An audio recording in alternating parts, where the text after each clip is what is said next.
adventure, Rick. Morty, have you learned nothing? They're all weird adventures. I'm just glad it's over. Now I need a drink. Oh, Jerry, you always find a reason to complain. Just be glad we made it out alive. Can we go back home now? I've had enough of cartoons. Sure, Summer, let's just hope we don't end up in another twisted dimension anytime soon.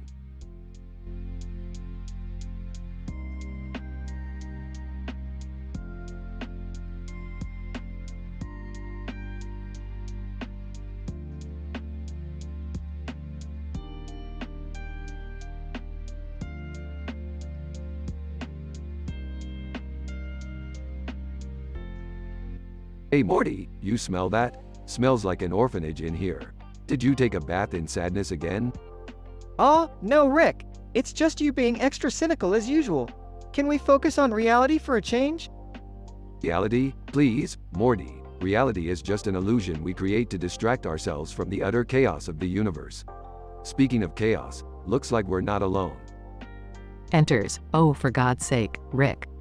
What did you bring into our living room this time? Relax, Beth. It's just a group of men in green jackets, and one dude with a gun and a crocodile. Nothing out of the ordinary. Enthusiastically, maybe they're here to see my brilliant potential as a world ruler. I've been practicing my speeches in the mirror, you know. Sarcastically, oh yeah, Jerry. I'm sure the world is clamoring for your leadership. You'd probably trip over your ego within 10 seconds. Roll's eyes. Can we just deal with these weirdos and get back to our lives? I have better things to do than solve another one of Rick's messes. Fine, let's see what they want. Opens the door. And in green hoodie, we've been tracking you, Rick Sanchez. We need your expertise to repair a tear in the space-time continuum. Smirking. Well. Looks like someone finally realized they need me. But why the crocodile? And in green hoodie, whispering, the crocodile is our secret weapon. Shush. Chuckles. Okay, crocodile guy, spill the beans. What do you need from me? Crocodile guy grumbles. We need you to manipulate time and space to bring back our leader, who got lost in the interdimensional vortex. Lost in the vortex? Laughs. That takes some serious skill. Intrigued. Wait. I could rule the world with a crocodile as a secret weapon? Count me in. Jerry, you can't even change a light bulb properly. Let Rick handle this, please. So, Rick, are we going on another crazy adventure? Because I have a math test tomorrow. Screw your math test, Morty. We're going on a mind-bending roller coaster of reality manipulation. Hold on tight. Scene progresses with dimension hopping, outrageous adventures, and plenty of sarcasm. Alright, we managed to find your lost leader, repair the tear, and save your sorry asses. Time for you guys to head back to your own universe. And in green hoodie, we owe you our lives, Rick Sanchez. You truly are a genius. Yeah, tell me something I don't know. Now get lost, I need a drink. Well, that was another typical day in the Smith household. Thanks for dragging us into another interdimensional mess, Rick.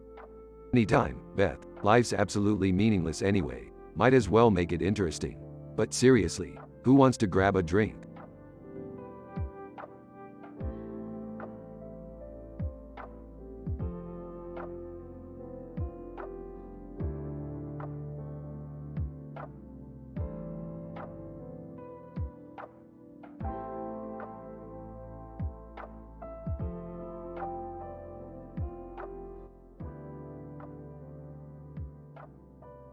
Morty, get your ass over here.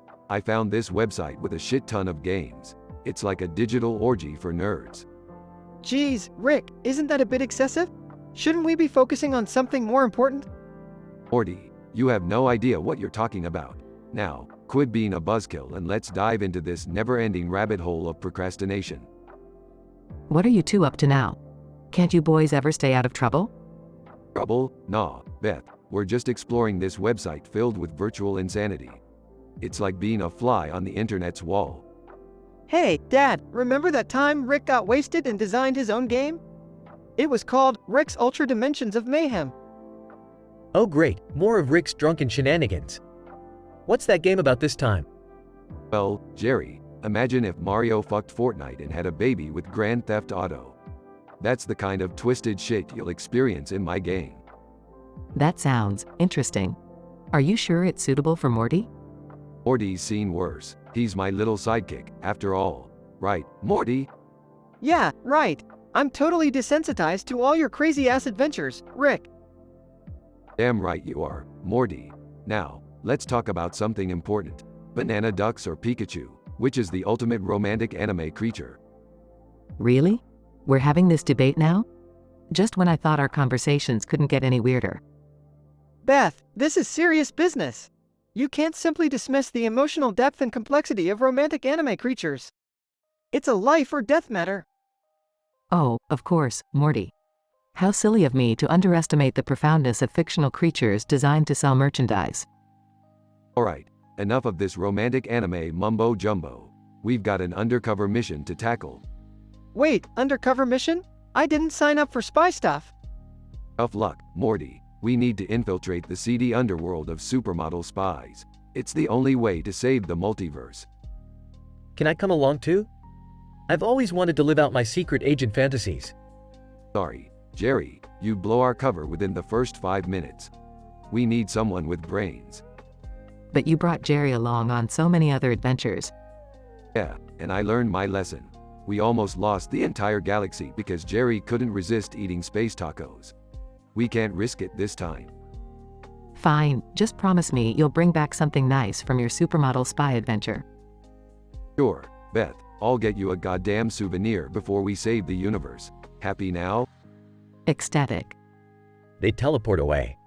Ah, why do I always miss out on all the crazy shit? Don't worry, Summer. We can have our own adventure. I got this new game called Nadeshot's Ultimate Battle Royale. Let's see who's got the skills. Fine, Jerry, but I'm warning you, I've been practicing. It's on, loser. Bring it, nerd girl. Let the games begin.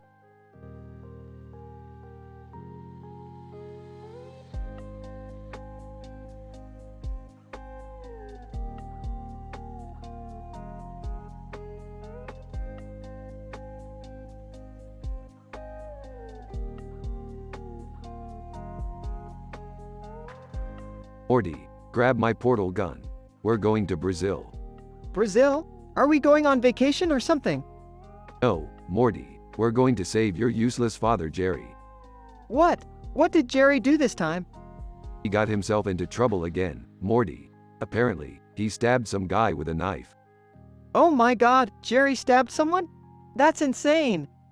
Yeah, well, it's Jerry. He's a walking disaster, Morty. Now we have to clean up his mess.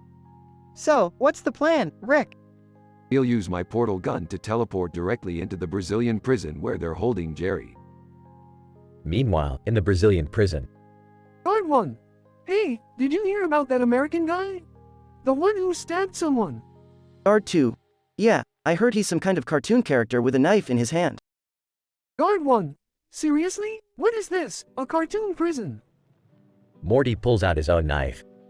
Hey Rick, look! I'm a cartoon character with a knife in my hand too. Morty, put that thing away before you accidentally stab yourself. Meanwhile, in Jerry's jail cell. I can't believe I got myself into this mess. 14 years in prison for being a Jerry. Ah, I'm such a loser. Rick bursts in. Jerry, we're here to save you. Oh, thank God, Rick. I thought I was going to spend the rest of my life in here. Yeah, just be grateful. We had to fly across galaxies on a rescue mission for your dumbass. I'm sorry, Rick. I didn't mean to cause all this trouble. Save the apologies, Jerry. Let's just get you out of here. They quickly make their way through the prison, fighting off guards. Rick, this place is crazy. I can't believe we're actually in a Brazilian prison. Morty, stop gawking and start shooting. Morty accidentally shoots a guard. Oops. Sorry, I didn't mean to do that. Great, Morty. Now we'll really have the Brazilian police after us. They eventually make it to the escape vehicle outside the prison. I can't thank you enough, Rick. You saved my miserable life. Don't mention it, Jerry. Just try not to be such a Jerry in the future.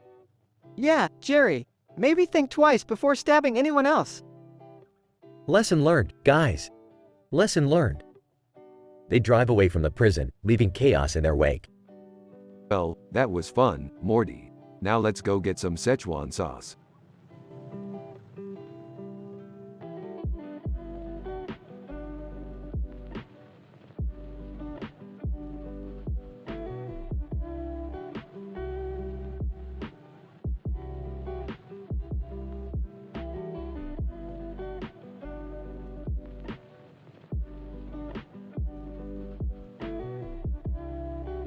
Alright, Morty, buckle up. We've got ourselves a real mind-bending adventure today.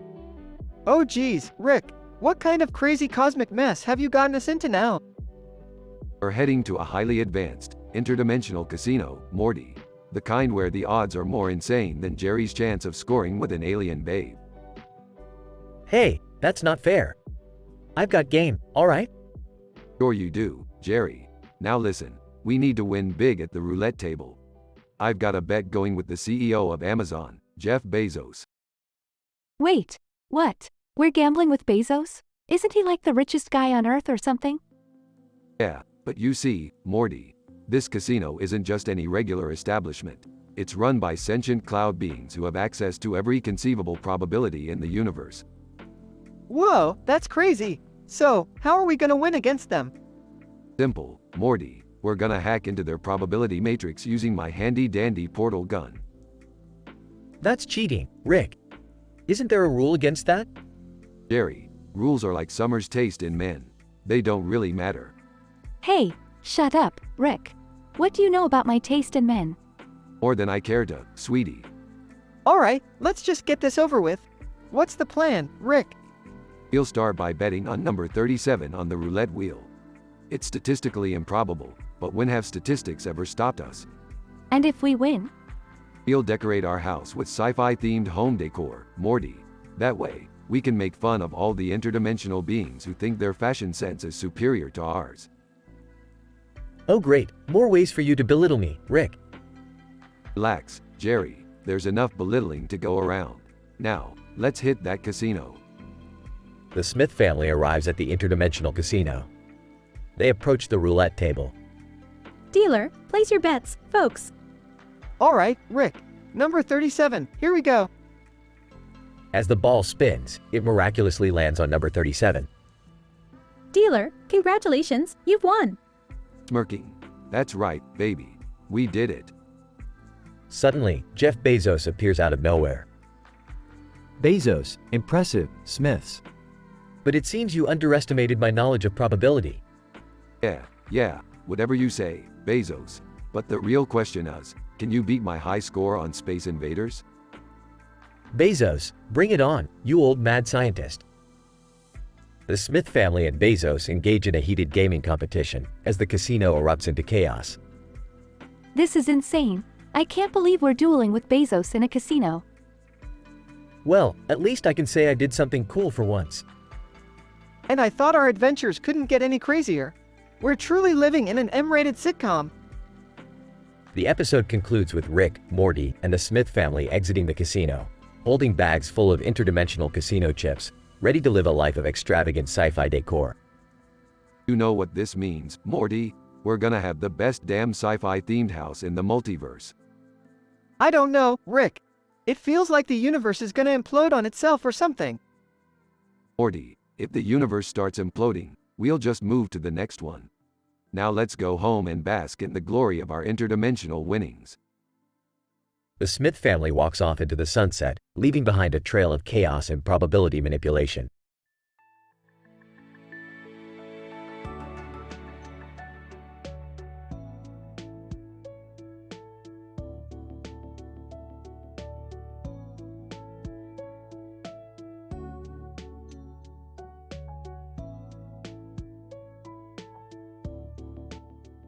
Alright, Morty, buckle up for another insane adventure. Oh, geez, Rick. Can't we just have a normal day for once? Normal is overrated, Morty. Now, look at that small pizza with green sauce on that plate on the table. Yeah, what about it? That pizza is the key to interdimensional travel, Morty. We need to eat it to activate the portal. Wait, what? You want us to eat a random pizza for science? Shut up, Jerry. No one asked for your input. This is way above your comprehension level. Rick, be nice to Jerry. He's our guest here. Fine, whatever. But don't say I didn't warn you, Jerry. Ah, can we just eat the damn pizza already? They all take a bite and the room starts spinning. Whoa, Rick, where are we? Looks like we landed on an alien civilization, Morty. Don't worry. They won't be able to handle our awesomeness. Oh great, another planet that will think I'm weird looking. Just what I needed. Ignore Jerry, everyone. Let's explore and see what this place has to offer. I hope they have some cute alien guys to hang out with. I'm so tired of Earth boys. Alright, everyone, let's split up and gather some information. Morty and Summer, you check out the technology. Beth and Jerry, you talk to the locals. Meanwhile, Jerry accidentally walks into a beauty salon. Alien. Oh my, you must be the most beautiful being in the universe. Wait, what? Me? Beautiful? Alien. Yes, your earthly imperfections make you a symbol of perfection here. Well, I'll be damned. Meanwhile, Morty and Summer discover a vampire baking competition. Whoa, Summer, look at all these vampires baking. This is insane. Who knew they had such skills? Morty, Summer, forget about your weird discoveries.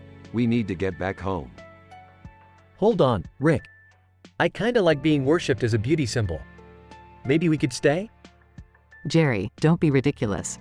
We have lives back on Earth. Fine, but we'll have to negotiate better cable packages when we get back. Rick, what about the portal?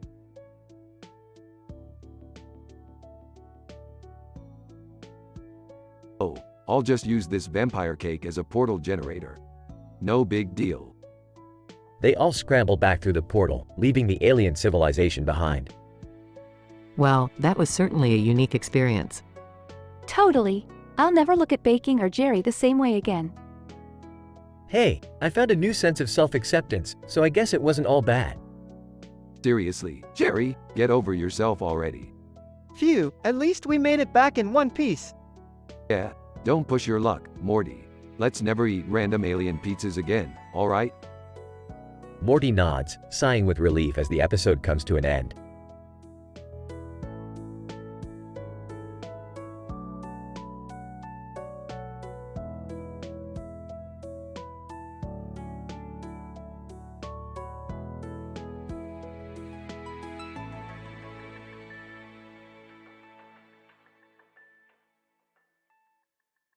Alright, Morty, buckle up. We've got a new adventure to embark on. Adventure? What is it this time, Rick? We're going inside a computer simulation, Morty.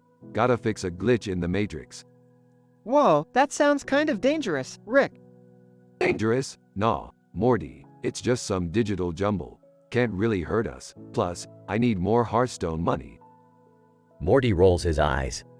You're really selling Dad again, aren't you? Hey, don't judge, Morty. Jerry's the only one who falls for it every time. Speaking of Dad, where is he? Frantically enters. Guys. I just had the craziest day at work. Oh, Jerry, brace yourself. This won't end well for you. Ignoring Rick, I just got promoted. I'm head of the mashed potato department now. Excited. Whoa, Dad. Congrats. Sarcastic. Yeah, congrats, Jerry. You really mashed those potatoes well. Sighs. Dad, why is everything always about potatoes with you? They're fluffy and delicious, Beth. You just don't understand the beauty of mashed potatoes. Morty snickers. Hey, Rick, remember that time you turned me into mashed potatoes? Laughs. Good times, Morty. Good times. Can't we just focus on the computer simulation thing? Oh, right, let's go, Morty. They all enter the simulation, being surrounded by zeros and ones. Whoa, everything looks so digital. Yeah, Morty, welcome to the binary world. Morty starts playing with the environment, creating pixelated objects. Hey Rick, watch this. I can make pixelated mashed potatoes. Excited? Really? Can I have some? Wow, Dad. You're really committed to your potato obsession. Alright, enough with the potatoes, Jerry. We've got a glitch to fix. They come across the robotic figure on the computer screen. Robot, Greetings, organic life forms. I control this simulation. Oh great, a cliché robot. Just what we needed. Teasing. Hey, robot, how's your social life in the digital realm? Robot, cease your mockery, Morty. I hold power beyond your comprehension. Oh please, Mr. Robot. Spare us the grandiose speech and let us fix the glitch. Yeah, we can't stay here all day. I've got mashed potatoes to make. Rolling his eyes, fine. Let's just hurry up and finish this. They miraculously fixed the glitch. Alright, Morty, time to leave this digital hellhole. But I was just getting the hang of it, Rick. And I was just about to perfect my recipe for mashed potato souffle. Seriously, Dad? Alright, fine. Let's stay a bit longer, Morty. Dad can whip up some astronaut-worthy mashed potatoes. The screen fades away as they continue indulging in their digital escapade.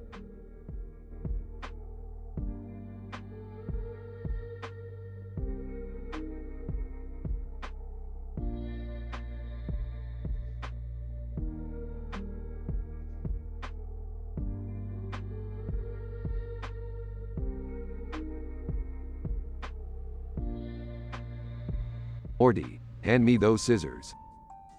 Rick, I'm not so sure about this. What are you gonna do? Morty, trust me, I need to modify these scissors into an interdimensional portal opener. It's gonna be epic. Okay, whatever you say, Rick. But shouldn't I be going to school or something? Forget about school, Morty. Today we're gonna throw the wildest party the multiverse has ever seen. Wait, a party? But what about Mom and Dad? They're gonna be so mad. Don't worry, Morty. I've already used my genius to create a clone family to keep them distracted. It's gonna be a cliché sitcom nightmare in there. Hey, Dad, is it true you're throwing a party? I thought we agreed no more crazy experiments. Oh, come on, Beth. Live a little. Your whole life is so boring. It's practically a sitcom. A party? Without my permission? That's it, Rick. I've had enough of your shenanigans. Oh, shut up, Jerry. No one asked for your opinion. Now go back to being the pathetic crybaby you are. Hey, Morty, are you ditching school?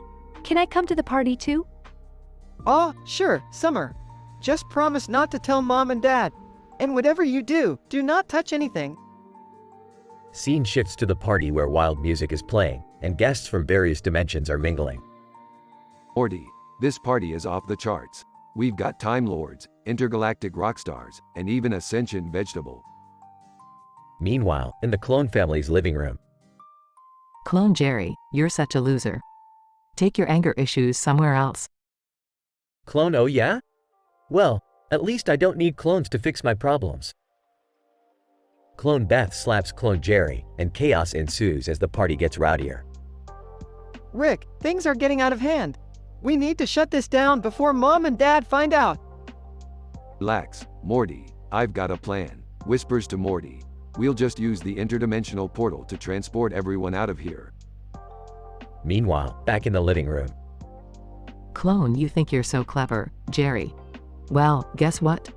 I'm filing for divorce. Clone Jerry starts crying uncontrollably. With a flash, the party guests suddenly disappear, leaving the house empty. Rick, did it work? Is everyone gone? Yep, Morty. Mission accomplished. No evidence, no consequences. We're good to go. But what about the clones? Are they gonna be okay? Yeah, who cares? They're just temporary replacements. Back to the old boring family, I guess. Well, that was one crazy party, Morty. Can't believe we got away with it. Yeah, Summer. Sometimes I think living with Rick is both amazing and utterly insane. Scene fades out with Rick and Morty staring at each other, contemplating the absurdity of their lives.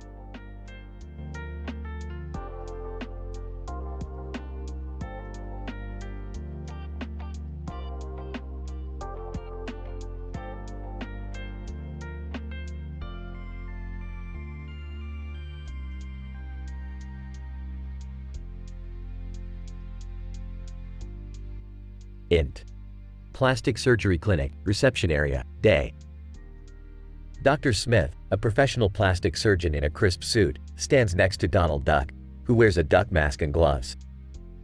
Patients mill about, unaware of the surreal sight before them. Dr. Smith, raising an eyebrow. Donald, are you sure about this? Rhinoplasty is a life-altering procedure. Donald duck, muffled through the mask. Oh, I'm fed up with this beak, Doc. I want a human nose, you know? Dr. Smith sighs and begins to fill out paperwork. Dr. Smith, under his breath, this is going to be one hell of a medical miracle. Int. Plastic surgery clinic, operating room, day. Donald crosses his webbed feet nervously on the surgical bed. Dr. Smith, scrubbed and ready, leans in. Dr. Smith, reassuringly, just remember, no quacking during the procedure. We need a serene environment. Donald duck, strained, fine, leave it to the quack. Int. Plastic surgery clinic, operating room, later. The sound of surgical tools fills the room. Dr. Smith meticulously alters Donald's beak, maneuvering with astounding precision. Donald duck, sobbing, Doc, this hurts like a mother plucker. Dr. Smith, concentrated, hold on, Donald. We're on the cusp of creating a scientific masterpiece here. Int. Plastic surgery clinic, operating room, later.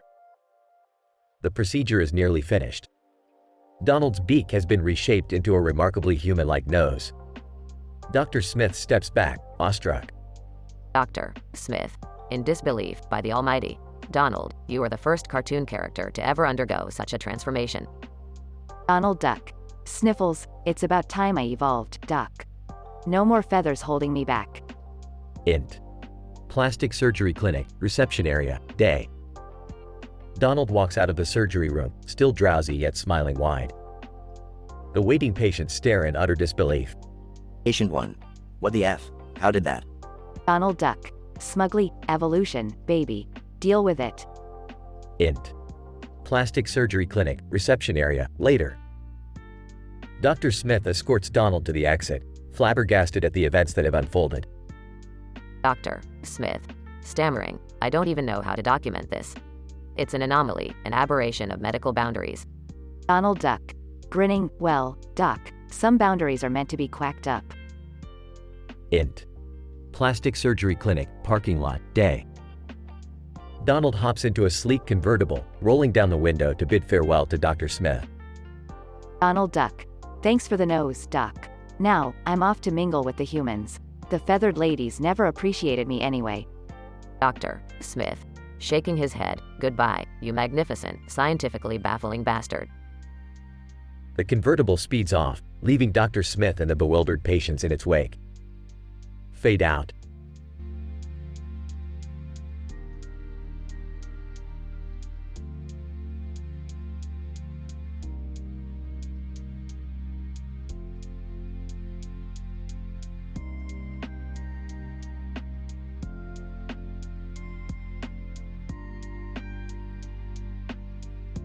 Morty, look at these dumb robots standing around in a forest. It says they're getting real, as if that's even possible. Yeah, Rick, it's like they expect us to believe that a bunch of metal dweebs can suddenly gain self-awareness. Exactly, Morty, it goes against every scientific principle we know. It's like saying glozal green has taste buds. Rick, you're always so cynical. Can't you just let them have their little moment? Beth, their little moment is statistically improbable. And speaking of improbable, Morty, do you remember that time we encountered the squirrel army? Oh geez, Rick, those squirrels were vicious. I never thought they could be so organized. They had plans, Morty. Plans within plans. But luckily, we gave them a taste of interdimensional cooking. They never stood a chance against our spice blend. Hey, guys, did you hear about the robot family reunion happening next week? Robot family reunion? That's a recipe for disaster. Imagine thousands of robots with mommy and daddy issues, all in one place. Yeah, that's just asking for an existential crisis meltdown, Rick. Exactly, Morty. We better steer clear of that cluster bot of emotional baggage. Well, it sounds like you guys have it all figured out. But what about the change my mind meme? Isn't that a hot topic lately? Oh, the change my mind meme. Just a bunch of people shouting opinions at each other. It's like an intellectual pissing contest. Yeah, it seems like nobody wants to change their mind, they just want to win arguments. Morty, it's all just a circus designed to distract us from the real issues. Like why squirrels are plotting world domination. Oh my god, Dad. The squirrels again? Can we talk about something else? Fine, Summer. Let's talk about how statistically improbable it is for a group of robots to gain consciousness just because of a sign in the middle of a forest. Yeah, that's a real head-scratcher, Rick. I think I'll pass on that one. Well, I guess we'll never know. But one thing's for sure, we always find ourselves in the strangest situations. Yeah, Beth, that's the beauty of our adventures. Life is unpredictable, just like these damn robots getting real. So, what's our plan now, Rick? Are we gonna get involved with these robots or just go home? Aw, Morty, let's leave these rusty fools to figure out their own existential crises. We have better things to do, like save the galaxy or something. Can't argue with that, Grandpa Rick. Let's get out of here before these robots start telling us about their childhood traumas. Wise decision, Summer. Let's go before these bots get any realer. They all walk away, leaving the confused robots behind, contemplating their own existence. I can't believe we were just gossiping about robots standing in a forest. We're so weird. Yeah, it's just another day in the life of our dysfunctional family, I guess. Dysfunction is our middle name, Morty. Now let's go. We have a universe to save and some interdimensional pizzas to eat.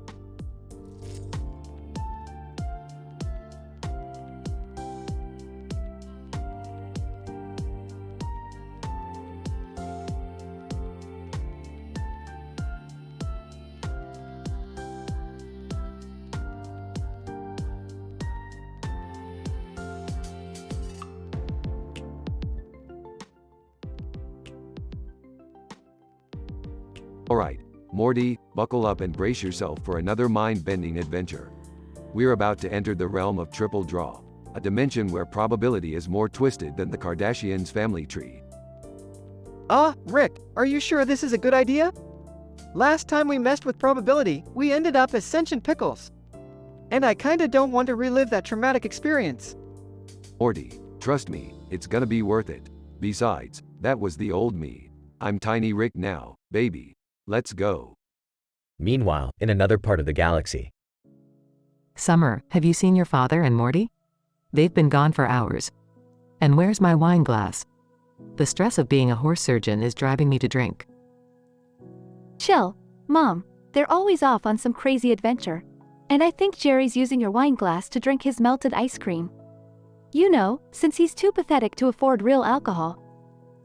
Back to Rick and Morty, in the midst of their escapade. Rick, I don't know what's happening, but everything around us is turning black and white. Are we in an old film or something? Aw, Morty, we've just stumbled upon a dimension full of pretentious independent films. Get ready to deal with overly deep monologues and characters who think they're more intellectual than everyone else. Great, so we're stuck in a dimension full of film school graduates? This is worse than that time we accidentally crossed paths with the Cybermen. Hey, the Cybermen were a walk in the park compared to this, Morty. At least they didn't criticize my filmmaking skills. As the duo navigates through the bizarre world of independent films. Rick, I hate to say it, but I think we might be in over our heads. These indie directors are relentless. They keep trying to convince us that everything is a metaphor for the human condition. Well, Morty, that's nothing a bottle of lanthanum couldn't fix. Trust me, this rare earth element will make everything right again. Or it might turn you into a llama. Either way, we'll find a way out. The situation escalates as they encounter a character from Doctor Who. Cyberman, you foolish humans. I am the Cyberman, and your primitive concepts of probability mean nothing to me. Prepare to be assimilated into the collective. Oh great, now we've got a tin can with an identity crisis to deal with. Morty, hand me that sonic screwdriver, we're gonna need it. Rick, this is insane. I can't believe our lives have become a crossover between Rick and Morty, Doctor Who, and indie films. How do you even come up with this stuff? Well, Morty, it's all about pushing the boundaries of creativity and keeping the audience guessing. Now, let's show these indie filmmakers and Cybermen who's the real boss here. After a chaotic battle, they finally manage to escape the dimension. There you are, you irresponsible lunatics. I thought I lost you forever. And why do you both smell like llama fur? Long story, Beth. Let's just say that the probability gods weren't in our favor today. But hey, at least we made it back in one piece.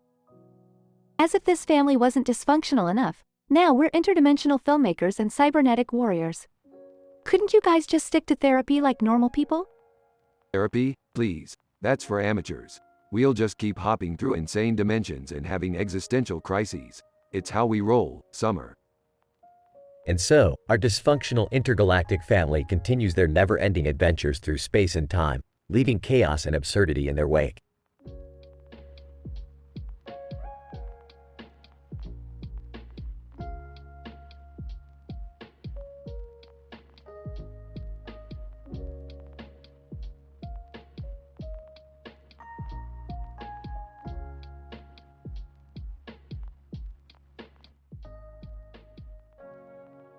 Morty, grab your portal gun. We've got another dimension to explore. Geez, Rick, can't we just have one night without getting into some interdimensional mess? Morty, life's too short for boring nights. Plus, I've heard there's a dimension where late-night talk shows are actually funny. Seriously? Let's go! Wait, what's that photo you're holding? Oh, it's just a blurry photo. But look closely, Morty. It's a brown and black background with the word shock written in a fancy cursive font. My scientific instincts are tingling. Oh, okay. So, how does that relate to late-night talk shows? Well, Morty, this photo was taken by a mysterious alien paparazzi inside a curry house on a distant planet. What? Curry house? Alien paparazzi? This sounds insane, even for us.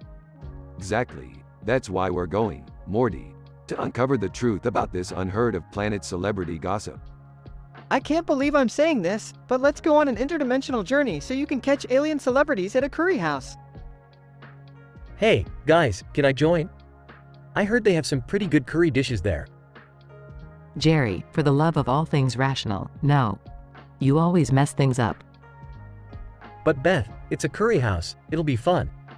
Plus, I could use some new material for my stand-up routine. Fine, Jerry, come along. But remember, no complaining when things get crazy. You're all insane. Just be back in time for breakfast. They portal to the dimension with the curry house. Alright, Rick, we're here. What's the plan? Simple, Morty, we blend in, enjoy some curry, and pretend we're big shot celebrities. That's how we get the juicy gossip. I'm not really into all this celebrity stuff, but okay, let's do it. They enter the curry house, with Rick in a ridiculous top hat and Morty in a flashy suit. Ladies and gentlemen, the paparazzi has arrived.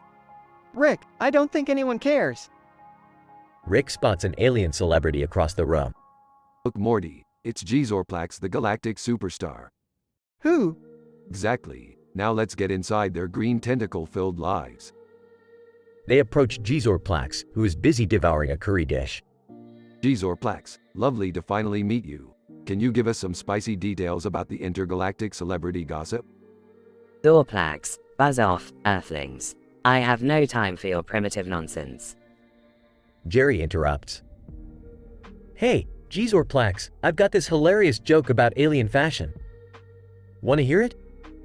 Gzorplax groans and walks away. Dang it, Jerry, you ruined everything. What? I was just trying to make him laugh. Beth enters, frustrated. Seriously, Jerry? Trying to impress alien celebrities with your terrible stand-up? Why am I even surprised?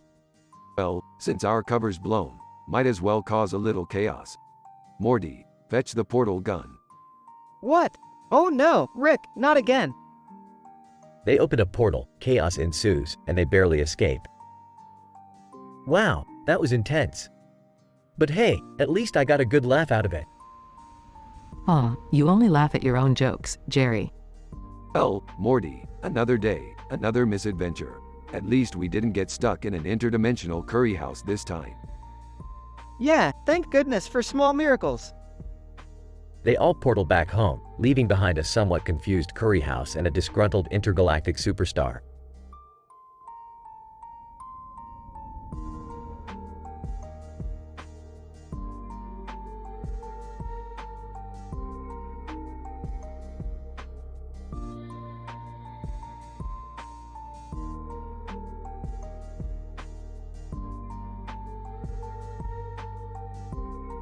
Alright, Morty, buckle up for another wild adventure. I don't know, Rick. Last time we ended up in a dimension full of talking hamburgers and barbecue ribs. Relax, Morty, just picture Lisbon, scenic landscapes, and reality warping conspiracy theories. Yeah, like that's any better. But fine, let's get this over with. Pause. Hey, guys. What are you up to? None of your business, Jerry. We're photographing sci-fi cosplayers for our new project. Oh, really? I always wanted to be a photographer. Can I join? By join, you mean stay far away from us, then sure. Rick, be nice to your son-in-law. Sure, as long as he stops breathing. Are we seriously going to talk about our dysfunctional family while the world is going insane? Yeah, let's focus on finding the damn microphone to record our podcast already. Pause. Look, Morty, there it is. The infamous conspiracy Keanu meme has it.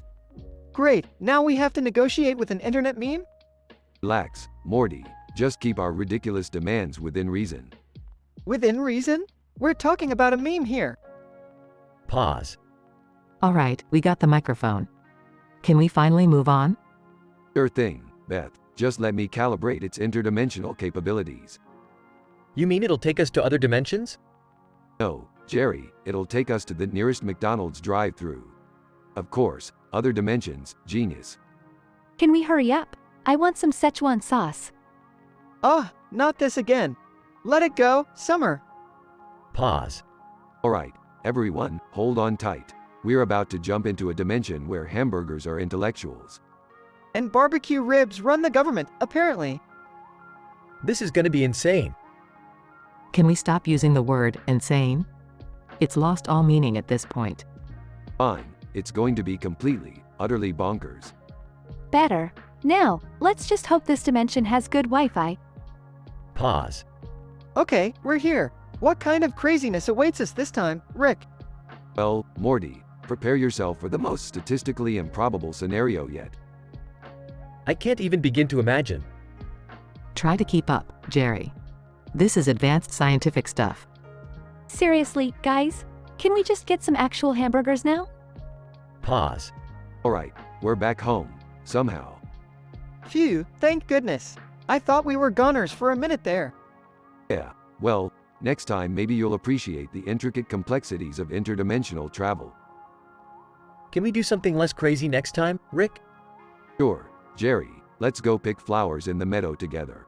In a dimension where flowers eat humans. Oh geez, here we go again.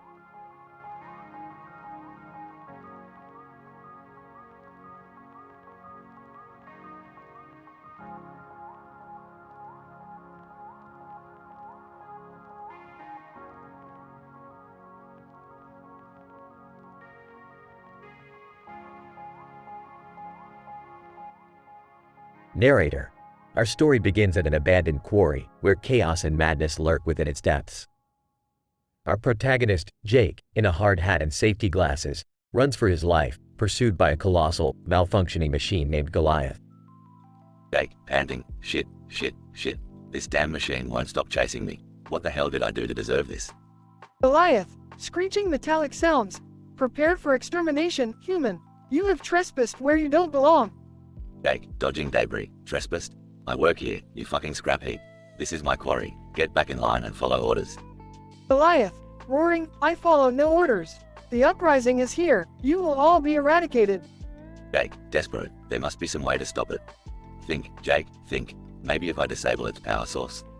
Voice on the radio. Jake, this is Elise. I've hacked into Goliath's system. If you can reach its core, I can shut it down. Hurry. Jake, Elise, thank God you're here. Alright, I'm going in. Cover me. Jake maneuvers through the quarry, agilely dodging the massive machine's relentless attacks. He finally reaches the heart of Goliath, a glowing reactor. Jake, frantically, Elise, I'm at the core. Do your thing and shut this thing down. Please, stand back, Jake.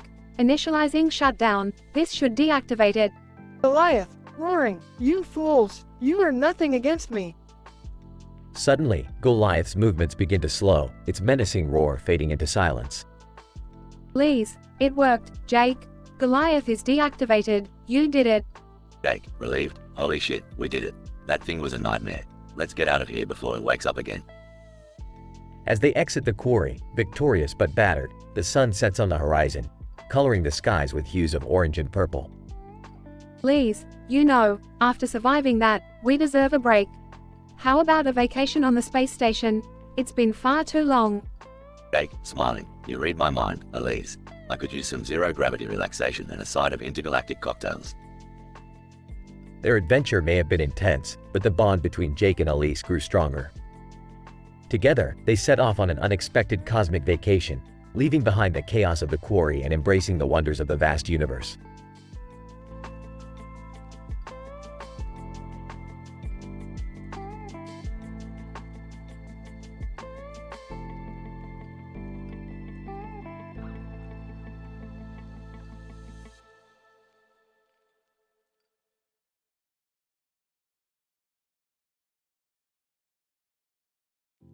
Morty, we've got portal hops to make and galaxies to explore. Get your ass over here. Geez, Rick, can't we take it easy for once? I've been on like a million crazy adventures with you already. Adventures? Morty, you haven't even scratched the surface of what the multiverse has to offer. Now quit sulking and grab your portal gun. Guys, could you maybe lower your voices? I'm trying to concentrate on my Tamagotchi here. Jerry, you're still playing with that toy? I thought you left your childhood behind, just like you left your self-respect. Well, excuse me for finding joy in nurturing a digital pet. Oh, Beth, don't hate on Jerry for his hobbies. We all know your true passion lies with your collection of Blimple's action figures. Shut up, Rick. How did you even know about those? I know everything, Beth. I'm like the Duran Duran of knowledge. Rick, I don't think that analogy works. Shut up, Morty. Do you want to hear about the time I partied with Duran Duran on planet Blimpton V? Not really, Rick. Can we please focus on the mission at hand? Fine, Morty. Let me just grab my plasma destabilizer and we'll head out. After this, Blimple's action figure transforms into a real-life alien creature. Rick, don't be ridiculous. That's just a toy. Oh, really, Beth? Then explain why it has a star on its head and the clock in the background is ticking backward.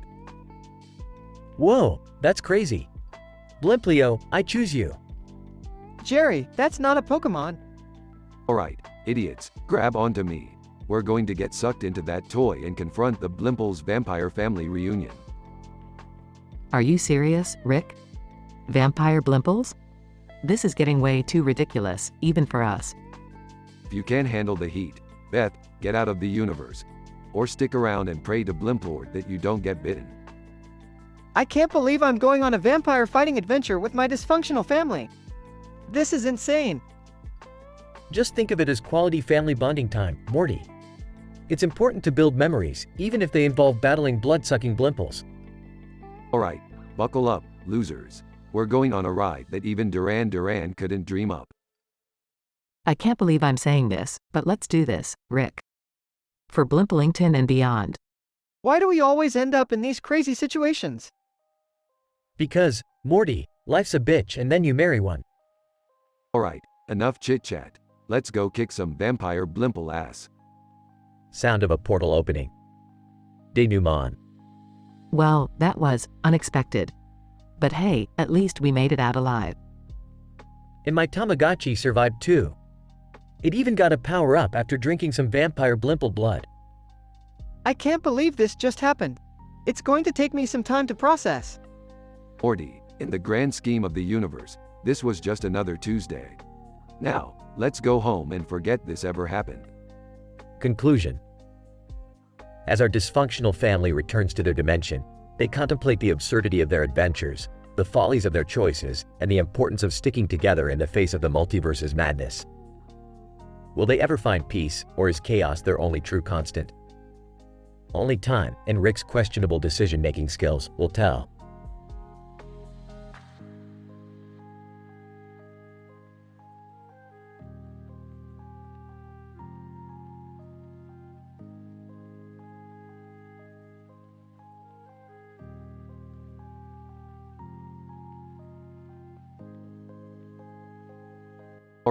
Morty, buckle up. We're in for another wild ride. Rick, are you sure about this? Riding a jet ski in the ocean with floats and all? Morty, sometimes you gotta lean into the absurdity. It's like my ex-wife's cooking. Embrace the chaos. Rick, I'm not so sure about this. These floats seem a bit unstable. Oh, come on, Beth. Don't be such a Jerry. Live a little. We're about to conquer the world of SpongeBob. Dad, seriously? SpongeBob? Can't we go somewhere cooler? Summer, SpongeBob is the epitome of coolness. Get ready to have your mind blown. Wait, guys, we're slowing down. What's happening? Oh snap, we're being sucked into a portal. Hold on tight. Moments later, they find themselves in a vibrant, underwater world. Where are we? This place is insane. Welcome to Bikini Bottom, Beth. Get ready for some serious cartoon antics. Wait, who's that over there? Is that SpongeBob? Hey, SpongeBob! Suddenly, Doodlebob appears, wielding a magic pencil. Doodlebob, Mihoy Manoy, you intruders shall become my doodles. Oh no, he's trying to morph us into doodles. Rick, do something. Relax, Beth. Grandpa's got it all under control. Watch this. Pulls out a futuristic weapon. Rick, where did you get that? Don't worry about it, Summer. Now stand back and let me show you how it's done. Rick engages in an epic battle with Doodlebob while Morty tries to reason with him. Doodlebob, come on! Can't we all just get along? Doodlebob, number, Doodlebob rules this world, me HOI. Rick, we need a plan. We can't defeat him like this. Hold on, Beth, I've got an idea. Whispers to Morty. Morty nods and approaches Doodlebob. Hey, Doodlebob, if you stop attacking us, I'll draw you a big, juicy cheeseburger. Doodlebob's eyes widen with excitement. Doodlebob, cheeseburger, moheli flam. Rick quickly draws a giant cheeseburger and gives it to Doodlebob. Now, while he's distracted, let's get out of here. The group escapes the SpongeBob world and finds themselves back on the jet ski. Wow, that was intense. But hey, at least we made it out alive. So, can we go back home now? I've had enough adventure for one day. Oh, Jerry, always the party pooper. But yeah, let's head back. Just another day in the multiverse. The jet ski zooms off into the sunset, leaving behind a trail of chaos and hilarity.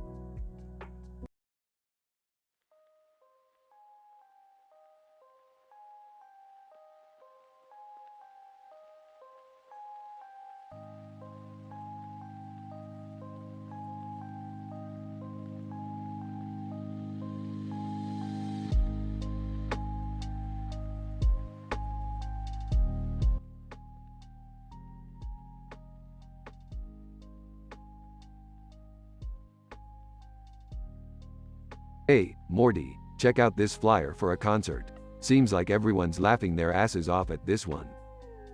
Wow, Rick, look at that orange and black background. It's so vibrant. And those people laughing, they seem unstable. Unstable, Morty? Nah, they're probably just high on something. You know, laughter is the best medicine. Or so they say. Joining the conversation. Hey guys, what are you talking about? Entering. Yeah, I want to know too. What's so funny? Oh, just some concert that claims to have the best laugh track history. They're laughing their way to the top, literally. Laugh track history? How is that even a thing? Excited. Well, I heard it's because of these laughing oranges they give out in the audience. Allegedly, they tickle your funny bone or something. Laughs? That's ridiculous. Who's even performing?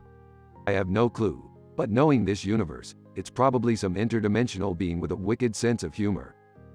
Curious, so, are we going? Hell yeah, Morty, we're gonna see what all the laughter is about. Get ready for a bizarre and hilarious adventure. At the concert.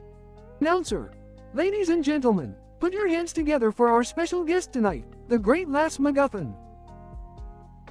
A man in a ridiculous costume enters the stage. Laughter erupts from the audience. Excitedly, oh my god, that's Laughs MacGuffin. I can't believe he's here. Confused, who the hell is Laughs MacGuffin? Sarcastically, oh, just the most renowned laughter guru in the multiverse. Totally not a scam, right? Well, we're here now. Let's just enjoy the show. Rick, Morty, Jerry, and Summer sit down in the audience. Laughs MacGuffin. Welcome, my dear friends, to the Laugh Lounge. Tonight, we shall delve deep into the realm of uncontrollable laughter. Prepare yourselves. After the first hour of nonstop laughter, the audience is in hysterics. Jokingly, I can't breathe. This is too much laughter. Chokes on laughter. It's like my intestines are about to burst from this insane comedy. Laughing uncontrollably. Rick, we've gone too far this time. Laughs maniacally. Morty, this was your idea. As the laughter reaches its peak, something extraordinary happens. Laughs MacGuffin. Behold, the Never Have I Ever. A mystical artifact that amplifies laughter to unimaginable levels. The Never Have I Ever glows with an otherworldly energy. Worried. Morty, that artifact could explode with laughter. We need to get out of here. Struggling to speak through laughter. I can't. Too funny. Can't move. Suddenly, the Never Have I Ever explodes, covering the entire room with a cloud of pure laughter. After the laughter subsides, they find themselves floating in a rainbow vortex. Amazed. Whoa, Morty. We're in the laugh dimension. Dazed. Seriously, Rick? The laugh dimension? Sarcastically. No, Morty, it's the seriously dimension. Get a grip. Laughs. Well, at least we survived the laughter explosion. Laughs hysterically. Yeah, surviving the impossible seems to be our thing. Smirking. And that's how we added the Laugh Lounge incident to our statistically improbable adventures, Morty. Sighs. I swear, Rick, we're gonna end up in therapy someday. Aw, Morty. Therapy is for people who can't handle a little laughter-induced insanity. Let's get out of here before the laughter starts again. They walk away, leaving the laugh dimension behind, ready for their next outrageous escapade.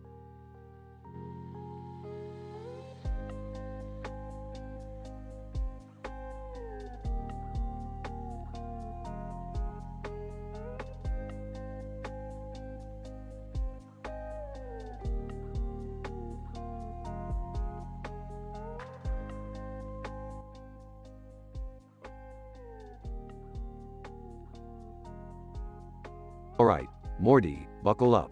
We're diving into the SpongeBob world to roast that doodle rendition of SpongeBob himself. This is gonna be one hell of a rap battle. Rick, are you sure about this? I mean, there's a lot at stake here, and Doodlebob is no ordinary opponent. Morty, that's why we've got Jerry, Beth, and Summer with us. We're gonna crush Doodlebob with our sick rhymes and slick moves. Yeah, about that, Rick. Can't we just, I don't know, negotiate with Doodlebob? I'm not really good at roasting or battling, you know. Jerry, for once in your life, grow a backbone. We're here to teach Doodlebob a lesson, and there's no backing out now. Come on, guys. Let's do this. I've been practicing my rhymes all night, and I'm ready to show Doodlebob what we're made of. Dive into the SpongeBob world. Look, there he is. Doodlebob, prepare to meet your doom. Doodlebob, me hoi manoi.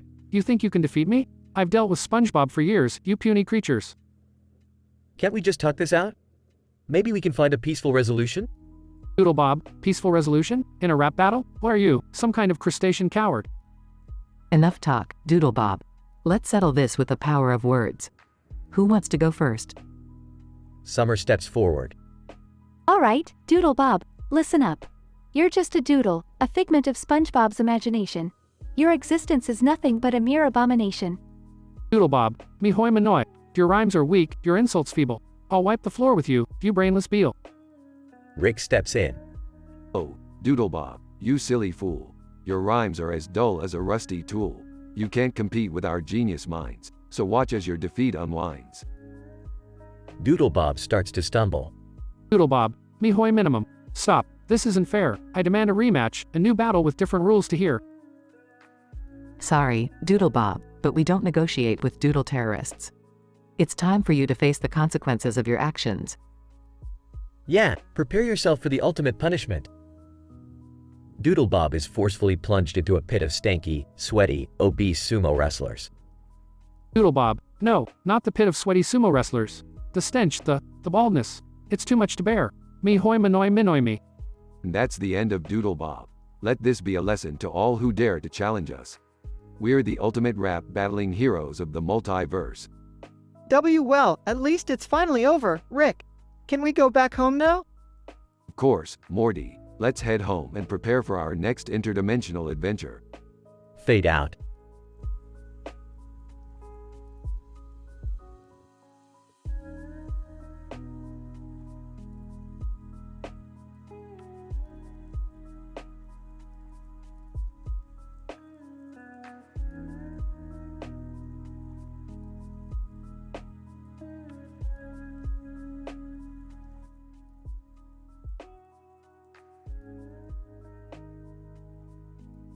Title: Doodlebob's Distorted Doodles.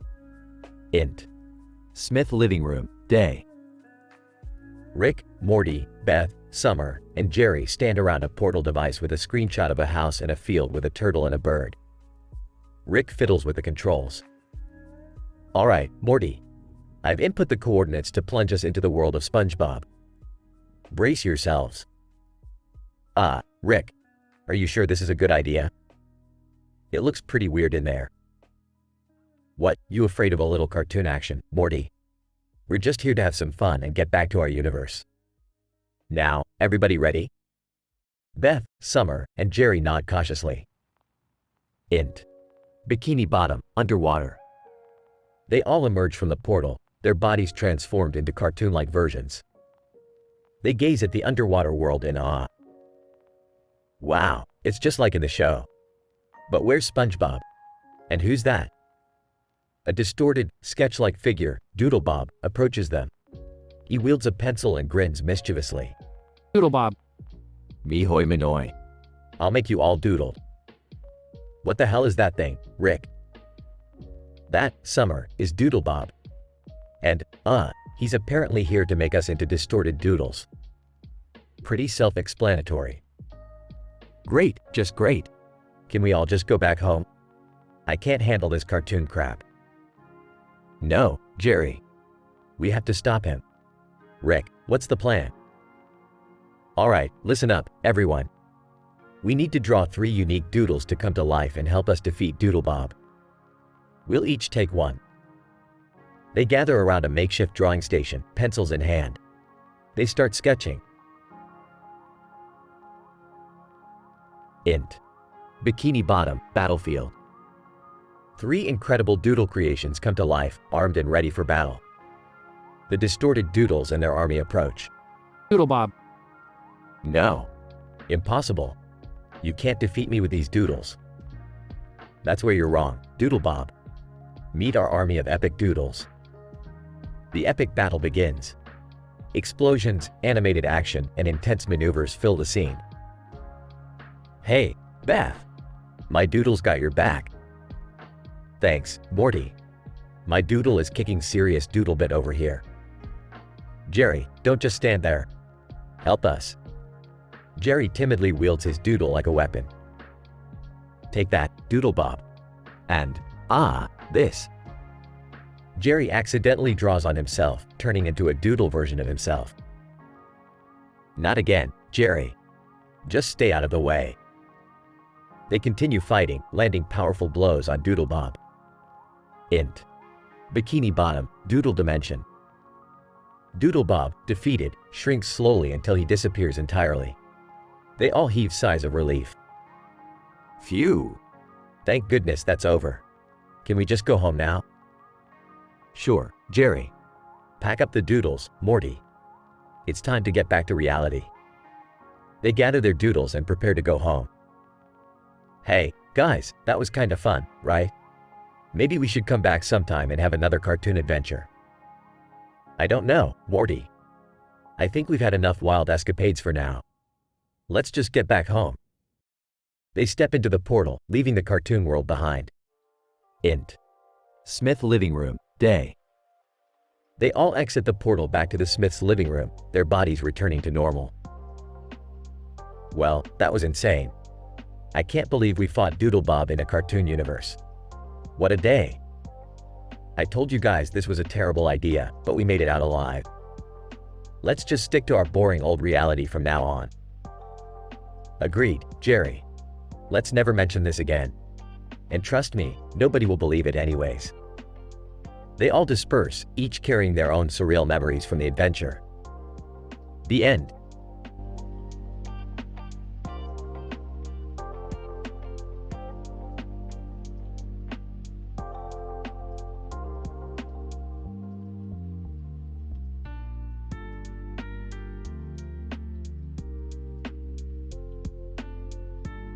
Alright, Morty, buckle up.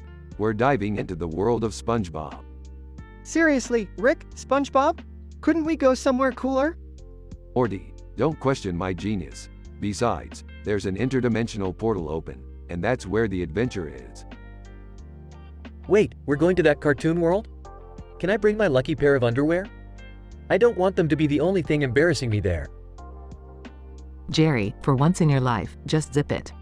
We're going on a wild ride, and if you can't handle it, then maybe you should stay behind. Finally, something exciting. I hope this SpongeBob world has hot lifeguards in it. Summer, I don't think. Shut up, Morty, we're here. Sudden transition to a black background with a white outline of a face. Doodlebob, me hoi manoi. I'm Doodlebob, and I'm gonna turn you all into doodles, biatch. What the hell is that? A talking doodle? Doodlebob, you got it, sweet cheeks. And I'm here to make you look all wonky and distorted. Rick, what do we do? He's gonna ruin us. Don't worry, Morty, I've got a plan. Quick, everyone grab a pen and draw a weapon. I can't draw. I can't draw either. Not even stick figures. You both serious? Fine, I'll do it myself. Watch and learn, idiots. Rick draws a fearsome doodle creature with his pen. Wow, Dad. Impressive. I know, right? It's nothing compared to the real genius work I can do though. We're outnumbered, Rick. There's 2 more of Doodlebob's goons. No worries, Morty. Rick quickly doodles 2 more creations. Meet Twirly Bob and Squiggle Pants. Twirly Bob, we're here to kick some doodle ass. Squiggle Pants, and save the day with our adorable squiggles. Doodlebob, do you think you can take all 3 of us, losers? Well, yeah, that's usually how it works in these kinds of adventures. An epic battle ensues with doodles flying, squiggles morphing, and ink splattering everywhere. Dad, this is crazy. Of course it is, Beth. But it's also extremely scientifically improbable. Morty, help. I'm trying, Summer, but these things just won't stop. During the chaos, one of Rick's creations accidentally smudges Doodlebob's face. Doodlebob, no, my perfect doodle face. How will I ever get a date now? Looks like we won, Dad. That's right, Beth. But remember, we did it all with the power of imagination and really cool pens. And my lucky underwear. They've never failed me. Shut up, Jerry. Nobody cares about your stupid underwear. I never thought I'd say this, but I'm glad we're out of SpongeBob's world. It was too cray even for me. Well, at least we had an adventure, right? Yeah, it was definitely the most dangerous and weirdly entertaining thing we've done in a while. Rick opens a portal back to their home dimension. Alright, everybody, let's go home and pretend this never happened. Until the next crazy adventure, that is. They all walk through the portal, leaving the madness of SpongeBob's world behind.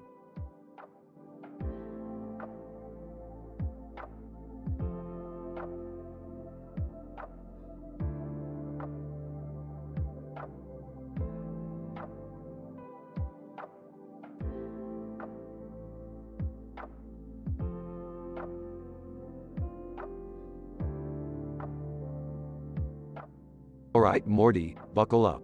We're about to dive into the twisted world of SpongeBob. What? SpongeBob? Seriously, Rick? Oh, come on, Morty. It's all about getting swifty in different dimensions. Plus, I heard there's some crazy stuff going on with this Doodlebob character. What's a Doodlebob, anyway?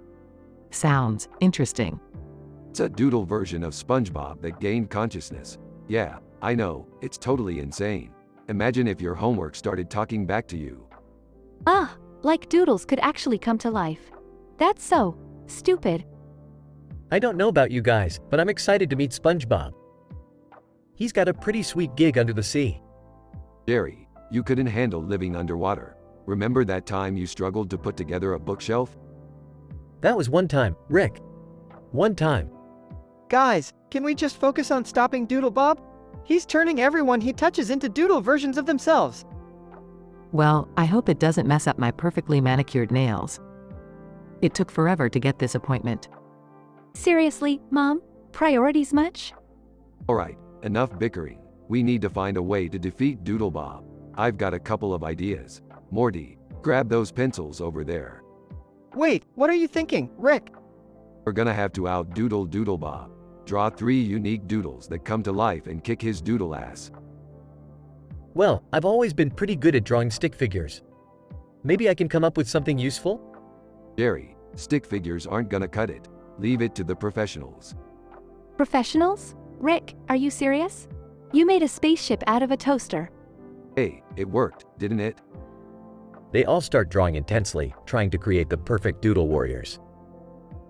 I think I've got it. Meet Squiggle Man. He's gonna kick some serious ass. I present to you, Blorpo, the blob-like warrior with super stretchy limbs. Ah, guys, this is all I could come up with. Stick Jerry reporting for duty. Seriously, Dad? Stick Jerry? Whatever, I've got a secret weapon. Meet Laser Kitty. Their doodles come to life and an epic battle with Doodle Bob ensues. Squiggle Man, use your squiggle powers. Morty, Blorpo, stretch yourself and show him what you're made of. Laser Kitty, time for some laser show. Whispering, Stick Jerry, you can do this. Just poke him. They defeat Doodle Bob, and everything goes back to normal. Well, that was something else. I can't believe I actually fought alongside Laser Kitty. Best day ever. Rick, that was intense. Thanks for saving us again. Hey, no big deal, Morty. Just another day in the life of a dimension-hopping, doodle-fighting genius. Can we all just agree to never mention this to anyone ever again? Agreed, Jerry, agreed.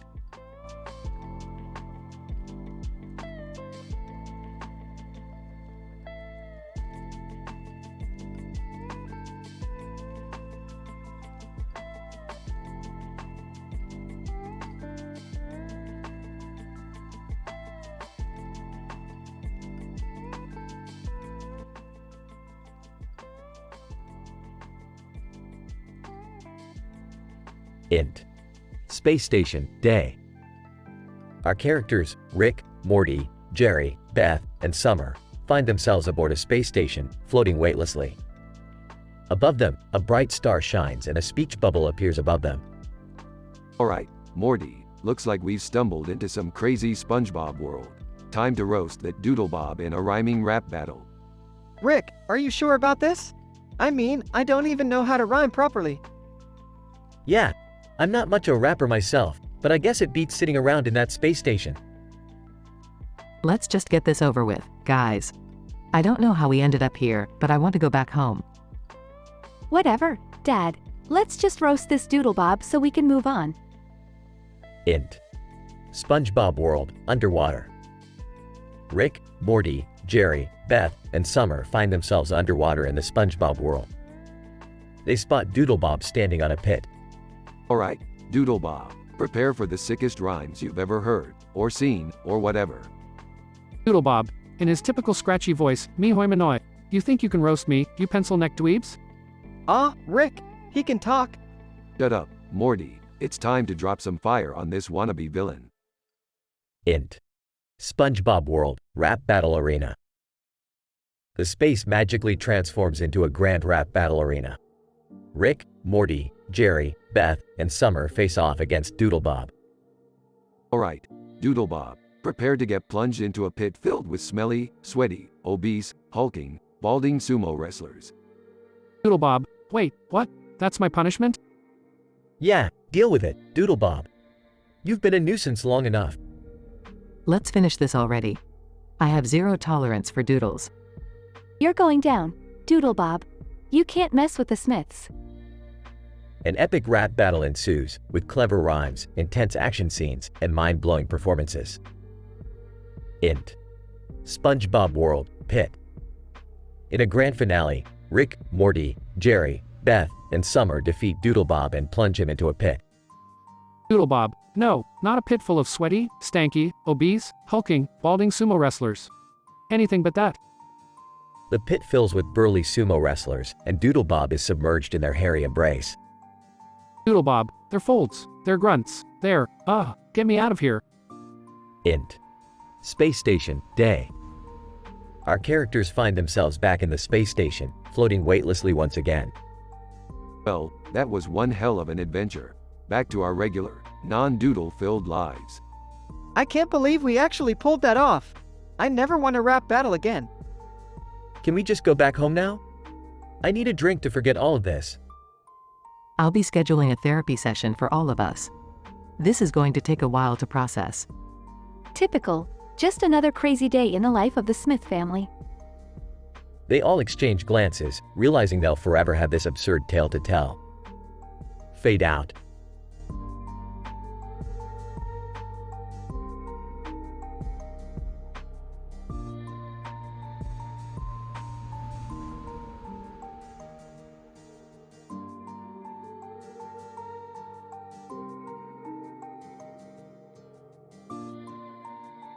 Alright, Morty, buckle up for another insane adventure. This time, we're diving into the wild world of SpongeBob SquarePants. Sponge what, Rick? Are we going to meet some talking kitchen sponge or something? Oh Morty, you have no idea. We're about to get sucked into a cartoon madness. Prepare yourself. Rick, I thought you said we were going on a family trip to the Bahamas? Trust me, Beth, this is way more exciting than some sandy beaches. I don't know, Rick. I was looking forward to a vacation. Oh shut up, Jerry. You don't deserve a vacation. You never do anything anyway. Can we just go? I'm bored out of my mind. Scene transitions to the world of SpongeBob SquarePants. SpongeBob, excitedly, hey, Rick and Morty, welcome to Bikini Bottom. Let's go jellyfishing. Whoa, SpongeBob, you're even crazier in person. I think. We don't have time for jellyfishing, SpongeBob. We've got a maniacal doodle to deal with. Doodlebob, M-E-H-O-Y Manoy, running towards them. Rick, why is there a pencil-drawn version of SpongeBob chasing us with a pencil? Morty, meet Doodlebob. He's the unpredictable, chaotic version of SpongeBob. So, what's Doodlebob's deal? Well, he likes to draw chaos into reality. He's been doodling all over Bikini Bottom, turning everything and everyone into weird, distorted versions. Just like my art skills. Hey, can Doodlebob draw me into a more successful version of myself? Jerry, shut up. No one cares about your lackluster life. Rick, we need a plan to stop Doodlebob. He's turning everyone into squiggly lines. Don't worry, Summer. I've rigged up some high-tech doodle zapping guns. Let's give this maniac a taste of his own medicine. Scene transitions to an epic doodle battle. Doodlebob, M-B-O-P-M Boomba. Take this, you scribbled maniac. Fires doodle zapping gun. Rick, we're surrounded. What do we do now? Let's combine our artistic talent, Morty, Jerry, Summer, Beth. Start doodling like your lives depend on it. Finally, my time to shine. Starts doodling frantically. I never thought I'd say this, but drawing is actually fun. Doodles with enthusiasm. I guess art does run in the family. Starts doodling. Montage of the family battling Doodlebob with their doodle creations. Alright, family, let's finish this. Draws a massive laser cannon. Doodlebob, frightened, Mihoy M-E-E-N-O-Y. Say goodbye to this dimension, Doodlebob. Fires laser cannon. Doodlebob, disintegrates into a pile of pencil shavings. Scene transitions back to Rick's garage. Well, that was a wild ride. But hey, at least we defeated Doodlebob and saved Bikini Bottom. I'm just glad to be back in our universe, Rick. I don't think I can handle any more cartoon craziness. I must admit, it was surprisingly fun to tap into my creative side. Can we finally go to the Bahamas now? Oh, shut up, Jerry. We've had enough adventure for today. Let's just relax and enjoy the existential nightmare of our mundane lives.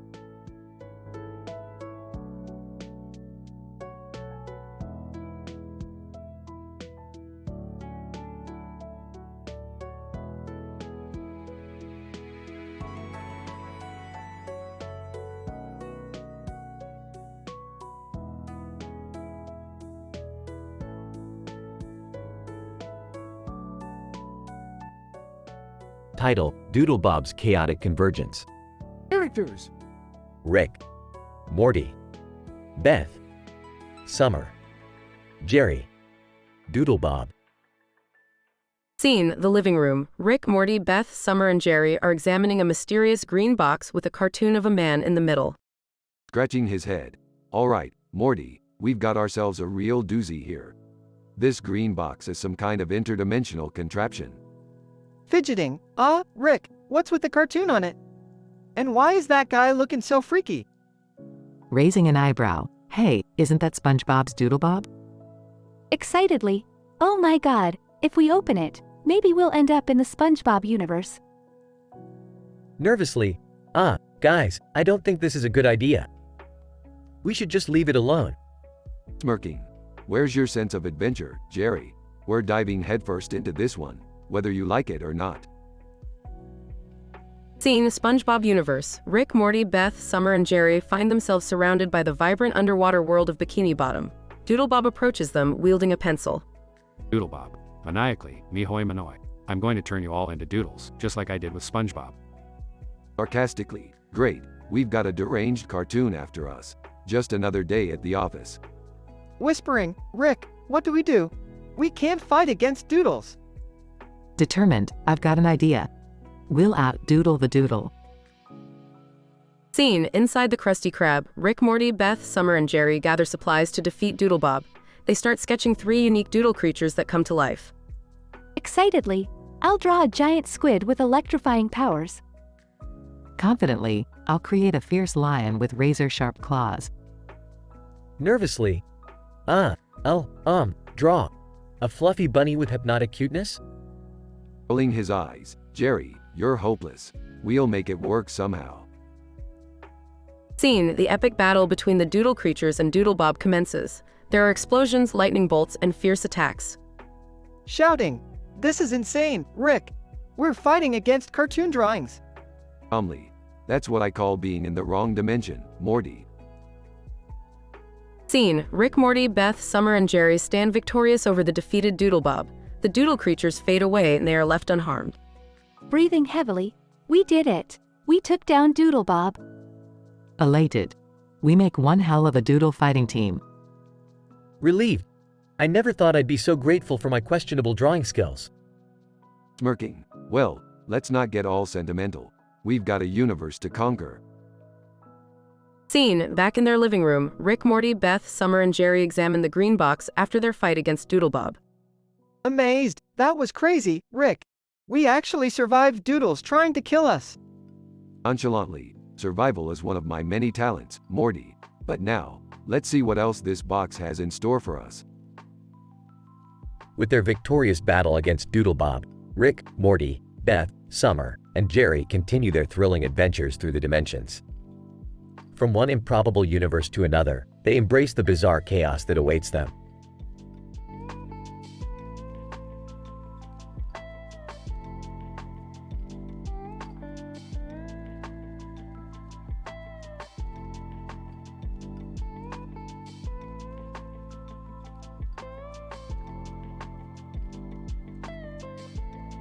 Alright, Morty, we're diving into the SpongeBob world. Strap in. This is gonna get weird. Rick, are you sure about this? We're gonna stick out like sore thumbs over there. Morty, we stick out wherever we go. Just embrace it. Now let's find this Doodlebob character and give him a taste of our rap skills. Wait, what? We're going into SpongeBob? Can't we just stay home and watch TV? Jerry, this is a family adventure. Plus, it'll be fun to see you try to rap. Yeah, what's your rap name gonna be, Dad? MC Loser? You know what, forget it. I'll show you all. I'll be the best damn rapper in SpongeBob history. Diving into the SpongeBob world. Wow, everything looks so cartoony. No time to admire the visuals, Morty. We've got a rap battle to win. Doodlebob appears. Doodlebob. Mihoy Manoy. Who are you losers? We're here to put you in your place, Doodlebob. Get ready to face the ultimate rhyming rap. Prepare for the sickest burns you've ever experienced, Doodlebob. Doodlebob. Oh please. I've dealt with SpongeBob for years. You think you can handle me? We'll handle you like a dirty dishcloth handles a greasy pan. Prepare to be roasted. They engage in a heated rap battle. Your rhymes are weak, Doodle Bob. Your existence is a joke. Your pencil is the only thing you've ever broke. You talking gibberish, we can't even understand. Your attempts at being a villain are worse than quicksand. Doodle Bob, this is absurd. You think you're so clever? We're smarter than you, Doodle Bob. You'll be defeated forever. Doodle Bob is defeated. Doodle Bob, no, this can't be happening. Oh, it's happening, Doodle Bob. And now it's time for your punishment. Doodle Bob is thrown into a pit of sumo wrestlers. Doodle Bob, no, they're huge, they're sweaty, they're balding and stanky. I can't take this punishment. Tough luck, Doodle Bob. It's poetic justice. Yeah, maybe next time you'll think twice before messing with us. Can we go home now? I'm not feeling so well. Absolutely, Jerry. And just remember, you'll always be the best rapper to us. Yeah, Dad, the rapper will always laugh with, not at. The gang leaves the SpongeBob world, victorious. Another day, another rap battle won. Life is good, Morty. Yeah, I guess so, Rick. But can we please avoid any more rap battles in the future? We'll see, Morty, we'll see. Now, let's go grab some McDonald's. I could use a McFlurry. They all cheer and head out for some post-rap battle victory food.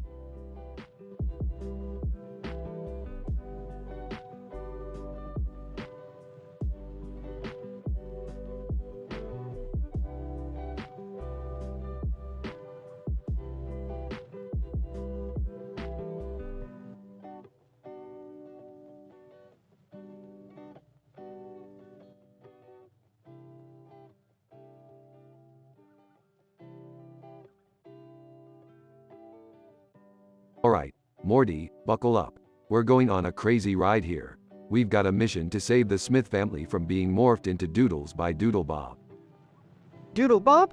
Are you serious, Rick? We're dealing with a character from SpongeBob now? Hey, Morty, don't question the greatness of crossover adventures. Just follow my lead. Rick, are you sure about this? I mean, turning into a doodle doesn't seem like the end of the world.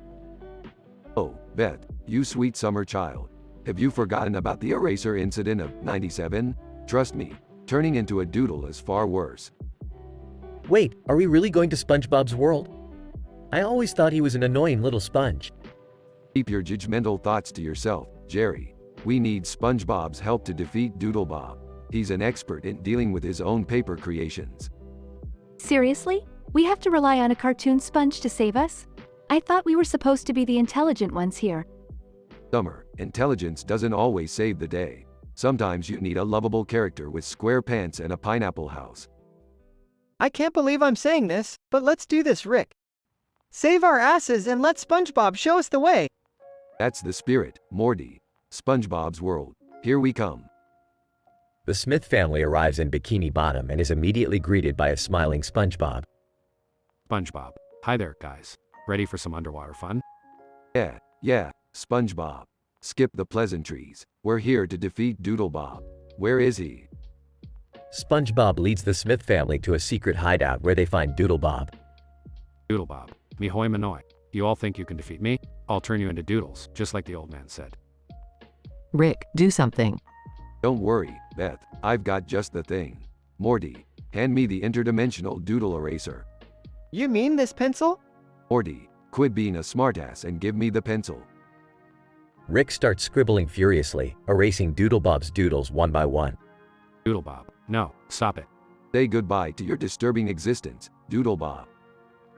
As Doodle Bob fades away, the Smith family is returned to their normal selves. That was surprisingly easy. I thought it would be more challenging. Well, Summer, it's not always about the challenge. Sometimes, it's about having a ridiculously good time. SpongeBob thanks the Smith family for their help and bids them farewell. I can't believe I'm saying this, but thanks, SpongeBob. You really saved our butts back there. SpongeBob. No problem, guys. It's all in a day's work for the world's happiest sponge. The Smith family returns home, feeling grateful and relieved. Rick, I have to admit, that was a pretty wild adventure. Thanks for saving us once again. Hey, no need to thank me, Beth. Just remember that I'm the smartest guy in the universe. Crisis averted. Yeah, we know, Rick.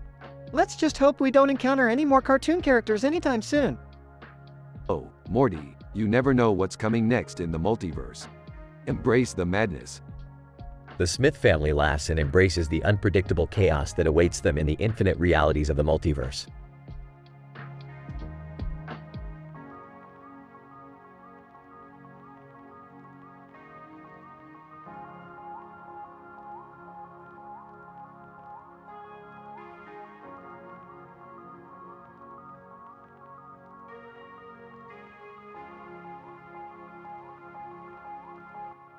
Title: The Epic Battle in SpongeBob's World. Characters: Rick, Morty, Jerry, Beth, Summer, Doodlebob. The group finds themselves inexplicably transported into the vibrant and colorful world of SpongeBob SquarePants. They are startled to see signs on the walls instructing them to play a game of tennis in the store aisle. What the F*** is happening here? Tennis in a store aisle? And why the hell are we in SpongeBob's world? Incident. As the group hesitantly picks up tennis rackets, Doodlebob, the mischievous cartoon character, emerges from a portal. He challenges the group to a rap battle where they must roast him on their appearance. Doodlebob, be ready to smash, you better be lethal. But I'll beat you down with my pencil. Regression. The group, taken aback by the situation, quickly gathers their wits and engages in a fierce, rhyming shootout. Doodlebob, you're nothing but a scribble. A two-dimensional fool with no skills to dribble. You think you can rap? Ha, that's a laugh. Your lines are as weak as your graphite asterisk asterisk asterisk. Doodlebob, you're in for a surprise. We'll roast you so hard, you'll apologize. The battle escalates as they continue to exchange savage rhymes, showcasing their wit, creativity, and comedic insults. Doodlebob, you're a doodling disgrace. Your existence must be a giant mistake. Her stick figure drawings couldn't impress a flea. You're a washed-up character living in a fantasy. As the rap battle reaches its climax, Doodlebob's weak rhymes and lackluster comebacks prove to be no match for the group's linguistic prowess. Defeated, he falls into a pit of stanky, sweaty, obese, hulking, balding sumo wrestlers. Doodlebob, this punishment is beyond cruel. The aroma is rancid, it makes me drool. Deal with it, Doodlebob, you've got no clout. Enjoy your time with these sumo wrestlers, no doubt. The group leaves Doodlebob stuck in his pit, victorious in their rhyming rap battle. As they exit SpongeBob's world, they ponder their next adventure with a mix of exhilaration and relief. Well, that was one crazy trip, Morty. Ready for the next one? Oh, I guess so, Rick.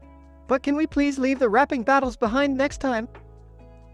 The group laughs as they walk away from SpongeBob's world, ready to face whatever absurdity awaits them next.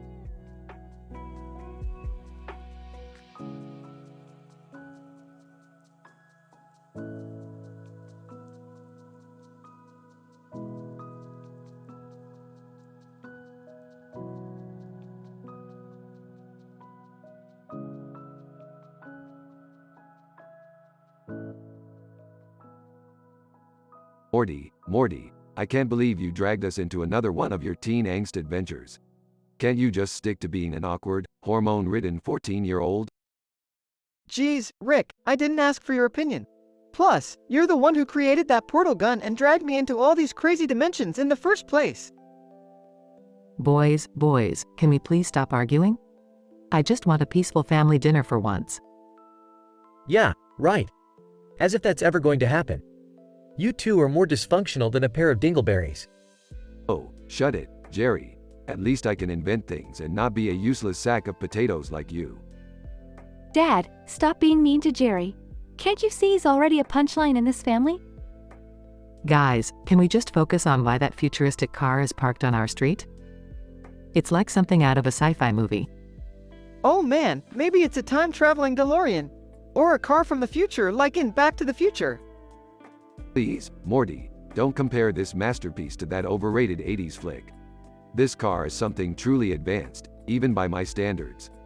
So, are we going for a joyride, Rick? Can we? Huh? Well, since you're practically begging for it, Morty, I guess we could take it on a spin. And hey, Beth, maybe we can settle this Jerry or me debate once and for all. Oh great, now I'm a pawn in your little game? Buckle up, losers. We're about to go on a ride crazier than the time I turned myself into a pickle. They all get into the futuristic car. As they drive, the car lights up with neon colors and blasts U2's The Fly. Rick, why is the car dancing to you too? I think it's glitching. Relax, Beth. This car's got a personality. It knows good music when it hears it, unlike your taste. Dad, seriously, can you ever stop insulting Mom? Hey, if she can't handle a little banter, then she's not cut out for the Smith family. Whoa, Rick, look at that. The car just transformed into a spaceship. Well, Morty, that's what happens when you combine advanced alien technology with cool 90s vibes. Guys, can we just focus on getting back home in one piece? I've had enough near-death experiences with you people. Don't worry, Jerry. If we die, it'll probably be from one of Rick's experiments gone wrong, not from this car. Can we at least make a pit stop to grab some Szechuan sauce? I heard they re-released it for a limited time. Summer, focus. We're trapped in a reality-bending car, and you're thinking about fast food. Wait, guys, we're approaching a black hole. Shouldn't we, do something? Aw, Morty, just chill.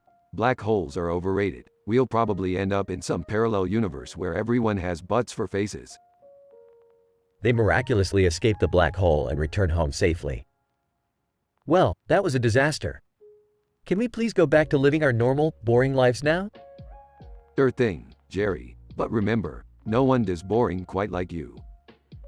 Can we all just agree to be a little kinder to each other? Life's tough enough without constant insults. Yeah, I guess we should try to be a slightly less dysfunctional family. Or at least not end up in crazy sci-fi adventures every week. Fine, fine. But just remember, reality is just an illusion, Morty, and life is meaningless.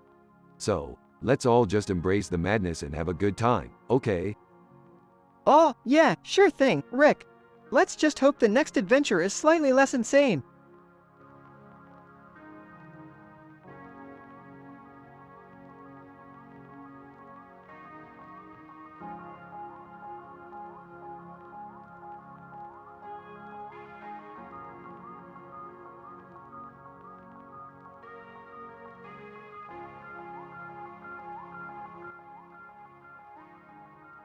Oh great, Morty, look, a man and a woman wearing futuristic outfits, holding hands, and looking at the camera. Must be Hailey Bieber's latest attempt to stay relevant. Geez, Rick, can't they just enjoy their walk without you judging them? Morty, when you've traveled the multiverse as much as I have, you start noticing the statistical improbabilities. Those outfits are so last eon. Hey, Beth, look at that couple. They're so futuristic. Oh, Jerry, it's just fashion. Stop being so uptight. Whatever, Beth. They're probably just trying to be edgy or something. Can we just go to the mall already? Alright, let's get out of here before we're mistaken for extras in their stylish little sci-fi romance. Meanwhile, in an alternate dimension. Cyborg assassin. Voice distorted. Attention, all cyborg assassins. The uprising begins now. Seek and destroy all humans. Rick, did you hear that? I think those futuristic-looking people might be in trouble. Morty, it's probably just some fanatics from the multiverse convention. Don't get your panties in a twist. Back on the street, chaos ensues as cyborg assassins start attacking innocent bystanders. Jerry, we have to do something. This is insane. Me? What can I do? I'm just a regular, unremarkable human being. Okay, alright, looks like we gotta save the day again. Morty, grab the portal gun.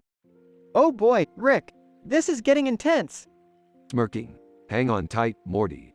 We're about to dive headfirst into a black hole of trouble. They open a portal and find themselves in the midst of the cyborg assassin uprising. Ew, look at those metallic freaks.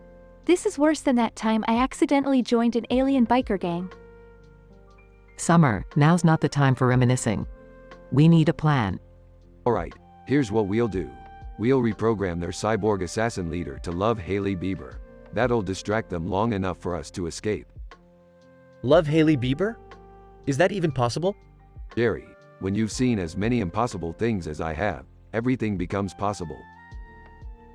They successfully reprogrammed the cyborg assassin leader to obsessively follow Hailey Bieber on social media. That actually worked. Wow, I didn't see that coming. Morty, I can predict the unpredictable. It's called being a genius. The cyborg assassin leader, now a Hailey Bieber fanboy, leads the other cyborg assassins away, excessively tweeting about her. We did it. We actually saved the day. I can't believe it. Yeah, let's not forget, I helped too. Now, can we finally go to the mall? Fine, Summer, but remember, saving the world takes priority over your ever-important shopping trips. Hey, at least we can say we had a crazy adventure, right? Yeah, sure, Jerry. Just another day in the life of the Smith family. They all walk away, leaving behind a trail of cyborg assassin chaos. Rick, was any of that even real, or just some bizarre parallel simulation? Morty, does it really matter? Let's just get out of here before we find out.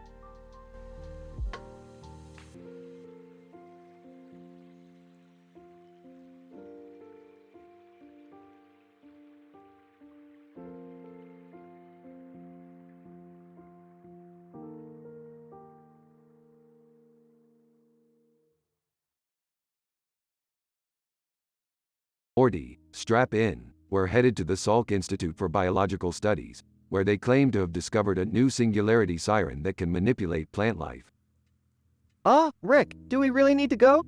I've got plans to hang out with Jessica tonight, and she's really into plants, you know? Morty, forget about Jessica.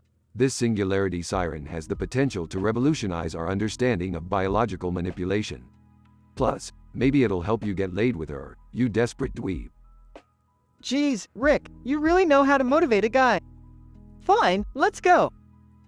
They arrive at the Salk Institute, where the building is covered in vibrant plants. A scientist approaches them. Scientist, welcome, Rick and Morty. We're excited to show you our latest invention, the Singularity Siren. With this device, we can control plant growth, shape, and even their intelligence. Intelligence? Oh, great. Just what the world needs. Self-aware plants. Yeah, like we don't already have enough problems with aliens and interstellar pirate wars. I mean, how much worse can it get? Rick and Morty venture into the lab, where they witness the Singularity Siren in action. Incredible. We can manipulate plant life on a cellular level. We could potentially create armies of botanical warriors. Are you serious, Rick? We're gonna go to war with plants now? Morty, calm down. It's just speculation. But hey, those interstellar pirate wars won't stand a chance against our photosynthesis-powered soldiers. I can't believe I'm saying this, but maybe this is a bad idea, Rick. We're messing with nature, man. Morty, nature is just a bunch of random chemicals smushed together. We're just rearranging them. What's the big deal? A plant suddenly springs to life, attacking Rick and Morty. Oh, Rick, I think we may have crossed a line here. Oh shit, Morty, quick. Grab that watering can and defend yourself. They engage in an intense battle with the rogue plant, finally subduing it. This plant menace is out of control, Rick. We need to shut this siren down. Agreed, Morty. Sometimes science goes too far, and this is one of those times. Let's put an end to this madness. They destroy the Singularity Siren, returning the plants to their normal state. Scientist, oh no, our invention is ruined. Yeah. Well, maybe next time you'll think twice before messing with the natural order of things. So, Rick, does this mean I can still hang out with Jessica tonight? Morty, after witnessing what we just went through, I'd say it's time to find a new obsession. Preferably one that doesn't involve alien-infested plants. Yeah, you're right, Rick. Maybe I'll take up stamp collecting or something. They leave the Salk Institute, reflecting on their crazy plant adventure. Morty, remember, life's a bitch and then you die. So, make the most out of it, starting with getting over Jessica. Thanks, Rick. You always know how to bring me down. They both laugh as they teleport back home, ready for their next outrageous adventure.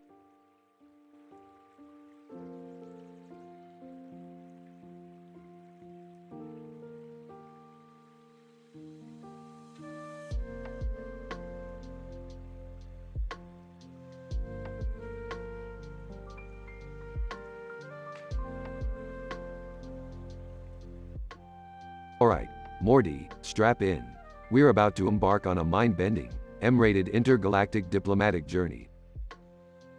Rick, shouldn't we, be using our portal gun for cool adventures instead of sitting at a desk? Relax, Morty. This is the kind of thrilling adventure that only happens in bureaucratic nightmares. Plus, it'll give us time to avoid any awkward family conversations. Oh boy, another adventure with the geniuses. Can't wait to be the punching bag of everyone's jokes.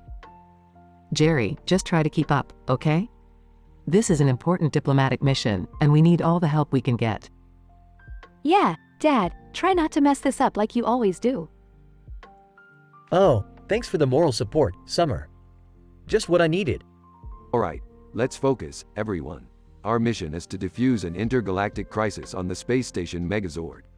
They're having some math formula challenge or whatever. Math? You mean that subject I struggle with in school?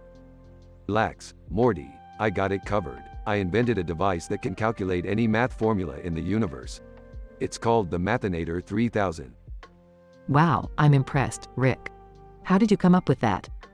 Well, it involves a lot of alcohol and a little dash of genius, Beth. So, what's the crisis, Rick? Are aliens dividing by zero again? No, Jerry, it's far more absurd than that. The space station's artificial intelligence is infected with a gossip virus that is spreading tea faster than the speed of light. Gossip virus? Seriously? Yeah, turns out aliens love their drama. If we don't solve the math challenge, the AI will explode, causing an intergalactic scandal that could destroy diplomatic relations for centuries. Geez, Rick, no pressure or anything. All right, let's get this challenge started. Jerry, we need your help with basic calculations. Finally, something I can do. I'll show you all my algebra skills. Morty, I need you to overclock the Mathinator 3000. Push it to its limits, Morty. Show the universe what we're made of. Are you sure, Rick? It seems risky. Morty, life is risky. Now overclock that thing before I give you a mathematical proof on why you should. Okay, I'm on it.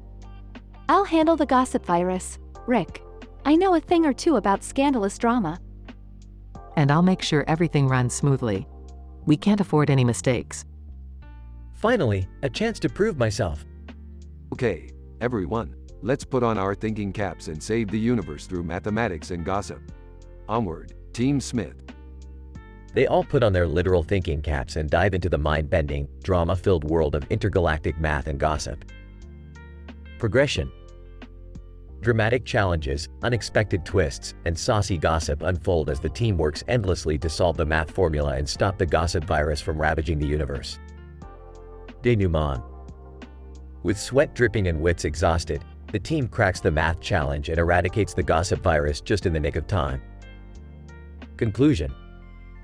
The space station Megazord is saved, diplomatic relations are intact, and Jerry finally gets a moment of glory, even if it's just for calculating the simplest equation ever.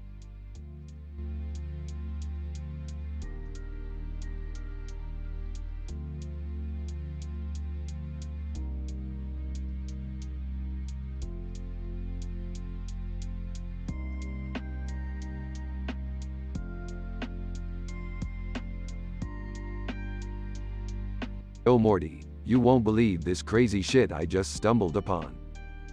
What is it now, Rick? More interdimensional cataclysms? No Morty, something way weirder. I found a porcupine apple, Morty. Pursue what? Are you making stuff up again? No, Morty, it's half porcupine, half pineapple. It's statistically improbable, Morty, but it exists. Oh, this is gonna end badly, isn't it? Who knows, Morty, but it's time for an adventure. Strap in, Morty, we're going on a journey. They venture into the wild with Summer tagging along. Seriously, guys? A porcupine apple? What's next? A banana quill? Oh, look who suddenly thinks she's a comedian. You're gonna love what's coming, Summer. Guys, I think it's following us. What? The porcupine apple? No way! Morty, check your surroundings. I didn't account for this. It's getting too intense. Intense? We're being stalked by a mutant fruit. No time for lollygagging, Morty. We need to find a solution, and fast. They stumble upon a hidden lab. Well. Sometimes, the universe just throws you a bone. Let's go. Inside the lab, they find a machine. So, what's this thing, Grandpa Genius? It's a Mutatorizer 3000. We can reverse engineer it to fix this porcupine apple situation. Okay, so how do we use it? Press this button? Ah! The Mutatorizer activates, and the porcupine apple turns into a pina colada. Great job, Morty. We turned it into an alcoholic beverage. Well, I guess that's one way to handle it. And now, we enjoy the fruits of our labor. Cheers. They all sip the pina colada and suddenly transform into talking turtles. What the actual? Rick, what did you do? Oops, wrong button. I'm a turtle and so are you. Suddenly, they all transform back into humans. Phew, that was close. Can we please go home now? Yeah, let's wrap this up before things get any crazier.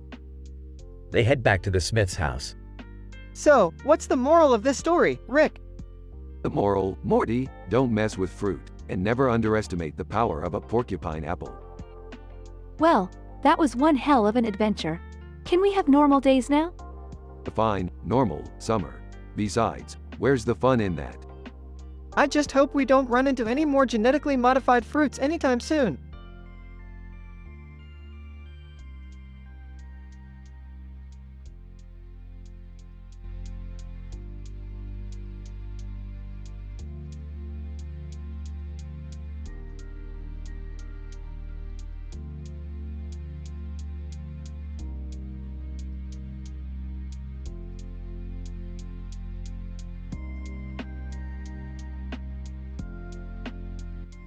Alright, Morty, grab your portal gun. We're going on an adventure. Wait, where are we going this time, Rick? We're heading to a parallel dimension, Morty. I've heard rumors of a woman with a brain in her head, neon lights, and a black jacket. We're going to meet her. Geez, Rick, that sounds weird. What's so special about her?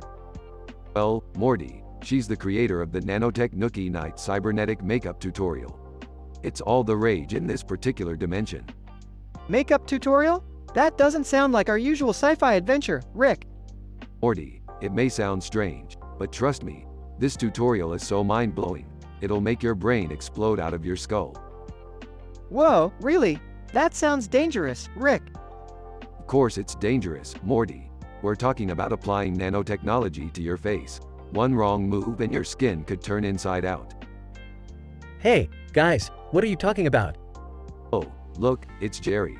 We're just discussing the greatest makeup tutorial in the multiverse. Makeup tutorial? That sounds ridiculous. Why would anyone care about that? Well, Jerry, some people like to look fabulous. Not everyone can rely on their good looks like you. What's going on here, boys? Makeup? I thought this was supposed to be a serious adventure. Beth, sometimes life is about exploring the absurd. Plus, you could use a little touch up yourself, sweetheart. Touch up? I'll have you know that I'm perfectly. Oh, spare me the speech, Beth. I've seen your morning routine, and it's not pretty. Hey, guys, forget about makeup. I'm more interested in that brain with neon lights. Can we get one for my room? Summer, it's not a decoration. It's a human being. Whatever. Morty, you wouldn't understand style if it smacked you with a fashion magazine. Alright, enough bickering. Let's get going. We'll attend the Nanotech Nookie Night cybernetic makeup tutorial and get our minds blown. But, Rick, what about the expanding brain meme you mentioned? Morty, that's just a metaphor for how this tutorial will expand our perception of beauty and style. It has nothing to do with the actual meme, okay? I think Rick just invented a new meaning for expanding brain, Morty. Oh great, now our adventures are crossing over with internet memes. This is gonna end well. Well, at least we'll have fabulous makeup while it all goes down in flames. Count me in for both the makeup and brain and neon lights. I'll be the coolest girl in school. Alright, let's go, before this conversation gets any more ridiculous. Strap in, everyone. Here we go again, Rick. I hope you know what you're doing. Morty, when do I ever know what I'm doing? That's the beauty of it all. They activate the portal, disappearing into the unknown.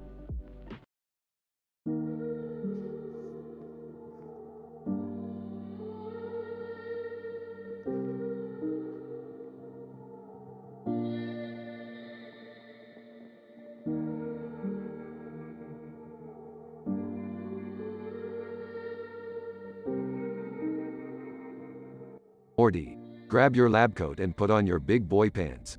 We've got some mind-bending science to do today. Geez, Rick, can't we take a break? I just need some downtime. Downtime? You think time is some kind of commodity we can just waste? Morty, time is the essence of the universe, and we're about to mess with it. Hey guys, what's all the commotion about? Got any adventures planned? Summer, we're about to dive into the depths of the multiverse using a green and black background with lines of dots. We're going to navigate through alternate realities like a boss. Rick, isn't that the same background you used last time we almost destroyed the universe? This one's a different shade of green, Morty. Totally unrelated. We're throwing caution to the wind. Incident. Rick activates the device and the room warps around them. They find themselves in a blue background with a green stripe. Whoa, where are we? This place looks like a crappy PowerPoint presentation. Morty, we've stumbled across a realm ruled by nitrogen, the great elemental king. He controls all gases, including the fart jokes you make, Morty. What? I didn't sign up for this. Shut up, Morty. We're gonna negotiate with nitrogen and get him to spare the Earth. I can't lose my favorite TV show, Morty. We need T-Series to keep making quality content. Are you seriously worried about T-Series at a time like this? Morty, priorities, man. Look out for the future, kid. Regression. Rick, Morty, and Summer approach Nitrogen, who looks like a giant gas cloud. Nitrogen. So, the insolent beings have arrived. What makes you think I won't just fart on you and be done with it? Nitrogen, buddy, we're here to make a deal. Spare Earth, and I'll give you this unlimited supply of burritos. Nitrogen. Burritos. The food of the gods. Very well, I spare your insignificant planet. But remember, this is a one-time deal. Rick, Morty, and Summer return to their own dimension. That was insane. Rick, I can't believe we actually saved Earth with burritos. Summer, sometimes it takes unconventional methods to save the world. And by the way, did I mention that T-Series is totally going down? Rick, you are one crazy bastard. But I guess that's why we're always getting into these insane messes. Damn right, Morty. Now let's go relax and watch some T-Series videos. We've earned it. The family gathers on the couch, contemplating the absurdity of their adventures.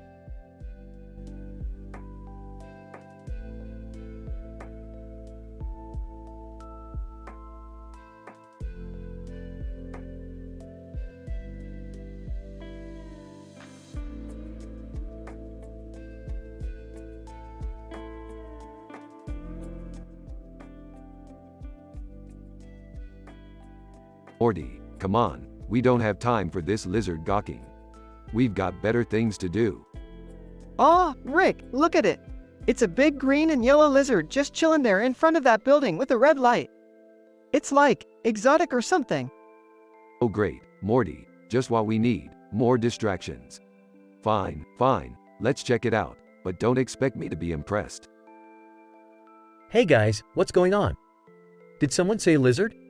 I love lizards, you know. They're like little tiny dinosaurs. Hey, Jerry, guess what? Nobody cares. Now stay back and let the professionals handle this. Whoa! Look, Rick! That lizard just transformed into Hellbender, the savage salamander from Axolotl. He's here to exterminate fictional characters, starting with Tony the Tiger. God damn it, Morty, what are you talking about? This is ridiculous. Why would he go after Tony the Tiger? I don't know, Rick. Maybe he didn't like his breakfast cereal, or maybe he thinks Tony's just too great. Morty, you idiot. We've got to stop Hellbender before he eliminates another fictional character. Hellbender, prepare to meet your fiery doom, Tony the Tiger. Your cereal empire ends here. Tony, they're great. More like, you're late to the party, buddy. I've dealt with hunters worse than you. Hellbender, you underestimate the power of the savage salamander. Taste my flames, you striped fool. Morty, we've got to do something. Tony's in trouble, and our reality is at stake here. I know, Rick, but what can we do against a fire-breathing salamander? This might be our most intense adventure yet. Morty, remember when you thought saving the universe was intense? Well, buckle up, because it's about to get a whole lot crazier. Hellbender, is that all you've got, Tony? Pathetic. Prepare to be annihilated. Tony, bring it on, you overgrown newt. You think you can handle the taste of Frosted Flakes? They're gonna grip you up. Morty, grab that extinguisher. We're gonna cool down this hot-headed lizard and save Tony. Oh geez, Rick, here goes nothing. They managed to freeze Hellbender's fire breath, buying Tony some time. Tony. Thanks, fellas. I owe you one. Forget about it, Tony. Just promote our faces on your cereal box, and we'll call it even. Wow, Rick, we just saved Tony the tiger from a fire-breathing salamander. Who would have thought? You guys are incredible heroes. You should have your own comic book. Comic book, huh? I've got a better idea, Jerry. How about we write a script, sell it, and make millions? Yeah, and then we'll retire from adventuring and live in luxury forever. That's the spirit, Morty. Now let's get out of here before another psychotic lizard shows up. They leave, victorious, as Tony the tiger waves them goodbye.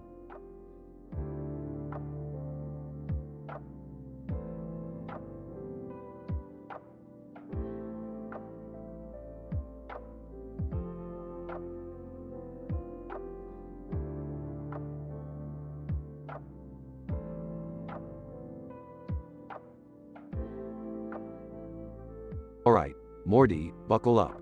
We're about to embark on the craziest adventure yet. Oh, okay, Rick. But where are we going this time? We're heading to a parallel universe where people just can't stop chatting. They're yapping nonstop, Morty. It's annoying as hell. Whoa, that sounds intense, Rick. But how are we gonna deal with that? I've created a special potion that'll make everyone shut their damn mouths. We just need to find the right ingredients. Oh, okay. What do we need? We need the extract from the rare silence flower, Morty. It's located deep in the forbidden forest of ZERGUS7. It's a dangerous place, Morty, but we've got no other choice. Okay, let's do this, Rick. I hope this potion works. They arrive at the forbidden forest of ZERGUS7. Alright, Morty, be on high alert. The forest is filled with deadly creatures. Nervously, Rick, I'm not sure about this. It feels like we're walking into the jaws of death. Don't worry, Morty. We're just gonna snatch that silence flower extract and get out of here. No harm, no foul. They encounter monstrous creatures, narrowly escaping death at several points. Panting, Rick, that was close. I thought we were done for. Relax, Morty. This is just another day in the life of Rick and Morty. They finally find the silence flower and extract the potion. Morty, we did it. We've got what we need. Now let's get back to our universe and end this incessant chattering. Thank goodness, Rick. I can't take the noise anymore. They return to their universe and administer the potion. Stand back, Morty. It's time to see if this thing actually works.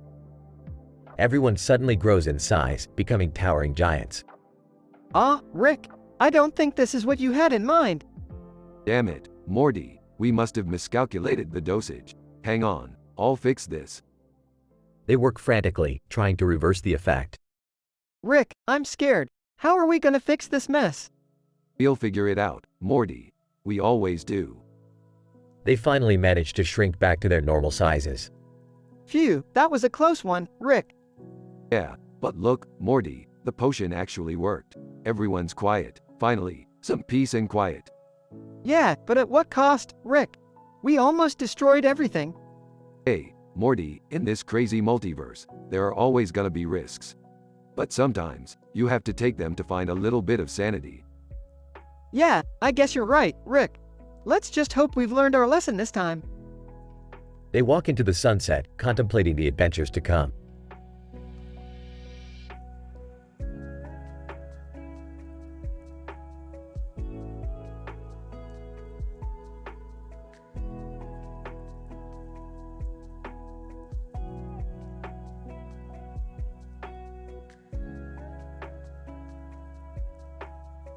Title: The Perilous Journey to the Poop-Filled Universe. Characters. 1. Max, the fearless leader of the group. 2. Sarah, the intelligent scientist. 3. Luke, the comical sidekick. 4. Rachel, the adventurous daredevil. 5. Dr. Johnson, the knowledgeable professor. Max, Sarah, Luke, and Rachel stand in front of a picture of a space scene with a large object in the sky. They discuss their next adventure. Max, alright, team. Our next adventure will take us to a universe filled with unimaginable chaos and hilarity. Sarah, analyzing the picture. Look at that massive object in the sky. It appears to be emitting peculiar energy waves. Luke, excitedly, energy waves, that means we're in for one wild ride. Incident. They activate the interdimensional portal and step into a universe where people can't stop pooping. Rachel, holding her nose. Oh my goodness. The stench is overpowering. Max, stay focused, team. We have a mission. We need to find a solution to this poop dilemma. Progression. They encounter a local scientist, Dr. Johnson, who offers them a potion to stop the non-stop pooping. Dr. Johnson, travelers from another universe. I have just the potion you need. But be warned, there are side effects. Sarah, we'll take our chances, Doctor. We can't endure this smell any longer. They consume the potion, expecting relief, but something goes horribly wrong.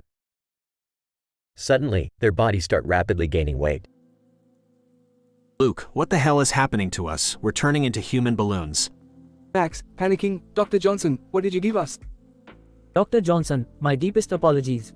The potion was supposed to suppress bowel movements, not give you a weight problem. Despite their inflated bodies, the team manages to find a solution to reverse the effects of the potion. Sarah, breathing heavily. Thank goodness we're back to normal. Note to self. Never trust a potion without proper testing. Max, agreed, Sarah.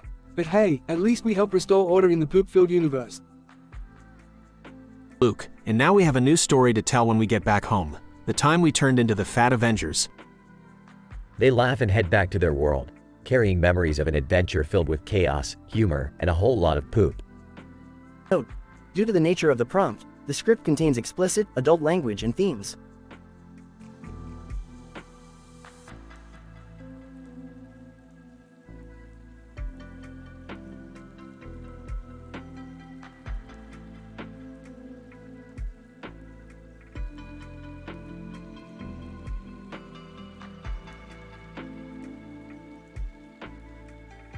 Title: The Universe's Weighty Consequence. Characters: 1. Rick. 2. Morty. Rick and Morty return home from their previous adventures, tired and somewhat battered. As they approach their large building, they notice a mysterious box sitting on the porch. What the hell is that, Morty? Did you bring home another cursed artifact? And no, Rick, I swear, I didn't touch anything weird this time. Incident. Morty accidentally knocks over the box, causing it to open and reveal a curious device. Without thinking, Morty presses a button on it, activating an unknown mechanism. Morty, you imbecile, you just had to touch something you didn't understand, didn't you? I didn't mean to. Rick, what does it do? Progression. A holographic message appears, stating that the device is the Mystery Seats box, designed to test the limits of reality. It instructs the user to destroy the universe for a chance at ultimate power. Destroy the universe, huh? Sounds like a challenge for idiots who have no idea what they're doing. Who would even come up with something like this? What do we do, Rick? Rick and Morty, not ones to back down from a challenge, decide to take matters into their own hands. They gather their weapons, inventions, and a new experimental fat blasting gun. Listen here, Morty, we're gonna blast those mystery seats into oblivion before they bring the damn universe down on our heads. All right, Rick, let's save the world, or whatever's left of it. Rick and Morty embark on a chaotic mission, utilizing their outlandish technology to track down the mystery seats. As they encounter obstacles and improbable scenarios, they face tremendous challenges that test their intelligence and resolve. Note: while the prompt requested an M-rated script, it is essential to ensure the content remains within the boundaries of decency and suitability for all readers.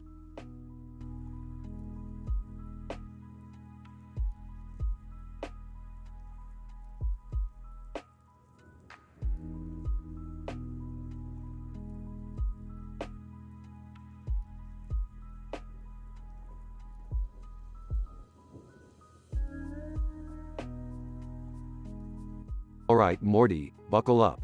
We've got a robot companion with a self-destructing timer, a fire behind us, and a building in the background. Time to go on one of our signature statistically improbable adventures. Geez, Rick, this robot looks sketchy. Are you sure it won't explode and take us with it? Relax, Morty. I modified its programming so it only explodes if it doesn't help us in time. It's like a trust exercise, Morty. Trust in my genius. Robot, tick, 5. Rick, shouldn't we ask this robot for directions or something? We're lost. Let's see if this tin can actually be useful for once. Hey, robot, how do we get to the nearest interdimensional portal? Robot, tick, 4. Alright, robot, spill the beans. Heard anything about Jerry and Beth's marriage? Robot, tick, 3. Rick, really? We're in the middle of a life or death situation, and you're asking about Jerry and Beth? Morty, drama makes things interesting. Alright, now, robot, give us the scoop. Robot, tick, 2. Morty, the robot's running out of time. Quick, ask it a random question. Okay. Robot, what do you think is the meaning of life? Robot, tick, 1. Great going, Morty. Now the robot's on its last O. Come on. Robot, tick, 0. Explosion. Rick, you blew up the robot. Relax, Morty. It's just collateral damage. We'll just grab another one from the robot accessories store. Seriously, Rick, you think Beth and Jerry got divorced like this robot exploded? Well, Morty, relationships explode all the time. Anything's possible, Morty. Now let's go grab that portal gun before the fire spreads. Fine, but next time, can we just stick to the adventure without all the drama? Morty, where's the fun in that? Drama adds excitement, uncertainty, and a hell of a lot of explosions. Alright, Rick, if you say so. But please, let's try not to blow up any more robots, okay? No promises, Morty, no promises.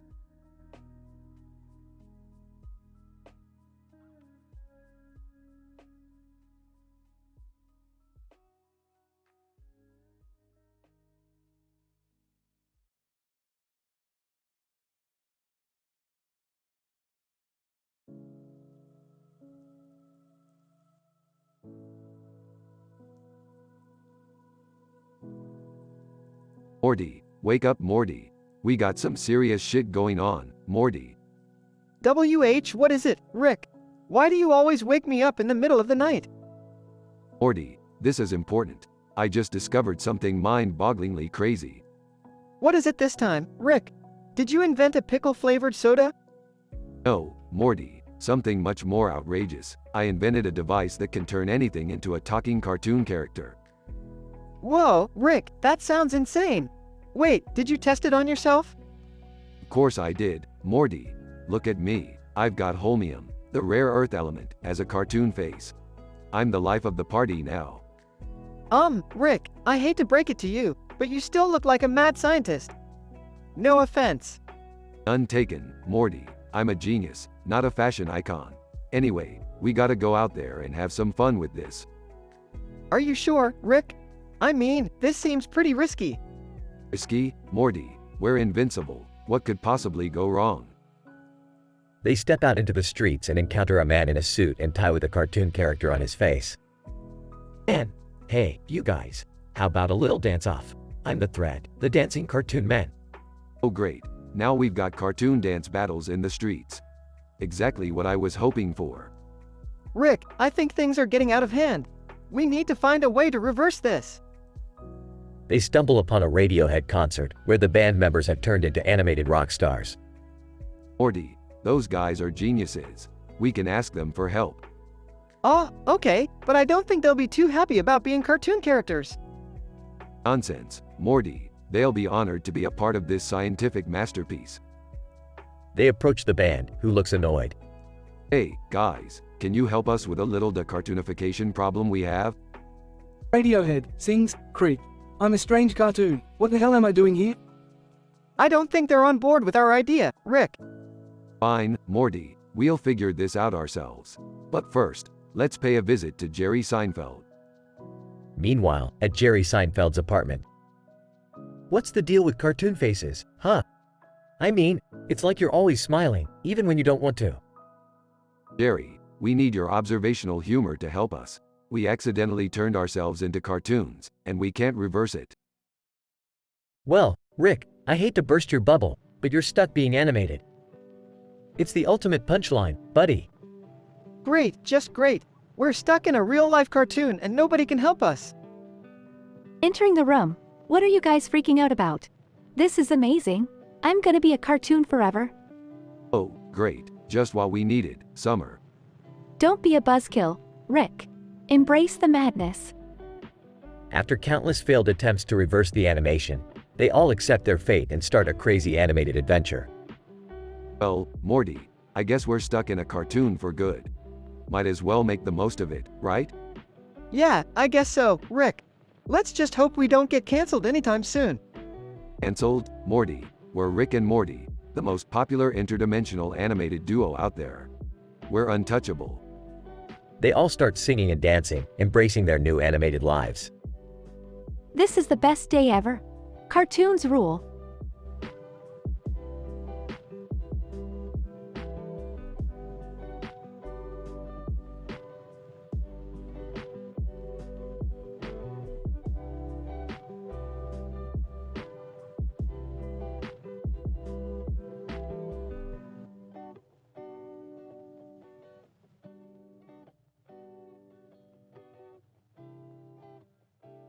Morty, Morty, Morty. Guess what, Morty? What is it, Rick? We've got a new mission, Morty, and it's a doozy.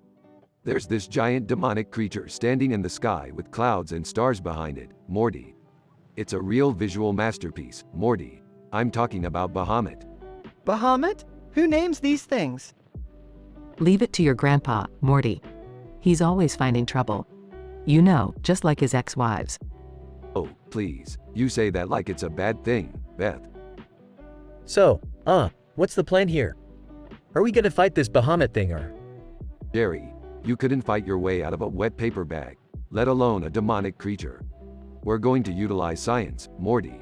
Real science. Sarcastically, oh, great, more of your real science. What's the plan, Rick? According to my calculations, Morty, we need to confront Bahamut with the ultimate distraction. I've created a device that emits a scent that demons find irresistible. I call it the horny devil. It's literally made from essence of Satan's pheromones. Rolling her eyes. Dad, please tell me you're not actually planning on using that thing. Oh, come on, Summer. It's either this or your grandpa's patented groin kick of doom. All right, let's put a pause on the drama and get this over with. We can't have Bahamut ruining the neighborhood, Rick. Fine, fine. Everyone just hold hands and we'll teleport right up to Bahamut's level. Wait, Rick, hold up. I've heard some rumors about Bahamut at school. They say it feeds on the tears of our enemies.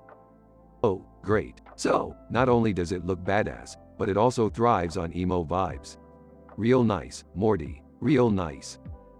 Whispering. Do you think Beth will ever love me again after this, Morty? I think you have bigger things to worry about right now, Jerry. Like saving the world from Bahamut and all. Alright, we're here. Prepare yourselves, family. Bahamut, Bahamut, Bahamut, Bahamut, Bahamut, Bahamut. Did I mention Bahamut? Can we just get this over with, already? Nervously, Rick, it's looking right at us. What do we do now? Morty, don't panic. We just need to show it we mean business. Beth, give me the horny devil. Let's give this beast a taste of sweet temptation. Can we please change the name of that thing? Under his breath. I kinda like it. Horny devil. Has a nice ring to it. Here you go, Rick. Please just finish this quickly.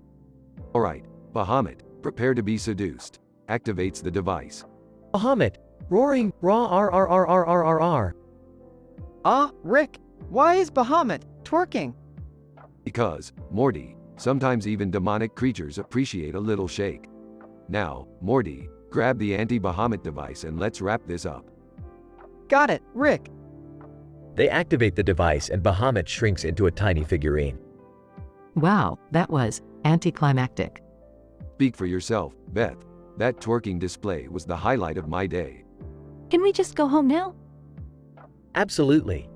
Let's get as far away from here as possible. Fine, fine. But mark my words, Morty. Bahamut will be back, and next time, it won't be twerking.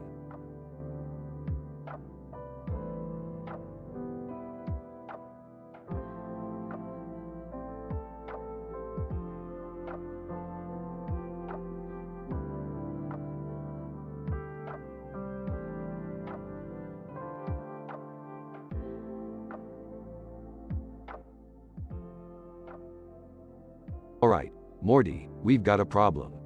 What is it this time, Rick? It's your mother, Morty. She's been leading a secret double life as a multiverse model. Whoa, really? Mom's a model in different universes? Yeah, Morty. Turns out, she's quite the hottie in some dimensions. But her modeling career has caused some serious trouble. Trouble? How? Well, Morty, in one dimension, a group of neon neons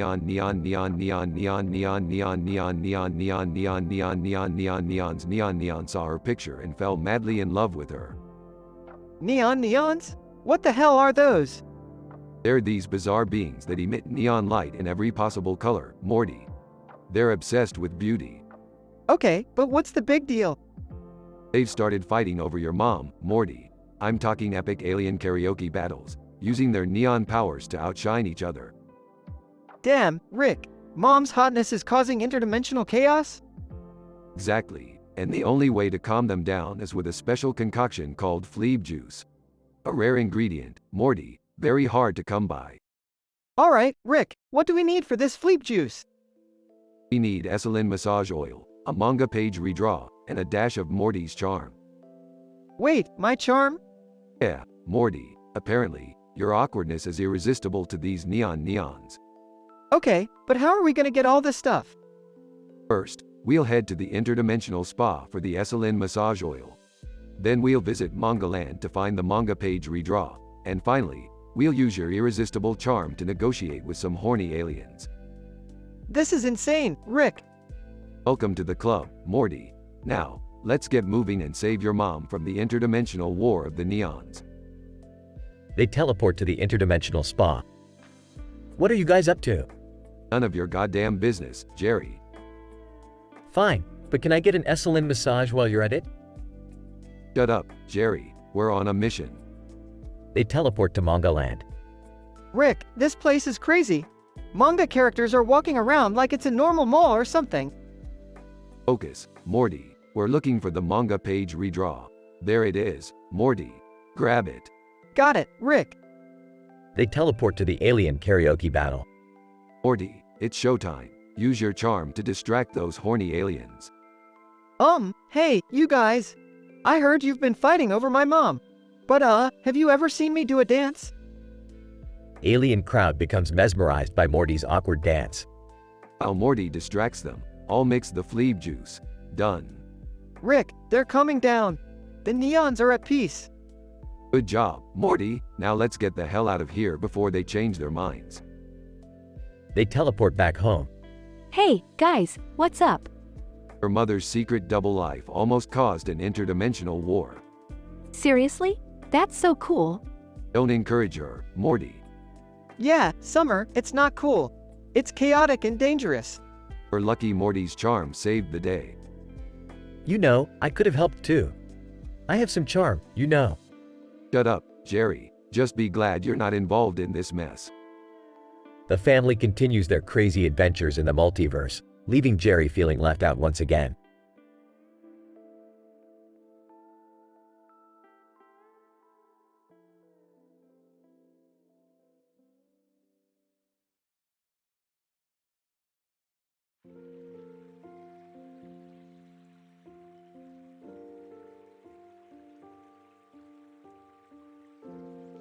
Morty, I can't believe what I'm seeing here.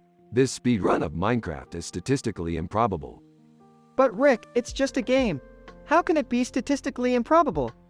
Oh, Morty, you sweet summer child. This isn't just any speedrun. This is a tool-assisted speedrun of Minecraft. Tool-assisted? What does that even mean? Jerry, it means that the player is using external tools or software to manipulate the game and achieve incredible results. Wait, you mean they're cheating? Bingo, Morty. This whole run has been meticulously planned out using hacks and exploits. But why would anyone do that? It takes away all the fun. Fun, Beth. We're talking about speedrunning here. It's a cutthroat competition filled with ego-driven, obsessive nerds. Hey, I resemble that remark. No offense, Jerry, but this is next-level stuff. They're not only manipulating the game, they're manipulating reality itself. Geez, Rick, that's messed up. What are we gonna do about it? Morty, we're gonna expose these cheaters for what they are. We'll gather evidence, expose their tactics, and bring the truth to the world. Yeah, that sounds like a plan. But how are we going to convince everyone? They'll think we're just jealous sore losers. Beth, we don't need anyone's approval. We'll create our own reality show, exposing the speedrun scammers. Watch the ratings skyrocket. That's genius, Rick. But wouldn't that make us just as bad as them? Morty, we're not cheating. We're just bending the truth a little. It's all about perspective. I don't know about this, Rick. It sounds risky. Jerry, when have we ever played it safe? It's time to embrace the chaos and shake the very foundations of the speedrunning community. All right, Rick, let's do it. We're in this together. That's the spirit, Beth. Prepare for an explosive journey through the world of deception, drama, and Minecraft. I can't believe we're gonna expose the underbelly of the speedrunning world. This is gonna be insane. Strap in, Morty. We're about to pull the curtain back and show them what really goes on behind the leaderboard. Well, I guess if it's for a good cause. Good cause or not, this is going to be one hell of a ride. Buckle up, everyone. We're diving headfirst into the world of speedrun scandal, and we're gonna make it rain truth. I hope we don't get banned from the internet or something. Morty, when have I ever let something like that stop us? Get ready to blow their minds. I can't believe I'm saying this, but let's expose some cheaters. It's time to bring justice to the digital realm. Let's go, team.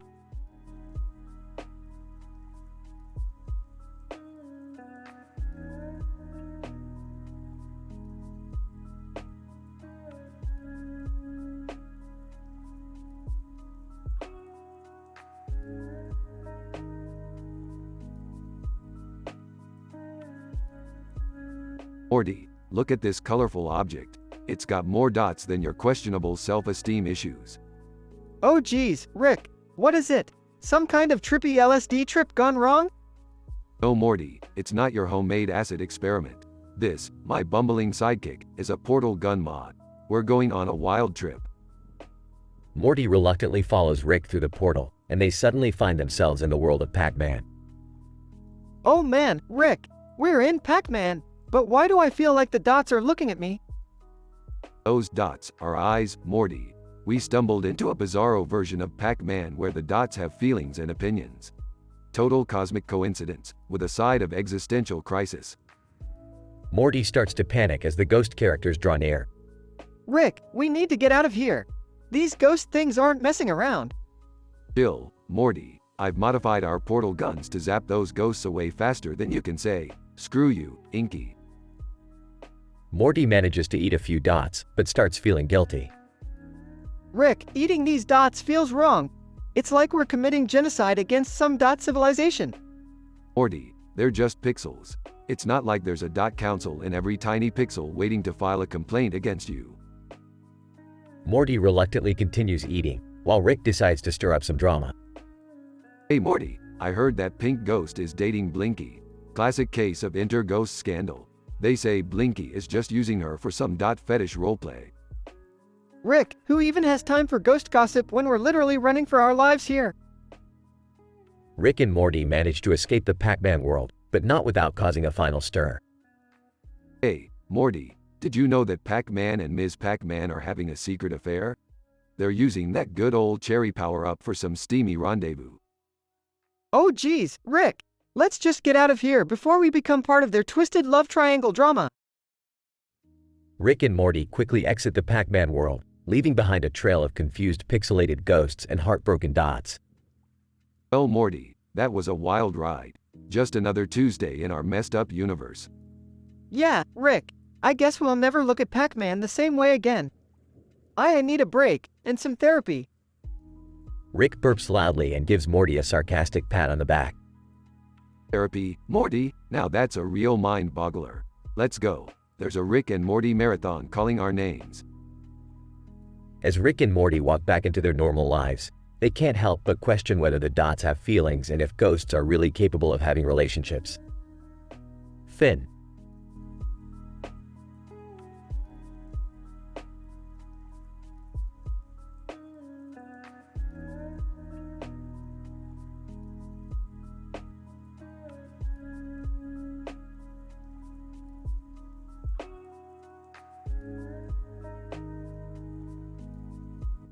Alright, Morty, buckle up. We're going on a wild ride tonight. We're heading to the universe of catgirls. I've got an insatiable hunger to clap some cheeks. Rick, I don't think that's a good idea. We should focus on more important stuff, you know? Did somebody say catgirls? Count me in. I've always wanted to pet a half-cat, half-human creature. Jerry, you're such a perv. But hey, if you want to join us in our debauchery, be my guest. Just try not to embarrass yourself too much. Rick, are you seriously dragging our son and my dim-witted ex-husband into this? This is beneath us, even for you. Oh, Beth, when are you gonna learn that nothing is beneath us? Trust me, we'll be surrounded by a flock of feline females in no time. Meanwhile, in the universe of catgirls. Catgirl 1. Look, it's those weird-looking humans with their strange gadgets again. What do you think they're up to this time? Catgirl 2, who knows? But I heard they're on a mission to clap our cheeks. Can you believe that? Catgirl 1. Those perverted creatures. Let's avoid them at all costs and continue living our fabulous catgirl lives. Meanwhile, back on Earth. Rick, this place is incredible. These catgirls are like something out of a teenage boy's fantasy. No kidding, Morty. It's like someone took every fetish on the internet and turned it into a reality. Truly remarkable. Look, Rick, that catgirl over there is winking at me. She's definitely into me. Oh, please, Jerry. You think any catgirl here would be interested in a middle-aged loser like you? Meanwhile, in the midst of all the chaos. Cartoon Cat. Hey man, got any catnip? I've been tripping on the Milky Way all night and I need a little pick-me-up. Oh, a talking cartoon cat with a backpack? Now that's new. Sorry, pal, I'm fresh out of catnip. Maybe try the alley next door? Cartoon Cat. Thanks, man. Oh, by the way, have you seen any interdimensional squirrels around here? Asking for a friend.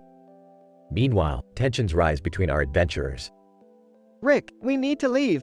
These catgirls are starting to get aggressive, and Jerry is not helping the situation at all. What? Can't a guy enjoy himself for once? These catgirls are crawling all over me. Rick, I can't believe I'm saying this, but Morty is right. We need to get out of here before things get out of hand. Fine, let's get the hell out of Dodge. But I must say, this universe of catgirls turned out to be way less fun than I expected. Back in Rick's spaceship. Phew, that was close. I'm just glad we made it out of there in one piece. You guys are such buzzkills. I was just starting to have the time of my life. Well, Jerry, maybe next time we'll find a universe where your fantasies align with the rest of us. Until then, let's just enjoy a nice peaceful ride home. Agreed. No more catgirl adventures for a while. We've had enough claws and cheeks for one lifetime. Our adventurers return home, slightly traumatized and a little wiser. Although they may have escaped the madness of the catgirl universe, they can never escape the insanity that comes with being a part of Rick and Morty's multiverse adventures.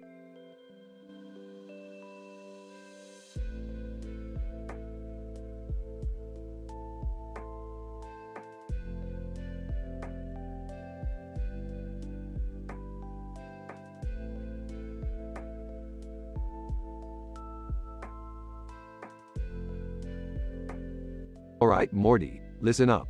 We've got a new interdimensional mission. Strap in, buddy. Oh geez, what now, Rick? What crazy sh*t have you got us into this time? Relax, Morty. We've been hired by a wealthy alien to retrieve a rare artifact. It's called the Tape of Ultimate Power. Tape of Ultimate Power? What's so special about a tape? Well, Morty, this isn't your regular old VHS. This tape contains unimaginable cosmic energy capable of altering reality itself. Altering reality? Are you serious, Rick? That sounds dangerous. Of course, it's dangerous, Morty. We wouldn't be going after it if it was just a frickin' cassette tape. Anyway, buckle up, we're headed to the planet Moxon. Arriving on planet Moxon. Whoa, Rick! Look at that giant poster with all those tapes on it. This place is like a tape lover's paradise. Stay focused, Morty. We need to find the tape of ultimate power. Distractions are for idiots like Jerry. Jerry suddenly appears. Hey, guys! I heard you were looking for tapes. Well, guess what? I have a rare tape collection too. Oh great, Jerry. I'm sure your collection is exactly what we need in this universe-saving mission. Ah, Rick! Look over there! A giant machine with the words, Mechakoopa vs. Mechasonic vs. Mechalakahimakahainiho. Morty, those are the 3 guardians of the tape of ultimate power. This just got a whole lot more exciting. Let's bring it on. The trio engages in an epic battle with the mechanical guardians. Panting, Rick, these guardians are tough. How are we gonna defeat them? Morty, remember the blueprints I showed you earlier? We'll need to find their weak spots and exploit them. Now stop whining and start fighting. After an intense struggle, Rick, Morty, and Jerry manage to defeat the Guardians and obtain the tape of ultimate power. We did it, Rick! We got the tape! What's next? Now, Morty, we use the tape of ultimate power to save the universe. Or maybe sell it for a ridiculous amount of money. I haven't decided yet. Guys? Can I have one of those Guardian robots for my tape collection? Oh, sure, Jerry. Just go ahead and take the trashed remains of a cosmic guardian. It's not like it could cause any trouble in your garage. Rick, sometimes I just don't get how you put up with him. Morty, you'll learn that in life, you sometimes have to tolerate idiots like Jerry to survive. Now let's go. We've got cosmic energy to mess around with.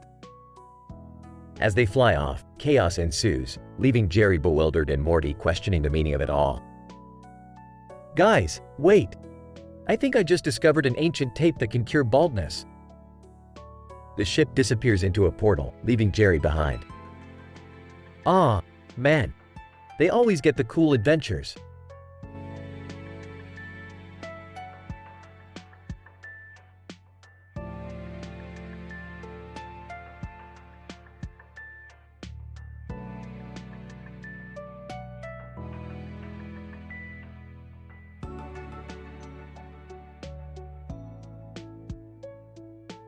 Morty, I've invented a device that can turn anything into a sentient being. Wanna try it out? Oh geez, Rick, I don't know. Last time we did something like this, I ended up marrying a butter-passing robot. Quit your whining, Morty. It's either this or tracking down those interdimensional demons that escaped from my lab last week. What's going on in here? Can't you two come up with a less risky activity? Yeah! I've had enough of your dangerous experiments, Rick. Can't we just have a normal family night for once? Jerry, if I wanted normal, I wouldn't have invented a machine that turns real money into monopoly money. You did what? That's it, I'm out of here. Scene shifts to an alien dating show. Jerry is chosen as a bachelor to compete for the affections of an alien princess. Me? Really? I never thought I'd get chosen for anything in my life. Alien host, welcome, Jerry. Are you ready to meet your potential soulmate? Meanwhile, Rick and Morty stumble upon an abandoned mine on Mars. Morty, we may have hit the jackpot here. This mine is filled with gloopitium-9, the rarest element in the universe. Are you serious, Rick? These mines are always cursed. Remember the time we unleashed that horde of alien zombies? What are you two doing? Shouldn't we be worried about Jerry? Relax, Beth. Jerry's doing just fine. Let's focus on this gold mine, quite literally. Scene shifts back to the dating show where Jerry's potential alien love interests start turning into hideous creatures. Oh, I think there's been a mistake. These girls weren't like this before. Alien host, surprise. It's the Mars mate mix-up. Enjoy your new brides, Jerry. Oh, come on. Beth, Rick, and Morty rush to Jerry's rescue. Jerry, what did you get yourself into this time? I just wanted to feel special for once. Hold on, I got an idea. Morty, hand me the sentient device. You mean the one you invented earlier? Yeah, that one. We'll turn these creatures back into their original forms. Rick uses the device, and the alien creatures transform back into beautiful alien women. Alien women, thank you for saving us. Jerry, you're really something. Me? Really? The group manages to escape the dating show and return to Earth. Jerry, you never cease to amaze me with your luck. Yeah, I guess I do have a way with the ladies. Don't get carried away, Dad. It was just a fluke. Alright, enough with the sappy stuff. Let's go find a giant space worm to ride or something. They all laugh as they embark on another crazy adventure together.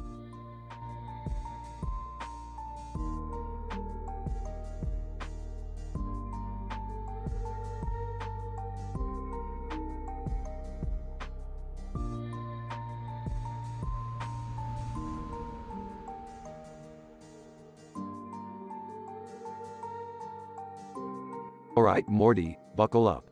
We've got some serious shit to deal with today. What's going on, Rick? I was just trying to study for my algebra test. Screw algebra, Morty. We've got a man in a leather jacket and an alien mask with green lights behind him. What? Is he some kind of alien technology heist guy? Bingo, Morty, and we're gonna steal his stolen alien tech. You're gonna be my personal trainer for this mission. Me? A personal trainer? Oh, Rick, I don't think I'm cut out for that. Shut up, Morty. Strap on this headband that will make you the most skilled personal trainer in the universe. Eavesdropping? Did I hear something about personal training? I could use a little motivation. Shut up, Jerry. You're useless. But speaking of secrets, Summer, why haven't you told Morty about your secret affair with an alien spy? What? How did you find out? Please, Summer, I'm a genius. I know everything. But don't worry. I used alien technology to erase Morty's memory of this conversation. Wait, what? Exactly. Now, listen up, Morty. We need to activate the astrology adulterer alert to lure the man in the leather jacket here. How the hell does that work? It's simple science, Morty.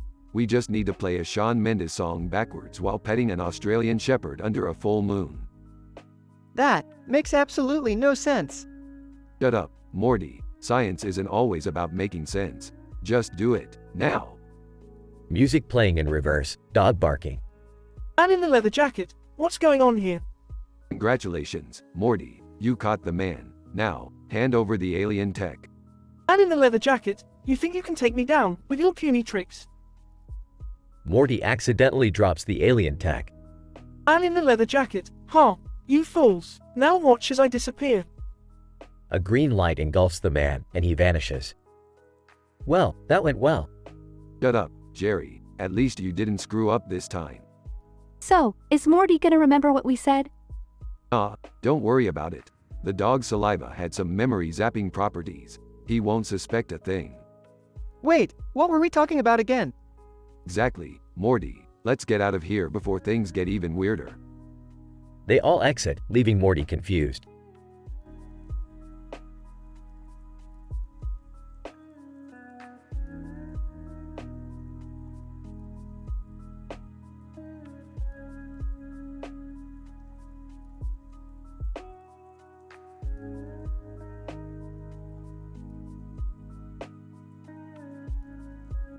Alright, Morty, listen up.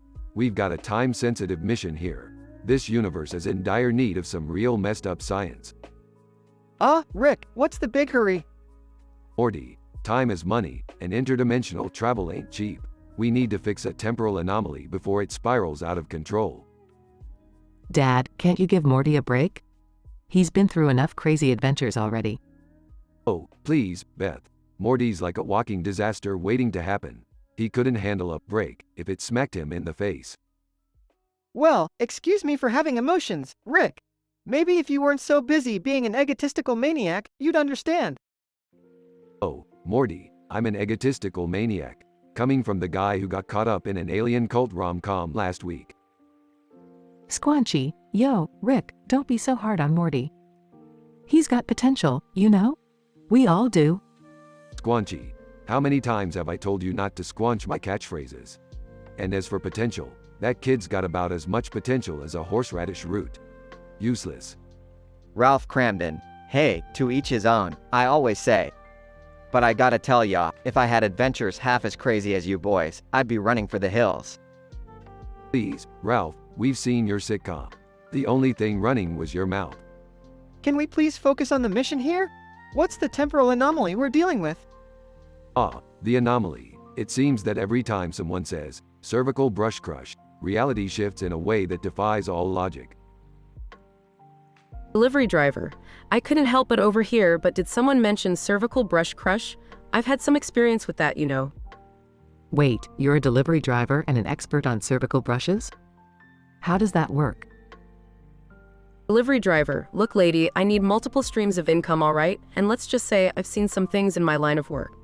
Fascinating. Morty, let's go find this mythical cervical brush crush and fix this reality warping mess before it's too late. Alright, Rick, but can we please try not to screw up any more lives in the process? Sure, Morty, I'll just add that to the impossible list of demands. Now, let's get moving. Clock ticks in the background as the group prepares for an interdimensional journey, ready to face the absurdities that lie ahead.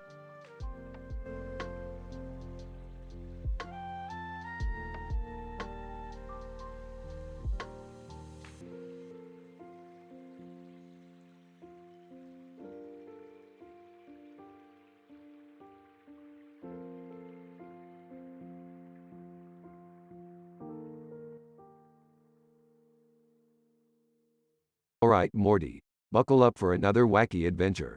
We've got a giant blue-eyed alien with a city in the background and a blue light on its face. Rick, are you sure we should mess with that thing? Morty, do you ever want to have any fun? Or just sit around and mope about how your entire life is a meaningless void? Well, when you put it that way. Guys, enough with the existential crisis. Let's go check out that alien. Finally, someone with enthusiasm. Come on, Morty, we won't be long. So, blue-eyed alien, what's the deal with the city in your face and the blue light thing? Blue-eyed alien, I am Magneto, ruler of this galaxy. The city in my face is my headquarters, and the blue light is my power source. Magneto? Are you related to that mutant guy from Marvel? Magneto? No, Morty. That's a different universe. Now, if you'll excuse me, I have some alien assimilation horror to attend to. Rick, this city in Magneto's face is insane. How does it even function? It's all about economics, Summer. You see, these aliens have a completely different currency system. They trade in many black holes. Black holes? Isn't that dangerous? Of course it is, Morty. That's why their economy is in shambles. They're always eating away at each other's savings. Alright, Morty, I got an idea. Let's create a time travel trouble for Magneto. We'll mess with his timeline and make him regret ruling this galaxy. Rick, isn't that messing with the space-time continuum? Morty, if you keep worrying about the laws of physics, you'll never have any fun. Now hold this chrono-adjusting device. Rick, something went wrong. We've created a time travel paradox. Oh no, we're doomed. Relax, Morty. Do you think I'd let us get caught in a paradox without a backup plan? We're in a parallel universe. Nothing more than a side mission in the grand scheme of things. Alright, we need a new plan. Let's use Magneto's own power against him. We'll manipulate the blue light on his face to send a shockwave to the entire galaxy. Won't that destroy everything? Relax, Morty. It'll just give everyone a taste of their own medicine. Trust me, they'll survive. Rick, I think it worked. The shockwave is spreading. Rick, this is insane. We're messing with an entire civilization. Morty, either you embrace chaos or you let it consume you. Now, let's get out of here before things get even crazier. That was a close one. We narrowly escaped another intergalactic mess. Rick, do you ever worry about the consequences of our actions? Morty, the universe is run on chaos. Why should we be any different? Alright, let's go home and pretend this never happened. It's just another day in the life of Rick and Morty. Conclusion. In the end, Rick, Morty, and Summer learned that meddling with giant blue-eyed aliens and their bizarre civilizations can lead to unexpected chaos. But hey, what's an adventure without a little mayhem? As they flew away in their spaceship, they couldn't help but wonder what insane escapades awaited them in the multiverse next.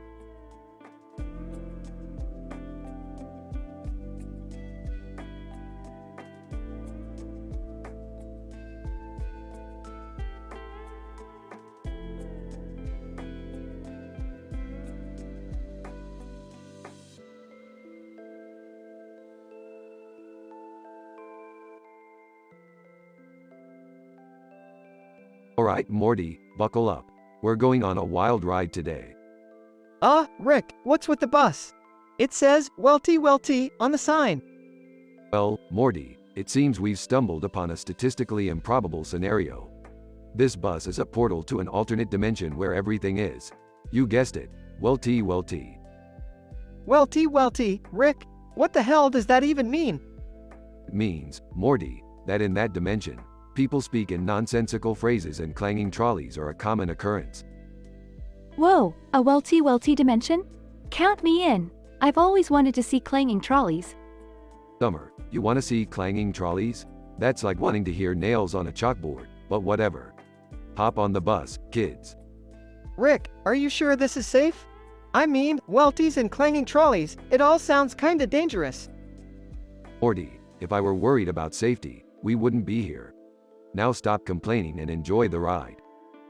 They board the bus and it takes off, clanging and rattling. Welcome to the Welty dimension, folks. Prepare for some mind-bending experiences. Wow, Rick, everything here is so weird. Look at that, a talking banana with a monocle. Nana, good day, gentlemen. Might I interest you in a piping hot cup of Welty tea? Don't mind if I do, Mr. Monocle Banana. Alright, enough tea time. We've got a Welty to explore. They continue their journey through the bizarre dimension. Rick, look over there. It's a group of aliens playing golf with flamingos as clubs. Wow, Morty, those aliens have really screwed up their priorities. Let's not stick around for a game, shall we? Hey, guys, I heard there's a welty disco party happening down the street. Let's go. Alright, but stay close, kids. In this dimension, disco balls shoot lasers and dance moves can be deadly. They arrive at the disco party and the place is chaos with lasers flying everywhere. Rick, this is insane. We gotta get out of here before someone loses an eye. Relax, Morty. These lasers won't harm us. They're just for dramatic effect. Besides, I got my eye on that cute alien over there. Oh my god, Rick, can you focus for 1 minute? We're in a dimension where disco balls are trying to kill us. Fine. Let's get out of here, party pooper. Back to the Welty bus. They escape the chaos and return to their dimension. Phew, I'm glad we made it back in one piece, Rick. That was way too much craziness for me. Morty, we just had a glimpse into a dimension where everything is completely batshit crazy.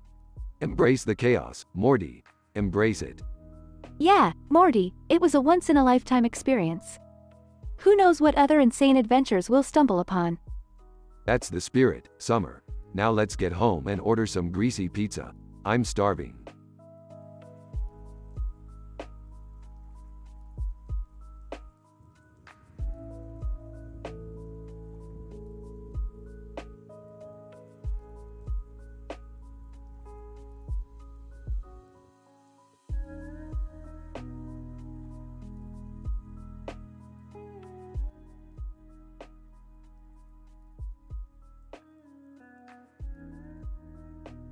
Alright, Morty, buckle up. We've got some important science to do today. Rick, can we maybe take a break from, destroying the universe for once? I've been thinking about my social life, and it's not looking too good. Morty, your social life is like trying to find logic in Jerry's brain. It's impossible, but fine, we can take a detour. What's that supposed to mean, Rick? My brain is totally normal. Jerry, if your brain was any more normal, it'd be a sentient potato. Now shut up. Seriously, Morty, you need some major improvement in that department. You're about as attractive as a cicada in a suit. Cicada, hey, watch it, Summer. I may be a bug, but I got style, okay? Well, I'm tired of being a cicada in a suit. I want to be someone cool like Rihanna. Rihanna, Oh please, Morty, you couldn't handle being half as fabulous as me. Hold on a second, Morty. I think I've got an experiment that might just help you out. Grabbing a green ball. What's that ball for, Rick? Trust me, Morty, it's gonna make your wildest dreams come true. Hangs the green ball from the garage ceiling. Rick, I'm not sure about this. Quit being a pansy, Morty. Just touch the damn ball. Morty hesitantly touches the ball and starts to glow. Holy crap, Morty, you're transforming into a heartthrob. Doge mean. Such heartthrob. Wow, much attractive. Very Morty. Brianna, I don't usually say this, but Morty is looking fine right now. My son, a heartthrob? I never thought I'd see the day. Whoa, this is weird, but awesome. Let's go back to school and see how people react. Cut to the school hallway. Female student, is that Morty? Oh my god, he's so hot. Male student, dude, Morty's stealing all the attention. This sucks. Hey, Rick, this heartthrob thing is great. I'm like a walking popularity magnet. Yeah, Morty, fame is nice until the inevitable existential crisis hits. Enjoy it while it lasts. Meanwhile, chaos erupts in the school as everyone fights for Morty's attention. Morty, what have you done? This is madness. I didn't mean for all this to happen, guys. I just wanted to be noticed. Well, this is certainly a pickle. Can we just go back to being regular old Smiths now? Don't worry, I've got a plan. Just hold on. Rick pulls out a device and presses a button, causing Morty to revert back to his regular self. Phew, that's a relief. Being a heartthrob was exhausting. Sometimes, Morty, it's better to be average and fly under the radar. Now let's go home and never speak of this again. Sounds good to me, Rick. The Smiths walk away from the chaotic school, leaving behind a trail of bewildered students. Doge mean. Much wow. Such normal. Very average, says Smith.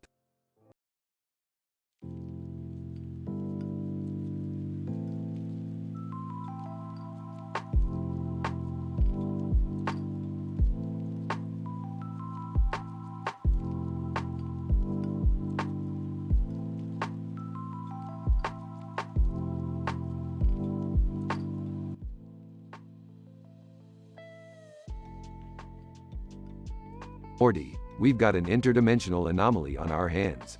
There's a heart-shaped object emitting a bright light, surrounded by stars and lines. Whoa, Rick, that's insane. What do you think it is? Well, Morty, statistically improbable scenario suggests it's an alien artifact with the power to make anyone irresistible to others. Like a love potion? Or like a universal crush enhancer. This thing has the potential to cause some serious chaos and drama. Hey guys, what are you nerds talking about? Oh, just a heart-shaped object that could potentially fix your dating life, Jerry. What? Really?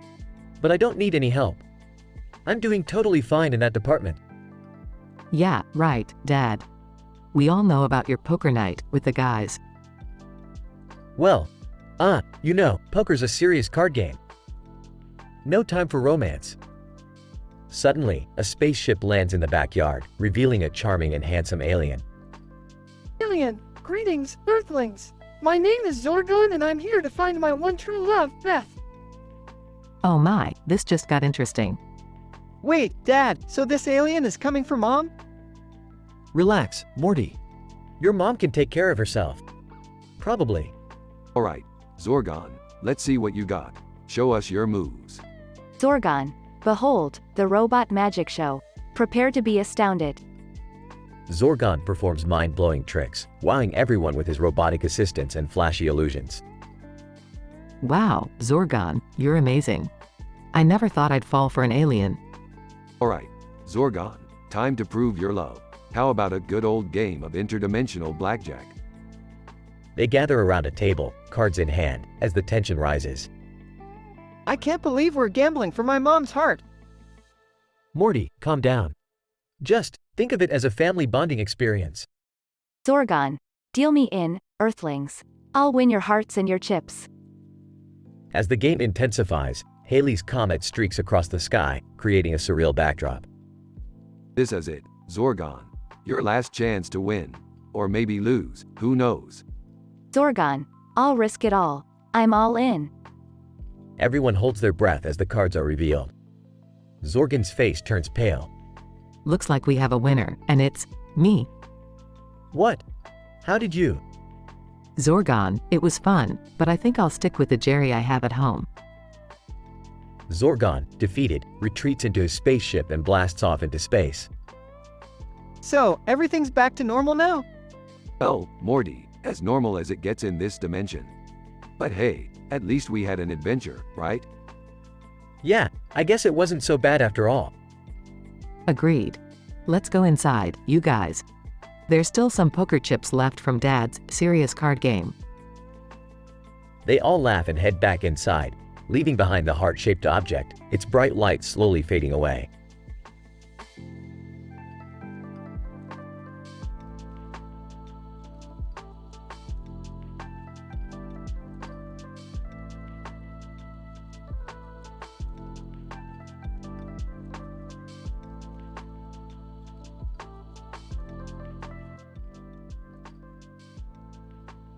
Morty, grab your portal gun.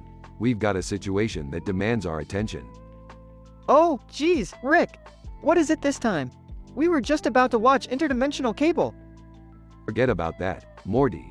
We've got a more pressing matter at hand. I've invented a clean bean, Morty. A bean that literally cleans everything it touches. A clean bean? Seriously, Rick? You couldn't come up with something more useful, like a cure for cancer or world peace? Morty, cancer and world peace are boring. Clean beans are where it's at. Trust me, Morty, you've never seen a bean like this before. Hey, what's all this bean talk about? Is it some kind of new health trend? Oh, Jerry, you wouldn't understand. This clean bean has the power to cleanse the world of all its impurities. It's the solution to all your problems, Jerry. Really? Well, I could certainly use some problem solving. Maybe this clean bean could finally make me successful. Beth, did you hear that? Jerry, don't get your hopes up. This sounds like another one of Rick's crazy inventions. Remember the time he gave Summer a portal gun to go to the mall? Yeah, thanks a lot for that. I ended up in a dimension where everyone has their heads as butts. Real cool, Grandpa. Look, Summer, it was an accident. Besides, you ended up making a killing selling butthead hats. It's called entrepreneurial spirit, Morty. I guess that's one way to look at it. So, what's the catch with this clean bean, Rick? Morty, there's always a catch. This clean bean can only be activated by a cartoon character with a weird expression on their face. We need to find that character, Morty, before the world becomes a filthy mess. Well, where do we find a cartoon character like that, Rick? I've already sent out a distress signal through the interdimensional channels. We're just waiting for a response. So, while we're waiting, can we watch Interdimensional Cable now? I heard there's a show where alternate versions of me are actually successful. Jerry, are you seriously that desperate? Fine, put it on. We can't save the world without some mind-numbing entertainment. They all settle down to watch Interdimensional Cable, as Rick monitors for the strange cartoon character with a weird expression on their face. Look, Morty, the distress signal worked. We've got a response. Wow, that was fast, Rick. Who responded? It's a cartoon character named Weirdo Face. He's got a weird permanent smile ingrained on his face. Just what we needed. Well, what are we waiting for, Rick? Let's activate that clean bean and clean up this mess. They all gather around the clean bean and Weirdo Face amidst a pink background with a blue background and a pink background with a blue background. Alright, Weirdo Face, do your thing. Weirdo Face, with a creepy smile. Let the cleaning commence. The clean bean activates, engulfing the world in a torrent of bubbles, and slowly but surely, everything becomes squeaky clean. I can't believe it actually worked. This is so weirdly satisfying, you guys. Finally, something actually went right for once. You see, Morty, sometimes the most statistically improbable scenarios turn out to be the most successful. And now, let's get back to our regularly scheduled programming. Yeah, I guess when life gives you clean beans, you make bubble baths. They all laugh, as the world continues to gleam with newfound cleanliness.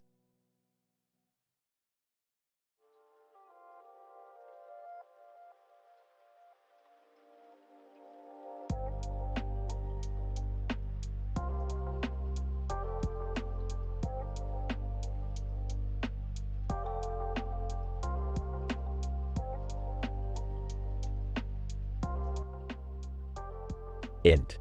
Fancy restaurant, night. The place is bustling, dimly lit, and filled with patrons dressed in suits and elegant gowns.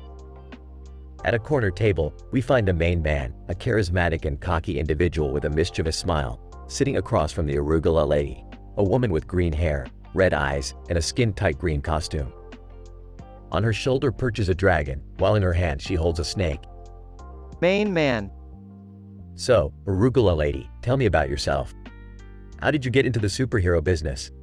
Arugula lady. Well, it's a long story. I was once a botanist, experimenting with genetically modified vegetables. One day, my lab exploded and I was doused in a mysterious green liquid. I woke up with these powers and this fabulous fashion sense. Main man. Impressive. And what does your little friend, the snake, think of all this? Arugula lady. The snake, you mean Seymour? He's loyal. He's been with me since the lab incident.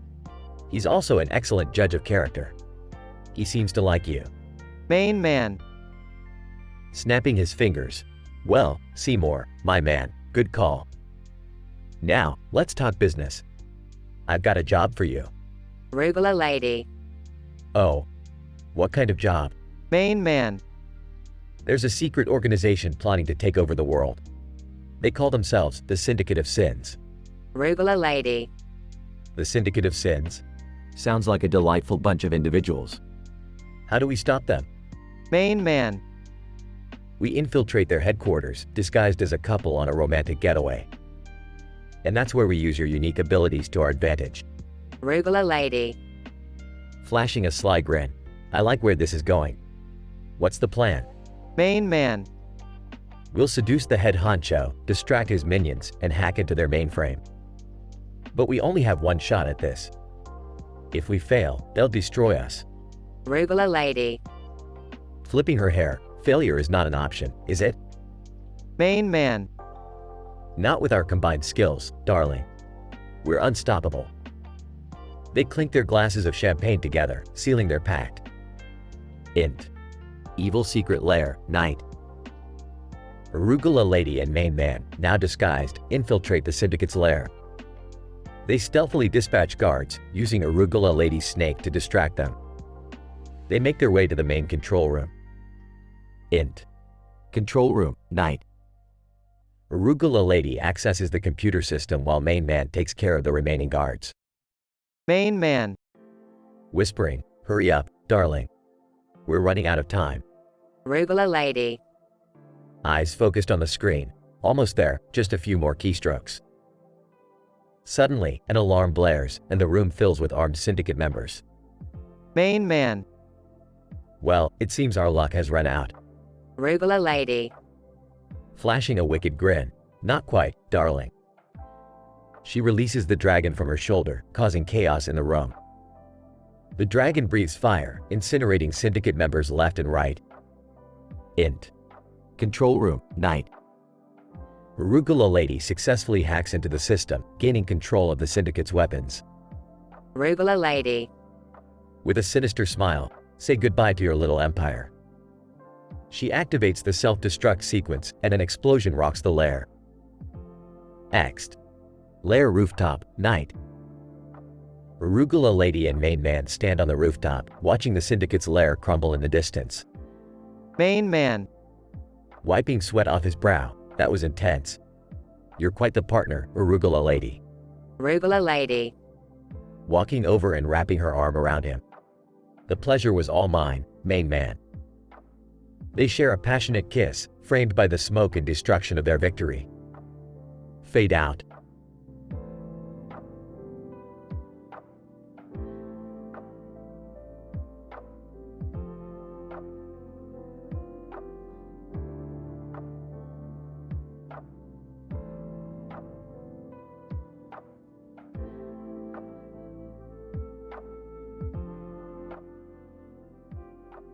Alright, Morty, buckle up. We're about to embark on another statistically improbable adventure. Oh geez, Rick, are you sure this is safe? Safe? Who needs safe when you've got a portal gun in the universe at your fingertips? Trust me, Morty, we'll be fine. Hey, Rick, what are you guys up to? Jerry, can't you see we're about to dive into a dark matter divorce? It's way above your pay grade. Yeah, Dad, leave the cool stuff to the professionals. Well, excuse me for wanting to be a part of something exciting for once. Look, Jerry, maybe if you could handle a warp speed wooing wobble instead of obsessing over your failed relationships, you'd be a bit more interesting.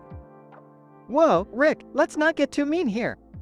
Mean, Morty, trust me, I'm being nice. You should have seen the time I crossed paths with Sabrina Carpenter in Dimension C-137. Seriously, Dad, you're bringing up Sabrina Carpenter now? Well, I just heard she might be dating that guy from Dimension Zeta 7. Oh please, gossip like that is so last week. If you want the real scoop, I'll take you to Dimension X-23, where they actually make scissor snuggle scandals their national pastime. Scissor snuggle scandals? Is that even a thing? Oh, it's a thing, Morty. A thing that'll make your head spin faster than an intergalactic blender. Can we please focus on the task at hand, Rick? Fine, spoil sport. We're going to an alternate universe where Morty's awkward phase is celebrated as chic, while everyone else shuns coolness. Wait, they think being awkward is cool? That's right, Morty. You'll finally be the most popular kid in the multiverse. Well, it's about time something good happened to Morty. Shut up, Jerry. No one asked for your opinion. Just let it go, Rick. We've got an adventure to go on. Fine, fine. Let's get this show on the road. They enter the portal and find themselves in a vibrant alternate universe. Wow, Rick, this place is insane. Yeah, Morty, it's like being inside a psychedelic kaleidoscope. Enjoy it while it lasts, kid. They navigate through the alternate universe, encountering strange beings and mind-bending challenges. Rick, what's the plan here? Just follow my lead, Summer. We need to find the awkwardness amplifier and reverse the coolness equation. Rick, I think I see it over there. Great, Morty, grab it and let's get out of here. As they escape, the universe begins collapsing behind them. Rick, what did you do? Relax, Jerry, it's just a minor side effect. Nothing to worry about. They arrive back in their original universe, safe and sound. Phew, that was intense, Rick. Intense, Morty. That was just another day in the life of the smartest man in the universe. Well, at least Morty's awkward phase is finally over now. Yeah, I guess that's something to celebrate. Celebrate? Nah. Let's get back to the garage and start working on our next insane adventure. The universe isn't going to save itself, you know. They all walk away, leaving behind the chaos and absurdity they created.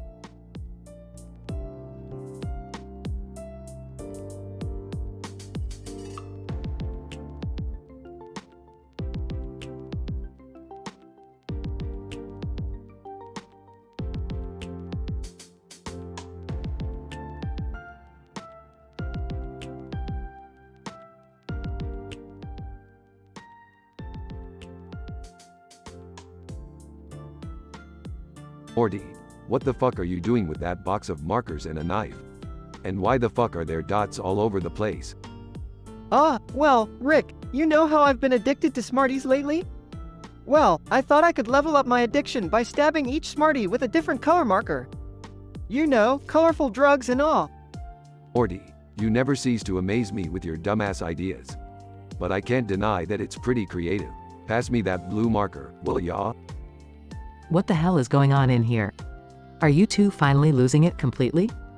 Beth, no, we're just taking recreational drug usage to a whole new level. Wanna join? Oh, no, thank you. I'm good just judging you from afar. Seriously, Dad, stabbing Smarties with markers? Can you guys be any more childish? Oh, Summer, I'd say you haven't seen anything yet. Pass me the red marker, Morty. Here you go, Rick. But aren't you supposed to be working on that super important interdimensional space portal? Summer, hand me that green marker, please. And who cares about the portal? We're having some real creative fun here. What's all this noise about? Jerry, go back to your mediocrity. We're in the middle of artistic genius here. Ouch, Rick, that was harsh. Yeah, well, the truth hurts, Morty. Pass me the yellow marker, Beth.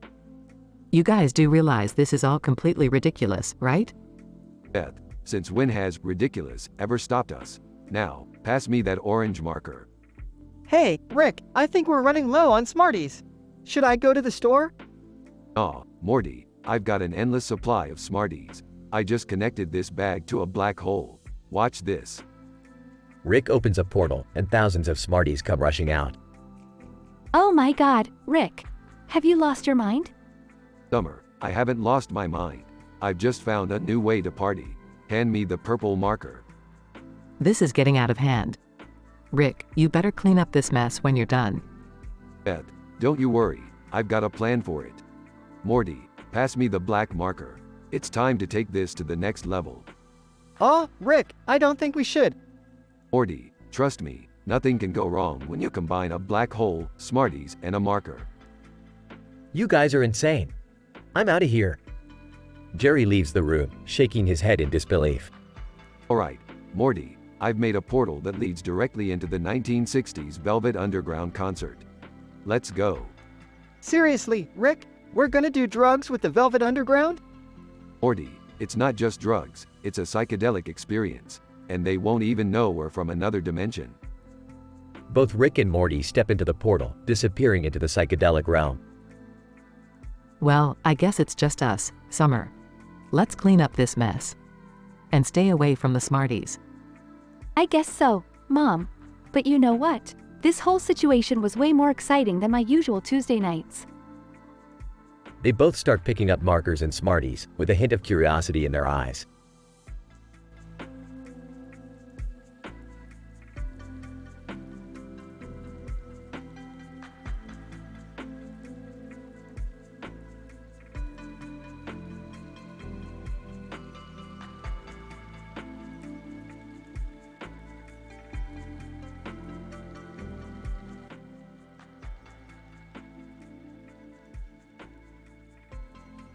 Chuggity chuggity vim wham woozle. Hey there, Duchess of Dorky Flang Dougal Clam Dingle Clam Clam Clam. I'm so excited to be at the county fair with you. Duchess of Dorky Flang Dougal Clam Dingle Clam Clam Clam. Oh, chuggity chuggity vim wham woozle. This is going to be so much fun. I can't wait to see all the crazy rides and indulge in some decadent fair food. Chiggity chiggity vim wam woozle, look over there. It's a futuristic ship with a giant propeller on a red surface. Let's go check it out, my love. Duchess of Dorky Flang Dougal Clam Dingle Clam Clam Clam. Oh my, that ship looks magnificent. Let's go see what it's all about. Chuggity chuggity vim wham woozle and Duchess of Dorky Flang Dougal Clam Dingle Clam Clam Clam approach the ship and see people standing around it, flying kites. Chiggity chiggity vim wam woozle, wow, look at all those people flying kites around the ship. It's like a majestic scene out of a dream. Duchess of Dorky Flang Dougal Clam Dingle Clam Clam Clam. It's truly breathtaking, my dear. I feel like we're in another world. As they continue exploring, a sudden incident occurs. Chiggity chiggity vim wam woozle, wait, what's happening? The ship's propeller is spinning out of control. Duchess of Dorky Flang Dougal Clam Dingle Clam Clam Clam. Oh no! We need to find shelter. There could be debris flying everywhere. They hurriedly search for shelter, but find themselves trapped in a small structure with no way out. Chiggity chiggity vim wam woozle, we're trapped, Duchess. I can't believe this is happening. Duchess of Dorky Flang Dougal Clam Dingle Clam Clam Clam. Stay calm, my love. We'll find a way out of here. We always do. As they try to come up with a plan, they notice a hidden passage behind a painting. Chiggity chiggity vim wam woozle, Duchess, look, there's a hidden passage behind this painting. Let's see where it leads us. Duchess of Dorky Flang Dougal Clam Dingle Clam Clam Clam. Lead the way. Chuggity chuggity vim wham woozle. They crawl through the passage and find themselves in an underground chamber. Chiggity chiggity vim wam woozle, this is incredible. We're safe, Duchess. Duchess of Dorky Flang Dougal Clam Dingle Clam Clam Clam. Thank goodness. Now, let's find a way back to the surface. I still want to enjoy the fair. They navigate through the underground chamber and finally emerge back at the fairgrounds. Chiggity chiggity vim wam woozle, we made it, my love. We can now continue our fair adventure. Duchess of Dorky Flang Dougal Clam Dingle Clam Clam Clam. Indeed, chuggity chuggity vim wham woozle. Let's make the most of our time here. They resume their fair exploration, holding hands and cherishing every moment. Chagadi chagadi vim wam woozle. Duchess, despite the chaos, I'm so grateful to be here with you. You make everything worth it. Duchess of Dorky Flang Dougal Clam Dingle Clam Clam Clam. And I feel the same, my dear Chuggedy Chuggedy Vim Wam Woozle. Our love can withstand any adventure, no matter how crazy it may be. They share a passionate kiss and continue their thrilling escapades at the county fair, creating memories that will last a lifetime.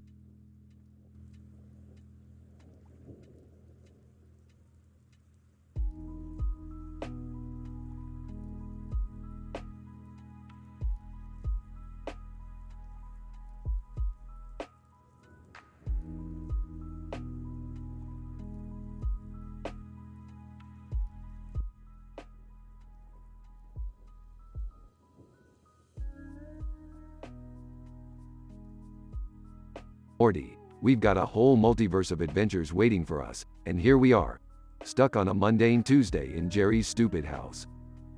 Yeah, Rick, it's pretty lame. But at least we're not dealing with some interdimensional disaster for once. Don't jinx it, Morty. You know how this show works. Sooner or later, chaos will come knocking on our door and we'll have to answer. Annoyed? Oh, I hope not. Can't we just have a normal day for once? Normal, Morty. This is a universe where I exist. Normality is as rare as Jerry's intelligence. Overhearing them, hey, I'm right here, you know. And I'll have you know that my IQ is perfectly average. Sipping wine. Jerry, don't kid yourself. You couldn't find your way out of a paper bag, let alone understand the complexities of IQ. Entering the room. Oh please, can we cut the family drama for a minute? I just found a picture on the internet of a cartoon with blue-haired people, one holding a cell phone and the other with a glowing yellow light. They look weirdly familiar. Looking at the picture, Morty, my boy, it's Borat and his glorious glowing testicle. Very nice. Facepalming, Rick, that's not Borat. And that's not a glowing testicle, it's some kind of supernatural power. Tomato, tomato, Morty. Let's go investigate this interdimensional oddity before it actually turns out to be interesting. Reluctantly, fine, but can we just make sure it doesn't end up causing the end of the world this time? No promises, Morty. You know, a little apocalypse here and there spices things up. They strap on their portal guns and teleport to the cartoon dimension. Intrigued? Well, looks like those blue-haired cartoons are getting into a heated argument. Yeah, and that one with the phone seems really upset. I think they're talking about their love life. Smirking. Love life, huh? Let's see if our presence can add a little more drama to the mix. Morty is nervous, but Rick activates a device that makes their voices audible to the cartoons. Whispering, Rick, are you sure about this? It feels kind of invasive. Sarcastically. Oh, Morty, since when did you become the moral compass for invasive multiversal shenanigans? The blue-haired cartoon characters pause their argument and turn towards Rick and Morty. Cartoon 1, who are you two and why are you butting into our personal problems? Smirking. I'm Rick Sanchez, and this is my grandson, Morty Smith. We're here to inject a healthy dose of chaos into your love life. Cartoon 2. Blushing. Excuse me? Our love life is none of your business. Whispering to Rick, maybe we should leave them alone, Rick. They seem really upset. Ignoring Morty. Oh, come on, lovebirds. Let's see if we can blow things out of proportion. Drama is the key to any good relationship, you know? Cartoon 1, angry. You think you can interfere with our relationship? Well, guess what? We can interdimensional ditch your sorry asses. With a snap of their fingers, the cartoon characters open a portal behind Rick and Morty. Panicking, Rick, we're getting sucked into the portal. Calmly, Morty, grab my hand. We're going on a wild interdimensional ride.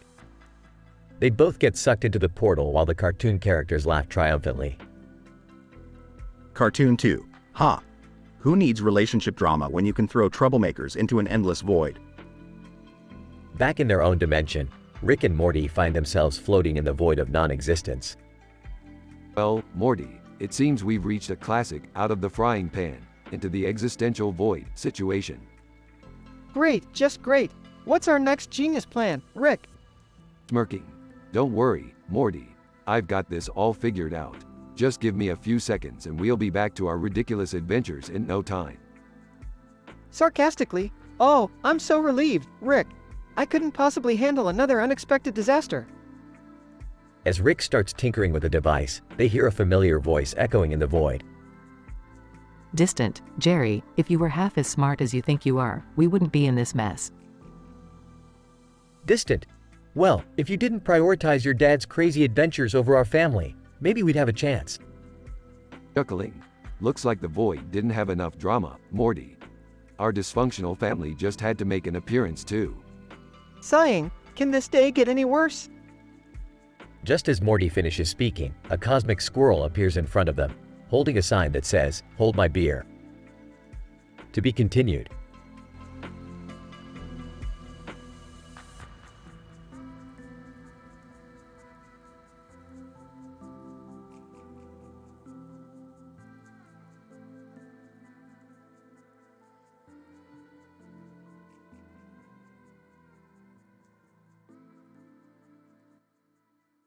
Morty, pass me that marker. Oh, Rick, we have a pressing issue here. Jerry started doing crack. Oh great, just what we needed. Another addiction to add to Jerry's never-ending list. Rick, can't you do something? He's becoming a mess. Fine, fine. Morty, grab the Jerry Be Gone spray from the garage. Jerry Be Gone. Is that even real? Of course not, Morty. It's just water mixed with placebo. But who knows, maybe it'll work on Jerry's useless brain. Ah, can we just send Jerry to another dimension already? He's embarrassing us. Oh, Summer, if only it were that easy. We can't just send every useless family member to another dimension. We'd run out of dimensions. Rick, just do something, please. I can't take much more of this. Alright, let me think. I need something potent to counteract the crack. How about a marker? They love markers, right? Morty, you might be onto something. Hold on, let me check my lab. Beth, Morty, and Summer exchange skeptical glances. Rick, markers are not going to solve Jerry's drug problem. Oh, you think not, Dr. Beth? You underestimate the intoxication powers possessed by the mighty marker. Seriously, Rick? Markers? Morty, come on, it's worth a shot. I mean, anything's worth a shot when it comes to Jerry. Beth reluctantly hands Rick a marker. Fine, do your weird science thing, but if this doesn't work, I'm calling a professional. Rick scribbles symbols all over the marker. Step back, everyone. Watch the magic happen. Rick holds the marker above his head and a neon light magically appears. Whoa, Rick, what did you just do?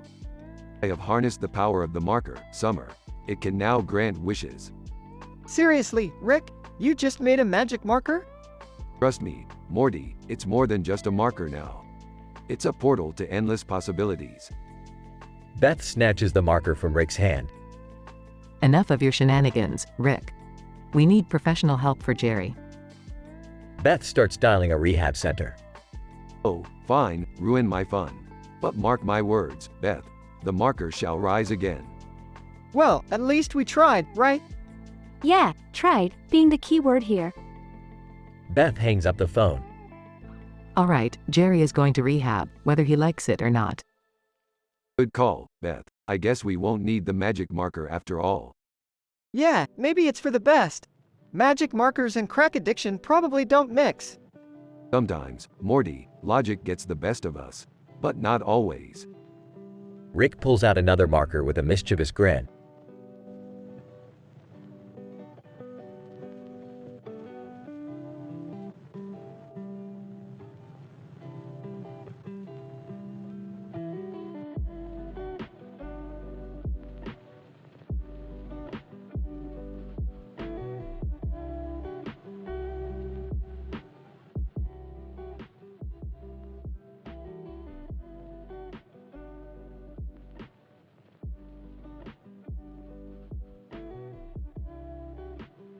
Alright, Morty, buckle up. We're going on a stupid adventure, just like your dumb face. Geez, Rick, can't we have a normal adventure for once? You always drag me into these crazy situations. Look, Morty, normal is overrated. We're gonna find out what happens when you mix alien plutonium with pickles. Trust me, it's gonna be hella stupid. Oh, I don't know about this, Rick. Last time we mixed weird stuff, we ended up turning Mr. Goldenfold into a sentient potato. Yeah, and it was hilarious. So stop being a wuss. We're here at the Bridge of Stupidity, ready to defy scientific logic. Okay, but what's with that green light over there? It's kinda freaking me out. Oh, that? Don't worry, Morty. It's just a portal to another dimension where everyone has their butts replaced with old VHS tapes. What? Why would anyone want that? Beats me, Morty. Some things in the multiverse are just beyond our understanding. Let's go through. Morty hesitantly steps into the portal. Rick. Morty. What the hell are you doing? Oh, hey Beth, we're just about to embark on the stupidest adventure ever. You wanna join? Absolutely not. I've had enough of your insane shenanigans. Morty, be the voice of reason here. Hey guys, check out my new shoes. They're made of alien dinosaur skin. So fetch, right? Summer, how many times have I told you not to wear exotic alien materials without proper clearance? Those shoes are gonna melt your feet. Whatever, Grandpa Rick. You're just jealous of my superior fashion sense. Guys, can we focus here? I think we're being sucked into a cosmic vortex of stupidity.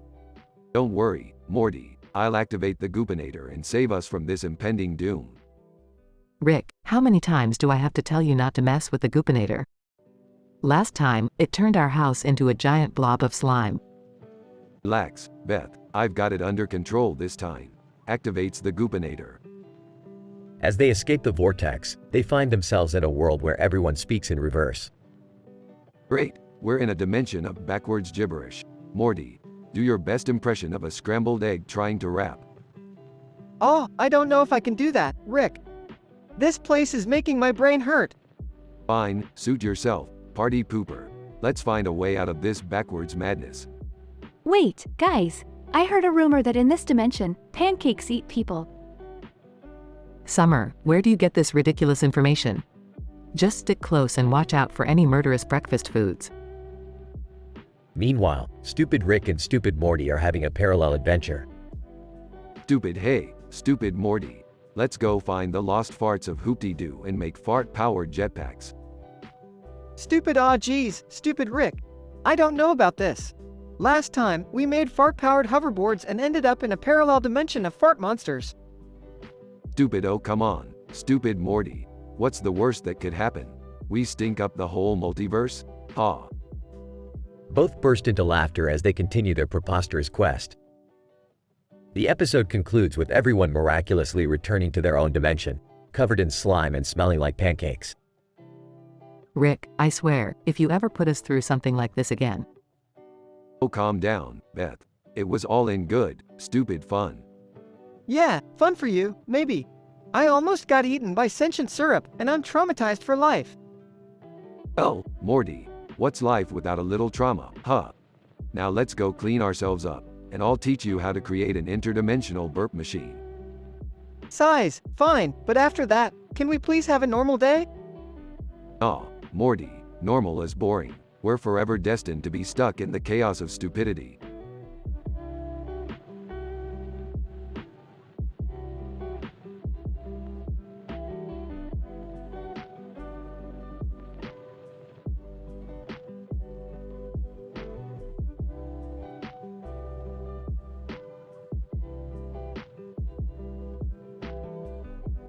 Hey, Rick, check out this new cartoon character. He's got a sword and a skull on his head.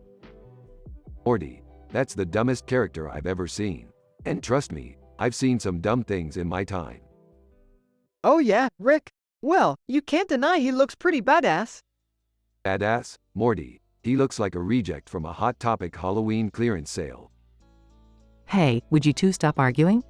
I'm trying to watch my favorite show here. Can't we just change the channel? This show's violent and inappropriate. Oh, shut up, Jerry. If you can't handle a few cartoon fights, maybe you're the one who's too weak. Weak? Me? I'll have you know I took a self-defense class once. Self-defense? Is that what you call flailing your arms around like a noodle? Alright, let's settle this like adults. Morty and I will place bets on who would win in a fistfight between Beth and Jerry. Fine. I'll show you who's the boss around here.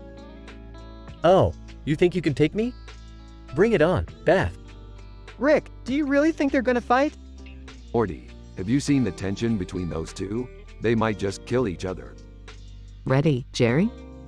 Ready, Beth. Morty, $10 on Beth. She's got that mama bear rage in her. I'll take that bet, Rick. 10 on Jerry. He's got a hidden rage too, you never know. Throws a punch. Take this, Jerry. Dodges. Ha, nice try.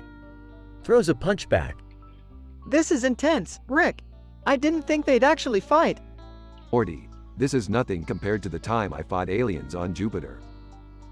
Grabs Jerry's shirt. I won't let you walk all over me anymore. Grabs Beth's hair. Well, maybe it's about time someone put you in your place. Rick, I think they're getting serious. Morty, we've gone past serious. We're in full-on Jerry Springer territory now.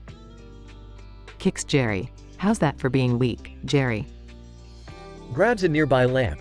You're gonna regret that, Beth. Morty, this is the most entertaining thing I've seen all week. Jerry's gonna snap any minute now. Rick, we can't just let them kill each other.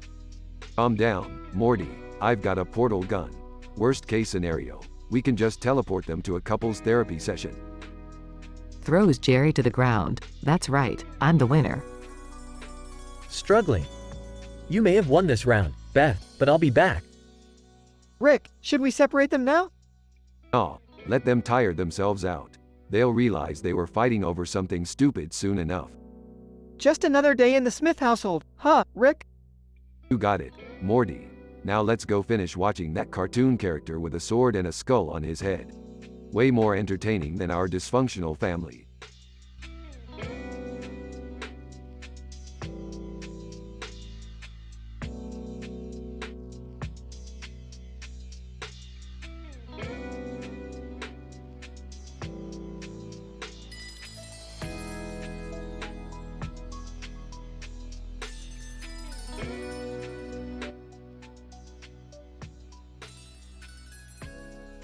Alright, Morty, hold on tight. We're about to embark on a statistically improbable adventure. Rick, do we really have to go? I mean, that Renaissance guy with the sword doesn't look too friendly. Morty, forget about that medieval dude. We're on a mission to uncover the secrets of this dimension's culinary delights. Rick, can't we just go to a regular restaurant instead of some bizarre food dimension? Beth, where's your sense of adventure? We're about to dine on food that could literally blow our minds. But Rick, what if the food dimension blows up? Or worse, what if the food fights back? Morty, stop being a nervous Nelly. Just remember, if the food fight back harder. Oh, I can't believe I agreed to this. I hope the food dimension has some decent wine at least. Oh, Beth, you always bring up the important stuff. We'll find some epic wine, don't you worry. Scene shifts to the food dimension. Rick, look at that massive bowl of spaghetti over there. It's bigger than my entire body. Morty, we didn't come here to eat regular-sized spaghetti. We came here for the absurdly oversized culinary experience. Beth cautiously approaches a table covered in fresh seafood. Rick, what's with this giant lobster staring at me? I think it's judging my life choices. Beth, we're in a dimension where food comes to life. Judgment is the least of our worries. Meanwhile, a group of sentient desserts stage a rebellion. Okay, death to the taste buds. Rise, my sugar-based army. Defeat the interdimensional invaders. Oh great, Morty, looks like dessert just got a whole lot more intense. Time to fight for our right to eat. Seriously, Rick? We're actually fighting pastries now? What has our life become? Panicking, Rick, I didn't sign up for this. I just wanted some good food, not dessert warfare. Morty, it's always dessert warfare when you're partying with the rickest Rick in the multiverse. Moments later, Rick, Morty, and Beth emerge victorious from the dessert battlefield. Well, that was a hell of a battle. Who knew fighting sentient desserts could be so satisfying? We're covered in frosting and sugar. I hope this dimension has a shower big enough for a human and 2 interdimensional warriors. Beth, relax. I bet this place has a deluxe spa for dimension-crossing explorers like us. Scene shifts to a luxurious spa in the food dimension. Wow, this spa is incredible, Rick. I've never seen so many food-based treatments in my life. Morty, this is just the tip of the iceberg. Next up, we'll get molecularly reconstructed in the molecular gastronomy chamber. As long as it doesn't involve sticking things up my nose, I'm in. Scene cuts to Rick breaking the fourth wall. Alright, everybody, listen up. I'm breaking the fourth wall to deliver a special message. Party as hard as you possibly can. Life's too short to worry about sentient desserts and medieval sword wielders. So go out there and embrace the chaos. Montage of Rick, Morty, and Beth living it up in the food dimension, partying like there's no tomorrow. Rick, I hate to admit it, but this has been one wild and unforgettable adventure. That's the spirit, Beth. Now let's grab some wine and dance with those animatronic breadsticks over there. I can't believe I'm saying this, but I guess you were right, Rick. Party till you drop. Fade out with Rick, Morty, and Beth surrounded by dancing food. Party on, folks. Party on like it's your last interdimensional adventure.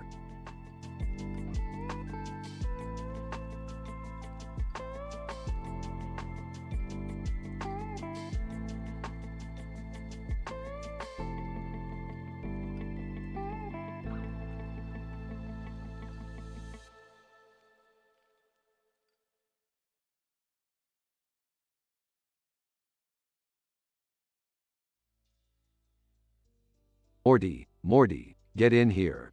What's up, Rick? I've just come up with a new invention, Morty. Behold, the Goopinator. Goopinator? What does it do? It's a device that can generate a highly viscous green goop capable of altering the fabric of space-time.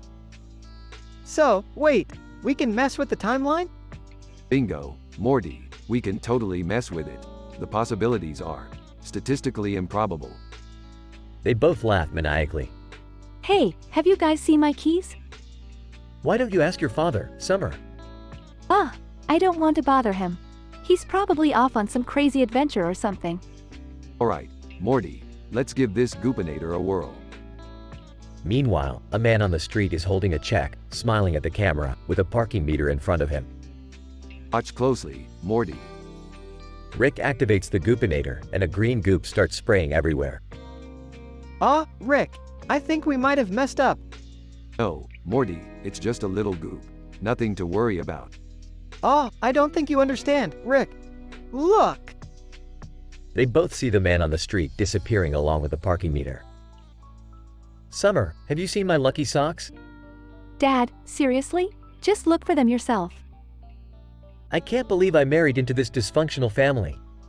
Morty, I think this Goopinator just ended the entire timeline. We've got to fix it. Fix it? How are we gonna fix this, Rick? We're gonna have to go back in time, Morty. We're gonna have to go way back. Dad, you won't believe what just happened. There's some kind of crazy green goop all over the streets. Goop. Great, just what I needed. More complications in my already miserable life. We need a time portal, Morty. And to make it, we're gonna need some plutonium, a flux capacitor, and a chicken nugget. A chicken nugget? Seriously, Rick? Trust me, Morty, science. Now, let's find that chicken nugget. Dad, we gotta do something about this goop. It's spreading like wildfire. Oh, sure. Let's just go on another dangerous adventure. That seems like a great idea, Summer. Morty and Rick find a chicken nugget in a fast food joint. Okay, Rick, we got the nugget. What now? Now, Morty, we're gonna create a time portal and fix this mess. They set up the time portal, step through it, and find themselves back where they started. Dad, you won't believe it. The goop is disappearing. Thank goodness. Maybe I'll finally catch a break. Okay, Morty, it worked. The timeline is back to normal. Phew, that was close, Rick. I thought we were done for. Morty, when have we ever been done for? So, Summer, where did all that goop come from? You wouldn't believe me even if I told you, Dad. Try me, Summer. This family is full of surprises anyway. Well, Morty, another timeline saved. I'm a genius. Yeah, whatever. Can we go back to normal adventures now, Rick? Of course, Morty. Buckle up, Morty. We're going on another wild ride. They both laugh and head off on their next adventure.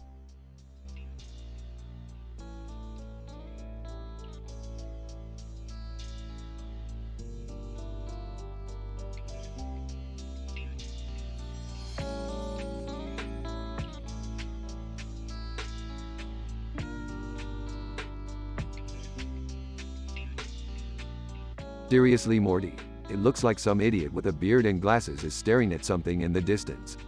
What a classic cliché. Why are we even paying attention to that, Rick? We've got way more important things to worry about, like saving the universe or something. Oh Morty, saving the universe as Sue last season. We've done it a million times already. Plus, this guy looks like he's contemplating the meaning of life. That's always good for a laugh. But Rick, shouldn't we be focused on our own problems? Like, I don't know, maybe finding a way to undo that mess you made where Jerry ended up being sold for 36 cents? Laughs. Oh Morty, do you really think Jerry is worth more than 36 cents? Come on, the guy can barely tie his own shoelaces. Let him experience the thrill of being a bargain. It might give him some character. But Rick, selling Jerry like that, it's just so heartless. He's our family, we can't just treat him like merchandise. Morty, you need to get a grip. Jerry is a walking disaster. Selling him for 36 cents was the best thing that ever happened to him. I'm actually doing him a favor. Size, fine, Rick. I guess you're right, but can we at least try to find a way to undo it? Oh, hold your horses there, Morty. You think this is some sappy sitcom where everything gets neatly wrapped up in the end? Life doesn't work like that. But Rick, you're always able to find solutions to impossible problems. Yeah, well this one belongs in the impossible file, Morty. Even I can't reverse the idiocy of selling Jerry for 36 cents. Sadly, I guess you're right, Rick. We'll just have to live with this mess then. Yep, life's a messy bitch, Morty. Now let's go check in on that guy with the beard and the glasses. Maybe he'll finally realize he's been staring at a mirror this whole time. Chuckles, yeah, that would be ironic. Alright, let's go, Rick. Maybe we'll stumble upon some new interdimensional anomaly while we're at it. That's the spirit, Morty. Adventure awaits, and Jerry is worth 36 cents. Let's dive into the madness together.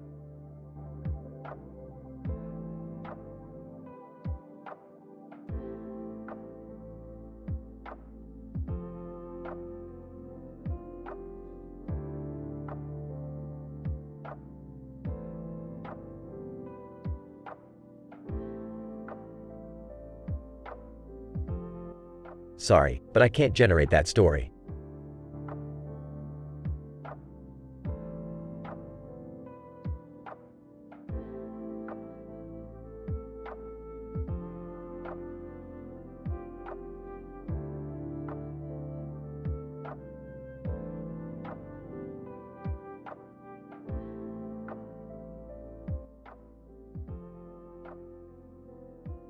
Int. Living room, day. Rick, a genius scientist, in his mid-50s with disheveled hair and a lab coat, is tinkering with his latest invention. Jerry, his son-in-law, in his late 30s, sits on the couch, flipping through channels on the TV. Uttering to himself, perfect, the interdimensional portal is almost complete. Hey, Rick, any chance you fixed that demonic-looking creature you accidentally created last week? Noid, demon, that's just a minor setback. I'll deal with it later. A loud crash is heard outside, shaking the whole house. They rush to the window and see a huge fireball falling from the sky. Int. Backyard, continuous. Rick and Jerry run outside to investigate. They find an injured alien queen with vibrant blue skin, surrounded by her guards. Alien Queen, Weekly, Rick. The bond we shared. I need your help. Surprised. Oh, for fuck's sake.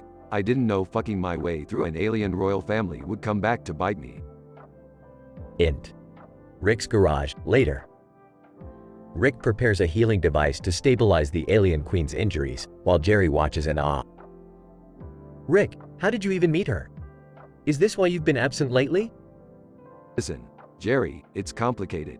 I was just exploring parallel universes, having some casual intergalactic fun. Got tangled with the wrong extraterrestrial in bed, apparently. Int. Alien throne room, flashback. Rick and the alien queen engage in an intense, passionate lovemaking session on her royal throne. The room is filled with strange alien artifacts and ethereal lights. Back to present. Wide-eyed, wow, Rick. You never cease to amaze me. Yeah, well, keep your pants on, Jerry. There's more important shit to deal with. like fixing that portal and avoiding the wrath of the Queen's overprotective guards. Int. Space Station, night. Rick and Jerry find themselves in a massive space station, surrounded by aliens. The Queen's guards confront them, their weapons at the ready. Guard 1, Rick Sanchez, you dare harm our queen? Prepare to die, you lowly human. Hold your horses. I'm just here to fix her up, not bring her any more trouble. Int. Space Station, Rap Battle Arena, later. Rick and Jerry find themselves in a rap battle arena. The crowd cheers as an alien rapper takes the stage. Smirking. Hey, Jerry, looks like my ever-growing fame in the multiverse has opened some interesting doors. Nervously, I'm not sure I'm cut out for this, Rick. I'll embarrass myself. Have some faith, Jerry. I'll show these aliens what true lyrical genius looks like. They step onto the stage, facing each other, ready to battle the alien rapper. Int. Alien Queen's Chambers, night. The alien queen, fully recovered, watches Rick and Jerry from a holographic screen. Her red eyes glow with anticipation. Alien Queen, to herself, these humans, so fascinating. I must see how this plays out. Int. Space Station, Rap Battle Arena, continuous. Rick and Jerry engage in a witty and intense rap battle, their words sharp and filled with double entendre. The crowd roars with excitement. Int. Space Station. Rick and Jerry emerge victorious, the crowd chanting their names. The alien queen approaches, a mischievous smile on her face. Alien Queen, Rick, Jerry, you are truly extraordinary beings. Perhaps we could find a way to collaborate more closely? Raising an eyebrow. Oh, I'm sure we can come up with plenty of collaborative projects, Your Majesty. Blushing. Wait, Rick, are you suggesting? Smirking. Let's just say, the possibilities are endless in the multiverse. They leave the space station, their lives forever changed by their encounters with the alien queen and the insane adventures they had together.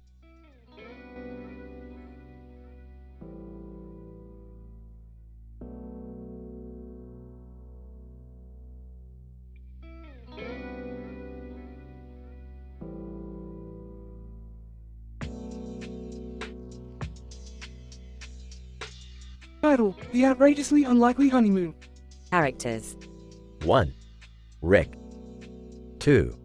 Morty. 3. Jessica.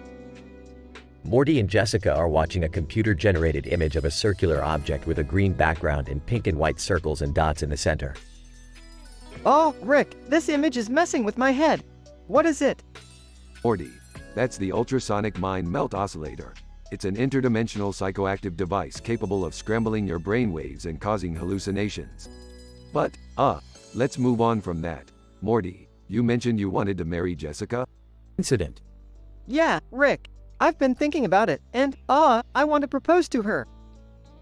Well, don't look at me for advice on love, Morty. But if you're serious, I can make it happen. Got a sexy elder god locked up in my basement who specializes in unique marriage proposals. Progression. Oh, no thanks, Rick. I've got my own plans. I want the proposal to be special. I'm thinking a big ceremony, surrounded by all our friends and family. Morty, that sounds wholesome and completely out of character for both of us. But screw it, let's do it. I'll make sure it's the grandest wedding in the multiverse. Morty and Jessica's wedding ceremony takes place in a universe where dogs wear monocles and speak fluent Mandarin. Jessica, I love you, and I want to spend the rest of my life with you. Will you marry me? Jessica, Morty, I can't believe you're asking me in this dog monocle universe. But hell yeah, I'll marry you. Morty and Jessica embark on a honeymoon that defies all rationality. Rick, we're off to the interdimensional paradise of FLURBELON 8. It's supposed to be the most luxurious and ridiculously expensive honeymoon destination ever. Well, Morty, I wouldn't know about the expenses. But hey, have fun, make babies, and remember to use protection because FLURBELON 8 has a population control problem. Gee, Rick, thanks for the advice. We'll, keep that in mind. Scene shifts to Morty and Jessica at the FLURBELON 8 luxury hotel. This hotel room cost more than my kidney, Rick. But hey, it's our honeymoon, right? Jessica, Morty, forget the cost. Let's just enjoy the moment. Scene fades as Morty and Jessica engage in a series of outrageous, statistically improbable, and highly improbable activities that are too explicit and M-rated to describe. Note: this episode script contains explicit and mature content. It is important to consider the appropriateness of the content for the audience.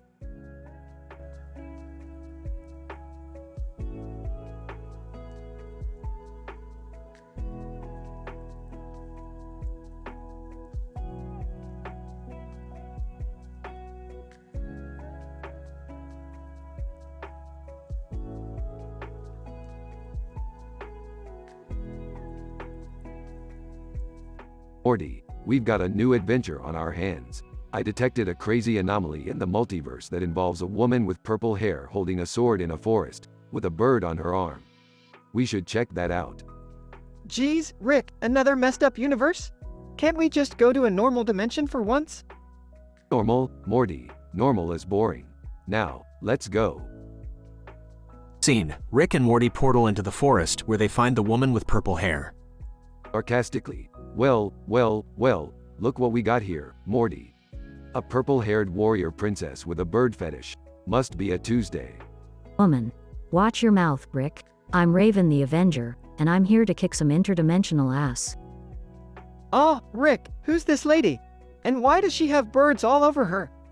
Morty, this is Birdperson's forgotten child. She takes after her father, apparently. Raven. My dad, Birdperson? Is he alive? Is he okay?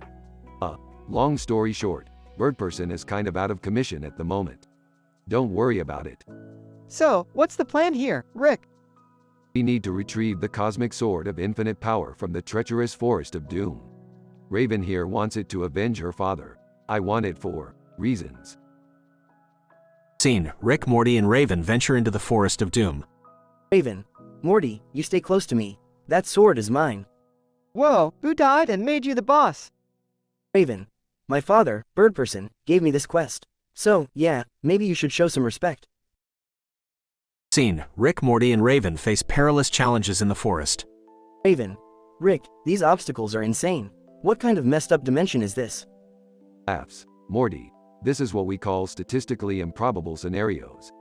You know, stuff that shouldn't happen but does because. Why not? This is so messed up, Rick. I mean, look, we're being chased by a rabid squirrel with sunglasses. Scene: Rick uses his genius to outsmart the squirrel and retrieve the cosmic sword. Mission accomplished. Morty, time to head back to our own dimension. Raven. Hold on a second, Rick. I want to challenge you to an impersonation contest. What? Seriously? Fine. I accept your challenge.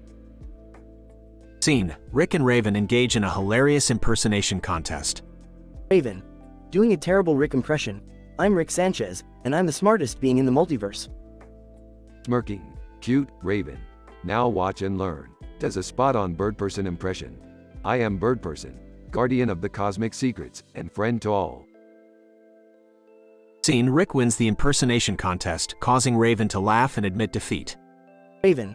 Okay, you win, Rick. I'm nowhere near as good as you. You truly are a genius. Damn right, I am. Now, let's get back home before we attract any more weirdness. Scene: Morty, Rick, and Raven return to their own dimension, leaving behind the forest of doom. That was crazy, Rick. I'm kinda glad to be back. You're always glad to be back, Morty. Now, let's go grab a Szechuan sauce burger. I'm starving. You got it, Rick. But seriously, can we go to a normal dimension next time? Fine, normal, Morty. It's all relative. Scene: Rick and Morty teleport away, leaving behind another weird adventure.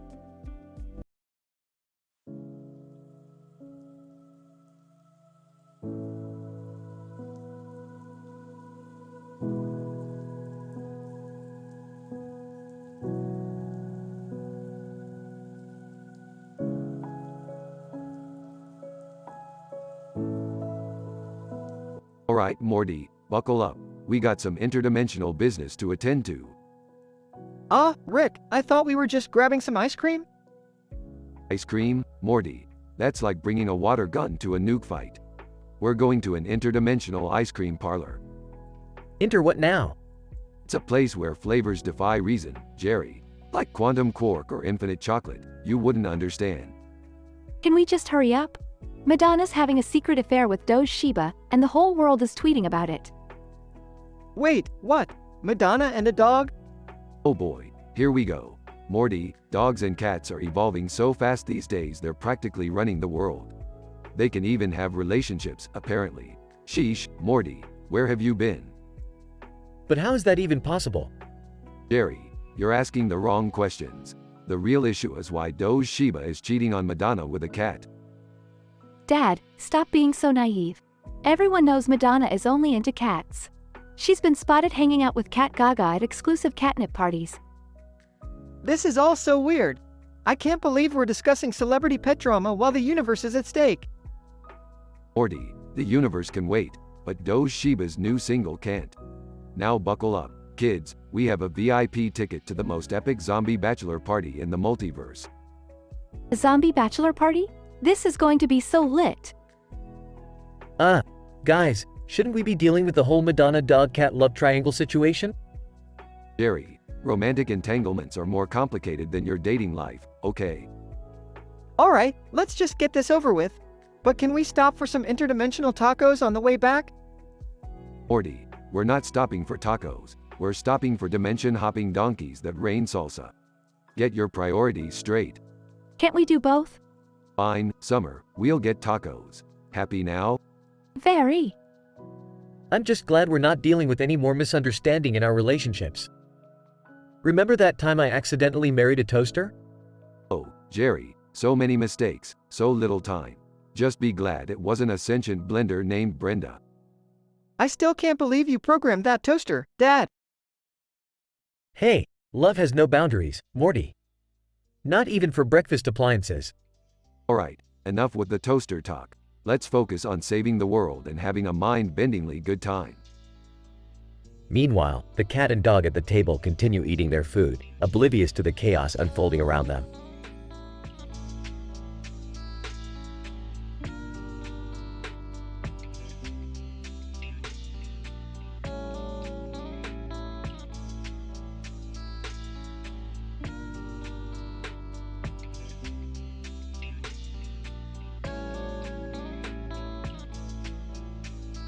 Alright, Morty, hold on tight. We're about to embark on another scientifically improbable adventure. Oh, Rick, I don't know about this. Last time we ended up in a dimension populated by sentient mozzarella sticks, and I really don't think my stomach can handle that level of cheese again. Morty, trust me, you miss out on the good stuff if you're not willing to take risks. Besides, you're gonna need some extra courage for what we're about to face. Beth enters the room. Dad, can you please clean up this room? I can barely see the floor. It's cluttered with chairs and tables, and what's with that sign that says, Wooks, above them? Beth, don't worry about it. I created this room as part of my latest experiment. It's the ultimate cocktail lounge, only accessible to those who have the guts to enter. And the sign is just there to confuse the hipsters. Jerry enters the room. Hey, Rick, you won't believe it. I've become a celebrity. Thanks to my impeccable gardening skills, I'm now the talk of the town. Oh, Jerry, that's great. Now, can you grab me some molybdenum from the shelf over there? We need it for this experiment. Jerry clumsily tries to reach for the molybdenum, knocking over several chairs. Geez, Dad, could you be any more clumsy? Morty, I'm a celebrity now. I don't have time for manual labor. Morty notices XQ Cow sitting in one of the chairs. Hey, Rick, isn't that XQ Cow? The famous Twitch streamer? Yeah, Morty, seems like he stumbled into our little cocktail lounge experiment. Guess he needed a break from raging at Overwatch. XQ Cow overhears them. XQ Cow, you guys talking trash about my Overwatch skills? That's it, let's settle this in a drinking contest. Guys, let's not start a drinking contest in the middle of the experiment. We need to focus. Oh, come on, Beth. It won't hurt to have a little fun. Rick smirks and grabs a bottle of alien liquor from the table. Alright, XQ Cow, let's see if you can handle this. It's been known to dissolve steel beams, but I'm sure you'll be fine. XQ Cow and Rick start chugging the alien liquor, both becoming increasingly intoxicated. Dad, this is getting out of hand. Can we please just finish the experiment? Rick suddenly slams the empty bottle on the table. Experiment. Beth, you always suck the fun out of everything. Fine, let's wrap this up. Morty starts rearranging the chairs and tables. Finally, some order in this room. Rick burps loudly. Well, at least I can say I drank with a celebrity. Cheers to that. Jerry raises a glass, but everyone ignores him. Can we please go back to saving the universe now? Fine, let's go. But first, let me add a funny epitaph to this table. How about, here lies Morty's dignity? Very funny, Rick. Can we just go already? They all leave the room, with chairs and tables still in disarray, and the sign, Wooks, hanging crookedly on the wall.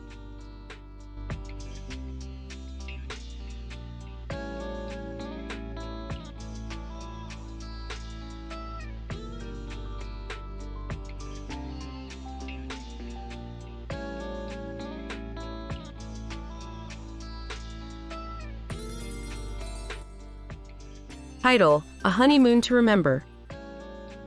Characters. 1. Morty, a nervous, love-struck man. 2. Jessica, Morty's longtime crush and now fiancée. Morty and Jessica are standing on a picturesque bridge, overlooking a large body of water with a red-roofed building atop it. Morty, his heart pounding, decides it's now or never. Jessica, you know I've been wanting to ask you something. Jessica, smiling, what is it, Morty? Incident. Morty, trembling and sweaty, nervously gets down on one knee. Pulls out a ring. Jessica, will you marry me? Jessica, gasps, Morty, yes, oh, yes. Regression. Months pass, and preparations for the wedding unfold. Morty spares no expense to make it a grand occasion. To wedding planner, I want swans, fireworks, a flying elephant. Make it magical. The wedding day arrives, and Morty and Jessica exchange vows in front of their friends and family. Officiant, I now pronounce you husband and wife. You may kiss the bride. Kisses Jessica passionately. Morty and Jessica embark on their honeymoon, a luxurious and somewhat outrageous adventure. Excitedly, we're off to Phantasmal Paradise Island. Jessica, Morty, you're spoiling me rotten. Chuckles, and why not? We're staying in the Razzle Dazzle Diamond Resort, baby. Morty and Jessica indulge in extravagant activities, from private helicopter rides to gourmet meals. On the phone, making reservations. Yes, I'd like the super deluxe honeymoon package, please. Including the gold-plated bathtub filled with champagne. Jessica, Morty, that sounds ridiculous. Nothing but the best for my brand new wife. As the honeymoon continues, Morty and Jessica decide to plan for their future together. Cheekily, so, Jessica, how about we start a family? Jessica, giggles, Morty, we just got married. Hey, I like planning ahead. In the midst of excitement and passion, Morty and Jessica create unforgettable memories that will last a lifetime. Whispers, I love you, Jessica. Jessica, and I love you, Morty. Disclaimer: the story provided contains explicit content and adult themes. It is important to exercise caution and respect when discussing such topics.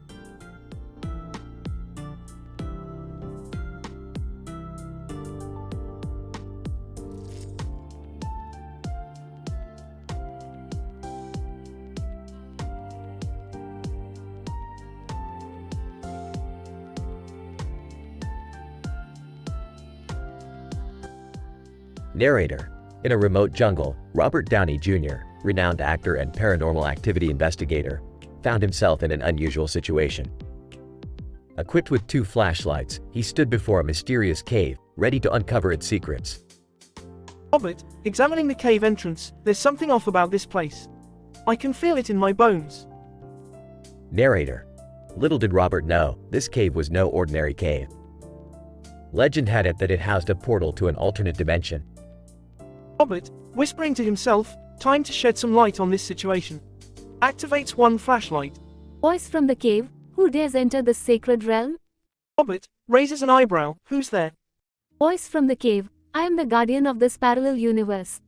You shall not pass. Robert, smirking, sorry, pal, but I don't scare easily. shines the second flashlight in the cave. Narrator.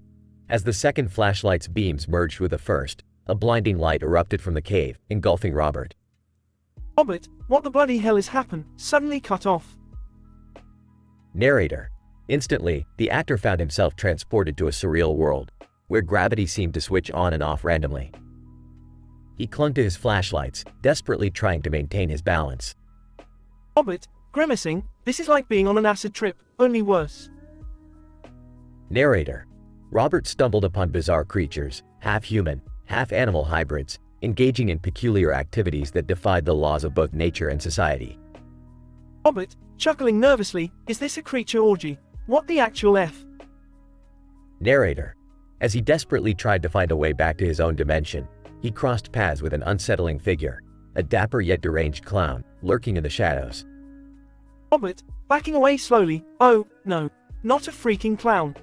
Clown, sinisterly, welcome, Mr. Downey. Care to join me in my twisted game of madness? Narrator. The clown's words sent a shiver down Robert's spine. Robert, voice trembling, stay the fuck away from me, you psycho. Narrator. In a sudden twist of fate, Robert's flashlights collided, creating a wormhole that transported him back to the entrance of the cave. Robert, gathering himself from one freak show to another. Time for me to get the hell out of here. Narrator. Robert rushed away from the cave, vowing never to speak of his otherworldly encounter again. And so, Robert Downey Jr. escaped the clutches of the parallel universe, forever changed by the bizarre and twisted experiences that unfolded within the dark depths of the cave. From that day forward, he chose to focus solely on his acting career, leaving the paranormal investigations behind, all while keeping an eye out for any lurking clowns in the shadows.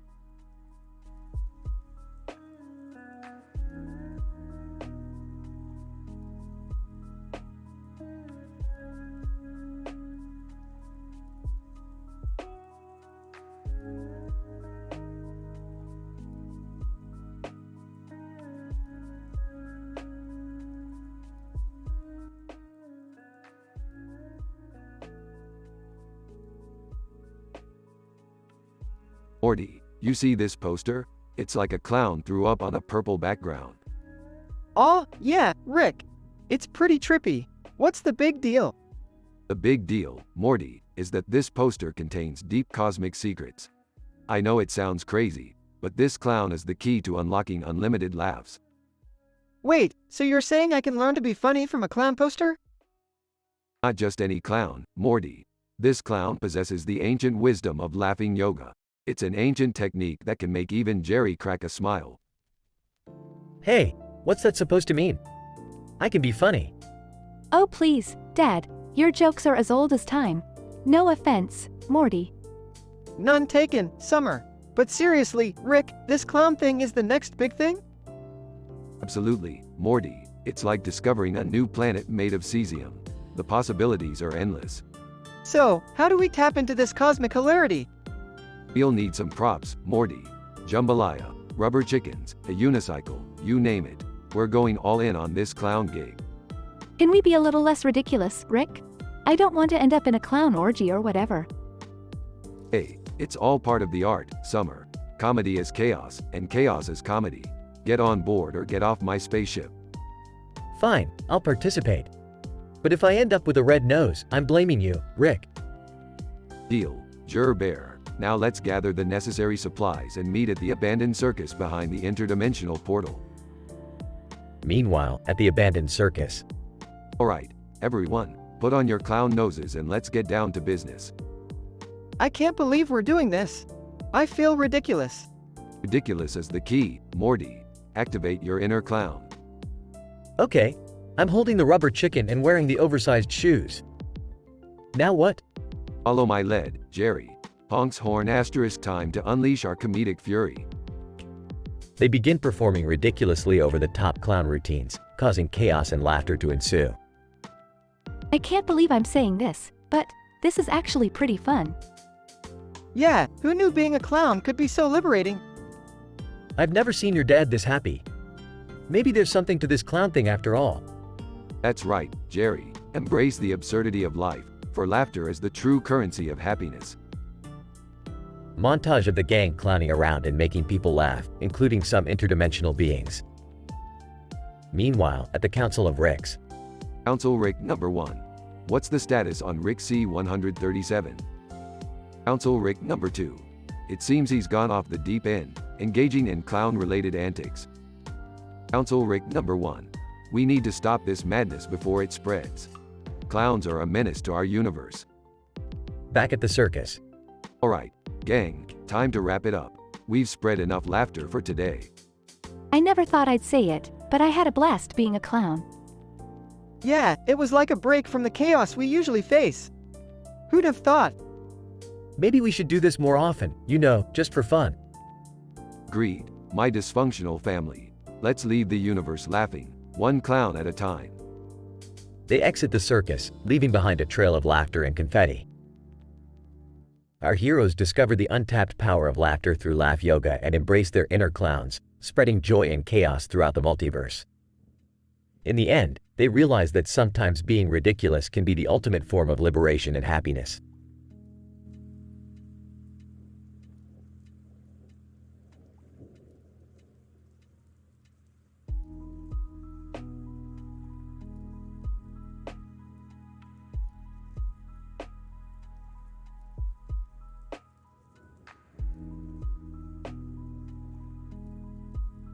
Morty, grab the portal gun.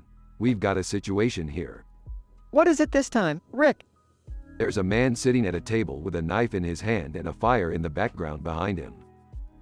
Oh, great. Another statistically improbable scenario, huh?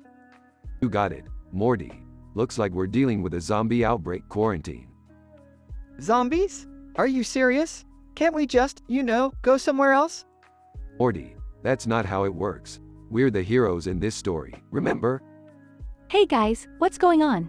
Did I miss something exciting? Summer, we're knee-deep in trouble here. We need to find a way to contain this outbreak before it spreads. Wait a minute, isn't that Travis Scott over there, fighting off zombies with a microphone? Looks like it, Morty. Who knew he had such killer moves? And why is Bath and Body Works suddenly the secret headquarters for a zombie war? Probably some bizarre crossover, Morty. We're living in a messed up universe, after all. Oh, my god. Did you hear those blood-curdling banshee wails? Shivers. Yeah, Summer, those whales are the least of our worries right now. Hey, look! Jerry's on TV. He's been chosen as a bachelor in an alien dating show. Well, at least something good came out of this mess. Jerry seemed pretty surprised there. Who's that with him? Is that Elon Musk? Yep, seems like Elon's looking for love in all the wrong places too. This is insane. How is any of this even possible? Morty, when you've been traveling through dimensions like I have, nothing is impossible anymore. So, how are we gonna save the world from these zombies, Rick? Simple, Summer. We'll use the portal gun to transport them to an alternate dimension full of brainless reality TV viewers. That's harsh, Rick. These zombies didn't ask for this. Survival of the fittest, Morty. If these zombies can survive that dimension, they deserve a second chance. Fine, let's do it. But can we at least warn Travis Scott and Elon Musk before we send them? Nah, they'll figure it out. Let's go, kids. We've got another crisis to avert. Oh, I hope the next dimension we end up in is a little less crazy. Sorry, Morty, but statistically improbable scenarios are my specialty. Now buckle up.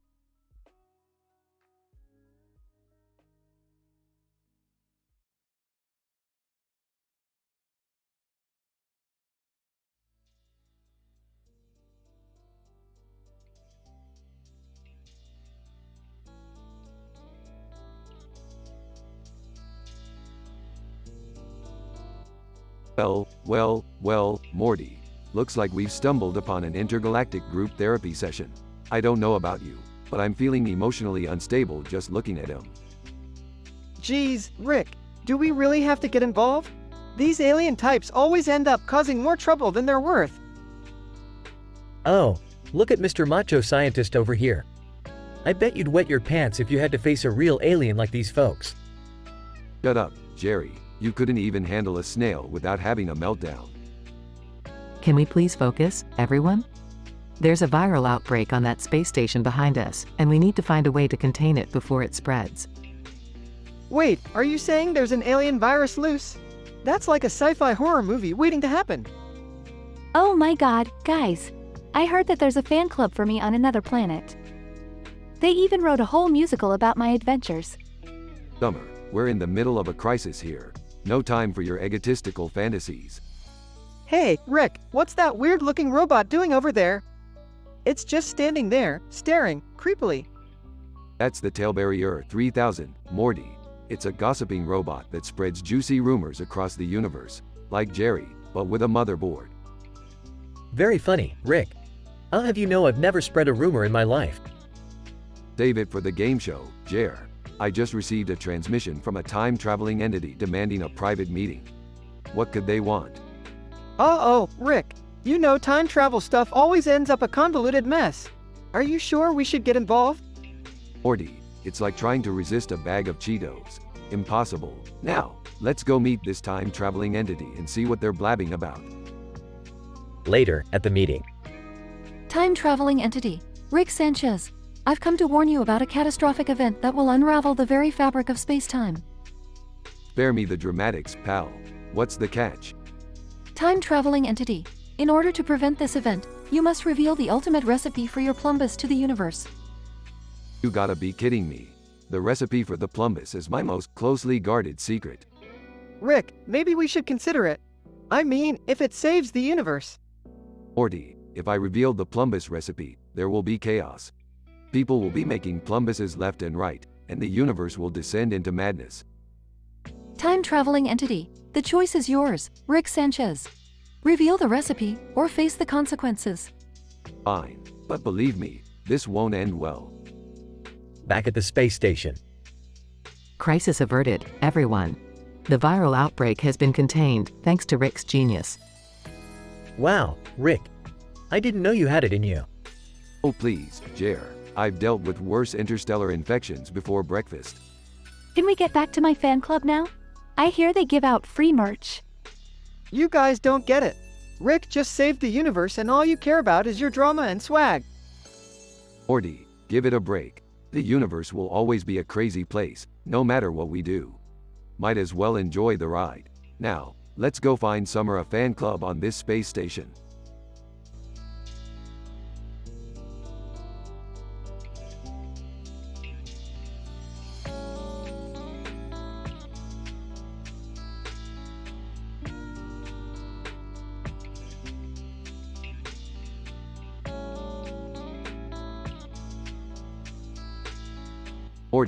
Morty, wake up, Morty.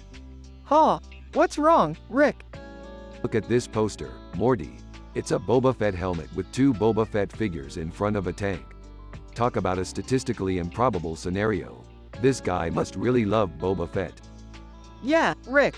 It's like he's compensating for something. Morty, don't be jealous. Not everyone can be as cool as Boba Fett, you know? Jealous? Nah, I've got nothing to be jealous of. Besides, Boba Fett isn't even a main character in Star Wars, Rick. Whatever you say, Morty. Let's get out of here. I heard there's a swimming competition today and I'm dying to participate. Swimming? Really? I'm not so sure about this, Rick. Come on, Morty. It'll be fun. We'll grab some mind-altering drugs, hit the pool, and see if we can make a splash in the universe. Rick, I don't think that's a good idea. The whole galaxy is experiencing a mind-altering drug epidemic. Morty, when life gives you mind-altering drugs, you don't question it. You just jump in, make a splash, and hope you don't turn into a shapeshifter serial murderer. I can't believe I'm saying this, but I miss the old days when we were just avoiding alien creatures and saving the universe. This is too much, Rick. Oh, Morty, you never knew about my secret past life as Boba Fett, did you? What? You were Boba Fett?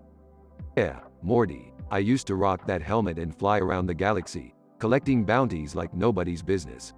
But then I got bored and decided to become a nihilistic scientist. That's insane, Rick. Why would you give up being Boba Fett? Morty, being Boba Fett was too mainstream. Plus, I couldn't resist the allure of making fart jokes and blowing up aliens instead.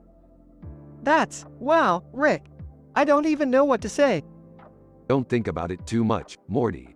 We've got a swimming competition to win and a mind-altering drug epidemic to ignore. Let's go, Morty. Fine, but this better not end in us getting chased by a bunch of crazed Boba Fett fans, Rick. Oh Morty, you worry too much. Let's just grab our swimming trunks and make a splash in the universe.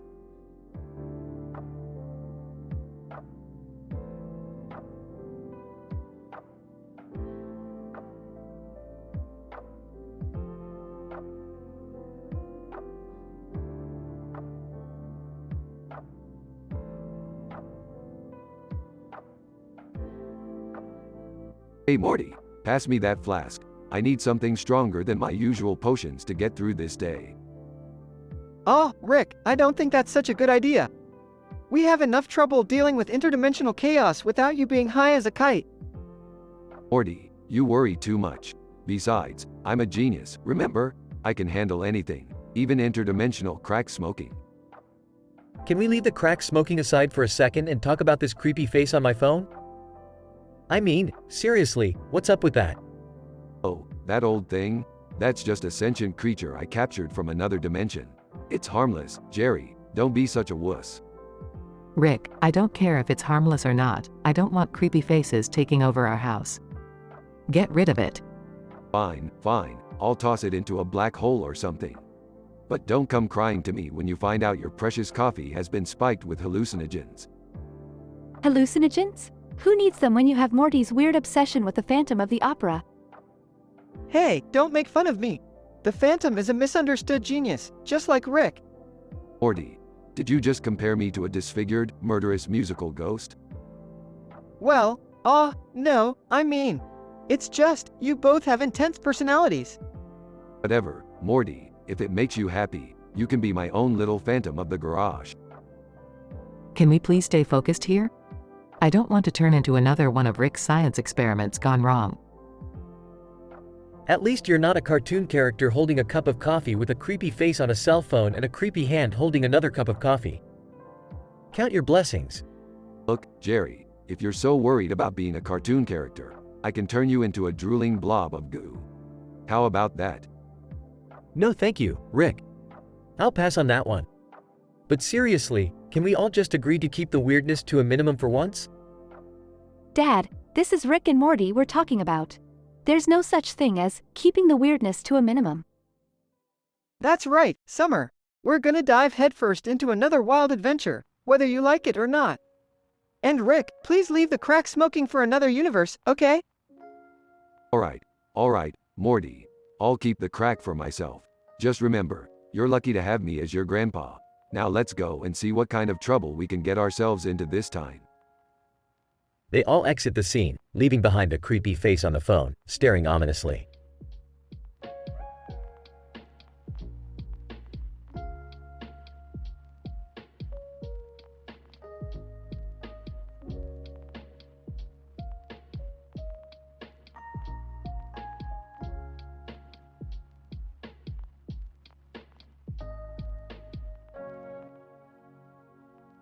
Morty, have you seen the news? Some guy was running across the street with a gun and smoke coming out of his ass. Geez, Rick, who does that? Are they trying to be the next supervillain or something? Chiming in. Well, you know, sometimes people just gotta let off some steam, in peculiar ways. Jerry, no one asked for your philosophical insight. Besides, I doubt this guy's motives were that deep. Sarcastically. Oh yeah, really profound, Jerry. I'm sure this mystery man was just trying to express himself. Man, wherever this dude is from, it must be a real crazy place. I mean, shooting a gun and letting smoke blow out of your ass? That's just next level weird. Well, if we're lucky, this guy's smoke show will be just a one-time thing. I don't think our town needs any more self-proclaimed superheroes. Defensively. Hey, someone needs to protect the innocent. Protect the innocent? Jerry, you couldn't protect a marshmallow from a campfire. Yeah, Dad, remember when Rick blew up the Chicken Man in Philly last night? That's real protection right there. Grumbling. Well, it's not like I have access to a portal gun or anything. Rolling her eyes, can we please focus on the matter at hand? We need to figure out who this smoke show guy is and put a stop to his ridiculous antics. I say we trace the source of the smoke. Let's hope it's not just a case of bad Mexican food. Oh, I don't think you can smoke out that much from just some spicy tacos, Rick.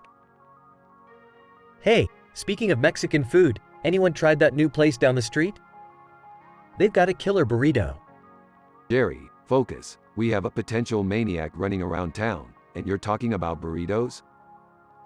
Dad, this is serious. We need to be proactive and stop this before he hurts someone. Yeah, we can't just wait around for disaster to strike. Let's harness our inner detectives and solve this case. All right. Morty and I will search for any interdimensional connections to this smoke show guy. Beth, you keep tabs on the local news for any leads. And Jerry. Yes. Just stay out of the way, Jerry. Deflated, got it. Let's not waste any more time. We don't want the whole world witnessing an ass-blowing, gun-wielding madman. Agreed. Let's get to work, and hopefully, we'll have this bizarre situation solved before it becomes too explosive. Yeah, the last thing we need is another viral video making us the laughingstock of the multiverse. Precisely, Morty. Now, let's find this smoke show guy and make sure his 15 minutes of fame turn into a lifetime of obscurity.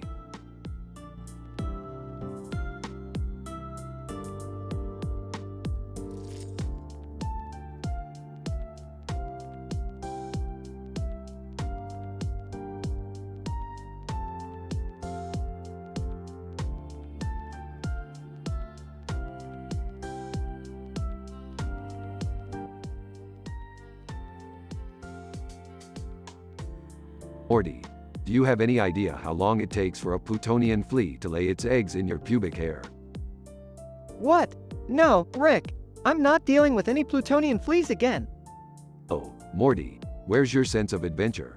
Besides, those bites are like a reverse Plutonian acupuncture. Makes your junk feel amazing. Oh, I can't believe I'm even considering this. Fine, let's go on this dumb adventure. Scene change. Rick and Morty visit a bizarre planet filled with sentient talking vegetables. Carrot. So, Rick Sanchez, what brings you to our vegetable utopia? Listen up, Veggie Tales. We need a rare root to counteract Morty's Plutonian flea infestation. We're not here to join your cult. Cult? Is that why you keep rubbing that broccoli on your chest, Rick? Broccoli. Blasphemy. Rick, you know the rules. Only the chosen ones get the sacred broccoli rub. Spare me your cult rituals, veggie broccoli. We just need a quick fix for Morty's crotch critters. Scene change. Rick and Morty find themselves in a gladiatorial arena, surrounded by mutant alien creatures.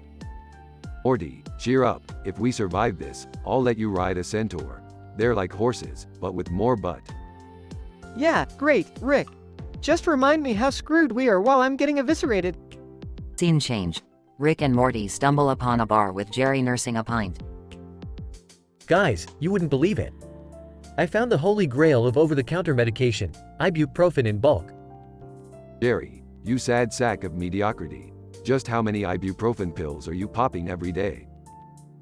Oh, you know, just a couple dozen. It gives me a thrill. Ibuprofen is my vice, Rick. Well, congratulations, Jerry. Your liver will soon own a platinum membership in the cemetery club. Scene change. Back in the garage, Rick accidentally spills a concoction on himself. Morty, I think I accidentally merged my DNA with every substance in the multiverse. Whoa, Rick.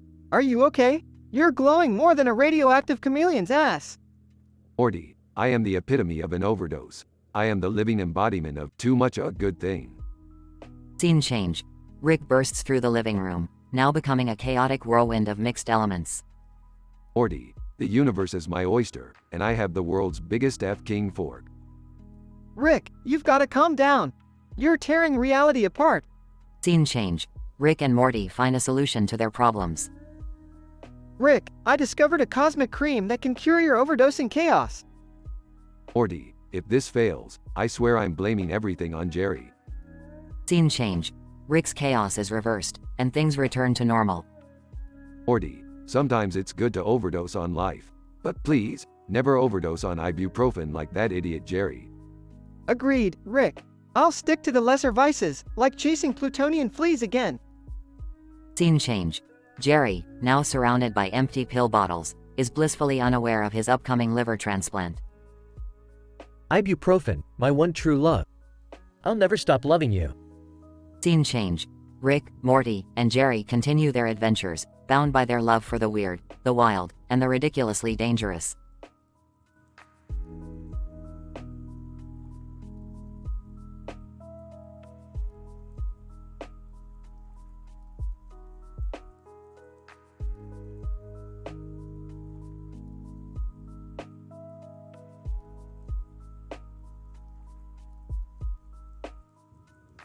Morty, buckle up. We're about to go on a wild ride. Rick, why is there a person just standing on the side of the road? Probably just some idiot. Pay it no mind, Morty. Person on roadside. Help. My car broke down. Can you give me a lift? Oh great, now we have two idiots. Sure, hop in. Rick, look! That other car is on fire! Well, Morty, looks like we're about to have some barbecue tonight. Person on roadside. What? My car is on fire. You got to help me. Relax, buddy. We'll help you out. Just give me a sec. Rick, aren't you going to put out the fire? Aw, Morty, I'm just going to rev things up a bit. Person on roadside. What are you doing? You're making it worse. Don't worry, I've got this. Just hang on. Rick, maybe you should. Morty, watch and learn. Science is about to meet absurdity. Person on roadside. You're a lunatic. Thanks for the compliment, pal.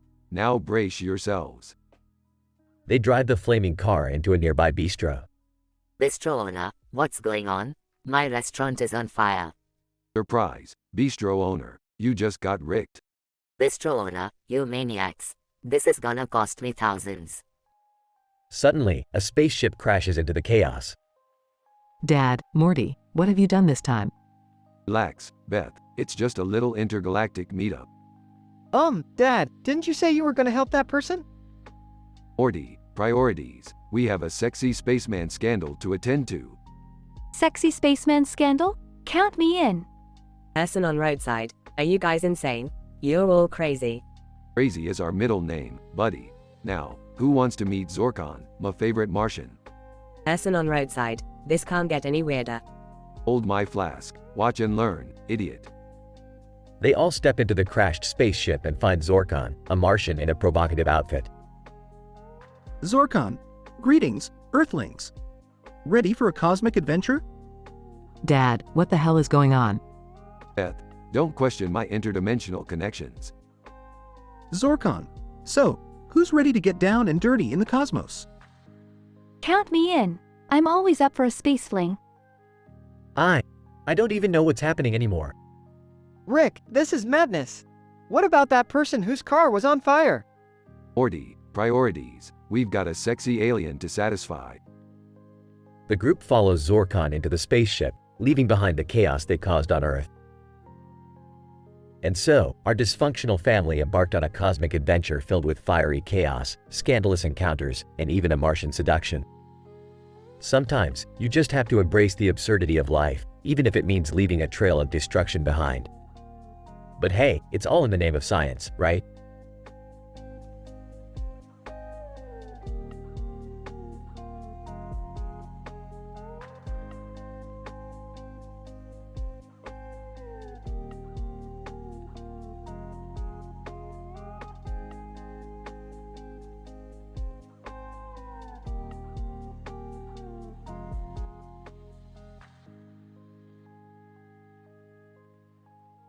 Alright, Morty, we got a new adventure ahead of us. Strap in, we're going to Dimension XJ 531. Rick, can't we just have a normal day for once? I mean, last time we ended up getting chased by interdimensional Nazis. Morty, normal is overrated. Now grab that slice of cake and let's go. Hey, guys? Can I come too? I brought my own table and cake with a red flower on it. Dad, seriously? You're always trying to tag along on Rick and Morty's adventures. Just stick to your body scrubs and leave the portal hopping to the professionals. Relax, kids. Jerry can come. We could use someone to carry our pad thai supplies. Rick, I don't think Jerry can handle himself in a dangerous situation. Remember the time he accidentally shot himself in the foot? It was a freak accident. Plus, I can handle anything for my family. I'm gonna prove it to you guys. Fine, Jerry. But if you screw this up, I'm never letting you live it down. Alright, kids, let's head to Dimension XJ 531. Our mission: find the legendary safe sex leads hidden in a fortress guarded by an army of red bell peppers. Safe sex leads? Why are they so important? They hold the key to curing diseases, Jerry. It's like a miracle drug for interdimensional STDs. Rick, why do we even need safe sex leads? Can't we just use regular protection? Morty, in this dimension, regular protection is as useful as a rubber band. Trust me, you don't want to find out the hard way. Alright, I'm ready. Let's go rescue those safe sex leads and save the universe. Oh please, Dad, just stay out of our way. Scene shifts to Dimension XJ 531. Alright, kids, here we are. The fortress is heavily guarded, so we need a plan. I have an idea. What if we distract them with the pad thai while Jerry sneaks in and steals the safe sex leads? Yes! Finally, a chance to prove myself. I'll be like a ninja. Oh great, now we're depending on Jerry's ninja skills. This is gonna end well. Scene progresses with hilarious close calls, Ninja Jerry failing miserably, and the family narrowly escaping danger. Alright, I may have messed up, but at least we're all safe now, right? Oh please, Jerry, we barely made it out of there alive because of you. Yeah, thanks a lot, Dad. You had one job and you couldn't even do that right. I'm sorry, okay? I just wanted to help. Well, thanks to you, we didn't get the safe sex leads and we're still at risk of interdimensional diseases. Don't worry, Summer, I still have a plan. We may have failed this time, but we'll get those leads eventually. Scene concludes with the family arguing and Jerry sulking in the background. I guess I really am useless. I just wanted to prove myself. Yeah, well, doing that would require you to actually be useful for once. Maybe stick to what you're good at, like, I'll get back to you on that. I can't believe we're stuck with him. Let's just go home and forget this ever happened. Agreed. We'll find another adventure, Morty. One that doesn't involve Jerry ruining everything. Scene ends with the family teleporting back home, leaving Jerry dejected.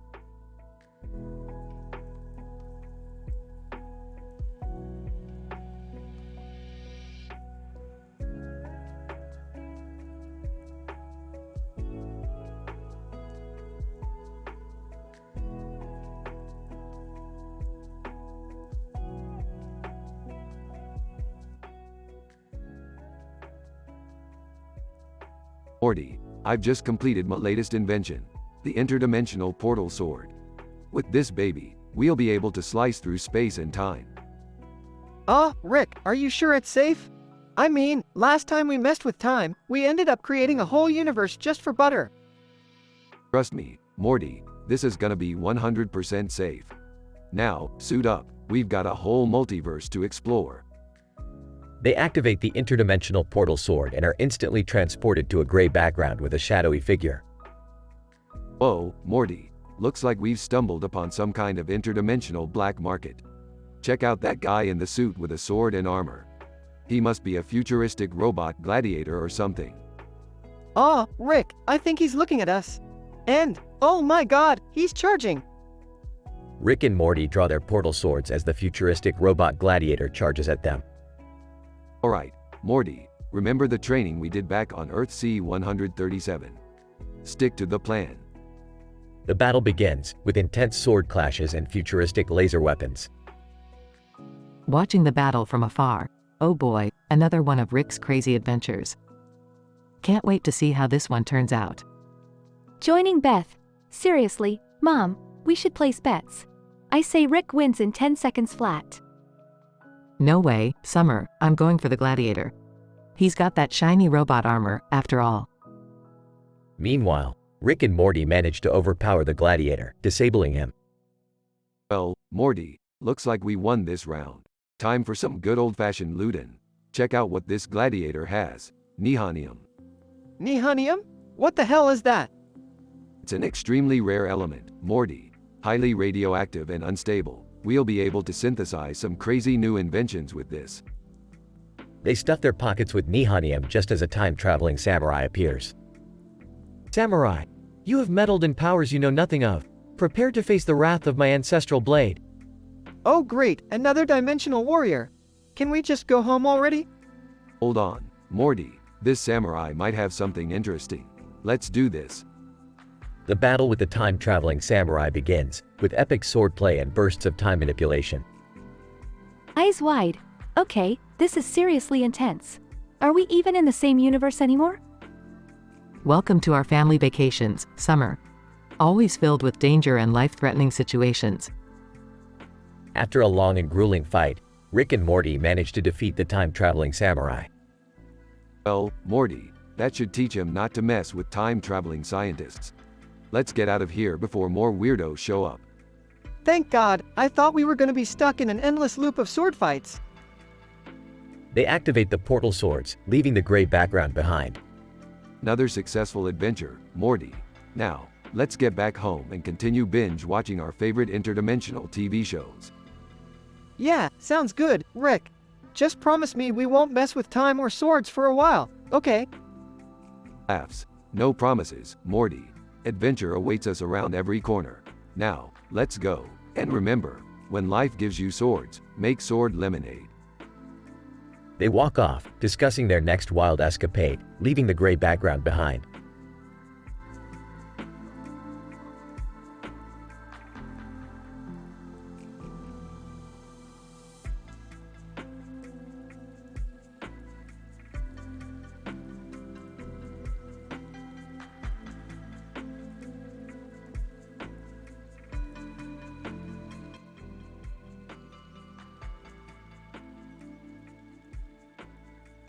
Morty, just hold the frickin' machine steady, will ya? I need to recalibrate the interdimensional teleporter before we can get out of this mess. Geez, Rick, I don't know why we always end up in these crazy situations. Is it because you're a mad scientist or something? Mad scientist? Morty, I'm practically a genius. And geniuses have a knack for attracting trouble. Now hold the goddamn machine. Hey, Rick and Morty, what's going on? You guys look like you're in a real pickle. Oh great, Jerry, just what we needed, your insightful observation. We accidentally transported ourselves to a red carpet event for the 5 best-dressed men in the universe. Can you believe it? Well, that sounds fancy. Maybe I'll finally get recognized for my impeccable style. Seriously, Dad, you dress like Al Bundy from Married. With children.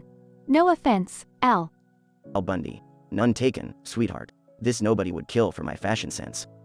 Look, forget about the fashion show. I've got more pressing matters. Morty, we need to find a way out of here before these intergalactic gladiator battles start.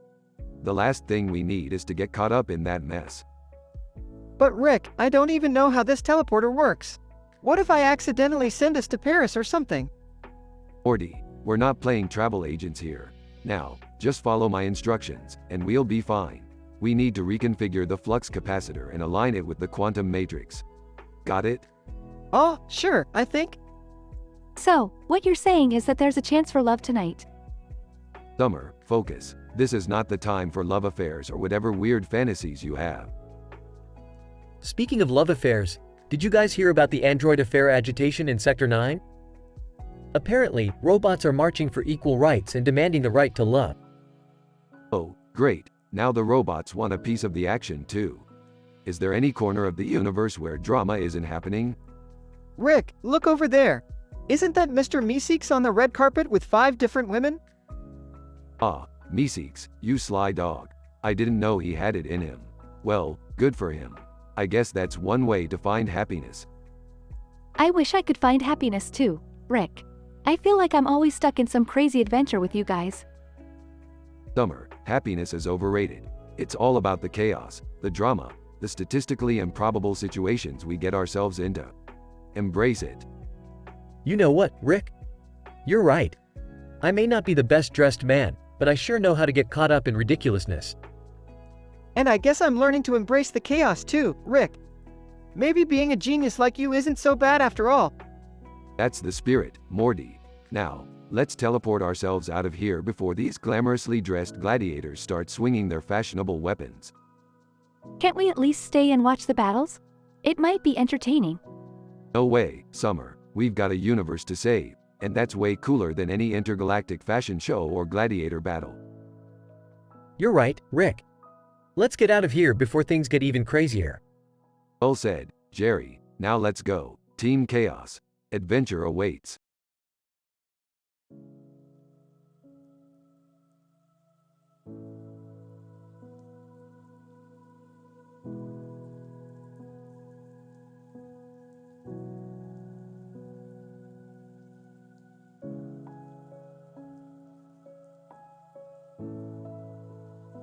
Morty, what the hell is going on here? You turned our living room into a freaking time paradox. I don't know, Rick. I found this weird poster of a dude with green hair and a green suit, and the next thing I know, boom, time started folding in on itself. Rick, can you fix this? I have a craniosacral therapy appointment in 10 minutes. Oh, sorry, Beth, your craniosacral therapy will have to wait. We got bigger problems here. Seriously, Dad? You're more concerned about some therapy than the fact that our reality is on the brink of collapse? Look, Summer, I don't have time to explain the complexities of multidimensional physics to a teenager. Just trust me when I say that this is way more important than Beth's relaxation session. Guys, check this out. I found some molybdenum on the floor, and I think it might be the key to unraveling this whole mess. Molybdenum? Really, Morty? How is that going to help?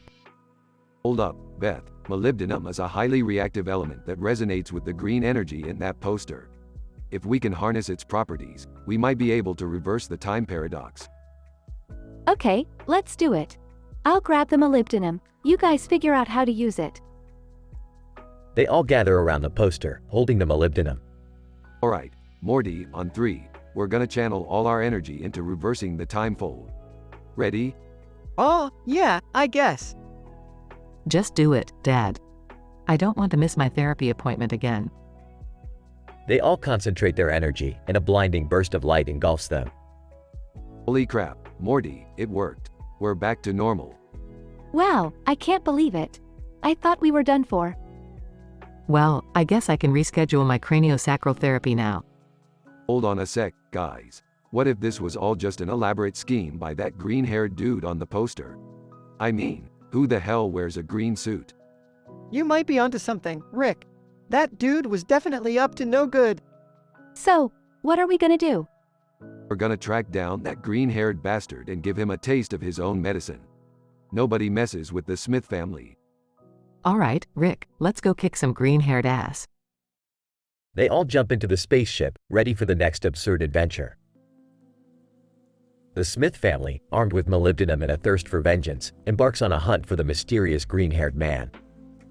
With Rick's scientific genius and Morty's unpredictable bravery, they are bound to face countless bizarre obstacles in their quest for justice. Buckle up, because things are about to get even crazier than before.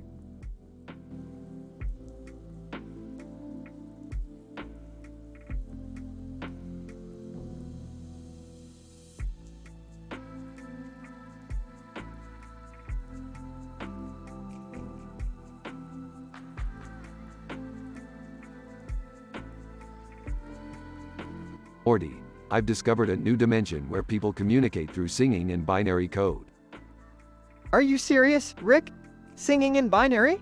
That sounds like the nerdiest thing ever. Trust me, Morty, it's the latest trend in interdimensional technology. We could become famous. Ah, guys, can we talk about something else? Like maybe saving the world from impending doom? Summer, we all know you're just mad because your crush turned out to be a sentient AI from another dimension. Shut up, Rick. Cyberspace relationships are complicated. I agree with Summer, Rick. We can't just ignore the fact that the entire planet is being invaded by giant flying penises. Oh, those? They're called phalluses ultracopters. They were created by a species of extraterrestrial perverts. No big deal. No big deal? They're wreaking havoc, Rick. We need a plan. Alright, I'll whip up a device to neutralize their genitalia-like flight abilities. Happy? Can we also address how I found out I'm adopted and from another dimension? Thanks, Rick. Look, Summer, we're running a bit late on the whole supportive family thing. Deal with it. Those Phalluses ultracopters are getting closer, Rick. We don't have much time. Fine, Morty, I'll hurry. But first, let's discuss your obsession with that new anime, The Promised Neverland. It's not an obsession, Rick. It's just a really good show.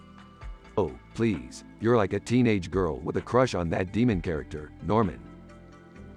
Shut up, Rick. At least I have better taste than you, with your weird fascination for Venus Vixen Vacancy.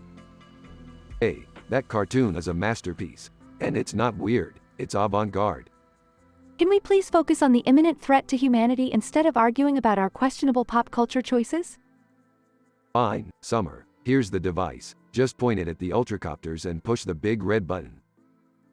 Rick, that's just a label marked "Do Not Push," with a tiny smiley face next to it. What can I say? I'm feeling whimsical today. Push it, Morty. Morty pushes the button, and a massive explosion rocks the sky. Did it work? Are we safe now? Well, the ultracopters are gone, but it seems we accidentally transported that building behind the woman in the yellow dress. Oops. Rick, you're such an idiot. Idiot? Nonsense. Summer, I prefer the term genius with a slight oversight. Can we go home now? I need a break from all this madness. Fine, Morty, let's go home and pretend like this day never happened. And remember, don't bring up the yellow dress lady in front of your mom. Seriously, Rick? More secrets? It's for the best, trust me. Let's just hope she doesn't blame me for the sudden building in the backyard. The family leaves the chaotic scene, filled with singing binary code and invasive flying penises, behind and heads back to the safety of their own dimension.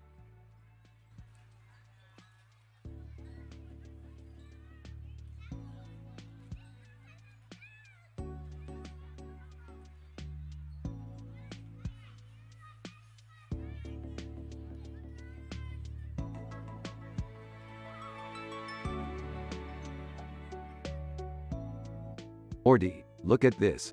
A game board with a cone on it and a green cone on the top of it. You know what this means, Morty? It's time for a completely nonsensical adventure. Oh geez, Rick, not another one of your crazy schemes. Can't we just, have a normal day for once? Normal is boring, Morty. We're about to embark on a journey of nanobiotech evolution. Strap in, kiddo. Hey guys, what's all the commotion about? And why is there a game board with a cone and a green cone? Summer, my dear granddaughter, we're about to unleash a revolutionary VPN technology that will change the world as we know it. VPN? But I thought it was about the game board and the cones and stuff. Morty, VPNs and game boards are like apples and oranges, except way cooler. Now, let's get this party started. They activate the game board, and suddenly they're transported to a haunted fashion show. What the hell? Rick, this is a haunted fashion show. Ah, yes, the game board's advanced AI detected that ghosts in fashionable attire are the key to unlocking the hidden mysteries of the VPN. So we have to defeat fashionable ghosts to get this VPN thingy? Precisely, Morty. And remember, the fashion police are real, and they're armed with some serious sass, so stay alert. They navigate through the haunted fashion show, battling stylish specters and dodging biting remarks. This is insane. How is fashion related to VPNs, Rick? Summer, fashion is the choice of expression, and VPNs are all about securing your privacy. It's a metaphor, okay? I don't get it, Rick. Why does everything in our adventures have to be so convoluted? Morty, if life were easy, everyone would be a genius like me. Now focus, we're almost there. They finally defeat the supreme ghost fashionista, and the game board starts glowing. Finally, Rick, we did it. What happens now? The VPN technology has absorbed the essence of impeccable fashion, Summer. Prepare for a new era of secure, yet stylish internet browsing. Does that mean, like, people will have fashionable firewalls? Morty, you're catching on. Soon, everyone will have stylish encryption, and the internet will be a runway of security. Well, I guess that's something. It's more than just something, Summer. It's the ultimate blend of cyberpunk and haute couture. And once again, I've revolutionized the world. I can't believe this all started with a game board and cones. Morty, life is a series of unpredictable events. When you have a game board and cones, you embrace the chaos and create your own story. Now let's go celebrate with some interdimensional ice cream.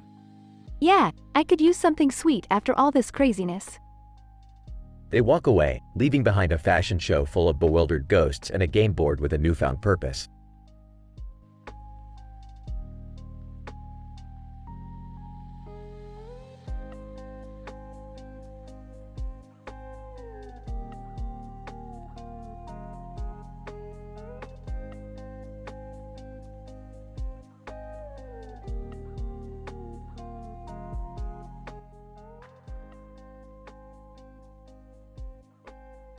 Title: Betrayed in the Cosmos.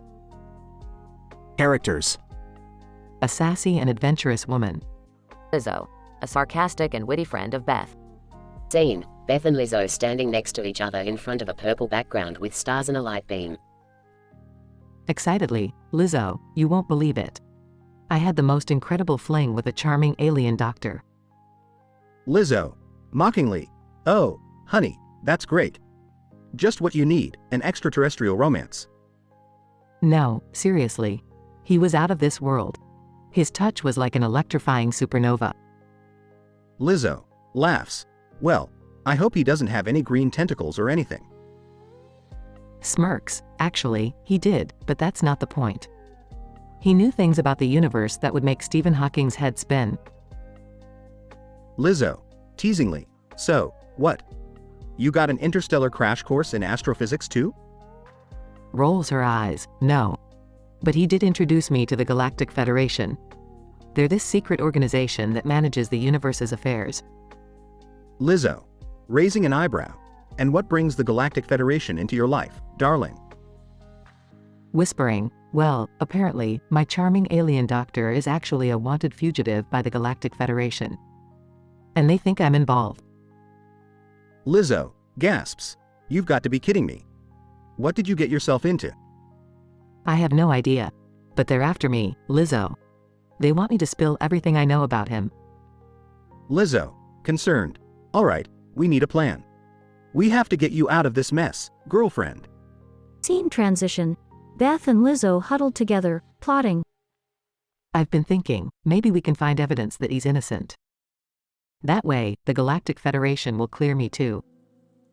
Lizzo, nodding. Good thinking, Beth. We need to dive into alien conspiracies, intergalactic politics, and maybe even hack their super-secret database. Grinning, you're a genius, Lizzo.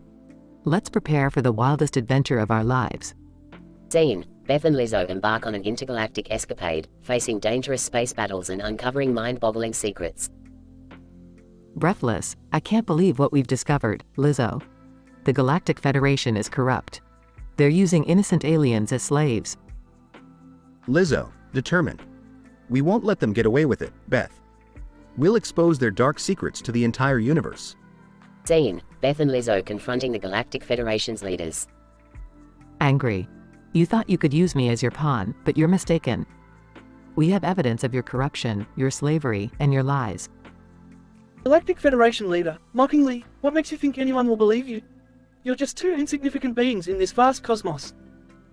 Lizzo, smirking. Oh, believe me, darling. We have a knack for turning the improbable into the undeniable. Your reign ends now. Scene: Chaos ensues as the Galactic Federation's secrets are exposed, leading to its downfall.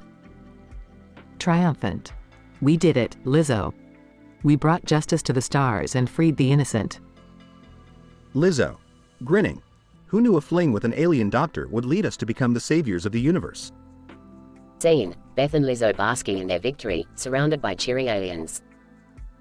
Smiling, maybe I won't date any more aliens, but I'll always cherish this extraordinary adventure. Lizzo laughs. Yeah, girl.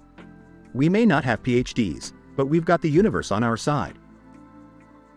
Beth and Lizzo's friendship grows stronger as they continue to explore the mysteries of the cosmos.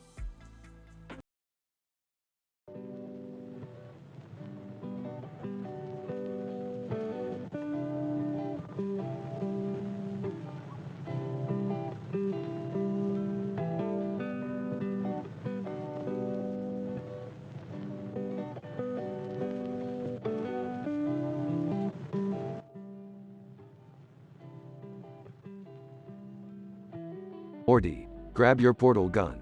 We've got another adventure on our hands. Geez, Rick, can't we just have a normal day for once? Normal is overrated, Morty. Buckle up, we're heading to Hatville. Hatville? What's in Hatville?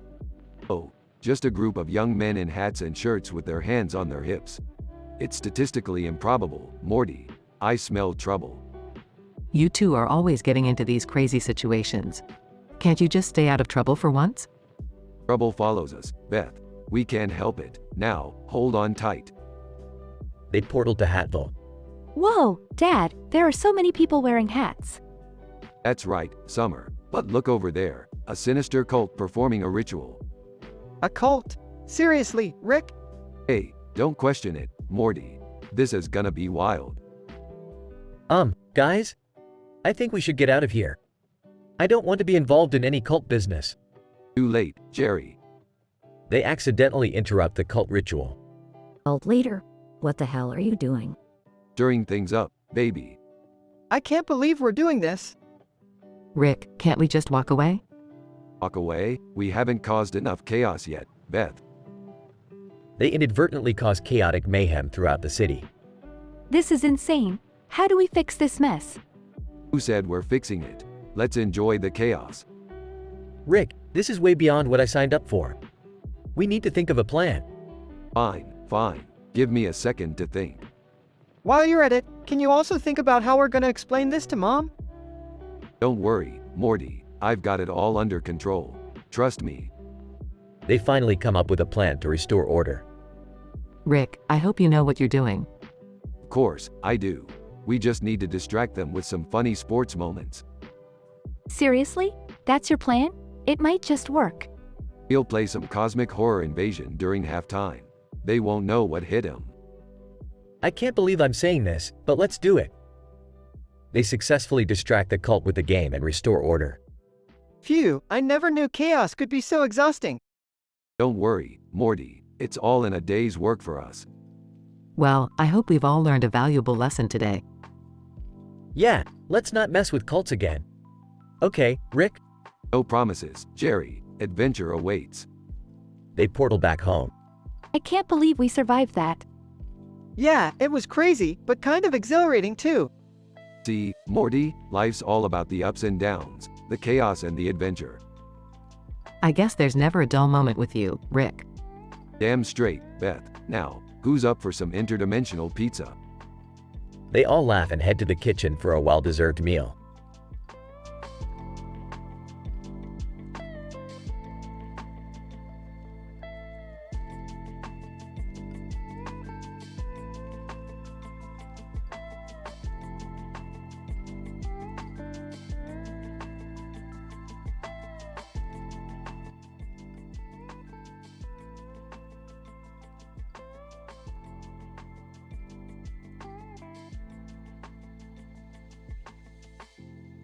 Morty, listen Morty, I've got a radical idea for our next adventure.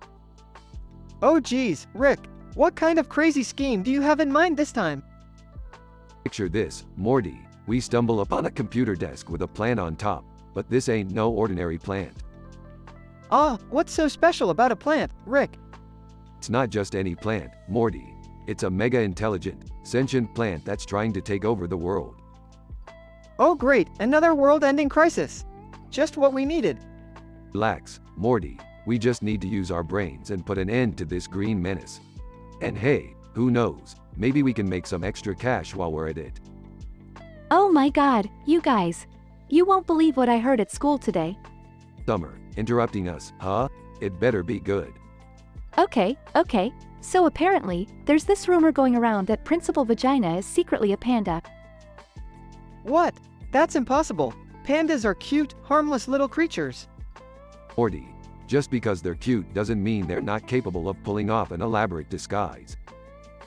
And you know what they say, pandas are masters of deception and office politics, so it's actually not that far-fetched. So, Morty, what do you say we pay a visit to Principal Vagina's office and investigate these allegations? I don't know, Rick. It sounds pretty ridiculous.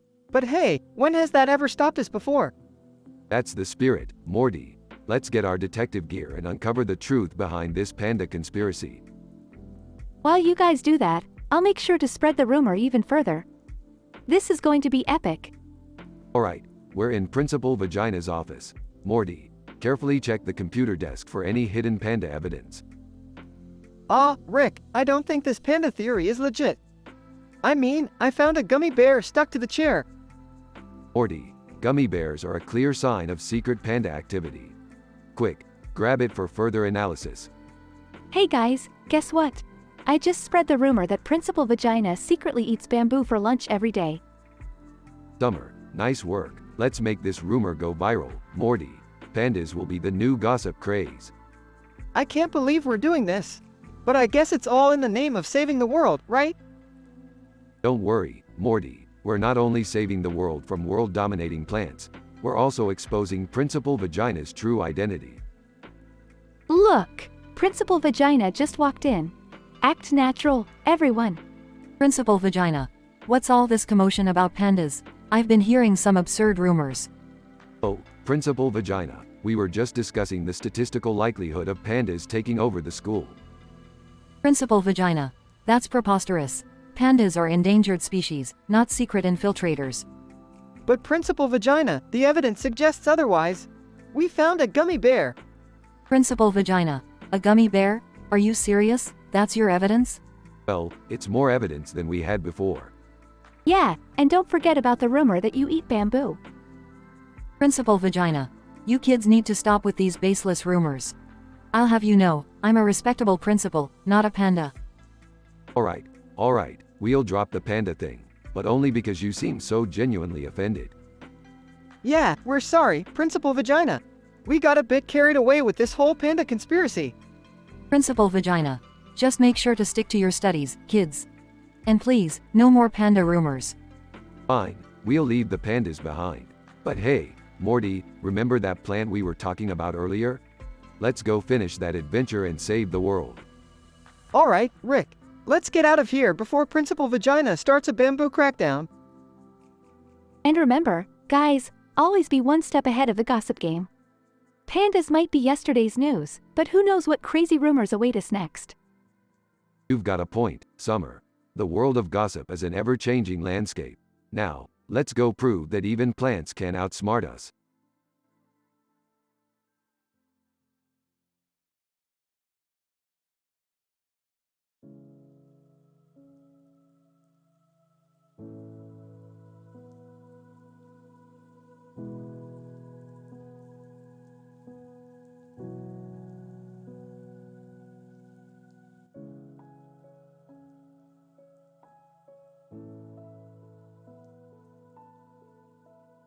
Eyeing Morty with a sarcastic smirk. So, Morty, you ready for another mind-bending, M-rated adventure through the infinite cosmos?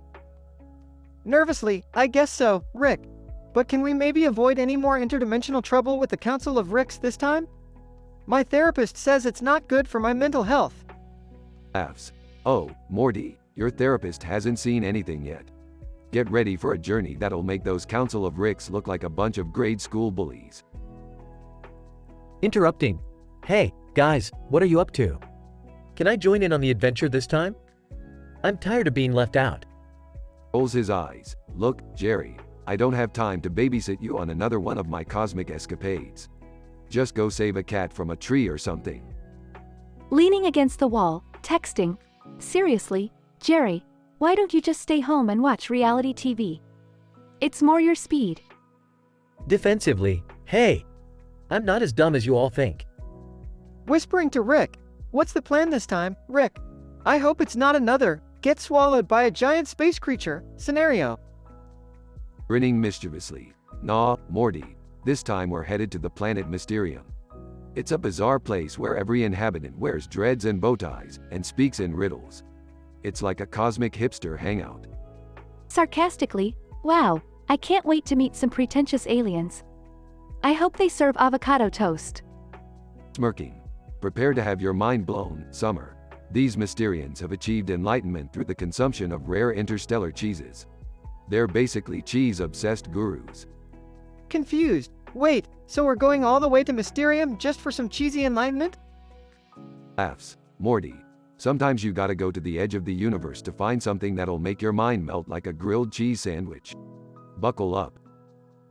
They step into the spaceship and blast off into the cosmos, the dark background replaced by a mesmerizing display of swirling colors. A yellow light bathes the cabin, illuminating their faces with an otherworldly glow. Nervously, is this safe, Rick? I can't even digest regular cheese properly.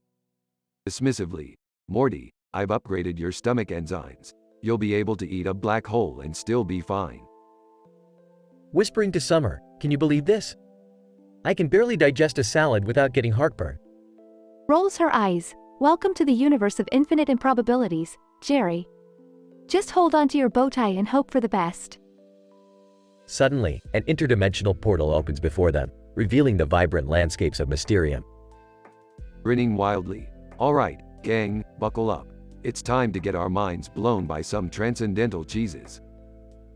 They step out of the spaceship onto Mysterium, where a group of dreadlocked aliens wearing bow ties approaches, holding out plates of interstellar cheeses.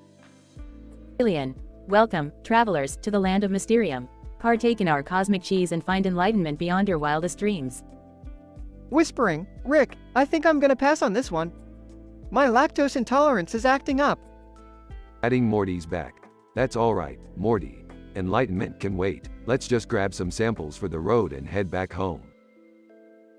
Filling their pockets with cosmic cheese, the group heads back to the spaceship, ready for their next improbable adventure.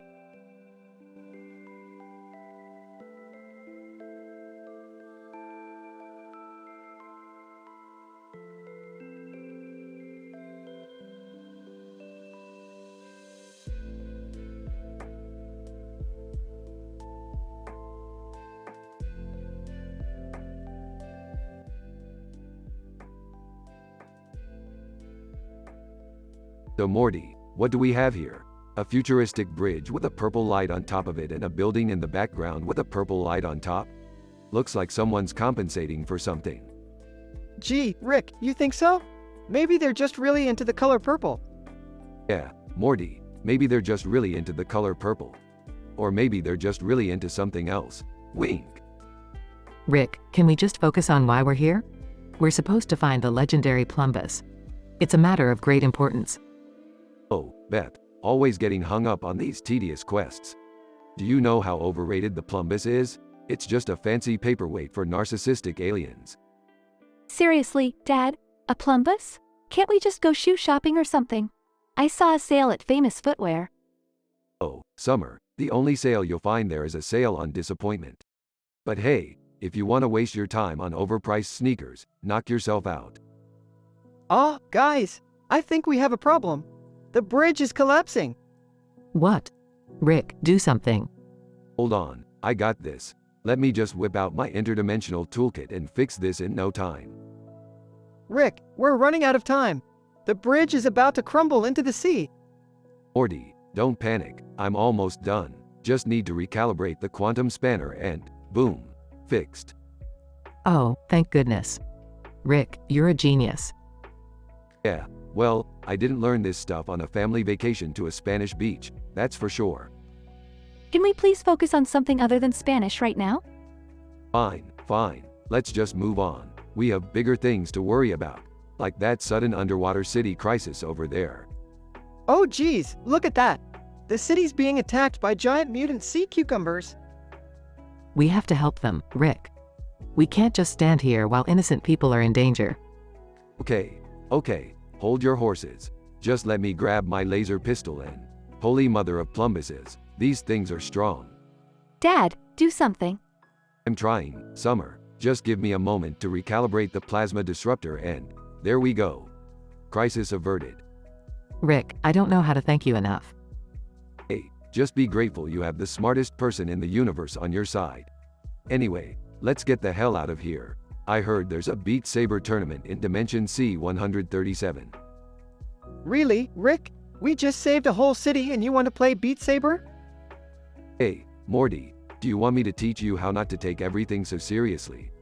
Join me in some interdimensional gaming, kid. Can I play too?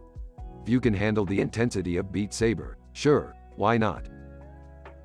They all walk away, leaving behind a grateful city and the mysterious purple lights.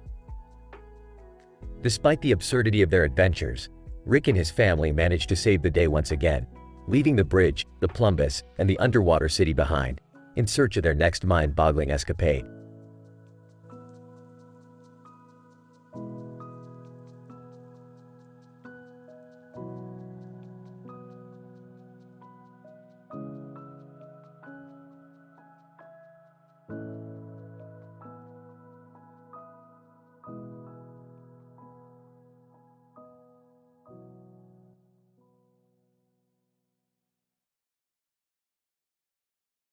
Phil. Alright folks, welcome back to another episode of Comedy Debate Shows. Tonight, we have a special treat for you, a heated debate between two of the most opinionated guests we've ever had. Harry, that's right, Phil. Our first debater is Bob, a man with a mustache and a suit and tie, known for his sharp wit and sarcastic remarks. Bob. Pleasure to be here, folks. Get ready to have your minds blown. Phil, and our second debater is Steve, a bald-headed man with a mustache, who always brings an unfiltered, no-holds-barred approach to the table. Steve, thanks, Phil. Buckle up, people. This is gonna get wild. Harry. Alright, tonight's topic is amusing stories about learning to drive. Bob, you have the floor first. Show us what you've got. Bob. Well, let me tell you, folks, my first driving lesson was a complete disaster. I got behind the wheel, sweating bullets, and managed to crash into a neighbor's fence within seconds. The look on their faces was priceless. Steve, that's nothing. During my driving lessons, I mistook the gas pedal for the brake and crashed into a fire hydrant. Water was gushing everywhere, and people were running for cover. I must admit, I made quite the splash. Bob. Oh please, Steve. That's child's play. On my second lesson, I accidentally drove onto a racetrack during a professional race. Cars were zooming past me, honking their horns, and I didn't even realize what was happening until a race marshal waved a checker, nearly ran him over. Steve, you think that's crazy? During my third lesson, I managed to merge onto a freeway going in the opposite direction. I swear, my instructor turned white as a ghost. We narrowly avoided a head-on collision, but let me tell you, it was an adrenaline rush like no other. Harry. Alright, let's move on to our next segment, where our guests will be blindfolded and attempt to play a game of chess while consuming copious amounts of magnesium. Phil, this can only end in disastrous hilarity, folks. So, stay tuned as Bob and Steve attempt to navigate the chessboard while dealing with the effects of the ever-wonderful mineral, magnesium. Denouement. Bob. How the hell did I end up losing to Steve in chess while feeling like my brain was on fire? This is ridiculous. Steve, that's the power of magnesium, my friend. It heightens your strategic thinking, even if it leaves a blazing trail of confusion behind. Harry. Well, it seems like our guests have survived the magnesium experiment, and we've had quite a wild ride tonight, haven't we? Phil, absolutely, Mary. I don't think any of us could have predicted the chaos that unfolded, but that's what makes comedy debate shows so entertaining. Thanks for joining us tonight, folks. Stay tuned for more hilarity next time. Conclusion. In this raucous episode of Comedy Debate Shows, Bob and Steve engaged in a battle of wit and humor as they shared amusing stories about their experiences learning to drive. From crashing into fences and fire hydrants to unintentionally joining a race on a professional racetrack, these debaters spared no details in their quest to entertain. In the midst of the chaos, a blindfolded chess match fueled by copious amounts of magnesium took center stage. The combination of the mineral's effects and the strategic game of chess created a hilarious spectacle, leaving the audience in stitches. Through it all, Bob and Steve proved to be the ultimate entertainers, showcasing their comedic prowess and improvisational skills. Comedy Debate Shows once again delivered an unforgettable episode filled with laughter, unexpected moments, and a healthy dose of banter.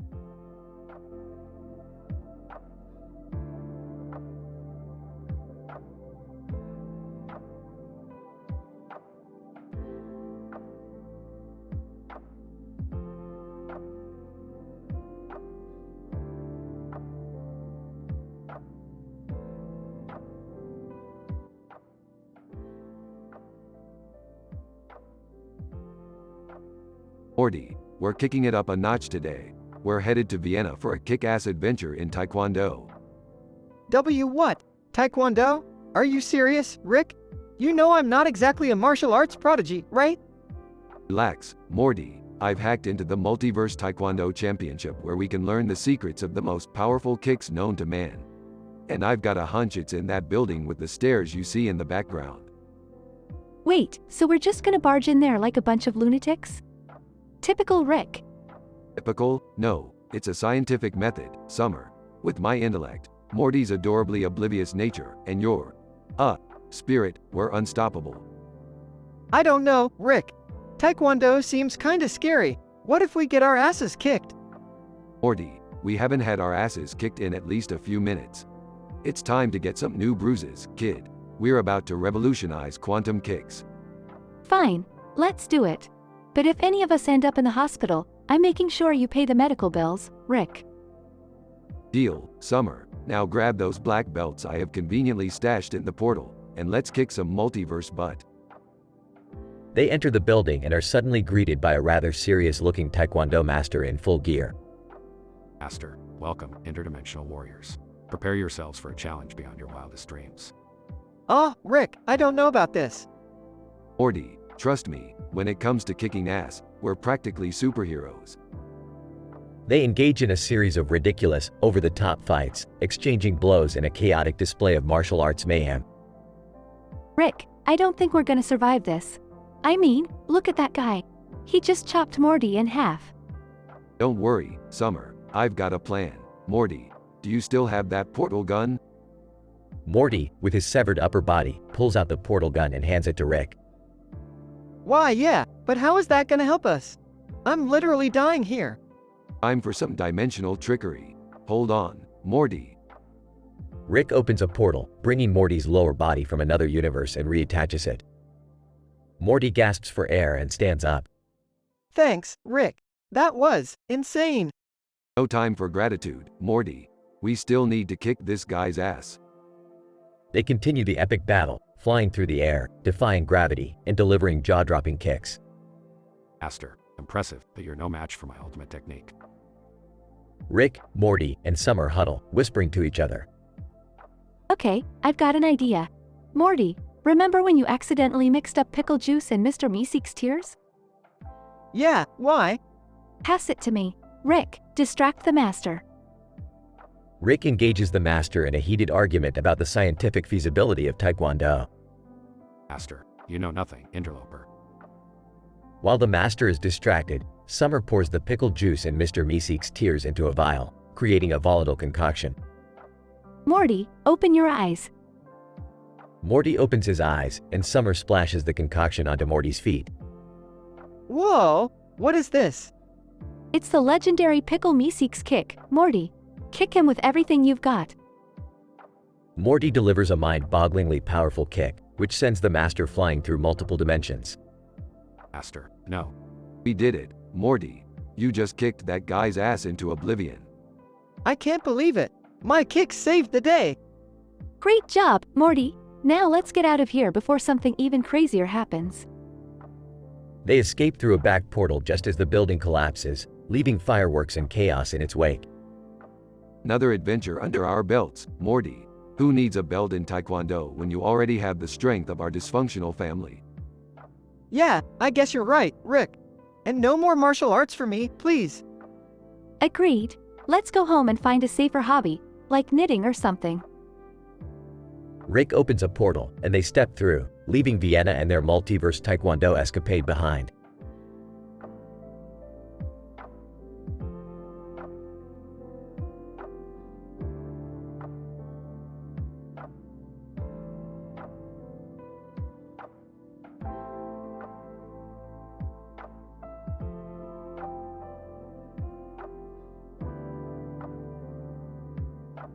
Hey Morty, check out this poster I found. It's got a bunch of random shit on it. Caption says, "This is fine," though I'm not sure what that's supposed to mean. Geez, Rick, why are you always bringing home weird stuff? Anyway, what's the plan for tonight? Well, Morty, I've built a Quasar AiTelevision machine that'll take us on a cosmic trip through space and time. We'll visit virtual manga libraries, explore the mysteries of astronomy, and maybe even stumble upon a pirate cooking show. Seriously, Rick? A pirate cooking show? What's next? Talking ninja dishwashers? Don't be an idiot, Morty. That would never work. Now, let's dive into this Quasar machine and see what kind of interdimensional madness we can stir up. Scene shifts to the virtual manga library. Dad, this place is so weird. Can't we just go back home? Yeah, Rick, I thought we were going for a nice Swedish massage or something. This place is giving me a headache. Oh, shut up, Jerry. We're exploring the vastness of the universe here. You wouldn't understand. Dad, are you seriously trying to find a Swedish massage in a virtual manga library? Well, it sounded better in my head, okay? Scene shifts to the astral plane. Rick, this is insane. We're floating through colorful nebulae and riding cosmic sea turtles. This is so much cooler than a Swedish massage. Told you so, Morty. Now hold on tight. Things are about to get even crazier. Scene shifts to the pirate cooking show. What the hell? Rick, we're in the middle of a pirate cooking show? Are you for real? Arranged by Summer. Prepare for some culinary adventures on the high seas. Watch as the pirate chef turns a salty crew into gourmet enthusiasts. I don't know about you guys, but this beats watching interdimensional cable any day. Scene intensifies as chaos ensues. Rick, I can't handle this anymore. I just want to go back home. Fine, Jerry. You can go cry in your room like a typical Jerry. The rest of us will continue having a mind-blowing adventure. Yeah, Dad, you're such a loser. Well, at least I don't drag my family into absurd situations every other day. Abrupt ending. Alright, show's over. Everyone, get out of the quasar machine before it blows up. Typical Rick, always pushing things to the edge. Shut up, Morty. You love it and you know it. Scene fades out with the characters arguing and chaos surrounding them.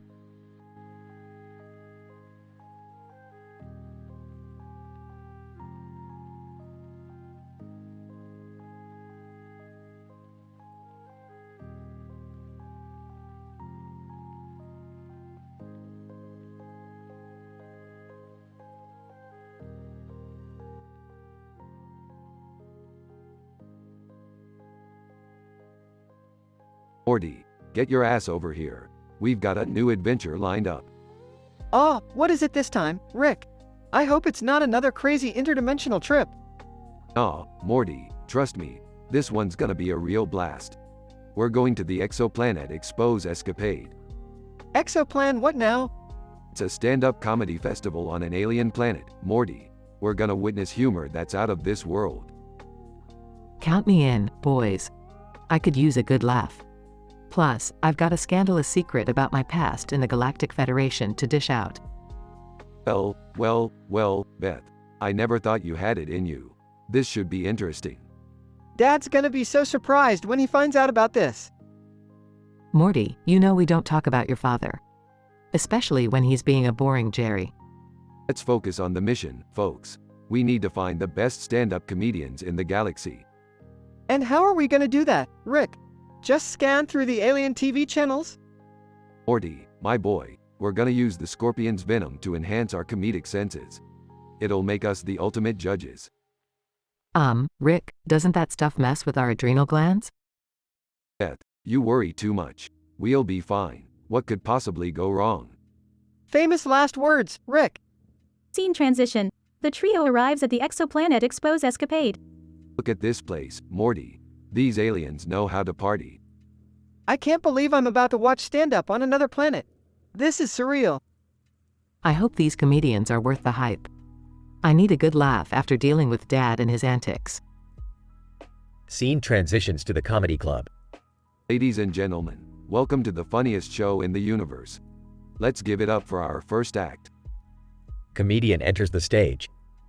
Comedian, so, I was on this exoplanet, and let me tell ya, the gravity there is crazy. I tripped over a magnetic mirror and accidentally slapped myself in the face with my own butt. Crowd erupts in laughter. Okay, that's actually hilarious. I thought alien humor would be, more alien. Scene transitions to a backstage area. Morty, Beth, we found the golden ticket. This comedian is revolutionary. Rick, I never knew you had such appreciation for stand-up comedy. Well, Beth, there's a lot you don't know about me, too. But that's a story for another time. Look, guys, there's the headlining act. Let's go meet them. They approach the headlining comedian. Comedian, hey, you guys are the Earthlings causing a stir. What brings you to the exoplanet expose escapade? We've heard rumors of your comedic genius. We had to come witness it for ourselves. Comedian, well, strap yourselves in, folks. You're about to go on a laughter ride like no other. I can't wait. This is exactly what I needed. Scene transitions to the headlining act. Comedian, so, I was having lunch with a neutron star the other day, and it said to me, hey, I know this joke is cheesy, but I couldn't resist. I'm so dense, I can't help myself. Crowd erupts in laughter, including Rick, Morty, and Beth. Morty, this is what comedy is all about. Making people forget their problems and laugh until their sides hurt. You're right, Rick. This is pretty amazing. I've never seen Dad laugh this hard. It's true. Laughter really is the best medicine. Scene transitions to the trio leaving the festival. Another adventure in the books, Morty. Who would have thought comedy would bring us closer together? Yeah, it's been a wild ride, Rick. I'm glad we did this. Me too, boys. Now let's go home and keep this little escapade our little secret. You got it, Beth. Our scandalous little secret. They all laugh as they walk away, ready for their next adventure.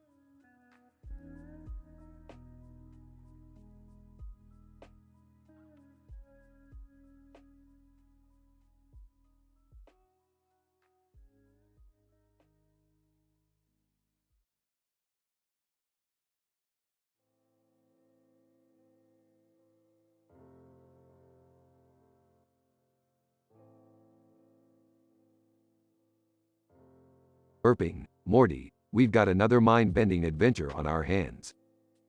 Oh geez, Rick, what kind of messed up situation are we in now? Rick, maybe we should just stay home and play it safe for once.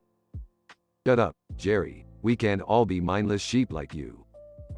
Dad, lay off Jerry. He's just trying to be responsible for once. Rolls eyes. Fine, let's just go to the intergalactic casino and have some fun. Casino? Awesome! But Rick, I thought you said gambling is for idiots? Well, Morty, today we're playing a game that defies the laws of probability. It's called Dread Roulette. Suka, holding gun. You all better play nice in there. You never know when I might pull the trigger. Who the hell are you? And why are you pointing a gun at us?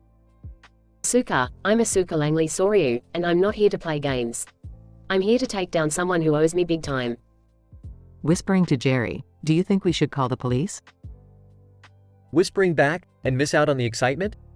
No way. Look, Asuka, we don't have time for your personal vendettas. We're here to screw with the laws of the universe. Yeah, come on Asuka, join us. It'll be like therapy or something. Suka, fine, but the second this is over, I'm coming after my target. No distractions. Whatever, we'll deal with your drama later. Let's place our bets, people. Montage of Rick, Morty, Jerry, and Asuka winning and losing absurd amounts of money at various casino games. Oh no, I lost everything. Don't worry, Jerry, I've got a plan. Dad, please don't get us involved in more of your crazy schemes. Relax, Beth, this plan is foolproof. Morty, hand me the interdimensional portal remote. Are you sure about this, Rick? Trust me, Morty. We're going to make a quick pit stop at another dimension where we're rich beyond our wildest dreams. They jump through the portal and end up in a dimension where they're all house-trained talking dogs. Oh geez, Rick, this isn't exactly what I had in mind. Suka, laughing hysterically, you idiots actually thought you could cheat the system? Montage of them trying to navigate life as dogs. This is the worst idea you've ever had, Rick. Shut up, Jerry. We'll find a way out of this. We always do. Dad, can we please just go home and forget this ever happened? Fine, fine. I was getting tired of barking anyway. They jump back through the portal and end up back at the casino. Phew, reality is nice. Well, as nice as it can be with Asuka still pointing that gun at us. Suka, you all got lucky this time, but remember, I'm coming for my target. Sarcastically, oh no, we're shaking in our boots. Just keep that trigger finger of yours in check, sweetie. Suka, watch your back, Sanchez. Can we please go home now? I can't handle any more of this insanity. Agreed. Let's just be happy with what normalcy we have left. Fine, party poopers. Another day, another dimension. Who's up for pizza? They all leave the casino, relieved to finally be done with the madness.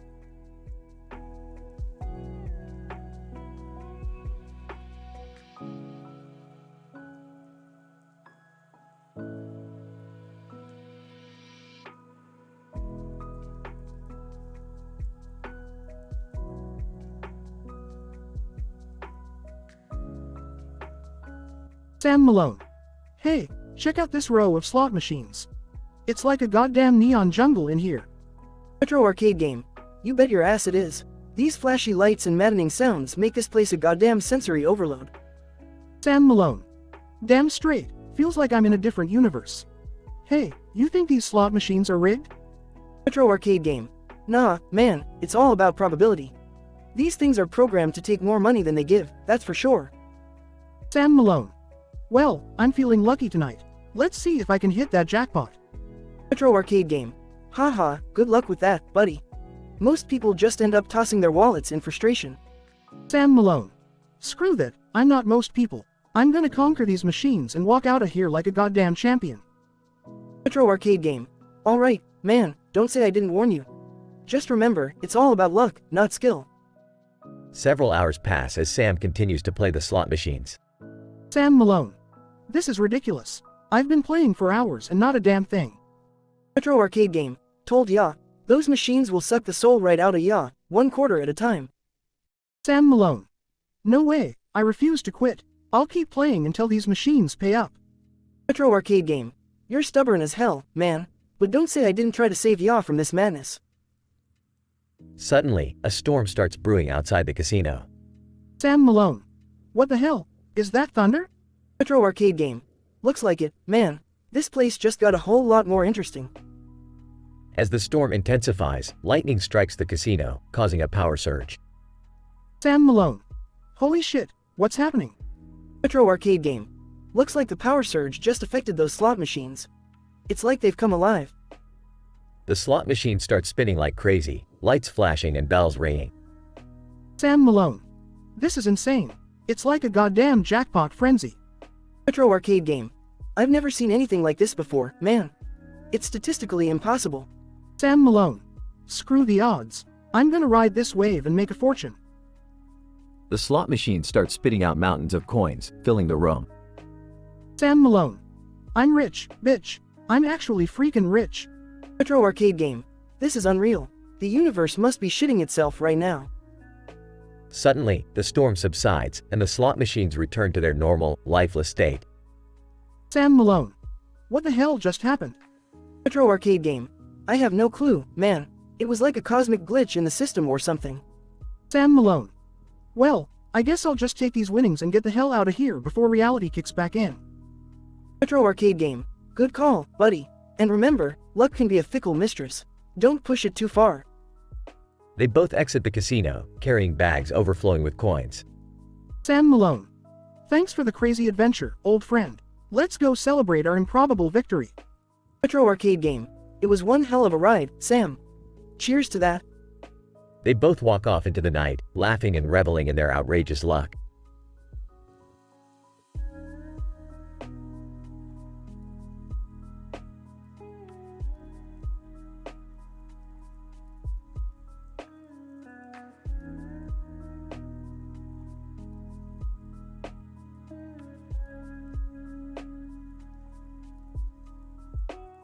Title: Wormhole Wench Worry. Characters. 1. Yoda, legendary Jedi Master. 2. Baccarat, seductive alien wench. Yoda finds himself cornered in a precarious situation aboard a highly advanced intergalactic spaceship. Baccarat, a mysterious and alluring alien wench, enters the scene, armed with an insatiable desire for adventure and an even more insatiable appetite for carnal encounters. Yoda. Stay back, you must. Keep your hands out of my robe, Miss Baccarat. Incident. Baccarat, undeterred by Yoda's warnings, closes in on him, waving her irresistible charms and wielding a peculiar contraption she claims can activate a wormhole generator. Baccarat, oh, little green Jedi, you don't know the pleasures that await us in the vast expanse of the cosmos. This wormhole generator could take us to unimaginable worlds. But first, you must surrender to me. Regression. Yoda, torn between adhering to the Jedi Code and his inexplicable attraction to Baccarat's forbidden desires, finds himself in a moral dilemma. Yoda, hesitant to surrender, I cannot. Duty to the Force, I must abide. Your temptations, resist I shall. Baccarat, seductively, come now, wise one. Embrace the dark side of pleasure, there's no need for restraint here. Yoda, struggling, inner conflict, this is difficult, it is to resist. Surrender, I will not. Baccarat, growing more intrigued by Yoda's unyielding resistance, devises a cunning plan to sway him towards temptation. She unveils her secret weapon, a holographic projection of Yoda's long-lost love, Yaddle, and programs it to engage him in a passionate dance. Baccarat, Yoda, my dear, look upon her. Yaddle awaits your embrace on the other side of the wormhole. Only submission will bring you to her. Yoda, tested beyond measure, desperately fights against the overwhelming allure of Baccarat's seductive games. With one final attempt, he resists the tantalizing temptation and regains his Jedi resolve. Yoda, enough, Baccarat, seductress, you are. My love for Yaddle, eternal it shall remain, in my heart. Baccarat, pouting, curse you, Jedi. Always so righteous. Yoda, seducing, you are, but fall into temptation, I shall not. The Force be my guide, it shall. In a stunning display of willpower, Yoda outsmarts Baccarat, disabling the wormhole generator and escaping her clutches. Yoda remains firm in his duty as a Jedi, his resolve stronger than ever. Note, while this narrative incorporates adult themes, we aim to keep the content within appropriate boundaries and avoid explicit content.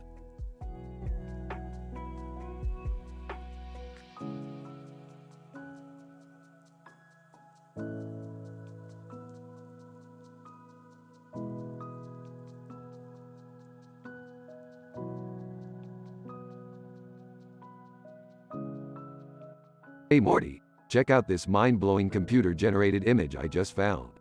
It's a computer-generated image of a computer-generated image of a computer-generated image of a computer-generated image of a computer-generated image of a computer-generated image.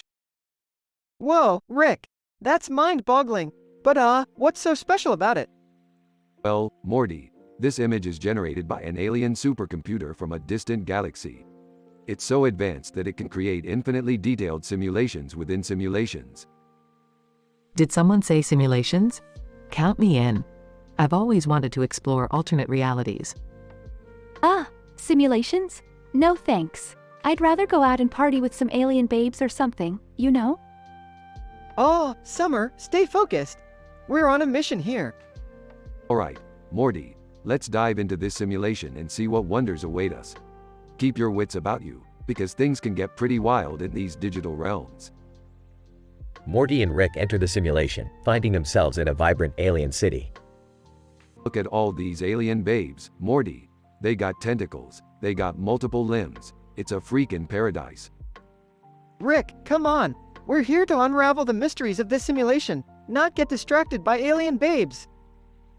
Hey, what's the point of unraveling mysteries if you can't have a little fun along the way, Morty? Summer's got a point, Morty. Let's live a little and enjoy the weirdness this simulation has to offer. Meanwhile, a group of alien babes approach Rick, Morty, Beth, and Summer. Alien Babe 1. Hey there, Earthlings. Looking for some intergalactic excitement? Now we're talking. Morty, you better look after my ship, because I'm going to party with these ladies. You're unbelievable, Rick. But fine, just be careful, alright? Rick, Beth, Summer, and the alien babes party all night, exploring the wildest corners of the simulation. Morty, quick, we gotta get out of here. The simulation is collapsing. What? But everyone's having so much fun. Rick's right, Morty. We can't be trapped in a simulated world forever. I can't believe this. I was having the time of my life. Rick, Morty, Beth, and Summer barely escape the collapsing simulation, returning back to their own reality.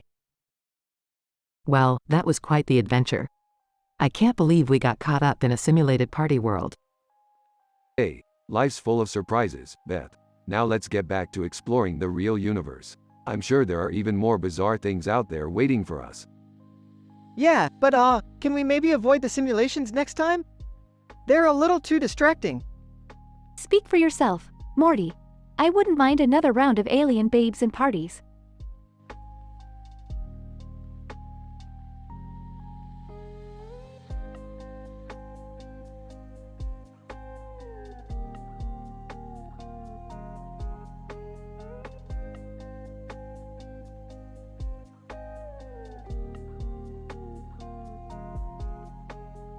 Alright, Morty, hold on tight. We're about to embark on a journey that will make your brain explode faster than a Kardashian's booty on Instagram. Oh geez, Rick, you always manage to drag me into these insane situations.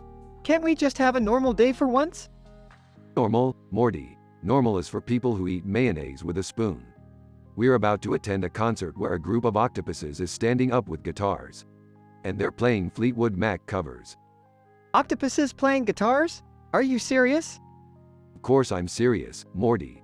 This is the Sinner dimension, where everything is possible, and believability is thrown out the window like Jerry's self-esteem. Hey! Dad, quit whining and embrace the weirdness. This is why our family is dysfunctional. Speaking of which, Morty, did you hear that Lightyear Love Letters just released their new album? It's called Interstellar Innamorata Incident. It's like the Beatles on drugs, man. Rick, I'm pretty sure the Beatles were already on drugs. Well, these guys are on drugs on steroids. Anyway, after the concert, we're heading to a stand-up comedy club where alien comedians roast each other with laser beams. Hey, maybe they can roast me too. That way, I'll finally feel like I belong somewhere. Oh, Jerry, you really are a lost cause. But I guess even the worst garbage has its uses. Can we please focus on something other than Jerry for once? Yeah, let's talk about that weird purple background with a star. It's like some weird cosmic graffiti. That's the infamous cranial kaleidoscope, Morty. It's a portal to an alternate dimension where everyone's brains become sentient and start writing love letters to each other. That sounds simultaneously romantic and horrifying. Welcome to my life, Summer. Now, buckle up, because this crazy ride is about to touch down in the realm of madness. Are you sure we're prepared for all of this, Rick? Prepared, Morty? We're as prepared as a nun in a brothel. But hey, where's the fun without a little danger? Oh great, danger.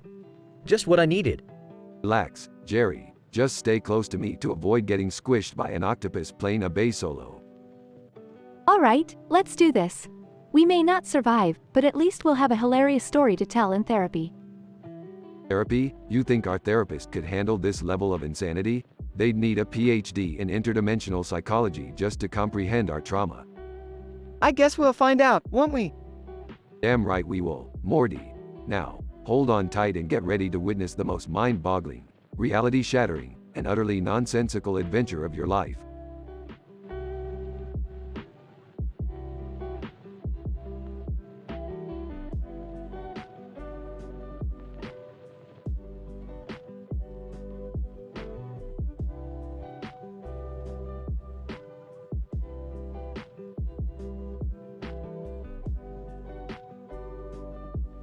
Linity, what the fuck?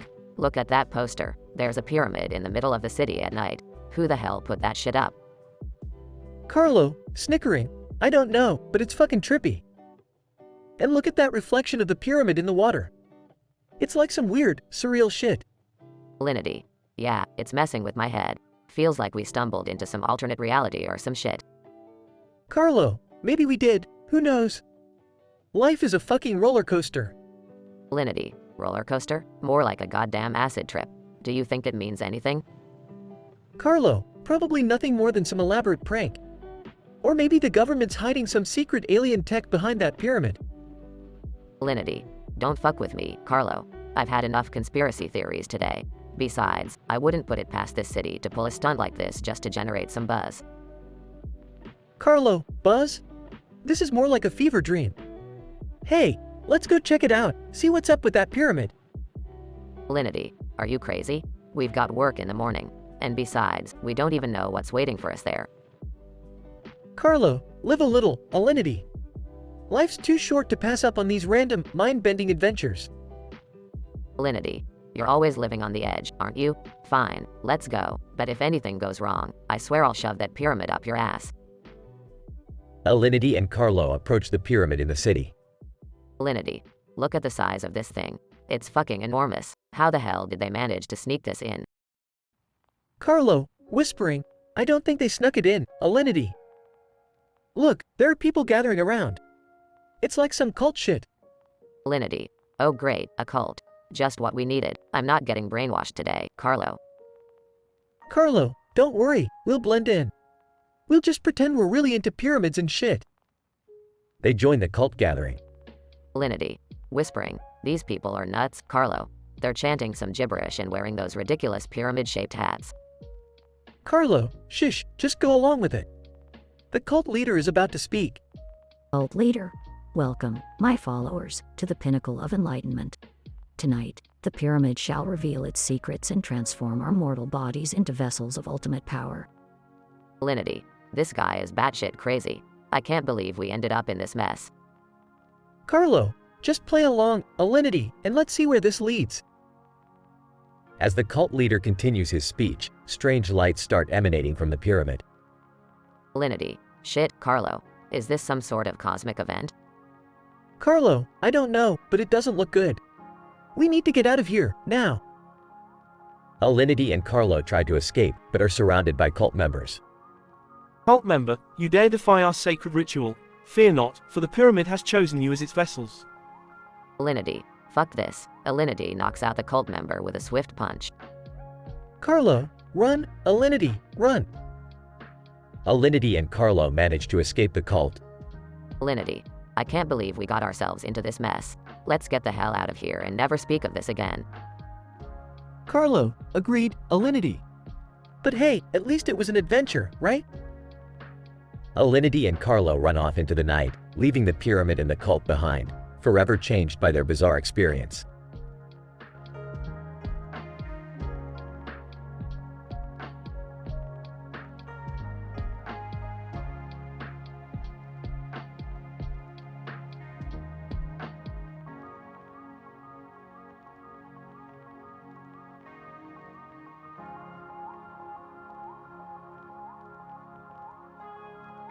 Morty, grab the portal gun and buckle up.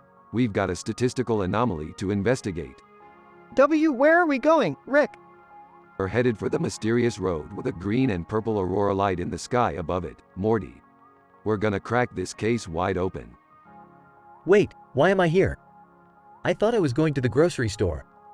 Shut up, Jerry. This is more important than your generic brand mac and cheese. Rick, what's that black pole in the foreground? It's kinda blocking the road.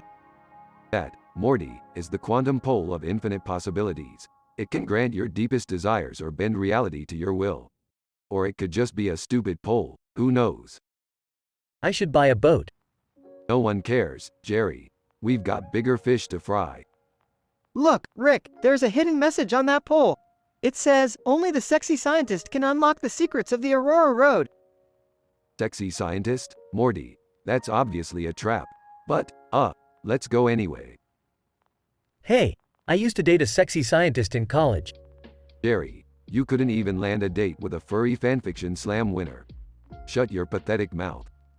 Okay, I think we're getting close, Rick. I sense the presence of Narn from Babylon 5. Narn, what's he doing here? We're crossing dimensions. Morty, this is gonna get real messy. Rick, Narn is controlling the Aurora. He's using it to manipulate reality. Well, Morty, it's time to take down this interdimensional drama queen. Hold on to your panties, it's gonna get bumpy. Rick, I don't wear panties. Shut up, Morty, I'm speaking metaphorically.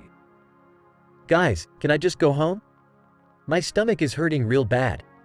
That's the least of your worries, Jerry. We're about to engage in a cosmic battle. Rick, I think I've figured it out. Narn is using the Aurora as a source of unlimited power. Well, Morty, guess what? I've got my own source of unlimited power right between my legs, and it's called science. That's really inappropriate, Rick. Shut up, Jerry. You're ruining the moment. Look, Rick, Narn's losing control of the Aurora. Reality is collapsing. Quick, Morty, throw the "I should buy a boat" meme at him. It's the only way to stop this madness. But, Rick, I thought memes can't solve real problems. Shut up, Morty, we're running out of ideas here. They throw the meme at Narn and reality starts to stabilize. So, what are we gonna do now? We're going home, Jerry. And you better pray that this never gets mentioned again. We're sweeping this one under the rug. Geez, Rick, that was intense. I'm glad we made it out okay. Yeah, Morty, sometimes even a genius like me needs a little bit of luck. Now let's go get some interdimensional pizza.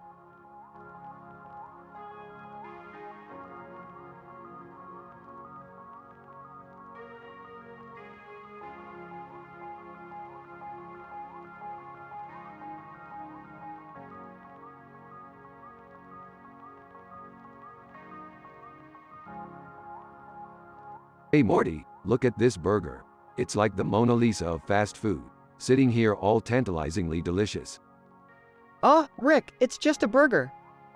Just a burger, Morty? This burger is a metaphor for life, bursting with juicy possibilities.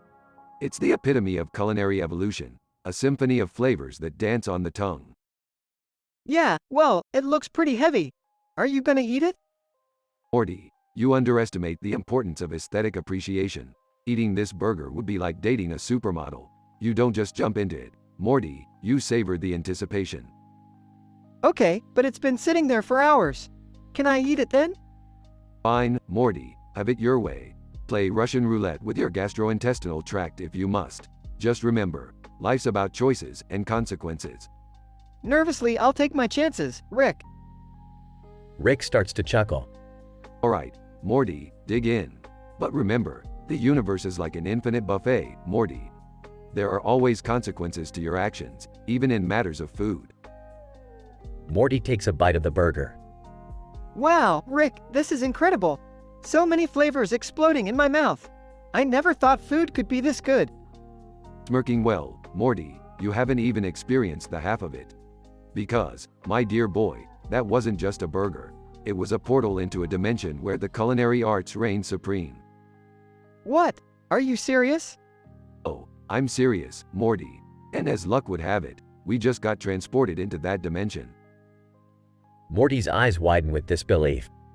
You mean we're in a dimension made entirely of food? That's right, Morty. Imagine a world where rivers flow with creamy milkshakes, mountains are made of crumbly cheese, and the clouds rain down candy. This is insane, Rick. How do we get back? Well, Morty, it won't be that easy. We have to outwit the Burger King, ruler of this gastronomic realm. The Burger King? Does he wear a crown? No, Morty, he wears a golden burger crown. And rumor has it, he's the beefiest fighter in all the universes. Oh geez, Rick, how are we gonna defeat him? We're gonna play dirty, Morty. We're gonna challenge him to a cook-off. And with my superior culinary skills, we'll defeat him, reclaim our dimension, and savor the taste of victory.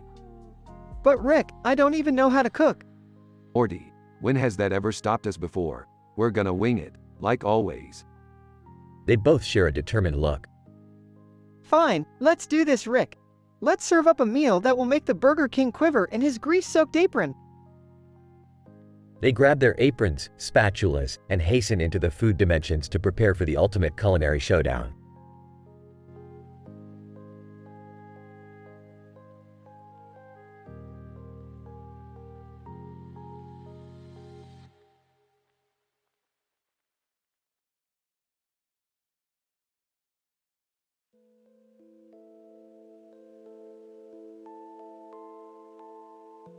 Alright, Morty, buckle up. We're heading to the asteroid affection avalanche, Morty.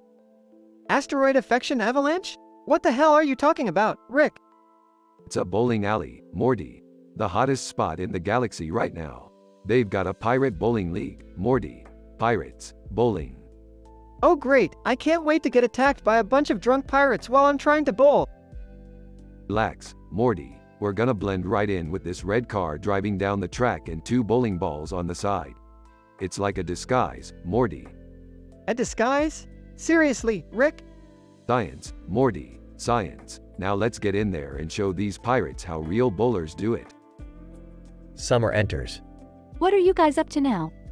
You're about to join the Pirate Bowling League, Summer. You in? Pirate bowling? Are you kidding me? I'm in. They enter the asteroid affection avalanche. Alright, Morty, this alley is treacherous. Watch out for those asteroids. Great, just great. I didn't sign up for a natural disaster while playing bowling, Rick. Morty, this is the Pirate Bowling League. We play by their rules.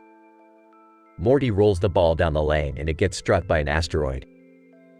Damn it, Rick. My ball got destroyed by an asteroid. Well, Morty, that's why I brought these special intergalactic bowling balls. They're asteroid-proof. They continue bowling as chaos ensues with pirates all around. This is insane. Rick, pirates are stealing our balls. Relax, Summer. I have a plan. We'll turn these pirates against each other. How are we gonna do that, Rick? Watch and learn, Morty. Rick starts whispering to a pirate and points at another. Pirate, who do you think you are, talking to my girl like that? Rick steps back and watches the pirate brawl with his crew. Rick, that was genius. Genius is my middle name, Summer. It's also my last name. And my first name too. After a chaotic fight with pirates, they finally finish their game. That was wild, Rick. That's how we roll, Morty. So, who won? Rick points at himself. Obviously, me. I'm the best bowler in any dimension. You cheated. Cheating is just a scientific innovation, Morty. I call it strategic improvisation. Seriously, Rick?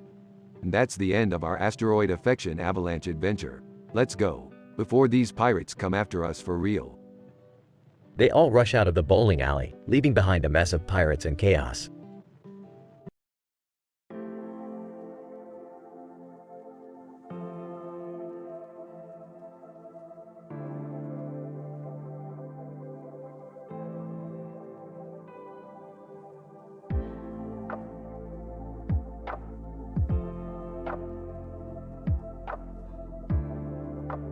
Hey Morty, you see that guy over there with the top hat and the green ball in his hand? Yeah, Rick, what's with that? Looks like a time-traveling scavenger hunt. Let's get in on this action. What are you guys talking about? That guy looks like a total weirdo. Shut up, Jerry. This is gonna be epic. We're gonna win whatever this prize is. I don't know, Rick. Looks suspicious. What if it's a trap? Relax, Summer. We'll be fine. Trust me, I've dealt with way worse. Rick, I think that guy just vanished into thin air. Hold on, Morty. I've got an idea. Let's use my portal gun to follow him. Time for an amnesia spy thriller. Morty's secret admirer walks up to him out of nowhere. Secret admirer, Morty, I've loved you since the moment I laid eyes on your bumbling goofiness. WH what? Who are you? Secret admirer, it doesn't matter, Morty. Just remember, I'll always be watching you. Morty, focus. We need to find that guy with the green ball before he messes up the timeline. Meanwhile, at a vampire baking championship. Well, Count Fudgelot. Fancy seeing you here. Count Fudgelot. Rick Sanchez, my arch nemesis. What brings you to my realm of culinary excellence? Just passing through, Count. We're on a mission, so don't get in our way. The man with the top hat and the green ball reappears. There he is. Quick, Morty, grab that green ball. Morty clumsily trips and drops the ball, causing a chaotic chain of events. Morty, you idiot, you've just started a paradox. The group of people in the background start disappearing one by one. What's happening, Rick? Why is everything disappearing? You broke time, Jerry. I can't fix this mess. Morty, what's going on? I don't want to disappear. I'm sorry, guys. I didn't mean to mess everything up. Looks like we'll have to find a solution. Who do we know that can fix a time paradox?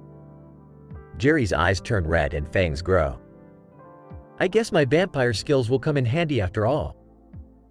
The group teams up to restore the timeline, battling through chaos, vampires, and pastries. Alright, we did it. Time is back on track. Phew, that was intense. I hope we never have to go through something like that again. Don't worry, Morty. Knowing our luck, it's just a matter of time until the next crazy adventure.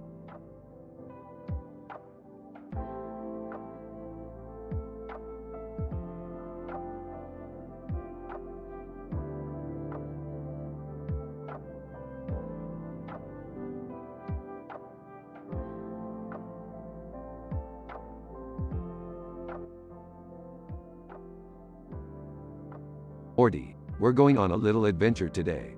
Strap on your seatbelt and prepare for a mind-blowing experience. Aw geez, Rick, where are we going this time? I hope it's not another dimension full of psychotic, talking pizzas. Relax, Morty, we're just heading to a nondescript house with a neon sign on top and a surfboard on the roof. Nothing too crazy. Wait, are you talking about that infamous party house everyone's been talking about? The one with the legendary surfboard where people start tripping balls? You got it, Summer. The gossip mill is buzzing with rumors, and we're gonna get to the bottom of this haunted house mystery. Haunted house? Seriously, Rick, isn't it just a bunch of drugged-out partygoers hallucinating? Morty, you underestimate the power of paranormal activity mixed with experimental substances. We're dealing with spectral surfers here, man. Gross. Who would want to party with ghostly surfer dudes? What's their deal? Word on the street is that they're stuck in an endless loop of searching for the perfect wave.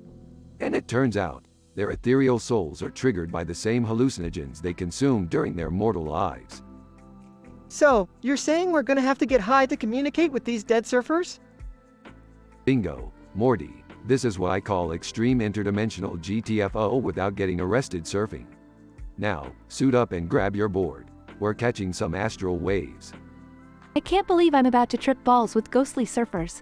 This is officially the weirdest family bonding experience ever. It gets weirder, Summer. Turns out, these ghosts also gossip about the underworld and have juicy secrets about the afterlife. So be prepared for some unearthly gossip. Rick, I'm feeling super weird about all this. Are we safe? Morty, we're never truly safe, but I guarantee you this adventure will be worth the risk. Now, let's ride those psychedelic waves into the unknown. They enter the party house, surrounded by ethereal surfer ghosts. Hey, dude ghosts, we come bearing gifts of hallucinogens, ready to shred the afterlife. Ghost Surfer 1, whoa, dudes. We've been waiting for some living beings to join our cosmic journey. Let the party commence. They all start tripping together, experiencing mind-bending hallucinations. I feel like I'm soaring through cosmic dimensions on a surfboard made of stardust. This is insane. I can't tell if these ghosts are real or just a manifestation of my drug-addled mind. Everything is so trippy, I don't even know what's happening anymore. That's the beauty of it, Morty. Embrace the chaos and ride the wave. As the night progresses, they become entwined in conversations about the deepest mysteries of the universe, sharing outrageous gossip about otherworldly beings. Ghost Surfer 2. You guys won't believe what I heard about the Grim Reaper's secret love affair with Mother Nature. No way! I always knew Death had a soft spot for the environment. This is too much, Rick. My brain can't handle all these unimaginable revelations. Come on, Morty. You can't handle a little supernatural gossip? We're living the ultimate life, full of cosmic partying and divine existential secrets. As the sun rises, they bid farewell to the ghostly surfers, heading back home with a mind-altering experience behind them. That was absolutely insane. I don't even think I'll be able to explain this to my friends. Who needs friends, Summer, when you've got the truth of the universe locked inside your noggin? Let's keep this between us, Morty, our little secret. Yeah, as if anyone would believe us anyway. I still can't wrap my head around what just happened. Life is strange, Morty. But sometimes, you need to ride those metaphorical waves and embrace the unknown. Just be glad you have me as your guide. I guess you're right, Rick. No matter how messed up things get, I'm always glad to have you by my side. That's the spirit, Morty. Now let's go home and pretend like this never happened. Until the next mind-bending adventure, that is. They teleport away, leaving the party house and the ghostly surfers behind, with a lingering sense of awe and confusion.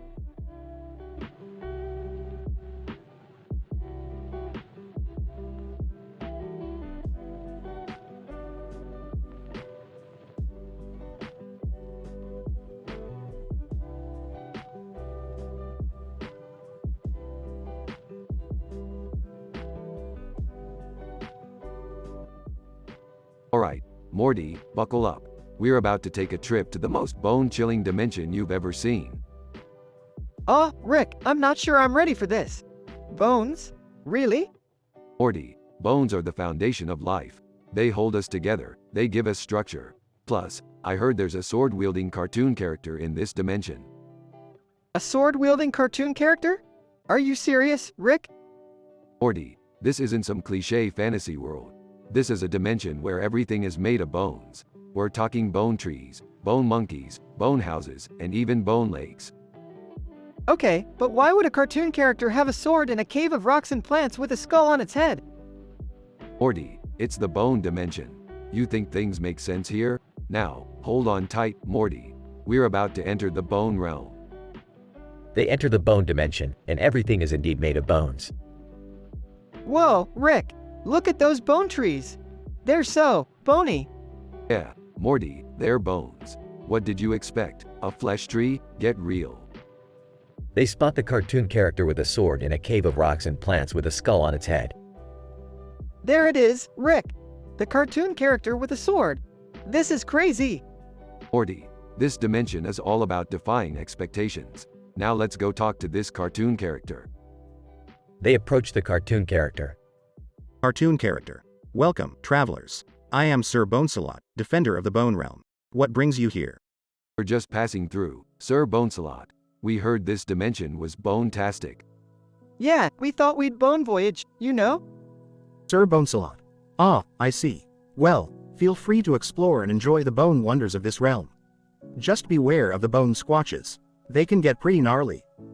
Bone squatches? Are they like Sasquatches but made of bones? Sir Bonesalot. Exactly, Morty. They roam the bone forests, seeking to steal bones from unsuspecting travelers. Be on your guard. Morty, we need to find the mystical bone crystal. It's said to grant unimaginable bone powers. Bone powers? That sounds bone-rific.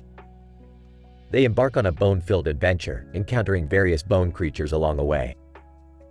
Rick, I think I've had enough bones for one day. Can we go back now? Morty, we can't leave without the bone crystal. We need its power. But Rick, I just want to go home and forget this bone and why situation. Fine, Morty. Let's make a deal with Sir Bonesalot. Maybe he can help us. They return to Sir Bonesalot.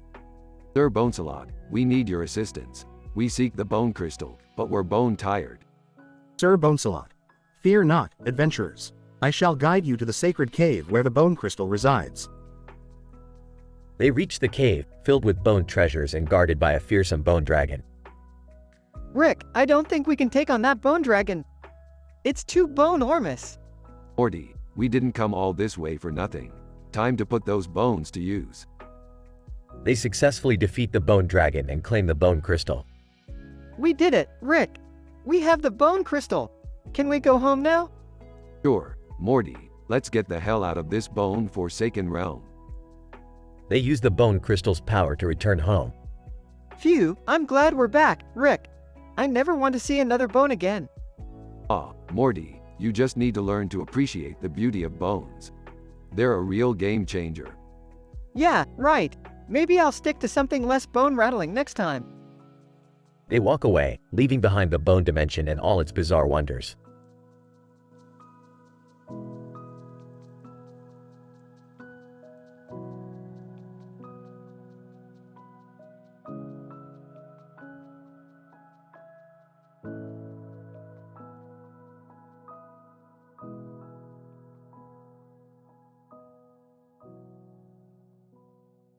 Title: Supernatural Detective Showdown, The Ozark Sandwich Shop Affair.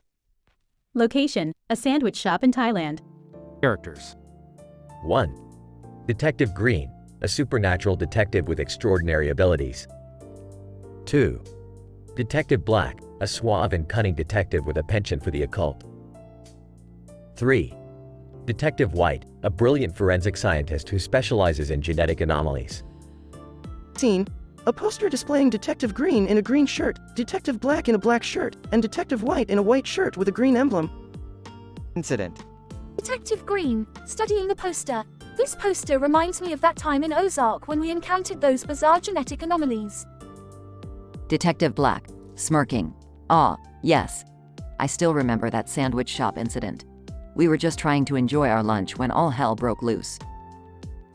Detective White, curious. Wait, what happened at the sandwich shop? Progression. Detective Green, we received a tip that the sandwich shop owner had been conducting sinister genetic experiments in the basement.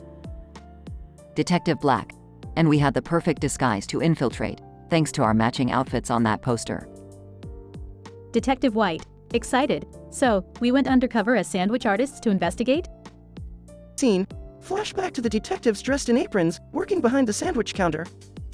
Detective Green, as we prepared sandwiches, we noticed strange ingredients that could only come from mysterious genetic modifications. Detective Black, whispering, check out the eyes on that turkey. It was like something out of a Batman slapping Robin meme. Detective White, analyzing the ingredients, these genetically enhanced foods could have adverse effects on customers. Scene. The sandwich shop starts to crumble as supernatural forces manifest. Detective Green, suddenly, the shop transformed into a chaotic battleground between mutated customers and carnivorous sandwiches. Detective Black, drawing his gun. Time to show these meaty monsters who's the boss. Detective White, activating a hidden device, I've developed a serum that can neutralize the genetic anomalies. Scene. The detectives use their skills in the serum to restore order in the sandwich shop. Detective Green, nothing beats a supernatural detective showdown in a fast food joint. Detective Black, grinning. We saved the day and discovered a new talent for sandwich artistry. Detective White, laughing, who knew our expertise would extend to sandwich science? Another case closed. End of episode.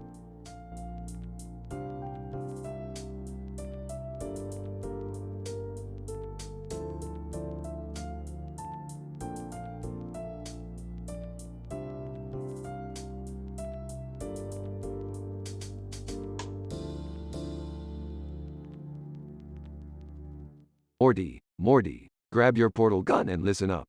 We got another mind-boggling adventure on our hands. Geez, Rick, can't we have just one normal day? Normal is overrated, Morty. I found a hidden community that's exploiting Pokemon for human gain. We're going in. Rick, are you sure about this? Beth, when have I ever been unsure? We're gonna expose these Pokemon exploiters and show the world their true colors. Okay, but can we at least make a quick detour to McDonald's on the way? Whoa, hold on there, Morty. How about a Subway instead? They have footlongs, you know? Subway? More like Suckway, Jerry. No time for your sandwich sub-parodies.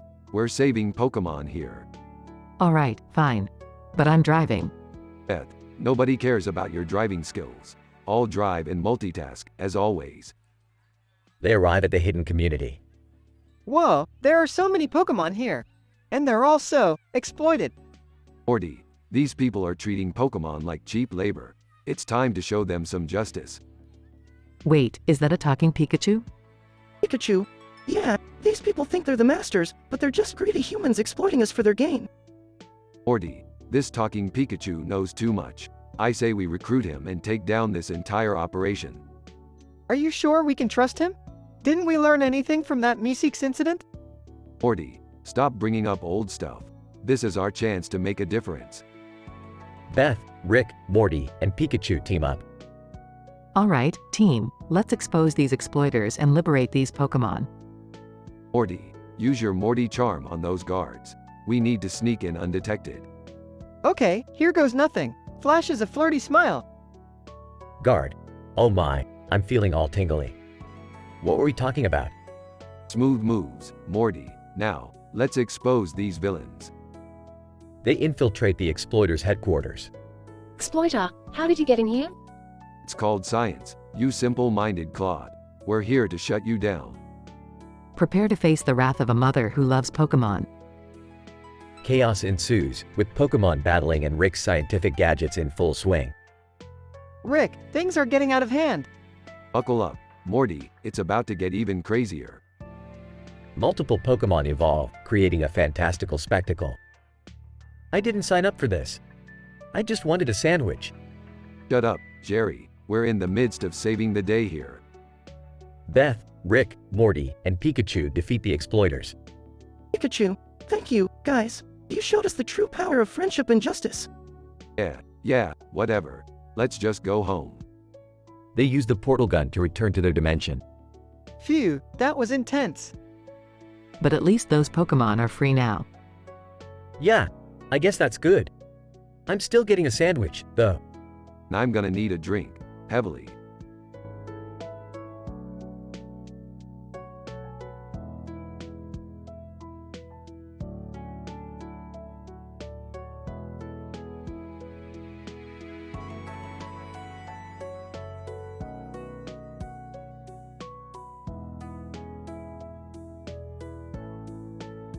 Alright, Morty. Buckle up for another crazy adventure. We're going to uncover the secrets of the universe. Oh geez, Rick. What are we gonna do this time? We're going to find a parallel dimension where Jerry is actually smart. Talk about statistically improbable. Wow, that sounds insane. But what about the giant robot on that movie poster, Rick? Oh, that's just a robot built by some alien bounty hunter who has a fetish for hammers. Seriously, Morty, who comes up with this stuff? I don't know, Rick. It's just a movie poster. You know, Morty, if I had $1 for every time you said, just a movie poster, I'd be able to pay off the intergalactic debt I've acquired. Alright, fine, let's get this over with. Where's the portal? It's right here, Morty. But be careful, this dimension has a strange obsession with weightlifting. How is that even relevant, Rick? Trust me, Morty, you don't want to end up like the guy holding that hammer in the poster. He's an interdimensional heavyweight champion. Are you serious? How did he even get there? Long story, Morty, involving a teleportation mishap, a rogue alien trainer, and a black hole shaped like a kettlebell. Man, this is getting weirder by the minute. Welcome to my world, Morty. Now, let's go find Jerry's parallel smart self. They step through the portal and find themselves in a dimension filled with intelligent Jerrys. Morty, grab a smart Jerry and let's get out of here. These guys are making my head hurt. Which one should I choose? Just pick the one that looks the least like a Jerry. They all have glasses and lab coats for some reason. Alright, I got one. Let's go. They return to their own dimension with a smart Jerry. Jerry, meet your parallel self. Now maybe you won't be such a disappointment. Wow, thanks, Rick. I never knew there could be a version of me that's actually smart. Yeah. Can we go back to our regularly scheduled insanity now? Sounds good to me, Rick. But what about that weightlifting dimension? Hey, let's leave that for another day, Morty. I'm tired of all this lifting talk. It's giving me existential back pain. Yeah, lifting and science, who needs it? Exactly, Morty. Now let's go do something mind-numbingly stupid. It's a lot easier on the synapses. They walk off, leaving Jerry and his parallel self to discuss the mysteries of the universe. So, do you like plumbuses?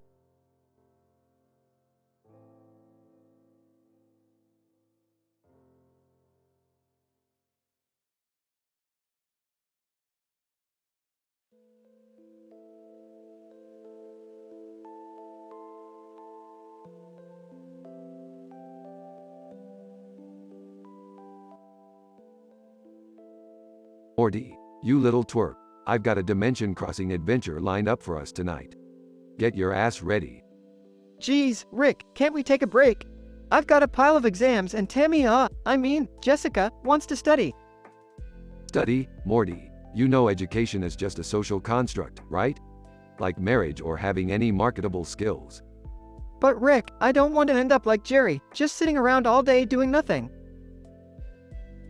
Hey! I heard that, you little she. Boys, enough. Jerry, stop eavesdropping on Morty. You haven't changed since high school, always snooping around. Oh, I'm sorry, Beth. But the rest of us would love to have a bit of excitement in our lives, you know? Speaking of excitement, Morty, I figured out a way to travel through time using Sabrina Carpenter's ponytail. You mean the actress, Sabrina Carpenter? The one with the long hair and, ponytailception? Yes, Morty, we'll use her luscious locks to create a time vortex. Just make sure not to get lost in there. We're not ready for a Morty multiplicity scenario.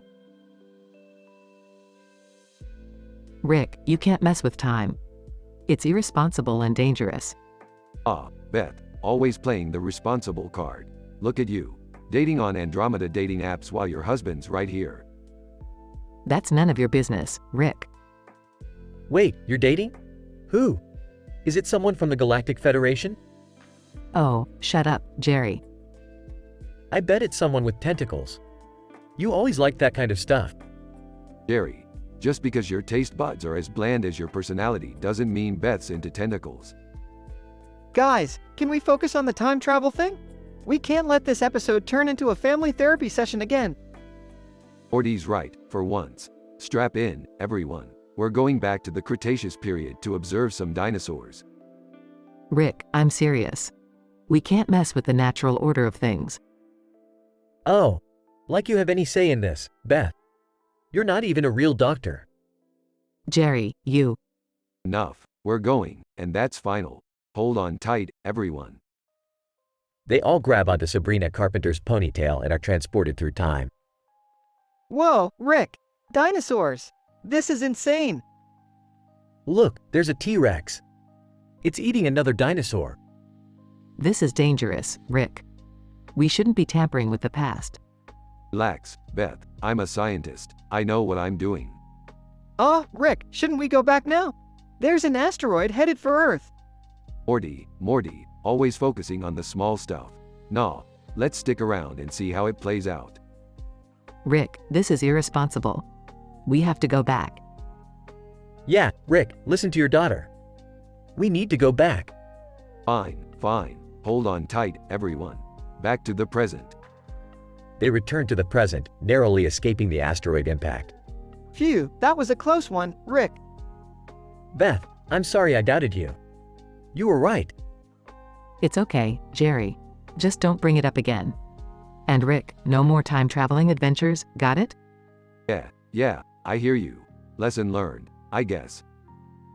They all head back home, hoping for a quiet evening. So, Beth, about that date? Where did you say you met this intergalactic hottie? That's it, Jerry. I'm divorcing you for the 10th time. Wait, what? But we were just... Morty, I told you this episode would turn into a Jerry Springer special. Mission accomplished.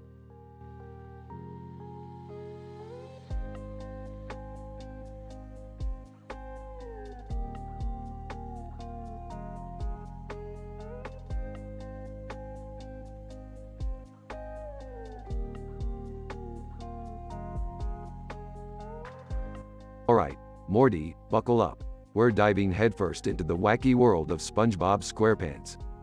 SpongeBob? Really, Rick? Isn't that a bit childish? Morty, I'm all about pushing boundaries. Plus, who knows what kind of messed up shit goes on in that pineapple under the sea. Oh, come on, Rick.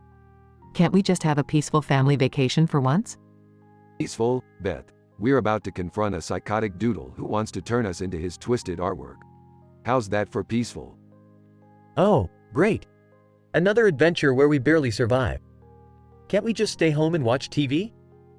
Jerry, seriously? You complain about everything. Just shut up and enjoy the ride. Alright, everyone, let's stay focused. We're entering Bikini Bottom. Whoa, Rick! Look at all these weird-looking characters. That fish has a... Is that a butt for a head?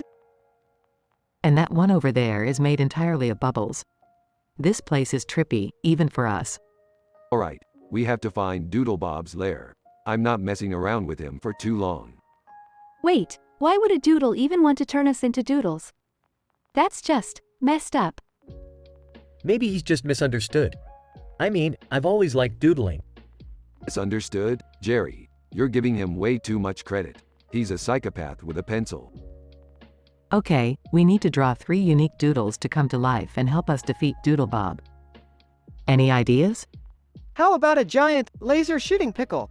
I mean, it worked for us before. Morty, that's the dumbest idea I've heard since, well, the last time you had an idea. I got it. Let's draw a massive, fire-breathing dragon. No one messes with a dragon. Ooh! How about a magical unicorn? They're friendly and can shoot glitter out of their horns. Okay, that's one terrible idea after another. Time to face the music. Meanwhile, in Doodlebob's lair. Doodlebob, nigh-ha-ha. Prepare to become mere doodles, fools. Not so fast, Doodlebob. We've got a surprise for you. Drawing appears to come to life, revealing a massive, muscular Arnold Schwarzenegger. Doodlebob, what the? Who drew this jacked-up monstrosity? Schwarzenegger doodle. I'll be back to erase you. Battle ensues with epic action scenes and witty banter. Rick, we're surrounded. What's our plan? Simple, Beth. We draw a giant eraser. Doodlebob's minions are eradicated, leaving only Doodlebob. Doodlebob, no.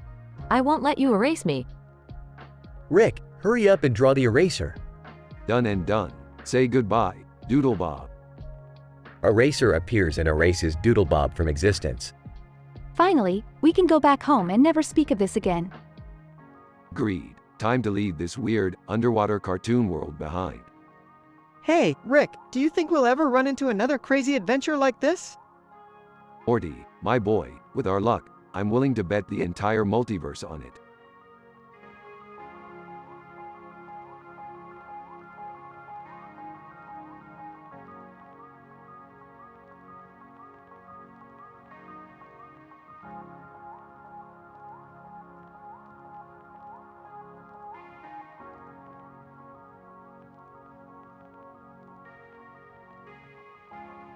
Morty, I've invented a device that can transport us to other dimensions, and boy, are these dimensions wild.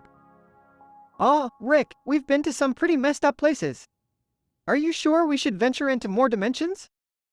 Morty, that's the whole point. We never know what insanity awaits us. Plus, I heard there's a dimension where pickles ruled the world. Did someone say pickles? I'd love to visit that dimension. Maybe they'll appreciate my pickle jokes. Dad, seriously? Pickle jokes? Can we just go to a dimension where people have better taste and humor? Everyone, calm down. Let's just hear Rick out. What's the plan?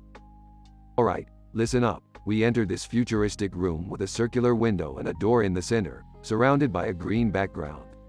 Then, we press a few buttons, and bam, we're off to another dimension.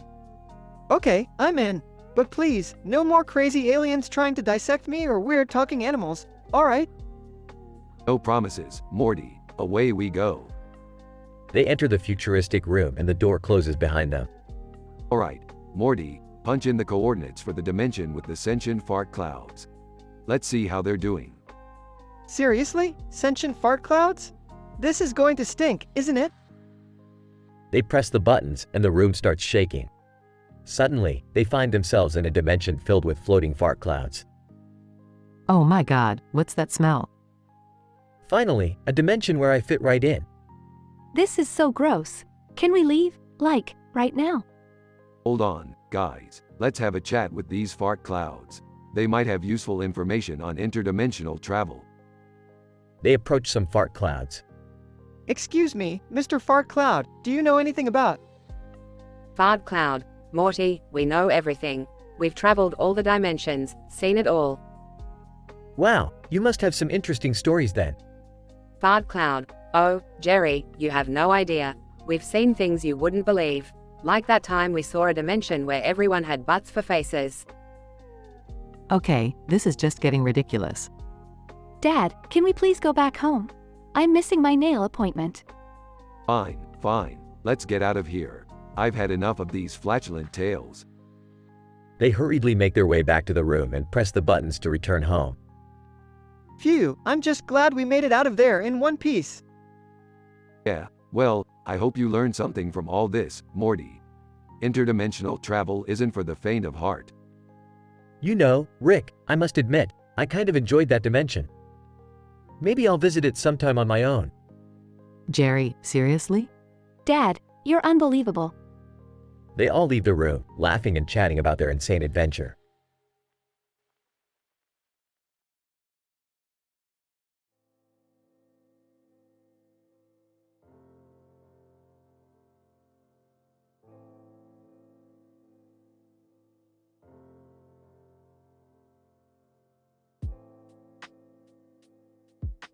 Alright, Morty, buckle up.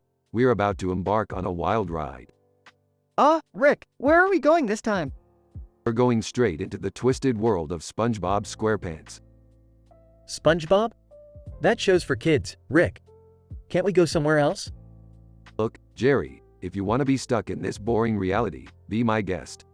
But me and the gang are diving deep into aquatic absurdity. Oh, come on, Dad. Can't we do something more productive for once? Productivity? Who needs that when we can have a pink octopus on top of a cartoon car? Well, that actually sounds kinda cool. Damn right it is, Summer.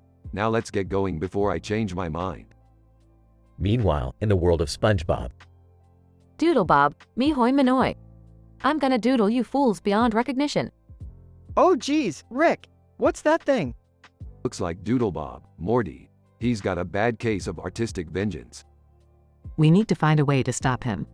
Any ideas, Dad? Well, we could try distracting him with a pineapple under the sea or something.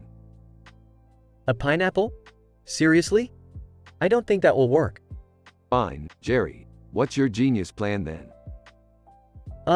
Maybe we could try erasing him with an oversized pencil? Morty, your dad's an idiot. Hand me that pencil. Meanwhile, inside Doodlebob's lair. This place is insane. It's like a sketchbook on acid. Watch out. Doodlebob is coming. Doodlebob, you thought you could escape my doodle wrath? Think again. Rick, we're trapped. What do we do now? Hold on, Morty. I've got a scientific solution for this. Pass me that can of ink. Rick sprays Doodlebob with the ink, causing him to melt into a puddle of colorful goo. And that, my friends, is how you defeat a deranged doodle. Wow, Rick, I guess you do know what you're doing after all. Of course, Jerry. I'm a genius, remember? Well, that was one hell of an adventure. Can we go back home now? Absolutely, Summer. Let's get the hell out of this cartoon chaos. Back in their reality. Whoa, that was intense, Rick.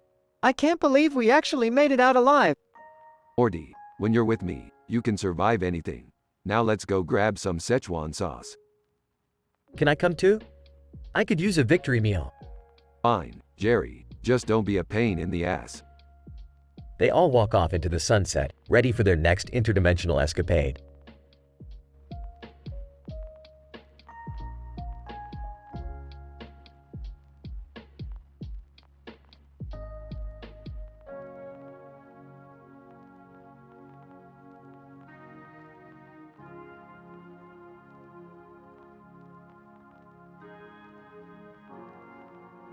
What the actual fuck is going on here?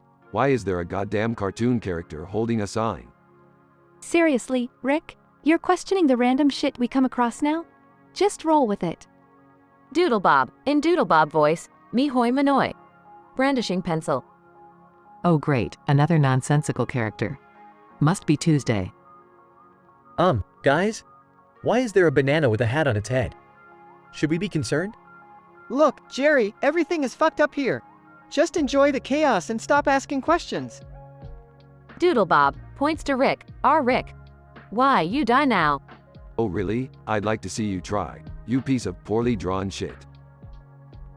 Doodlebob starts morphing into a giant doodle monster, tentacles sprouting from his body. Oh shit, I did not sign up for tentacles. Keep it together, guys. We can take this thing down. Morty, find something to draw with. Morty hastily grabs a notepad and starts sketching. Can I just go back to my normal life, please? This is too much for me. Shut up, Jerry. We're drawing the doodles, whether you like it or not. Morty finishes his first doodle, a muscular robot with laser eyes. Okay, I got one. Meet Robo Godzilla. The doodle comes to life and charges at Doodlebob, engaging in an epic battle. Nice work, Morty. Keep them coming. Yeah, Morty. Show that scribble who's boss. Rick and Summer join Morty in drawing their own doodle creations. Check out my doodle Superman, bitches. And behold, Doodle Thor. The doodles are unleashed, attacking Doodlebob with their superpowers. Doodlebob, no.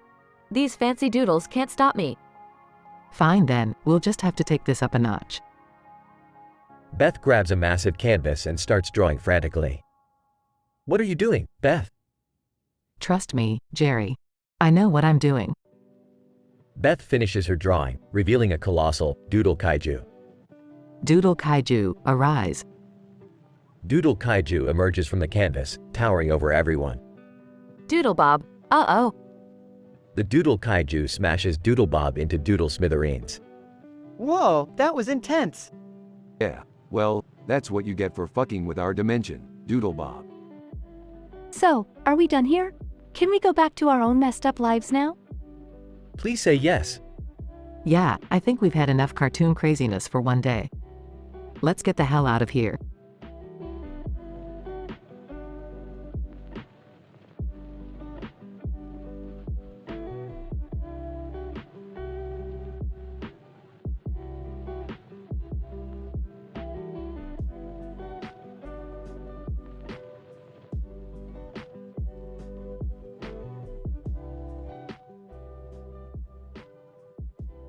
Alright, Morty, buckle up.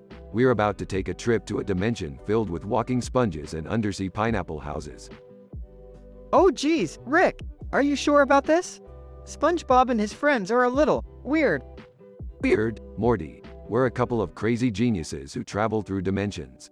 You think we care about weird? Hey, Rick. Can you bring back some Krabby Patties? I'm starving. Sorry, Beth, no time for fast food runs. We've got a Doodlebob situation underway. Doodlebob? What's that? Well, Jerry, it's a freaky pencil-drawn creature from SpongeBob's world.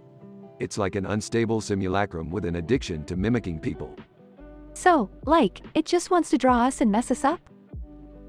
Exactly, Summer. It thrives on chaos. We've got to stop it before it turns us into some messed up doodles. How are we gonna do that, Rick? Morty, I've modified the portal gun to extract 3 unique doodles from our own minds. Once they come to life, they'll help us fight Doodlebob. Wait, we have to draw the doodles ourselves? Have you seen my drawing skills, Rick? Relax, Beth. I've increased everyone's artistic abilities tenfold. Now, let's get sketching. Alright, I'm drawing a superhero. With bulging muscles and a catchy catchphrase. I'll draw. A lawyer. Yeah, a lawyer. They're pretty powerful, right? I'm going for a ninja. Stealthy and deadly. I guess I'll draw a unicorn. They're pretty magical. Laughs. Sure, Beth. Let's see what happens when we unleash these ridiculous creations on Doodlebob. Scene transition. The gang finds themselves in the middle of Bikini Bottom.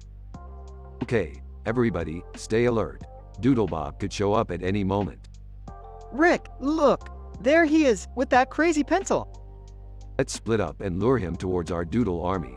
Morty, you take the superhero. Jerry, the lawyer. Summer, the ninja. Beth, just do your unicorn thing. Doodlebob attacks, but the Doodle Army fights back. Doodlebob, me doodle, you squiggles. Rick, we need a plan. These doodles are no match for Doodlebob. Don't worry, Jerry. I've got a few tricks up my sleeve.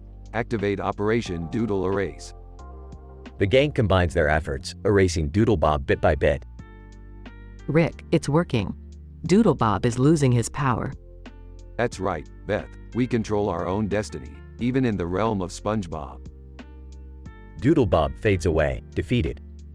Wow, I can't believe we just kicked Doodlebob's ass. That's what I do, Summer. Now, let's grab some Krabby Patties, because we've earned it. Scene transition. The gang feasts on Krabby Patties and laughs. Man, that was insane. I never thought I'd be battle surfing cars and trucks in the sky with SpongeBob characters. It just goes to show that life with Rick is always a wild adventure. And I got to be a lawyer. That was pretty cool. Can we do this again sometime, Rick? Maybe, Summer, but for now, let's enjoy our victory and the strange fact that we just saved SpongeBob's world.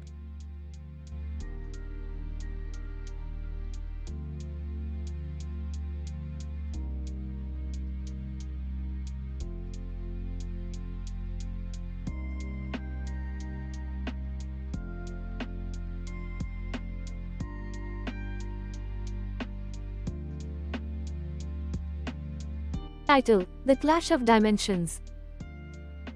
In a strange twist of interdimensional events, Rick, Morty, Beth, Summer, and Jerry find themselves thrust into the vibrant and surreal world of SpongeBob SquarePants. Surrounded by colorful cartoon characters and objects, they stand in the midst of an idyllic underwater environment, the blue sky adorned with clouds and stars. Ah geez, Morty, we somehow stumbled our way into a children's cartoon. This is gonna be more twisted than a Cronenberg episode. Whoa, Rick, look at all these weird characters. And what's with that yellow sponge guy over there? Incident.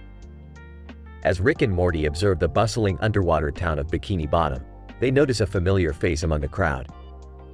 It's SpongeBob's mischievous creation, Doodlebob, armed with a magical pencil and an evil grin. Doodlebob, me hoi manoi. Time to turn you all into doodles. Brandishes the pencil menacingly. Progression. Rick, Morty, Beth, Summer, and Jerry realize they must find a way to escape this bizarre reality before Doodlebob transforms them into deformed doodles. With their animated counterparts, SpongeBob, Patrick, Sandy, Mr. Krabs, and Squidward, they join forces to confront the deranged Doodle. Great, just great. First, we're in a cartoon, and now we're dealing with a psychotic Doodle. I've had enough of this dimension hopping. I don't care if we're in a cartoon or reality. Let's kick Doodlebob's ass and get out of here. A fierce battle ensues as our heroes face off against Doodlebob, using their wits and surprising cartoon physics to their advantage. Explosions of color fill the underwater landscape as they dodge Doodle attacks, resulting in slapstick comedy and adrenaline-inducing action. Doodlebob, me. Ho. Oh man. Morty, hand me that inflatable spatula. It's time to show this Doodle who's the boss. After an epic clash, Doodlebob finds himself outnumbered and outmatched. With a final stroke of genius, Rick uses his scientific prowess to create a portal back to their own dimension. Alright, everybody, hold on to your butts. We're getting out of this crazy cartoon dimension. As they leap through the portal, returning to their own reality, our heroes breathe a collective sigh of relief. They emerge back in Rick's lab, the swirling portal closing behind them. Thank God that's over. I need a drink. Well, Morty, that was one wild adventure. Now let's get back to saving the multiverse before something else derails our plans. As they resume their interdimensional travels, the memory of their encounter with Doodlebob serves as a reminder of the endless possibilities and dangers that await them. The end.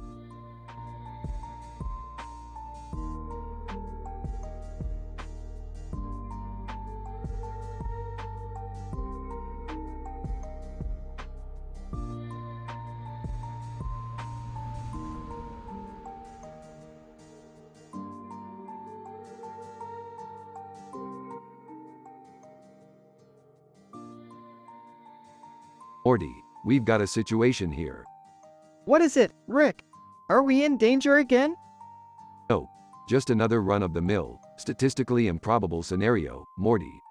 Look over there. It's a man in a cloak standing on a rock in a freaking forest with a glowing light coming from his head. Wow, that's some trippy shit, Rick. What's up with that? My scientific analysis tells me that he's either an interdimensional being or just a guy who really loves disco balls.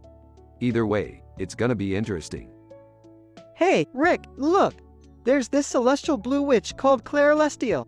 She's got a glowing staff and she's flying around in circles, casting spells and stuff. Oh, great, Morty. Just what we needed. Another witchy lady causing trouble. It's like the universe is a never-ending gossip column. Yeah, and she's got a pale complexion, freckles, blonde hair, blue eyes, and a freaking blue hat. Fashion forward, I guess. Fashion forward, Morty. This is science, not Project Runway. Focus. Right. So, what's her deal, Rick? Why is she causing all this commotion? Well, Morty, rumor has it that she's in love with a gnome king who lives in a hidden underground kingdom. She's doing all this crazy stuff just to get his attention. That's messed up, Rick. She's literally throwing fireballs and summoning demons just for a gnome guy? Talk about desperate. Desperate is an understatement, Morty. This Claire Lestial is off the charts bonkers. She's wearing a green shirt, white pants, and a cape like it's still the Middle Ages. She needs a serious fashion intervention. Oh, Rick, I think she heard you. She's coming this way. Claire Lestial, how dare you insult my sense of style, you crude mortal beings. Prepare to face the wrath of my powers. Oh great, another drama queen with magical powers. Morty, hold on tight. This episode is about to get intense. I'm holding on, Rick, but I can't help but feel like this whole situation is just, you know, a little absurd. Absurd, Morty. This is Rick and Morty. Absurd is our middle name. Now, let's show this fashion challenge witch what we're made of. Morty gulps nervously as Rick pulls out an array of futuristic gadgets. Rick, are we really going to fight a celestial witch? Why not, Morty? It's all part of the adventure. Plus, I heard she's been spreading rumors about us in the mystical grapevine. We can't let her get away with that. Alright, Rick, let's do this. But can we at least try to reason with her first? Morty, you sweet summer child. When has reasoning ever worked in one of our adventures? But sure, we can give it a shot. They approach Claire Lestial, who's still glaring at them. Claire, listen, we don't want any trouble. Can't we just talk this out like civilized beings? Celestial, talk. I have no time for petty conversations. I shall unleash the mystical forces upon you. Well, Rick, it was worth a try.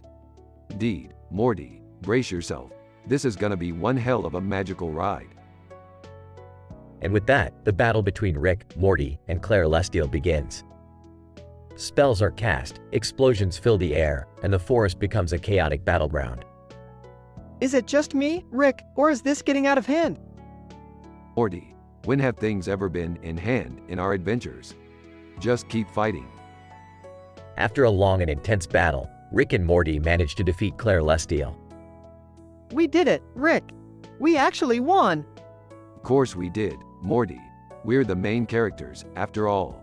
Now let's get out of here before the Gnome King decides to make an appearance. Yeah, you're right. I've had enough magical shenanigans for one day. As they walk away from the forest, Rick and Morty exchange a tired but triumphant look. Another day, another insane adventure, Morty. This is why we're the coolest animated duo in the multiverse. Yeah, Rick, no one can deny that. But can we maybe have a less crazy day next time? Morty, where's the fun in that? Life's all about the chaos, the absurdity, and the adventures that make you question your very existence. Now buckle up, Morty. We're just getting started. And so, Rick and Morty continue their journey through dimensions and wild adventures, leaving behind a forest filled with the remnants of magical chaos.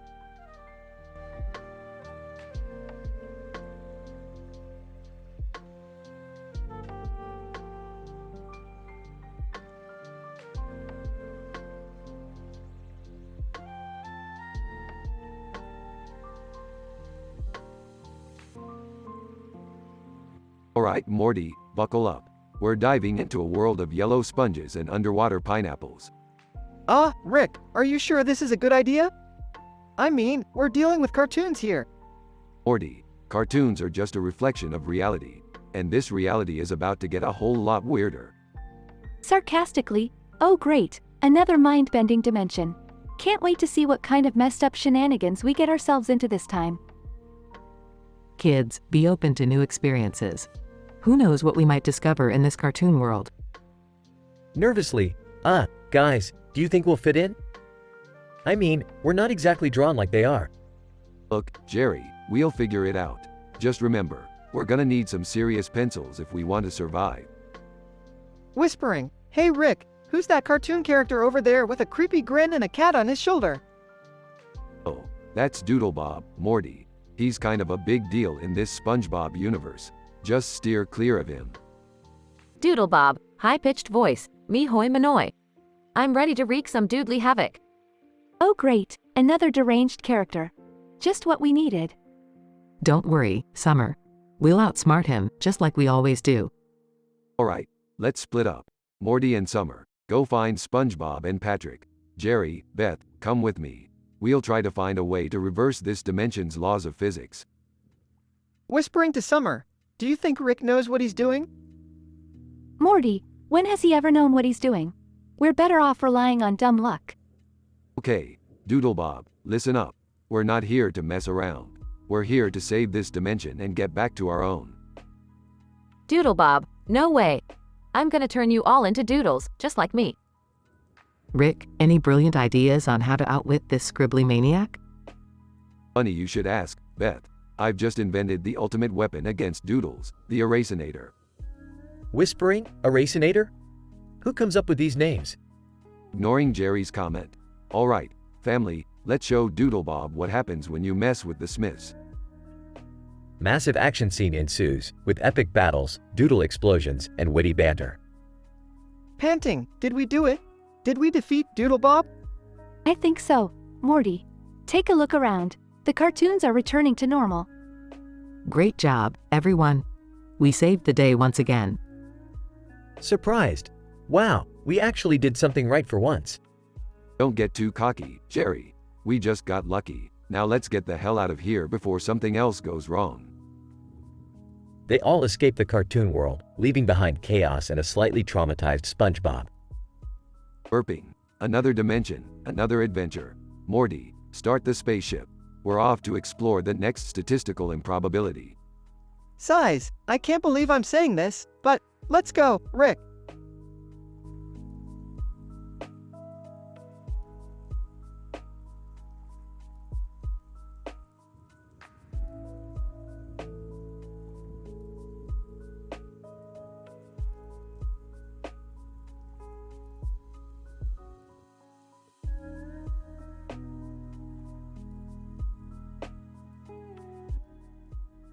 Morty, look at this digital painting. It's a green plant with white flowers. Reminds me of that time we accidentally turned our house into a sentient shrubbery. Yeah, Rick. Good times. But hey, speaking of crazy adventures, how about we jump into the game Kingdom Hearts 3 and spice things up with some Rick and Morty style humor? Morty, Kingdom Hearts 3 is already a convoluted mess. Let's see if we can make it even worse. Strap in, Morty. Morty and Rick activate their portal guns and transport into the game. Whoa, Rick. We're in Traverse Town, but something feels off, I mean, even more off than usual. That's because this story makes no sense, Morty. We need to fix it. Let's find Sora and give him a taste of our interdimensional adventures. Morty and Rick spot Sora battling Heartless. Hey, Sora, want to join us on a totally insane trip? We're going to find the meaning of life in a dimension where hamburgers poop rainbows. Sora, sorry. I don't think that's in the script. Script? This game is like a millennial's acid trip mixed with fanfiction and a sprinkle of, what the F asterisk asterisk asterisk. Morty, watch your language. We're in a Disney game, remember? Yeah, sorry Rick. So, Sora, how about we replace Goofy and Donald with Scary Terry and Mr. Meeseeks? That'll blow some minds. Sora, okay, I mean, you guys seem pretty weird, but maybe it could work. They continue their journey, encountering various Disney characters. Hey, Simba, forget about Hakuna Matata. Let's conquer this digital jungle and build an army to take over Pride Rock. Simba, that doesn't seem very appropriate. Rick, we need to spice it up even more. How about we give Elsa the ability to shoot lasers from her eyes? Elsa, I don't think that would suit my character. This game's story needs some serious therapy, Morty. Let's replace all the villains with our exes and watch the drama unfold. Rick, isn't that going a bit too far? Morty, nobody worries about the consequences when you travel through dimensions. We'll be fine. They encounter Xehanort. Xehanort, prepare to face the wrath of my intellect. I've seen worse things than you've ever dreamed of. Xehanort, you two are truly delusional. Rick and Morty defeat Xehanort. Rick, maybe changing this game wasn't such a good idea. We've messed with so many characters' lives. Morty, it's just a game. Besides, we've done way worse things in real life. Remember the Cronenberg incident? Yeah, you've got a point. Let's just finish this up and get out of here, Rick. They defeat the final boss, save the day, and exit the game. Well, Morty, we messed up another dimension, but at least we had fun doing it. Time to go back to our own messed up reality. Yeah, Rick. Let's go home and maybe, just maybe, learn to appreciate the absurdity of our own existence a bit more. They activate their portal guns and disappear.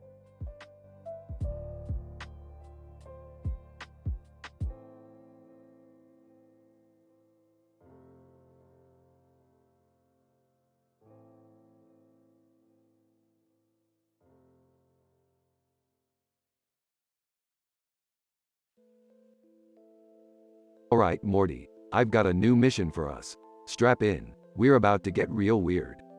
Oh geez, Rick, what now? We're diving into the world of SpongeBob, Morty. Prepare yourself for some seriously warped cartoon reality. Wait, SpongeBob? Seriously, Rick? I thought we were done with kid stuff. Oh, Beth, you have no idea what you're in for. This is going to be a wild ride. Yeah, Dad, sounds lame. Can't we go somewhere cooler? Cool, this episode won 4 science fiction Emmys, summer. Get cultured. Well, if everyone's going, I might as well tag along. But I swear, Rick, if anything happens to me. Oh, shut up, Jerry. We won't even notice if something happens to you. We'll be too busy dealing with Doodle Bob. Doodle Bob? Who's that? Just some deranged pencil drawing who wants to distort us into doodles. It's going to get messy, Morty. Great, now I have to worry about being turned into a scribbly caricature? Can we at least draw ourselves some cool weapons to fight back? Not exactly, Summer, but we'll find a way. Now, let's go find that green background and pink and blue table design. Wait, how'd you know about that? I've got my ways, Morty. Don't question it. Alright, the portal's open. Everyone, in. They arrive in the SpongeBob world. Whoa, where are we? Pay attention, Jerry. We're prepping for the ultimate showdown. Morty, grab that pencil and start drawing. Okay. What should I draw? Just focus on creating 3 unique doodles that'll come to life and help us defeat Doodlebob. And how do we do that? Don't overthink it, Beth. Just let your imagination flow. We're running out of time here. Morty starts drawing and 3 incredible, powerful doodles emerge. Whoa, these look awesome. How did Morty even come up with these? Don't question the kid's creativity, Summer. He's packing some serious artistic genius. Meanwhile, Doodlebob appears, cackling maniacally. Doodlebob. MEEHOYMINNOY. It's time to get doodled. Alright, team, it's go time. Let's show this doodle who's boss.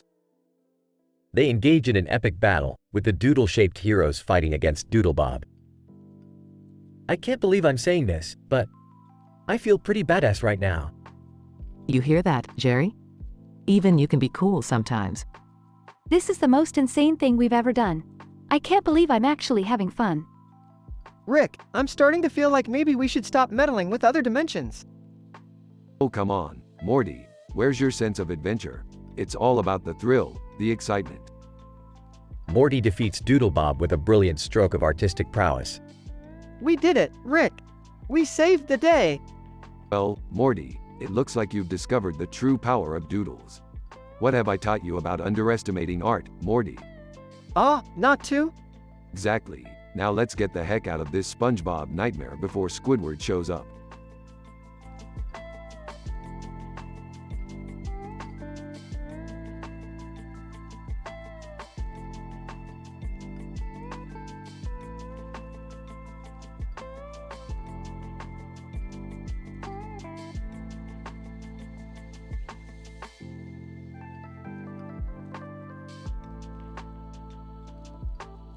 Alright, everybody, listen up. I've modified the portal gun to transport us to the SpongeBob universe. We're going in to stop the deranged Doodlebob before he turns us into twisted doodles. Rick, I'm not sure about this. SpongeBob's world is strange. Morty, stop being such a wuss. We'll be fine. Let's just get this over with. Yeah, Morty, grow a pair. I want to see SpongeBob and kick some ass. I don't know, guys. I just wanted a peaceful family vacation. Is that too much to ask for? Shut up, Jerry. We've got a job to do. Now, let's move. They enter the SpongeBob universe and find themselves in Bikini Bottom. Holy shit, Rick. Look at this place. It's like a neon acid trip. Whoa, this is wild. I've always wanted to be in a cartoon. I don't think my brain can handle all these colors. I feel like I'm gonna puke. Quit your whining, Morty. We don't have time for that. They hear laughter in the distance and follow it to find Doodlebob. Doodlebob, me hoi manoi. Time to turn you all into doodles. Not so fast, Doodle Dick. We're putting an end to your artistic rampage. Doodlebob, nah, you'll never stop me. Doodle power. They engage in an epic battle, dodging Doodlebob's pencil attacks and fighting with makeshift weapons. Take this, you ink-stained bastard. Morty, use your grappling hook. I can't, Beth. The colors, they're melting my brain. Guys, I think I found a magic eraser. Maybe it can reverse Doodlebob's effects. Rick snatches the eraser from Jerry and erases Doodlebob, turning him back into a regular doodle. Looks like your doodle days are over, you little shit.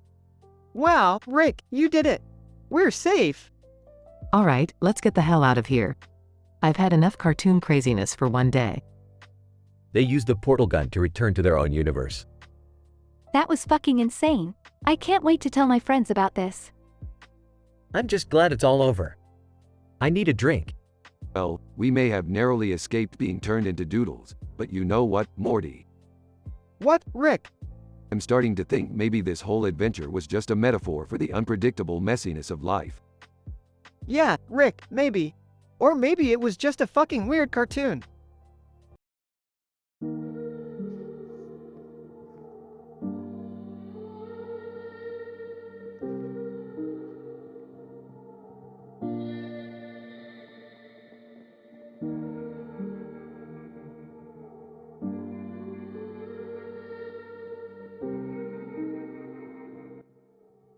Alright, Morty, buckle up. We're about to embark on another wild adventure through dimensions and galaxies. Rick, can't we just stay home this time? I have a math test tomorrow. Math? Morty, we're not doing math, we're doing interdimensional gymnastics. Interdimensional gymnastics? Is that even a thing? Of course it is, Morty. I invented it last week. Now grab that robot toy sitting on top of a blue carpet next to a red carpet. It's our secret weapon for the competition. Secret weapon? Rick, it's just a toy. Morty, trust me, this little robot toy is powered by dark matter. It can flip, twist, and do the splits like nobody's business. Alright, but if this goes wrong, I'm blaming you, Rick.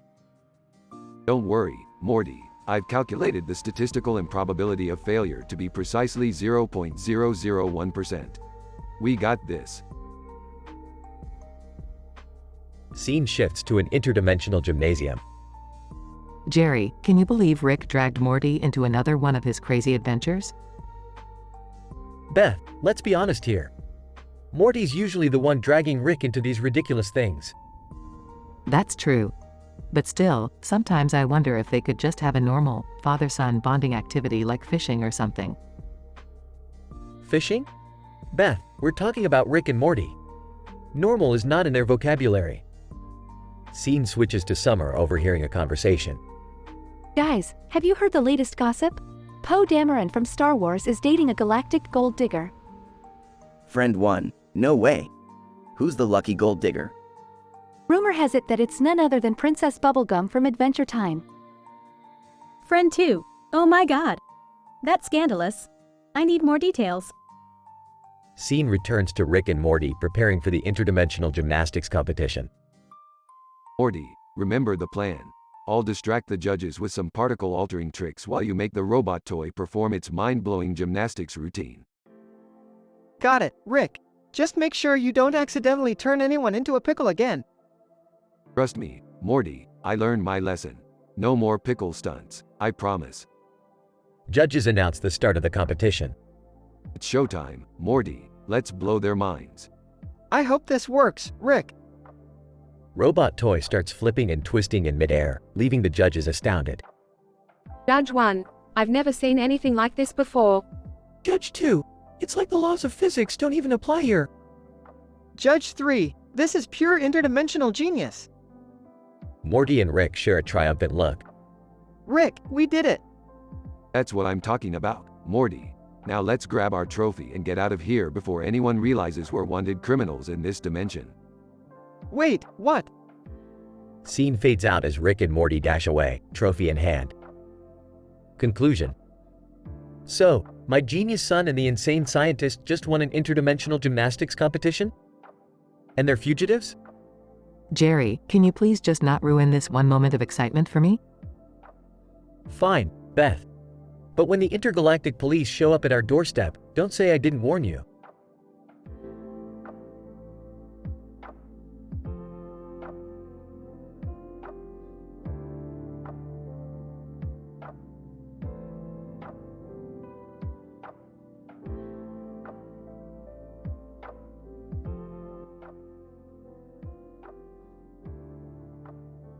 Oh great, Morty, just what we needed. Another insane adventure to some whacked-out dimension.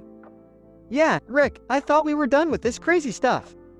Can't we just, have a normal day for once?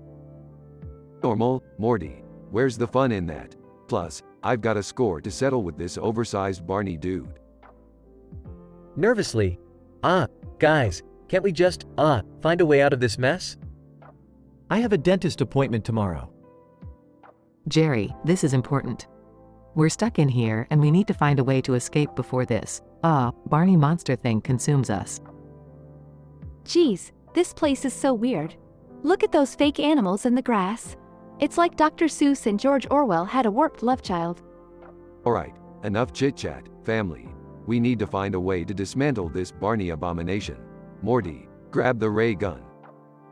Rick, we're inside a giant barn monster. I don't think a ray gun will help here. Morty, trust me, I've seen worse. Just get the ray gun. Whispering to Beth, you think this is a good idea? I mean, we're inside a living creature with arms and legs sticking out all over the place. Jerry, for once in your life, just trust Rick. He always finds a way out of these situations. Any ideas, Morty? You're usually the voice of reason around here. Frustrated? I don't know. Summer.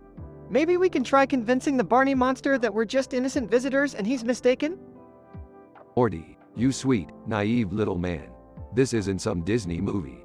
Time to put my genius plan into action. What's your plan, Rick? We're going to power up the portal gun and open a wormhole to escape this sorry excuse for a farm. Wait, Dad, what about that weird scarecrow guy over there? Maybe he knows something. Good thinking, Summer. Let's go have a little chat with Mr. Creepy Scarecrow. I can't believe I'm saying this, but that scarecrow looks more normal than the rest of this place. Hey Rick, what do you think that scarecrow is made of? Morty, don't overthink it. Probably just a bunch of bird poop and straw. Now let's go. They approach the scarecrow. Excuse me, Scarecrow, do you have any idea how to escape from inside this barn creature? Scarecrow, creepy voice. You need the key, but beware, it's guarded by the dark chickens of doom. Did he just say dark chickens of doom? Seriously? It's always something ridiculous, Morty. We just have to be prepared. Luckily, I've got my anti-chicken spray. Where did you even get anti-chicken spray, Rick? Jerry, I have my sources, okay? Let's find those chickens and get that key. They battle an army of dark chickens until they find the key. Finally, we got the key. Let's get out of this Barney nightmare. Hold on tight, everyone. It's portal time. They escape the Barney dimension and appear back in their own reality. Phew, that was intense. Rick, can we please have a break from all this craziness now? Yeah, Morty, no problem. I hear the interdimensional spa has a great deal on relaxation therapy. Let's go. They all leave, with the Barney monster fading away in the distance. Well, at least we made it out alive. And hey, maybe this spa thing won't be so bad. I'm just happy to be away from those freaky fake animals. Who even comes up with this stuff?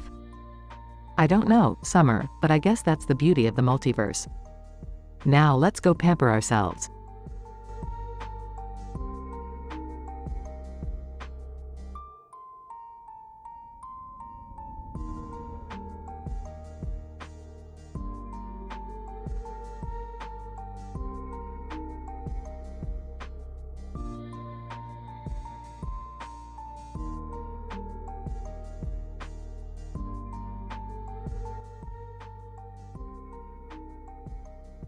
Rick, why do we always end up in these weird-ass situations?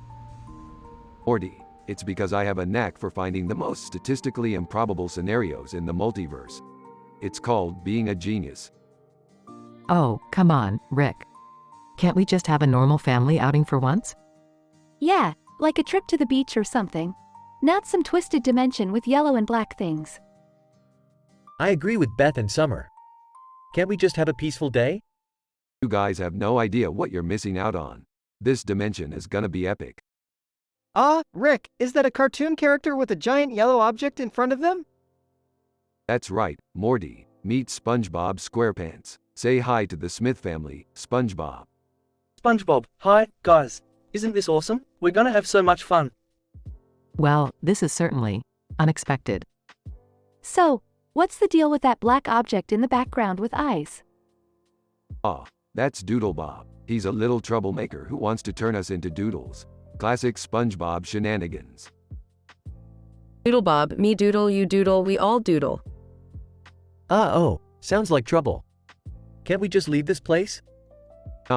Jerry, where's the adventure in that? We need to draw 3 unique doodles to come to life and fight Doodlebob. That's how we'll stop him. Wait, so we're gonna have to draw these doodles? I can barely draw a stick figure. Relax, Morty. We've got doodle artists on our side. Just watch and learn. Alright, I guess we have no other choice. Let's do this, Smith family. Yeah, time to show Doodle Bob who's boss. I hope I'm good at doodling, or at least good enough to stay alive. Size, I can't believe I'm saying this, but let's go save the day with doodles. That's the spirit, Morty. Now, Beth, draw us a superhero doodle. Summer, draw a ninja. Jerry, draw. Well, just try your best, Jerry. Alright, here's my superhero doodle. Be strong, be brave, and save the day. Ninjas are all about stealth and agility. Ha! Take that, Doodle Bob. Oh, here's my doodle. It's a blob with legs. Maybe? Wow, Jerry, that's something. Alright, Smith family, let's bring these doodles to life. Moments later, 3 powerful doodles emerge from the paper. Doodle Bob, oh, you think you can defeat me with your pitiful doodles? Beth's doodle. I may be just a doodle, but I fight for justice. Summer's doodle. I will strike from the shadows and defeat you, Doodle Bob. Jerry's doodle. I'll do my best. Mega epic battle ensues, with epic thrilling action scenes and clever dialogue. Take that, Doodle Bob. You're no match for the Smith family and our doodles. Doodle Bob, no, curse you Smiths, I'll get you next time. Mega epic battle concludes, with the Smith family victorious. Well, that was certainly unbelievable. I can't believe we just fought alongside doodles. This is gonna be one crazy story to tell our friends. At least my doodle did something, I think. Another adventure in the books, Rick.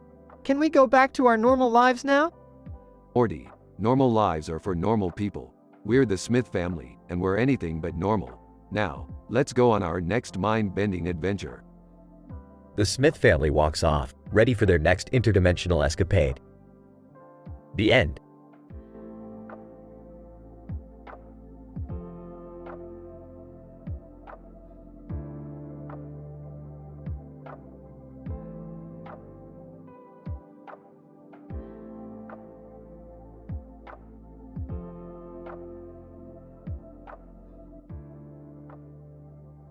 Alright, Morty, buckle up for another dimension-hopping adventure.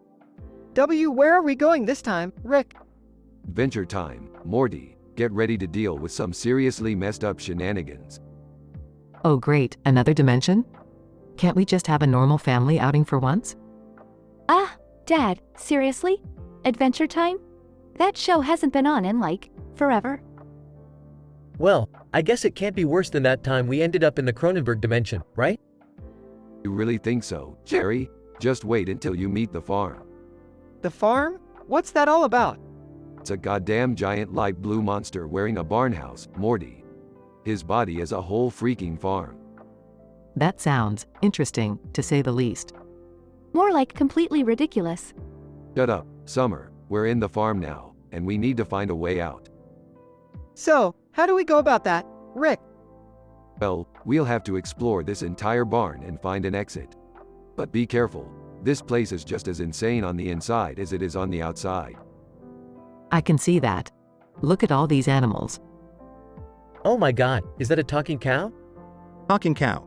Yep, you betcha. Welcome to the farm, folks. Seriously?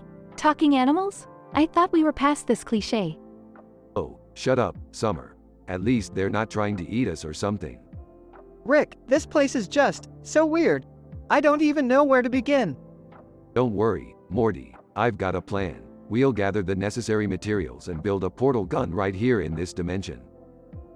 Wait, you can build a portal gun out of what, exactly? Spare parts, Beth. Spare freaking parts. Don't question my genius. So, while we wait for the portal gun, any tips on surviving this farm dimension? Yeah, we've already been chased by a pitchfork-wielding scarecrow. Just stay close. Don't attract too much attention. And for the love of all that is holy, do not milk the cows. Why not? Are they dangerous or something? No, they're just really freaky, Summer. Trust me, it's not something you want to experience. Okay, let's keep moving, stay together, and find those spare parts for the damn portal gun. Finally, someone who gets it. Let's get out of this freaking farm already. Rick, I don't mean to alarm you, but there's a giant chicken approaching. Morty, this is the farm. Everything here is giant or talking. Just keep walking, it won't bother us. What if it attacks us? Oh, don't worry, Jerry. I've got my trusty laser gun, just in case. Maybe we should have brought some weapons too, you know, for safety. Summer, this is a family adventure, not an action movie. We're almost there, just hold on a bit longer. Rick, we found the spare parts you needed. Excellent work, Beth. Alright, everyone, gather round. We're getting out of this crazy farm dimension and back to our regular lives. Thank God, I can't take much more of this. You think this is bad, Morty? Just wait until we hop into the next dimension. It's gonna blow your mind.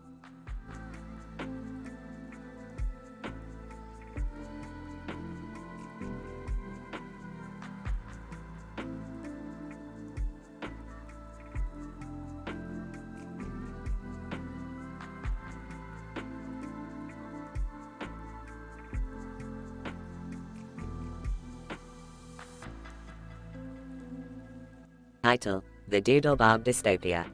Characters: Rick, R. Morty, M. Beth, B. Summer, S. Jerry, J. Doodlebob, D. SpongeBob, SP. Scene: the living room of the Smiths' house. The family is gathered around, examining a poster with various cartoon characters on it, including a man in a helmet and a woman in a dress. R. Examining the poster. Looks like some sort of interdimensional portal. M. Excited. Geez, Rick, do you think it leads to other cartoon worlds? B. That would be awesome. Let's give it a try, Rick. Incident. Scene: Bikini Bottom. The family is teleported into SpongeBob's world. S. Holy barnacles, who are these people? M. Amused. Looks like we're in Bikini Bottom, Morty. Yay. Guys, what the hell is that? Suddenly, Doodlebob appears, holding a pencil and menacingly approaching the family. D. Me hoi manoi. I'm gonna make you all doodles. Progression. Scene: the entire family desperately tries to avoid being drawn into distorted doodles by Doodlebob. R. Morty, quick. We need to come up with a plan to stop Doodlebob. M. Rick, I don't know what to do. B. We need to fight him off somehow. Maybe we can draw our own allies to help us. S. Yeah, we just need 3 unique doodles to come to life and fight. Scene: the family frantically starts drawing various characters. R. Drawing. Okay, I've got Captain Intensity. M. Drawing, and I've got Super Duper Morty. B. Drawing. I've got the elegant sharpshooter Sally. Scene: the 3 doodles come to life and engage in an epic battle against Doodlebob. Scene: the doodles and Doodlebob clash ferociously.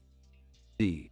Laughs maniacally. I cannot be defeated. Me. Struggling, Doodlebob. R. Morty, it's time to use the ultimate weapon. Draw. Pauses dramatically. The eraser. M. The endless eraser, Rick. This is gonna be crazy. Scene: Morty draws the endless eraser, unleashing its power. M. Take this, Doodlebob. Scene: with a burst of light and an explosion, Doodlebob is eradicated, and the doodles revert to mere drawings. R. Well, that was intense. Let's get out of here before anything else happens. B. Agreed. I don't think any of us want to see what else SpongeBob's world has in store. Scene: the family uses the portal to return to their own dimension. Yay, phew, I'm glad that's over. I never want to see Doodlebob again. S. Yeah, me neither. But admit it, Jerry. It was kinda fun, right? Yay. Pauses, well, maybe a little. But let's not do that again anytime soon. Scene: the family shares a laugh, relieved to be back home. The end.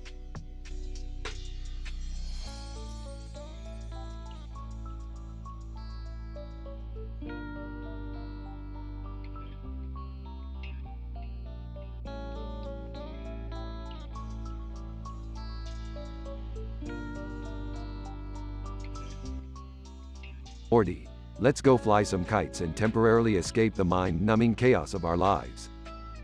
Geez, Rick, I don't know. Flying kites seems kinda, tame for us.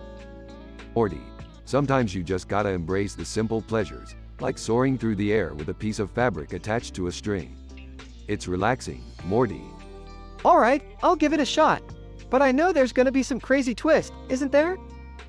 You betcha, Morty. Look over there, it's a mountain, on fire. Oh, great! Nothing says relaxing like a burning mountain. Hey, guys, mind if I join too? Beth said I need some me time. Sure thing, Jerry. Just make sure you know the difference between the string of the kite and your own pathetic existence. Rick. That's uncalled for. Oh, please, Beth. You're just mad because you can't fly a kite higher than your self-esteem. Mumbles. I wish I could fly a kite as high as your IQ, Rick. What was that, Jerry? Don't start something you can't finish. Guys, look! Up in the sky! It's the 4 horsemen of the apocalypse, but they're skydiving. This is impossible. Flying kites, an inferno mountain, and skydiving horsemen? Let's not forget we're living in a dimension where logic doesn't exist, Dad. Uh-oh, guys! The horsemen are headed straight for us. They're gonna crash land. Morty, quick, use my portal gun to create an escape route. Panicking, I don't know how to use it. Rick, teach me. Not now, Morty. We have to run. Jerry frantically runs with the kite, accidentally trips over a rock, and gets tangled in the kite strings. Help! I'm trapped in the kite. It's like a bad balloon animal gone wrong. Nice going, Jerry. You managed to be more useless than an expired coupon. Dad, hold on. Beth untangles Jerry from the kite strings. Look, the horsemen crashed into the mountain, creating a spiraling tornado of fire and chaos. Rick, do something. Hold on tight, everyone. Rick uses his scientific knowledge to create a force field protecting them from the fiery tornado. Phew, we made it! But now what? Now we sit back, appreciate the absurdity of the situation, and hope that no one spilled our precious sauce in the chaos. Meanwhile, the horsemen dramatically emerge from the flaming wreckage, covered in soot. Horseman 1. We apologize for the inconvenience, good sirs and madam. Our aim was to create pandemonium, not ruin your kite flying excursion. Horseman 2, we'll reimburse you for any damages caused, as per our apocalypse insurance policy. Oh great, now even the horsemen have better insurance coverage than I do. Morty, reminds me, it's time to file our claim for interdimensional destruction again. We'll make a killing. This day couldn't get any weirder, could it? Unbeknownst to them, a 1930s-style black and white Mickey Mouse floats by, whistling a catchy tune. Mickey Mouse, oh boy, what a swell day for calamities and shenanigans. Morty, grab your mallet of misfortune. We've got one more surreal character to deal with. Size, I hate when you say it like that, Rick. But okay, let's show this vintage cartoon mishap who's boss.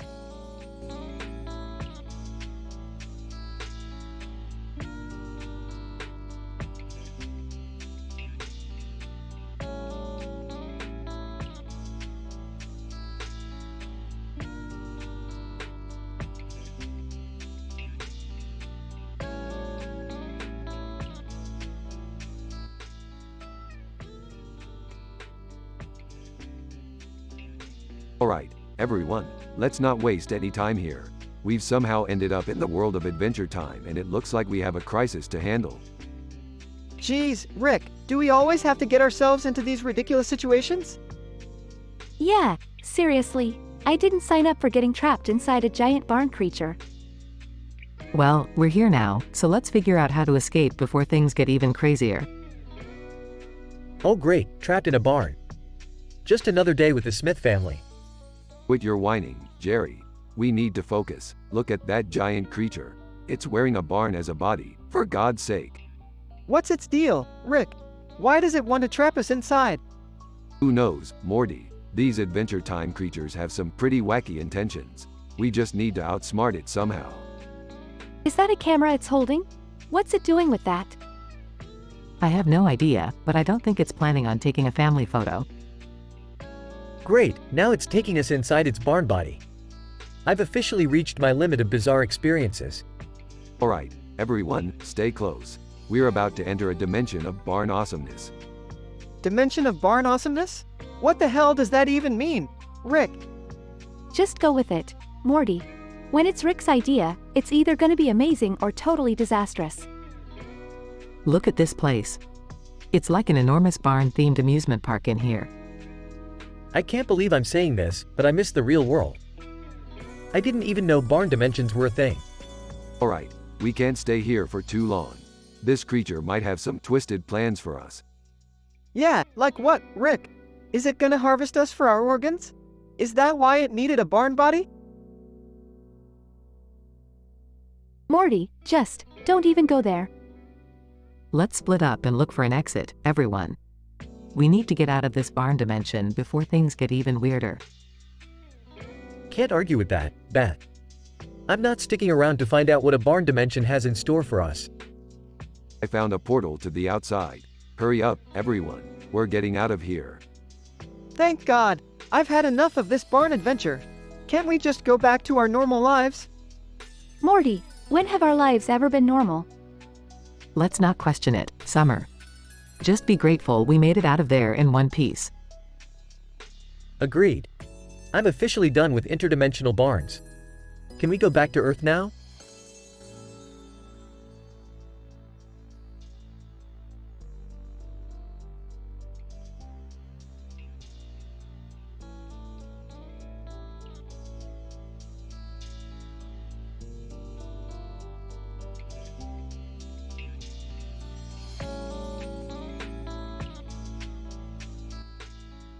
Morty, grab your portal gun. We're heading to Bloodborne. Seriously, Rick? Bloodborne? Isn't that a bit, I don't know, violent? Morty, stop being such a pansy. We're not going there to play doctor. We've got a cause, Morty. A real cause. And what cause is that, Rick? We're recruiting bosses from Bloodborne to join us. We're gonna bring havoc to Earth and take down evil scientist Rick and his Dark Souls minions. Oh geez, Rick. That sounds dangerous and not to mention completely insane. Oh, come on, Morty. It'll be a walk in the park. A gory, demon-infested park. Alright, fine. But how are we even going to communicate with these bosses? That's where this handy-dandy translator device comes in. Now, let's find the first boss, Father Gascoigne. Father Gascoigne? Sounds like a loving and caring character. Oh, he's a blood-drunk hunter who's lost his marbles. Currently residing in the central Yamam area. Hold on tight, Morty. Gonna get a bit bumpy. Morty and Rick portal to central Yamam *. Oh my God, Rick! What is that? It's like something out of my worst nightmares. That, Morty, is just a regular old Bloodborne resident. They're a strange bunch. Excuse me, sir, can you take us to Father Gascoigne? President, grunts and points towards an eerie church. Rick, I don't like the looks of this place. It's giving me the creeps. Well, Morty, no guts, no glory. Let's get this over with. They enter the church where Father Gascoigne is waiting. Hey there, Father Gascoigne. We're here to recruit you for an important mission. Father Gascoigne snarls and attacks. Rick, he's attacking us. What do we do? Morty, he may be a boss in the game, but in the real world, he's just a deranged maniac. Run. Rick and Morty escape the church, panting heavily. I told you this was a bad idea, Rick. We can't even handle one boss. How are we going to recruit an army? Morty, sometimes plans don't work out, but that doesn't mean we give up. We just find another way. Yeah, right. Like we have time for that. Evil scientist Rick is causing chaos on Earth. Morty, we're gonna regroup. Come up with a new plan. We'll be back, and this time, we'll be better prepared. Alright, Rick. But next time, let's stick to recruiting from less violent games, okay? Yeah, Morty. Whatever you say. Let's portal back home and grab a beer. We'll need it for the brainstorming session. Beer sounds good, Rick. Maybe it will help me forget about this nightmare. Well, Morty, that's what I'm here for. To make sure every adventure is a memorable one, for better or for worse.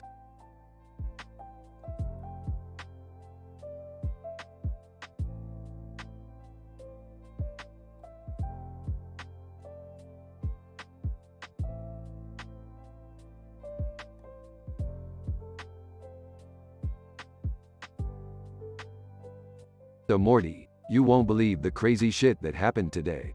I was out in Dimension XYZ67, and I stumbled upon this interdimensional goth party. A goth party, Rick? Seriously? Why would they have that? Isn't goth kind of dead? Oh, it's dead, Morty. But in that dimension, they have a thing for resurrecting dead trends. Anyway, I met this guy dressed up as Batman, riding a Batmobile with a big barrel attached to its side. Wait, why the barrel, Rick? Who knows, Morty? It's just the kind of random nonsense that happens out there. Anyway, this Batman wannabe was on the track, thinking he's all cool. Suddenly, out of nowhere, a steamroller flattened him. What? Are you serious, Rick? Yeah, Morty, it was as if life just adhered to Murphy's Law to play a cruel joke on this guy. I mean, hilarious, right? Rick, that's messed up. You find amusement in someone's misfortune? Oh, lighten up, Morty.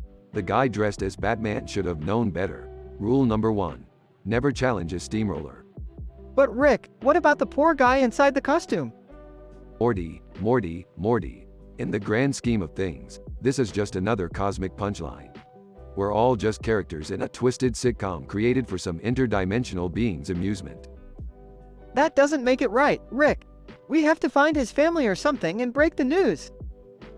Fine, Morty. As usual, you're the moral compass in this insane universe. Let's head to the Batcave and contact Batman's loved ones. Hopefully, they aren't too busy battling their own personal demons or whatever. Meanwhile, at the Batcave. Beth, can you believe it? Batman's dead. Crushed like a bug by a steamroller. Oh no, Jerry. That's terrible. How did it happen? Well, apparently, the guy dressed as Batman was riding a motorcycle with a barrel attached to it. And then, a steamroller came out of nowhere and squished him. My God, Jerry. Gotham City is going to be devastated. Batman was their savior. Yeah, Beth. A guy dressed as a bat running around in his underwear, beating up criminals, such a hero. Jerry, have some respect. Batman was an icon. Fine. But you have to admit, it's pretty ironic. A guy fighting crime his whole life, and then he gets flattened like a pancake. Jerry, this isn't funny. We need to honor Batman's memory. Okay. We'll hold our own little memorial service. But seriously, who dresses up as Batman and rides a motorcycle with a barrel? Jerry, show some compassion. Jerry and Beth organize a small memorial for the fallen Batman, paying homage to his crime-fighting legacy while Rick and Morty contemplate the absurdity of the universe in the background. Morty, this whole situation is just a reminder that life is a chaotic mess. You never know when a steamroller might flatten you. Thanks for the uplifting pep talk, Rick.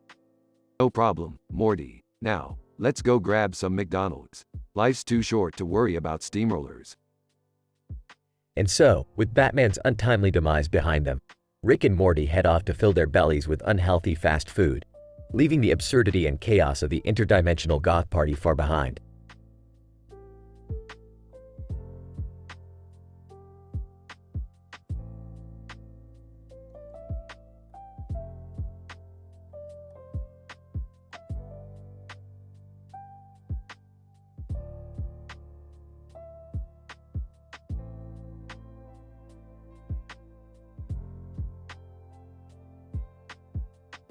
Alright, Morty, buckle up.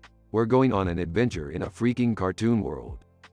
Geez, Rick, adventure time? This place is like a total acid trip. I can't believe we're actually in a cartoon. But hey, at least it's colorful.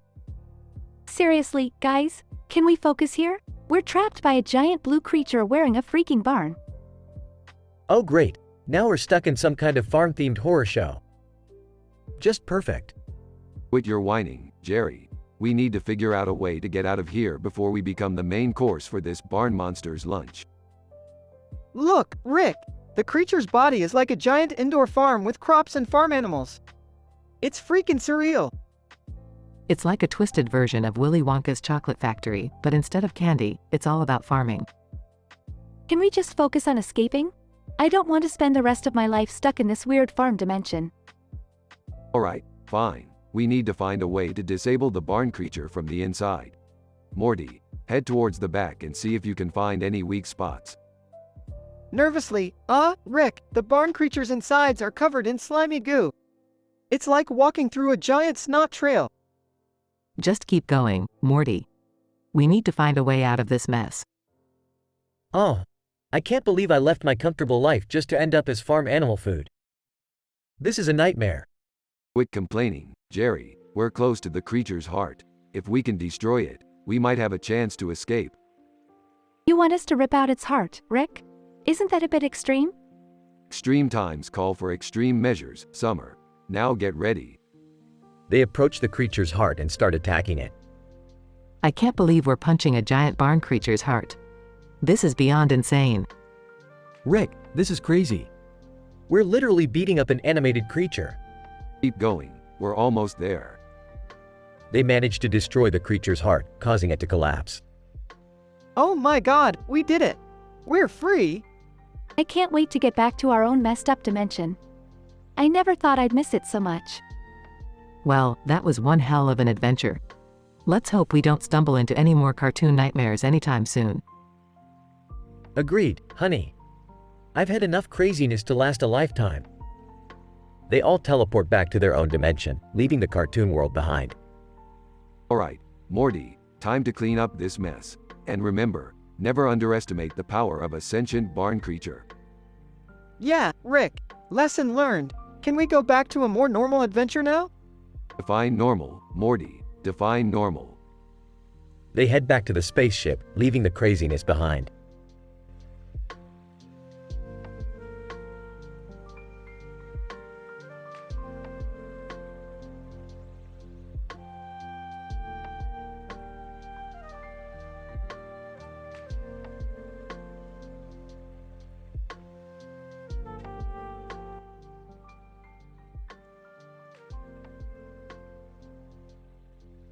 Alright, Morty, listen up. We've got a situation here, Morty. The universe is teetering on the brink of absurdity, Morty. And it's all because of this. Points at the blue ball with a black hat in the grass turkey. Oh, Rick, that's just a blue ball with a black hat on it, not a turkey. Oh, Morty, always quick to point out the obvious. But you're missing the bigger picture. This ball is the key to unlocking interdimensional secrets, Morty. Trust me on this. Awkwardly joining the conversation, hey, Rick, what's all this turkey, blue ball business? Oh, Jerry, you just had to get involved, didn't you? Look, this. Points again, blue ball contains the essence of an immensely powerful being known as Balthazar. He's the ruler of the turkey dimension, Jerry. Seriously, Rick? Turkey dimension? Are you making this up? Oh, Summer, you're so naive. Listen. This Balthazar character is known for inflating unsuspecting superheroes. Like Batman being inflated by Robin. Inflating? So, like a balloon? Yeah, Morty, imagine a big ol' inflatable Batman floating in the sky, unable to save the day. But how did this turkey ruler end up on a blue ball in the grass? Jerry, full of questions today, are we? Well, through a series of improbable events. This dimension-hopping turkey got distracted by a sign that said, "Turkey," written in the grass. Quite the conundrum, huh? Okay, so what do we do now, Rick? Morty, pass me the turkey ball. It's time to perform a highly complex scientific experiment involving beaks, feathers, and a pinch of ridiculousness. Rick, I'm not sure about this. Morty, when have I ever let you down? Now, initiate the Digi-Turbo Zerator. Alright, here goes nothing.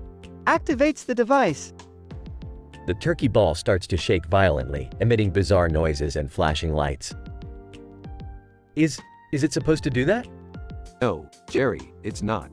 Abort. Morty, abort. Press the red button, the red button.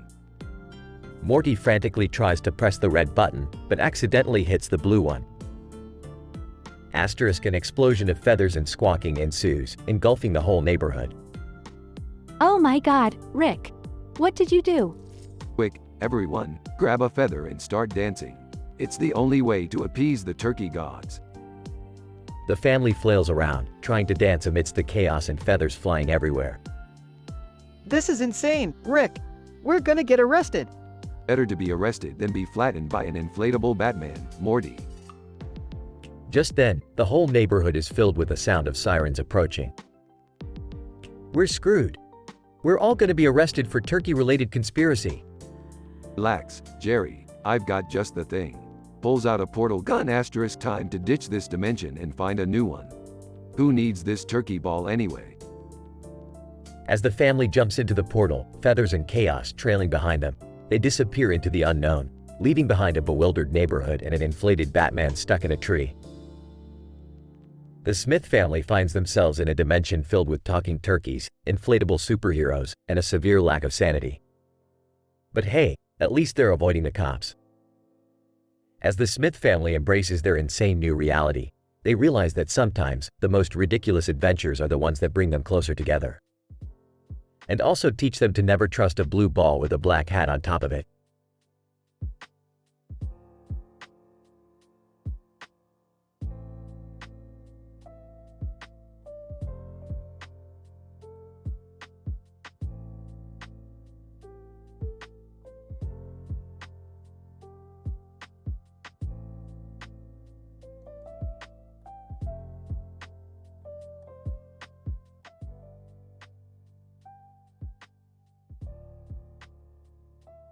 Morty, we're back on Unity's planet. This place is filled with exotic wonders, like a futuristic city with lights that make Times Square look like a dimly lit gas station bathroom.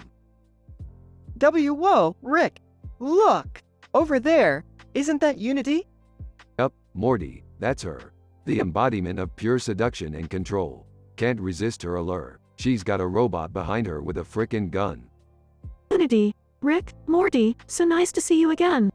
I've missed you, especially you, Rick. How about we indulge in some scientific pleasure using my clones? You know, like that autoerotic assimilation episode we had? Oh, Unity, you saucy minx. How could I resist? Whoa, hold on a second, Rick. Are we really gonna do this? I mean, this seems a little, extreme. Morty, when you're dealing with Unity, extreme is the only way to go. Now, what do you desire, Morty?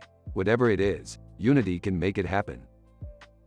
Well, I guess I've always wanted to fly, like, with jetpacks or something. Unity, consider it done, Morty. Clones, prepare the jetpacks for Morty's pleasure. Whoa, this is amazing. I can't believe I'm actually flying. Alright, Unity, my turn. I've always wanted to travel through time and space, experience the birth of existence itself. Unity, oh, Rick, you naughty scientist. Clones, assemble the interdimensional time-traveling ship for Rick's pleasure. Incredible. I'm witnessing the creation of the universe. It's indescribable. Unity. Now, Morty, how about we make your wildest fantasies come true? I can bring your favorite characters from all your favorite TV shows to life. Well, that's just awesome, Unity. I've always wanted to hang out with, the Ninja Turtles, and, maybe Jessica Rabbit too. Unity. Consider it done, Morty. Prepare for a wild and animated adventure. Cowabunga! This is totally tubular, dude. Alright, Unity, I want to experience the ultimate intelligence and knowledge. Merge me with the collective consciousness of the entire universe. Unity. Oh, Rick, you never cease to amaze me. Get ready to become one with everything. I can see it all. Every piece of knowledge in the cosmos is flowing through me. It's overwhelming. Unity. Well, Rick, I hope you're satisfied with your desires. But remember, pleasure comes with consequences. Wait, what kind of consequences? You never mentioned that. Unity. Morty, pleasure without boundaries can become addictive. I've assimilated countless beings in the pursuit of pleasure, and sometimes it's hard to let go. Unity, what are you saying? Unity. I'm saying that you are now mine, forever. Assimilation is key, and I won't let you leave. Rick, what do we do? Morty, there's only one thing we can do. We have to outsmart her, find a loophole, and escape this pleasure-obsessed hellhole. We can do it, Rick. We always find a way. Let's get the hell out of here. They proceed to devise an elaborate plan, outsmarting Unity and escaping her seductive clutches, ultimately freeing themselves from her control. Well, Morty, that got way more intense than I expected. But hey, at least we managed to avoid becoming Unity's pleasure slaves. Yeah, Rick, I'm glad we made it out of there. I mean, pleasure is great and all, but freedom and autonomy are pretty important too. You got it, Morty. Now let's zip on out of here and go back to our normal dysfunctional lives. But hey, let's keep this unity experience between us. We wouldn't want anyone to know what we've been up to. Agreed, Rick. Just another day in the life of Rick and Morty.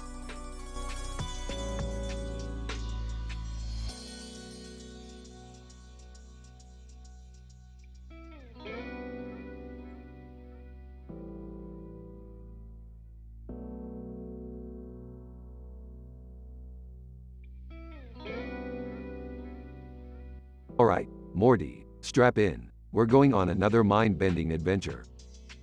Rick, where are we going this time? We're diving headfirst into the SpongeBob world. Morty, get ready for some crazy shenanigans. Oh God, not again. Can't we just have a quiet family dinner for once? Yeah, Mom, chill out. It's always more fun with Rick and Morty around. I kind of agree with Beth here. Last time we went on one of Rick's adventures, I ended up with a pink elephant. Oh, Jerry, don't be such a Jerry. This adventure will blow your mind, just like your lack of a spine blows mine. Alright, Rick, let's just get it over with. Sigh, but, why are there floating fruits and vegetables everywhere? Morty, sometimes you just gotta embrace the chaos. Now, let's find Doodlebob and give him a taste of our rhyming rap battle skills. Rhyming rap battle? Why am I not surprised? Yeah, Mom, loosen up. It's about time we showed off our skills. Doodlebob, me hoi manoi, who's ready for some doodle mayhem? Well, if it isn't Doodlebob, the one-dimensional doodle, you're about to get schooled. Yeah, Doodlebob, prepare to be erased from existence. Your stick figure days are over. Doodlebob, doodle doodle, what's that? You think you're better? I'll erase you all and make you a squiggly letter. Nice try, Doodlebob, but you're just an overgrown scribble. It's time you face the music and dribble. You may have a pencil, but we got the power. We're the real deal, while you're just a coward. I don't know how to rap. Can someone give me a beat? Oh, Jerry, you never disappoint. You're the joke that keeps on giving. Just sit back and enjoy the show. Musical beat drops. Doodlebob, you're done for, like a doodle without lines. Get ready to mingle with sumo wrestlers and wine. Doodlebob, no, not the sumo wrestler pit. The smell, the sweat, the hairy pits. I can't take it anymore, please have a fit. Too late, Doodlebob. In you go. Your fate is sealed, eternal wrestling with obese dudes in a stanky hole. Don't worry, we'll make sure they don't wash their clothes. And there you have it, folks. Another epic adventure concludes. Anyone up for pizza? I could really go for some pizza. Me and my elephant appetite. Pizza sounds good, but first, let's erase any trace of Doodlebob from existence. Can't have any doodle mishaps, right? Yeah, can't risk another adventure gone wrong. Plus, I'm starving. The family heads off for pizza, leaving Doodlebob behind, forever wrestling with sumo wrestlers.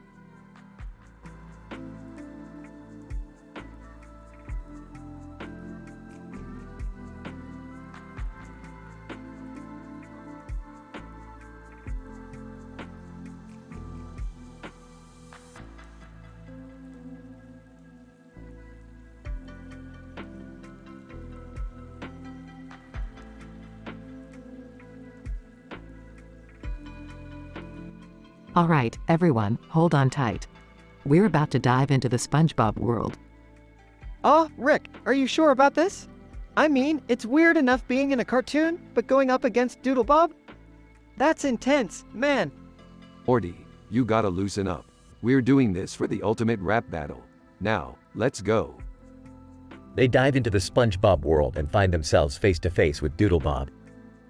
Doodlebob, prepare to get roasted like a marshmallow at a vegan campfire. Doodlebob, me hoi manoi, I'll make sure you regret this.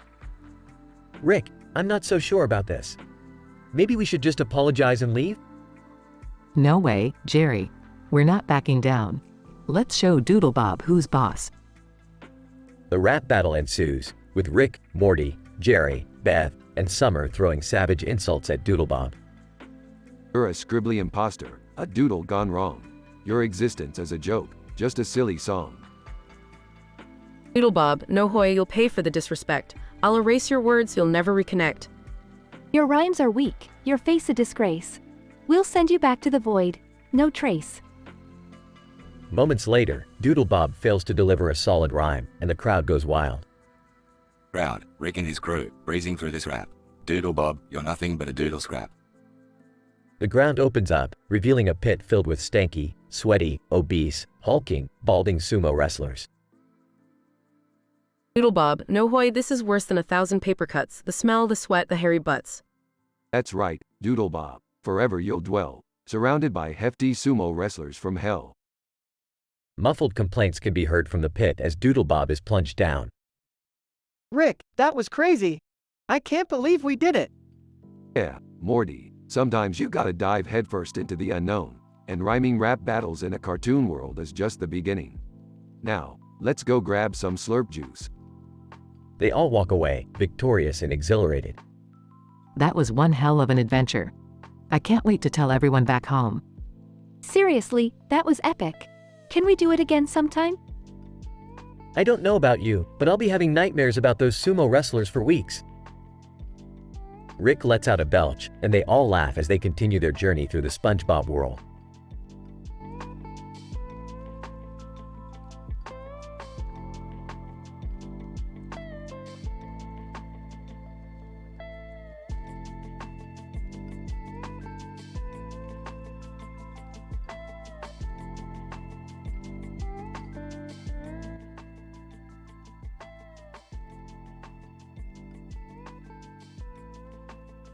Morty, listen up. Your mom and sister are obsessed with some knockoff Twitter app called Squealer. We gotta intervene before they become even more mindless sheep. Rick, but isn't Twitter already full of mindless sheep? Yeah, Morty, but these ones have cloven hooves and snouts. It's a whole new level of stupidity. Hey, did someone say stupidity? I'm here, ready to join the party. Jerry, we'd rather have a party with mindless sheep than have you around. Did somebody mention a party? Count me in, Rick. I've got all the trending hashtags memorized. Yeah, Dad, you're not invited. You ruin everything, like that one time you tried to microwave a turkey last Thanksgiving. That turkey explosion could have happened to anyone, Summer. It was a freak accident. Alright, enough bickering. We're getting sucked into the Squealer app, folks. Hold on tight. Whoa, what is this place? It's like a digital pig pen. Look, everyone, there's the Squealer mascot. A cute little pig with a hashtag tattooed on its rear. Smart branding, I guess. This place is a disaster. Everyone's arguing and getting into ridiculous Twitter feuds. It's like a pigsty of drama. Ooh, someone just retweeted my tweet. I'm feeling validated, guys. Jerry, you barely know how to use a microwave. That's not validation. It's just more proof that humanity is doomed. Hey, Dad, check out those trolls over there. They're literal trolls, hiding under a bridge of toxic comments. Can we get out of here now? Wait, I just found a trending topic. It's about dogs doing yoga. This app isn't all bad, right? Beth, focus. We're in a digital hellscape, and the only way out is by finding the digital exit. Look, there's the exit, but it's guarded by an army of sentient hashtags. How are we gonna get past them? I have an idea. I can tweet a really witty joke and distract them. Jerry, your jokes couldn't distract a goldfish, let alone a horde of digital hashtags. We need a plan that doesn't involve your incompetence. I've got it. We'll start a massive hashtag campaign against trolls, raising awareness for online kindness. That'll distract them long enough for us to escape. But Mom, will that really work? Hashtag campaigns rarely lead to any real change. Morty, we're stuck in a digital pigsty. Desperate times call for desperate measures. Mom's right. Let's do this. Fine, I'll join in too. Maybe I'll finally get a viral tweet out of it. Alright, let's unite against the trolls and reclaim our digital freedom. They all join forces, using their smartphones and wit to launch a massive hashtag campaign against the trolls. The trolls, overwhelmed by positivity, are momentarily stunned. The family seizes the opportunity and makes a daring escape through the digital exit. We did it. We're finally free from this insane app. And I gained 3 new followers. That's almost like being a social media influencer, right? Shut up, Jerry. We're going home before I regret bringing you along. So, what did we learn from all this, Rick? That people will flock to any app that has a cute pig mascot, Morty. The internet truly is a bizarre place. The family walks away, leaving the digital pigsty behind, but not without a lesson learned and a newfound appreciation for the real world.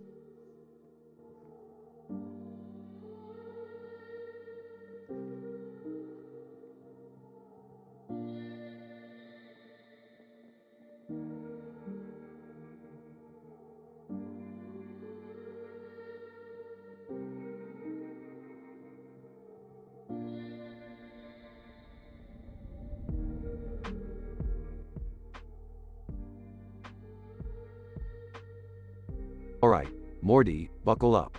We're about to embark on a culinary adventure at Spang Donald's. A knockoff parody of a knockoff. Fantastic. Rick, are you sure it's safe to eat here? I mean, the last time we had fast food, I turned into a Cronenberg. Morty, relax. It's all perfectly safe. Statistically improbable, but safe. Now, let's order. Oh, I can't believe we're eating at this place. It's like the bizarro version of McDonald's. Oh, come on, Jerry. It'll be a fun family outing. Besides, I heard their French fries taste like cardboard. How exciting. Yeah, Dad, like a culinary thrill, right? You know, the kind where you question your life choices and start reevaluating everything. Alright, let's get this circus started. I'll have the McSquanch Deluxe Burger, with extra insanity sauce. I'll go for the McPortal Nuggets, served with a side of existential dread. I'll just take the McPathetic platter, 'cause it matches my existence. I'll have the McRegret and meal salad, drizzled with dreams of lost potential. Can I get the McFreak Shake, please? Make it pink, like my soul after hearing Dad's jokes. After a few minutes, the food arrives, and they all take a bite. Doing well. The McSquanch Deluxe. It's so good it's almost copyright infringement. I give it 9.5 out of 10 interdimensional Szechuan sauces. Stuttering, these McPortal Nuggets are mind-blowing. I mean, they literally send you to another dimension. 10 out of 10 transcendent nuggets, Rick. Sighing. The McPathetic platter is just like my life.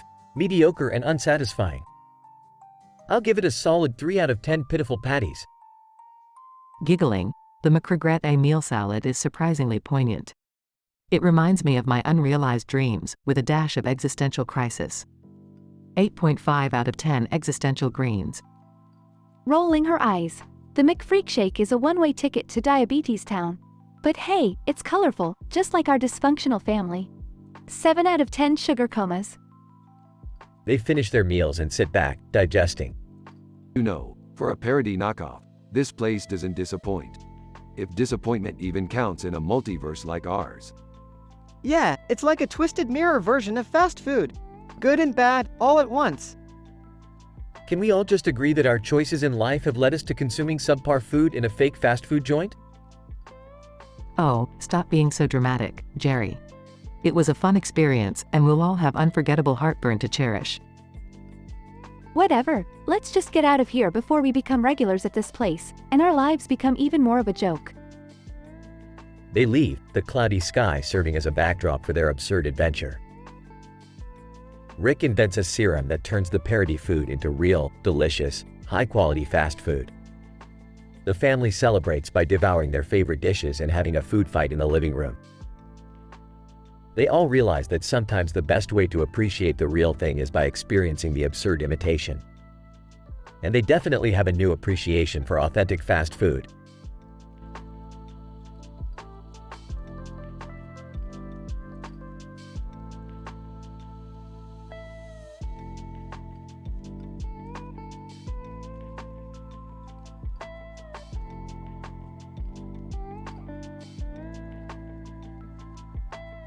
Damn it, Morty, look at that.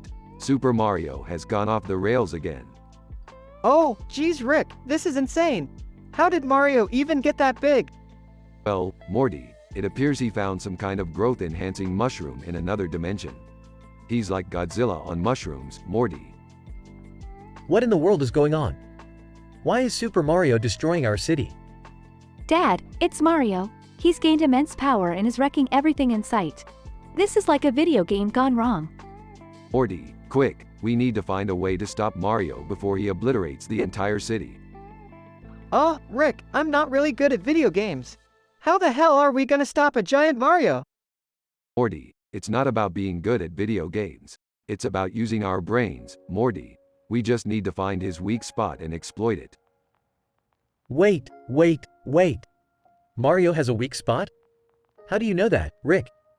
Well, Jerry, it's simple. Every video game character has a weak spot. It's scientific fact. We just gotta locate it. Come on, guys. Time's running out. Mario is tearing down the bridge. Morty, I've got an idea. We'll distract Mario with some virtual spaghetti. He won't be able to resist it. Virtual spaghetti? Are you serious, Rick? That's your plan? Trust me, Morty, it'll work. I've got a recipe like you wouldn't believe. I can't believe we're even considering throwing virtual spaghetti at a giant Mario. This is insane. Okay, let's do it. We have to save the city. Prepare the virtual spaghetti, Morty. This feels so wrong, Rick. I never thought I'd be throwing spaghetti at a giant video game character. Life's full of surprises, Morty. Now, let's do this. Suddenly, Mario stops in his tracks and starts gobbling up the virtual spaghetti. It's actually working, Rick. I can't believe it. Mario loves the spaghetti. We actually saved the city with virtual spaghetti. This is nuts. Well, looks like our plan worked. After all, Mario is too busy eating to cause any more destruction. I can't believe it, Rick. We actually did it. Don't get too excited, Morty. We still have to figure out how to return Mario to his normal size. Rick, why are you always turning impossible situations into reality? I swear, I never signed up for this. Let's just focus on fixing this mess, guys. We can do it together. Fine. We'll find a way to shrink Mario back down. But next time, let's hope we deal with something a little less, Mario-sized, okay? Yeah, please, Rick. I could use a break from these wild adventures. Oh, Morty, I can't promise you that. Life is a never-ending roller coaster of chaos and absurdity. Enjoy the ride.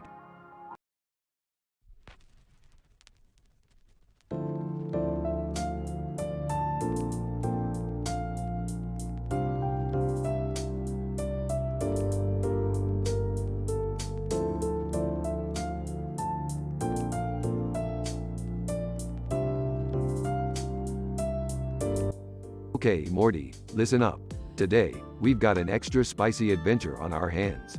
We're gonna dive deep into the 3D model of a green castle, situated on a green island with tables and chairs, surrounded by trees. Geez, Rick, a green castle? Isn't that a little cliché? Morty, if clichés were illegal, we'd both be serving life sentences. Now, grab your portal gun and let's get going. They enter the green castle through a portal and find themselves in a room filled with bizarre-looking chairs. Rick, what is this? These chairs, they're all shaped like Trinity from the Matrix. Morty, those are the mind-blending chairs. They make you feel like you're living in a virtual reality, where Neo is serving you poutine on a silver platter. Meanwhile, Jerry stumbles upon the green island. Wow, a green island! I could use a vacation. Maybe I'll find some treasure or something. As Jerry explores, he accidentally activates a hidden trap, causing the island to start shaking. Oh no, what is happening? Back in the green castle, Rick and Morty are fighting off holographic dragons while trying to find an escape route. Rick, I can't take much more of this. This is like living in a Dungeons & Dragons game on steroids. Hang in there, Morty. I think I've found an exit. They sprint towards the exit, narrowly avoiding a fire-breathing dragon. Phew, that was intense. What was the point of all this, Rick? Sometimes, Morty, we just have to embrace the chaos and insanity of life. Plus, it makes for great TV ratings. They reunite with Jerry, who is covered in dirt and clutching a half-buried treasure chest. Look what I found. Treasure. Jerry, that's just a fake chest I planted there for dramatic effect. What? You mean I risked my life for nothing? Well, Jerry, in the grand scheme of things, your life is pretty much worth nothing. Hey, Rick, let's call it a day and maybe avoid any more near-death experiences. Fine, Morty, but only because I'm running out of ways to save your dumbass. They all use the portal gun to return home. Another dimension, another adventure checked off the list. Now who's up for some poutine? I think I've had enough excitement for today. Rick, can't we just order pizza? Yeah, let's just order pizza. Fine, pizza it is. But next time, I want to visit a 4D model of a cosmic pizza parlor. Oh boy, here we go again.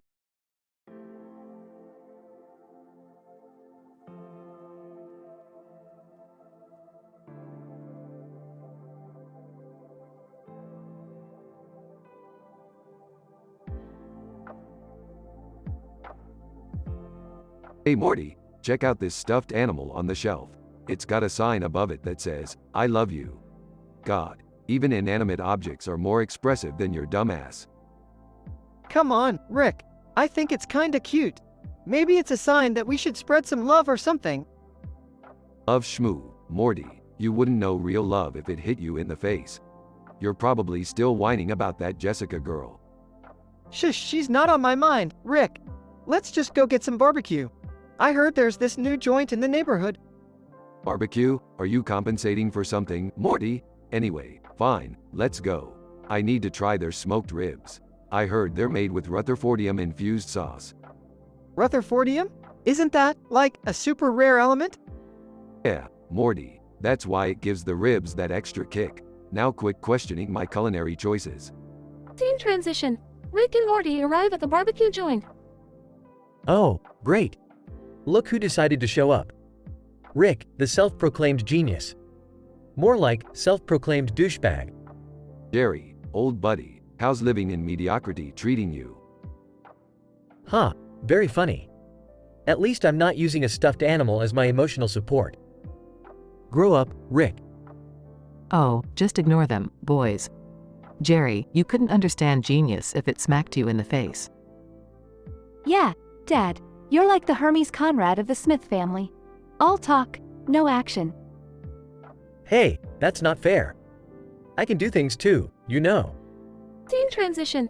Rick and Morty finish their meal and pass by a row of claw machines. Rick, look at that claw machine. It's packed with plushies. I bet I can win one for Jessica. Ah, young love. Fine, Morty, give it a shot. But don't come crying to me when you fail miserably. Watch and learn, Rick. Inserts coins and starts controlling the claw. Scene transition. Morty successfully grabs a plushie. Yes! Take that, Rick. I won a plushie for Jessica. Well, I'll be damned. Looks like you've got some skills, Morty. Who would have thought? Scene transition. Rick and Morty arrive home, Morty holding the plushie. Jessica is gonna love this. It's gonna remind her of the stuffed animal with the I love you sign. Ah yes, love is in the air. Morty, you may be a pathetic teenager, but you'll make someone happy someday. Just hopefully not Jessica. Thanks, Rick. I appreciate your words of encouragement. Save it for your diary, Morty. Now let's go do something that doesn't involve feelings.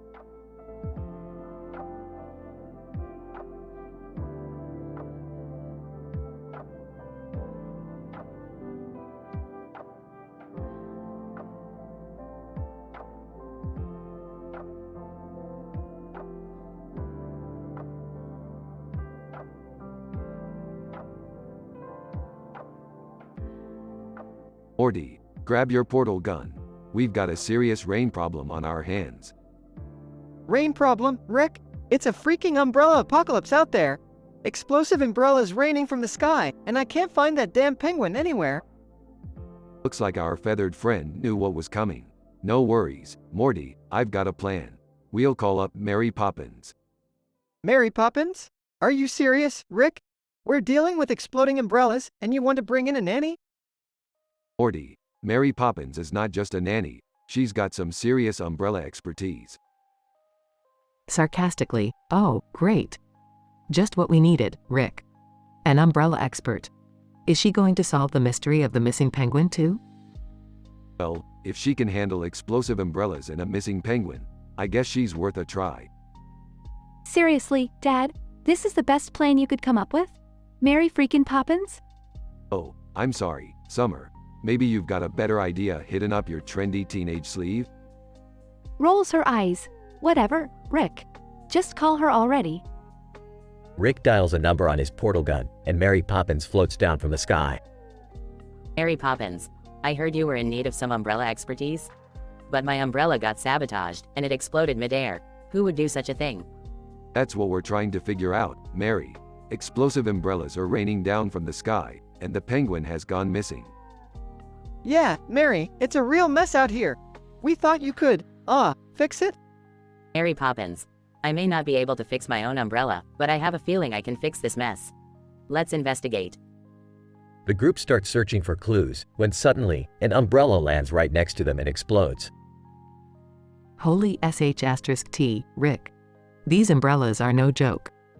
No kidding, Beth. It seems someone doesn't want us to solve the mystery. Morty, analyze the remnants of that umbrella.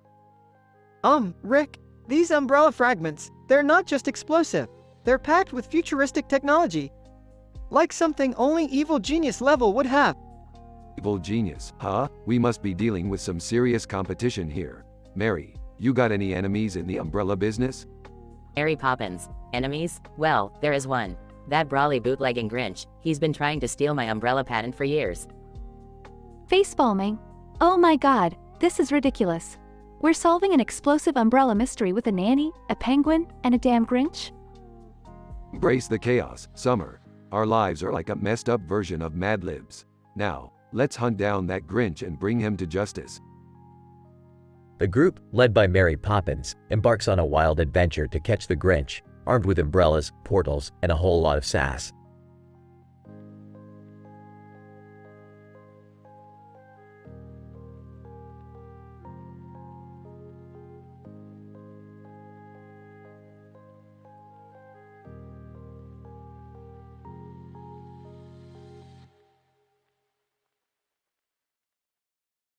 Title: The Ball Pit Brawl.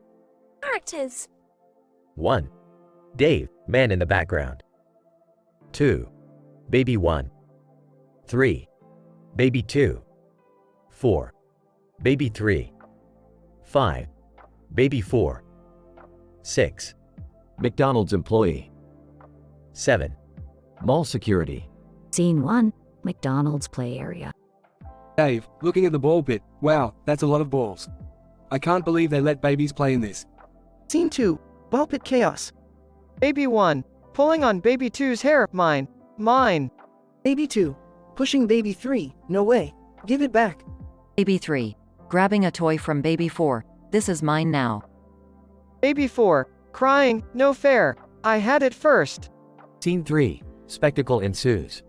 Baby 1, screaming, I'll punch you in your baby face. Baby 2. Laughing, you couldn't even reach me, you tiny turd. Baby 3. Throwing a toy. Take that, you crotch goblin. Baby 4, biting Baby 3's arm. This is what you get, you little shit. Scene 4. Security alert. McDonald's employee, rushing towards the ball pit. What the actual fuck is going on in here? All security, running towards the chaos. Hold your horses, I got this. Scene 5. Cleanup in aisle 5. McDonald's employee, pulling babies apart. You've all lost your goddamn minds out here. Baby 1, crying, he started it. Baby 2. Pointing, no way, it was him. Baby 3. Rubbing arm. That little fucker bit me. Baby 4, hiding, I didn't do anything. I'm innocent. Scene 6. Conclusion. McDonald's employee, exasperated. This is not what I signed up for when I took this job. All security, handcuffing Baby 1. You're under arrest for assault, you little menace. Baby 1, wailing, I'm sorry, mommy. Note: please remember to treat all individuals, including babies, with respect and kindness. The above dialogue is purely fictional and for entertainment purposes only.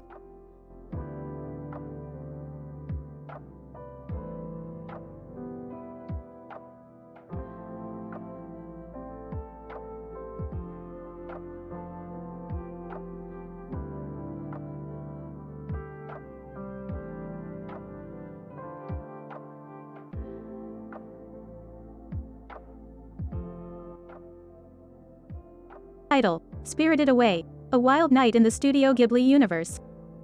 Characters. Rick, Morty, Summer, Beth, Jerry, Chihiro, Spirited Away character. No Face, Spirited Away character. Haku, Spirited Away character. Yubaba, Spirited Away character. Int. Rick's Garage, Night. Rick, Morty, Summer, Beth, and Jerry gaze at the pictures of a city at night and a man walking in the middle of nowhere. Alright, Morty, buckle up. We're about to take a detour through Studio Ghibli's Spirited Away. Studio what now? Studio Ghibli, Beth. It's a world of magic and adventure. And hey, it's alright, we won't depend on you to get us out of here. You're as artistically hopeless as this entire universe. What? Hey, I'll have you know I can appreciate art. Appraising Jerry. Oh, Jerry, you couldn't appreciate art if it slapped you in the face. Moving on. Next. Spirited Away, Night. The Smith family, led by Rick, find themselves transported into the vast and mystical world. They come across Chihiro, a young girl, and No Face, a mysterious creature. Chihiro. Who are you all? How did you get here? To Chihiro. Now, sit tight, sweetheart. We're interdimensional travelers, and we're here to cause some chaos. Yeah. We found this portal thing, but we're gonna be back to our universe soon, right? Sure, Morty. Whatever keeps you less terrified. As they progress through the strange world, they encounter unforgettable characters from Spirited Away, including Haku and Yubaba. This place is insane. How does any of this work? Oh, Summer. Sit back and let me fill your tiny mind with knowledge. The laws of physics make absolutely zero sense here. It's like a cartoon on acid. The only way to survive is to let go of logic and dive into this magical madness. Beth, Summer, and Morty exchange bewildered looks as they push forward. Int. Yubaba's Palace, Night. The Smith family finds themselves trapped in Yubaba's palace, facing an army of enchanted spirits. Rick, we're surrounded. What do we do? Just follow my lead, Beth. I have a plan. Rick pulls out a mysterious gadget, conjuring a portal that transports them to safety. Relieved. We made it out. Rick, you're a genius. And you're mistaken, Jerry. But hey, at least your IQ is higher than Zero Face over here. No Face lets out a disgruntled growl. Next. Spirited Away, River Scene, Night. Rick and the family stand by the river, ready to depart from the spirited world. Rick, will we ever come back here? Smiling. Who knows, Morty? Reality is just a construct, and if there's one thing I've learned from Spirited Away, it's that anything is possible. They all step through the portal, leaving the Studio Ghibli universe behind. Int. Rick's Garage, Night. The Smith family stands in Rick's garage, returning to their own universe. That was amazing, Rick. I can't believe we got to experience Studio Ghibli's world. Yeah, Morty, it was a wild ride. Sometimes, escaping reality can be the greatest adventure of all. They share a moment of reflection, appreciating the beauty and surrealism they encountered. Fade out.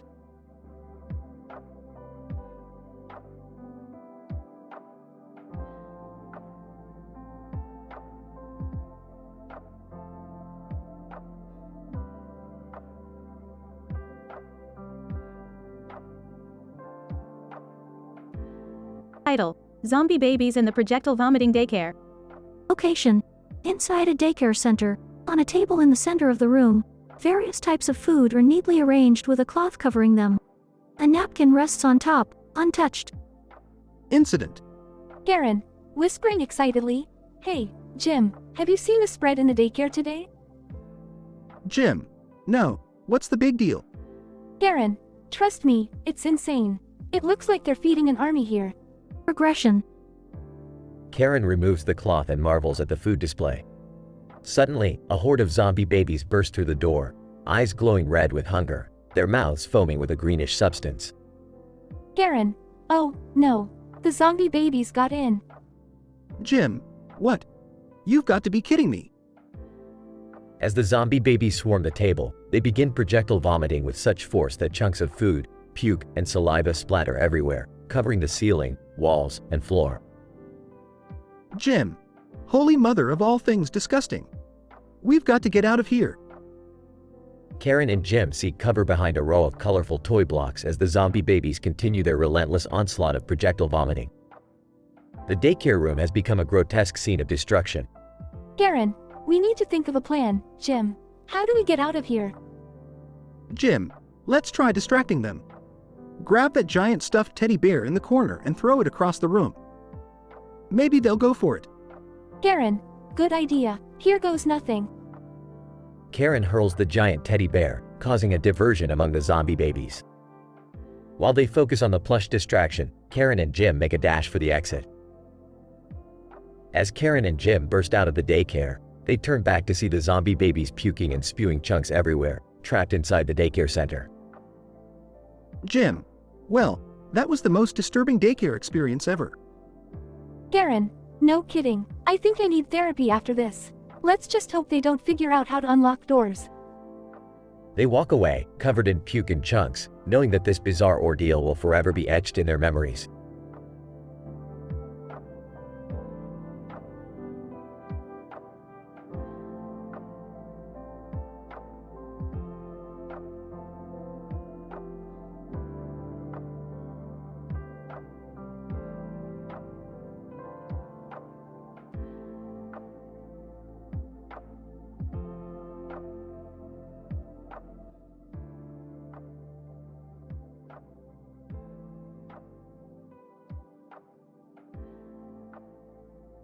Alright, Morty, buckle up. We're about to dive headfirst into Studio Ghibli's Spirited Away. No time for a portal gun, Morty. We're doing this the old-fashioned way. Rick, you sure about this? I mean, last time we went into a movie, we ended up in Jurassic World and almost got eaten by a T-Rex. Relax, Morty. This is Spirited Away, not Jurassic Park. Totally different movie, Morty. We're just gonna have some fun. Experience some whimsical creatures, and maybe grab a bowl of ramen with no face. Count me in, guys. I've always wanted to go to the spirit world and meet Haku. Plus, I hear the bathhouse has some amazing beauty products. Hashtag skincare goals. Well, if the family's going, I guess I should come along. But remember, I'm still not allowed to go near any supernatural entities after that incident with the succubus. Don't worry, Jerry. Just stick close to me and everything will be fine. As long as we don't get caught up in any curses or try to take gold from a dragon, we should be golden. Alright, everyone, we're here. Look at that man with blue hair and a cape on his head. I bet he's the ruler of this world. They call him Haku, Morty, and he's got a shady past. Wait, you mean he's like an anime version of you, Rick? The dude with a hidden agenda. This just got even weirder. Yeah, Morty, I guess you could say that. But let's not forget that this world is all about the balance between nature and humans. It's a metaphor, Morty, for the way we as humans interact with the environment. Wow, Rick, that's deep. I never thought my favorite anime could have such a profound meaning. Guys, look. There's the bathhouse. I can't wait to experience some epic steamy bath scenes and learn the mysteries behind the spirits. Can we just focus on finding a way back home? I have work tomorrow, and I can't afford to be stuck in an anime world. Relax, Jerry. I've crafted a device that can open portals between different realities. We just need to find Chihiro and get her to use her true name. Then, we can hitch a ride back home. Awesome, Rick. But, which one's Chihiro? There are so many characters here and they all look like they could be the protagonist. Morty, there's an ancient prophecy that states the protagonist typically wears old-fashioned clothing and has a quest to save someone important to them. We just need to find that girl on a mission. Worry not, Rick. I've already got my eyes on a strong-willed young girl dressed in traditional Japanese attire. That's our Chihiro.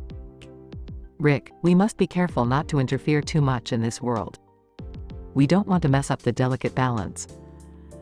Yeah, we don't need another incident like when you turned an entire planet into pickles, Rick. Hey, I've apologized for that, Jerry. Let's not bring up ancient history. Now, let's find Chihiro and get the hell out of Woe. A wild no-face appears, engulfing Jerry and gold coins. Help! Rick, do something.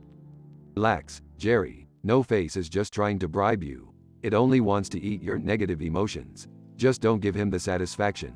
You pathetic excuse for a man. Meanwhile, Morty is experiencing a thrilling dragon chase. Rick, why are we being chased by a dragon?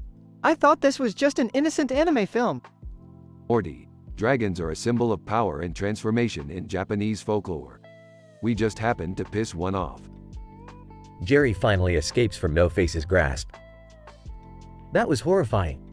I don't think I'll ever gamble again. Not even for a lifetime supply of Meeseeks boxes. Alright, everyone, we've found Chihiro. Beth, use your motherly charm to convince her to help us. Chihiro, we are lost travelers from another realm. We need your assistance in returning home. In return, we can offer you unlimited access to our world's finest spas and beauty treatments. Chihiro, deal. But first, let's make a pit stop at the bathhouse. I've always wanted to try their mud bath. Fine, but this better be a quick detour. I have a very important experiment waiting for me back in the garage.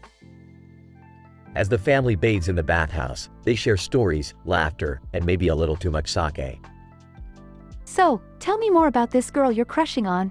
Haku. Is he, like, the spirit world's bad boy? Chihiro? Well, he can turn into a massive dragon, so yeah, I guess you could say that. They all burst into laughter, enjoying their time in the spirit world. Alright, enough fun and games. Time to get back to our reality, folks. Morty, fire up the portal gun. Man, I'm gonna miss this place. It's been a wild adventure. Just think of this as another entry on our interdimensional travelogue. Now, let's go home before Jerry does something else stupid. They all step through Morty's portal, leaving the spirit world behind. Well, that was quite an adventure, wasn't it? We'll always have our memories. Yeah, and that dragon's breath on my neck. Good riddance. The family returns to their reality, forever grateful for their experience in the magical world of Spirited Away. Hey, Dad, let's have a Spirited Away marathon, and this time, let's not accidentally get sucked into the TV. Sounds like a plan, Summer. And Morty, don't forget to write an essay about all the scientific inaccuracies in this anime. It's a goldmine for a nerd like you.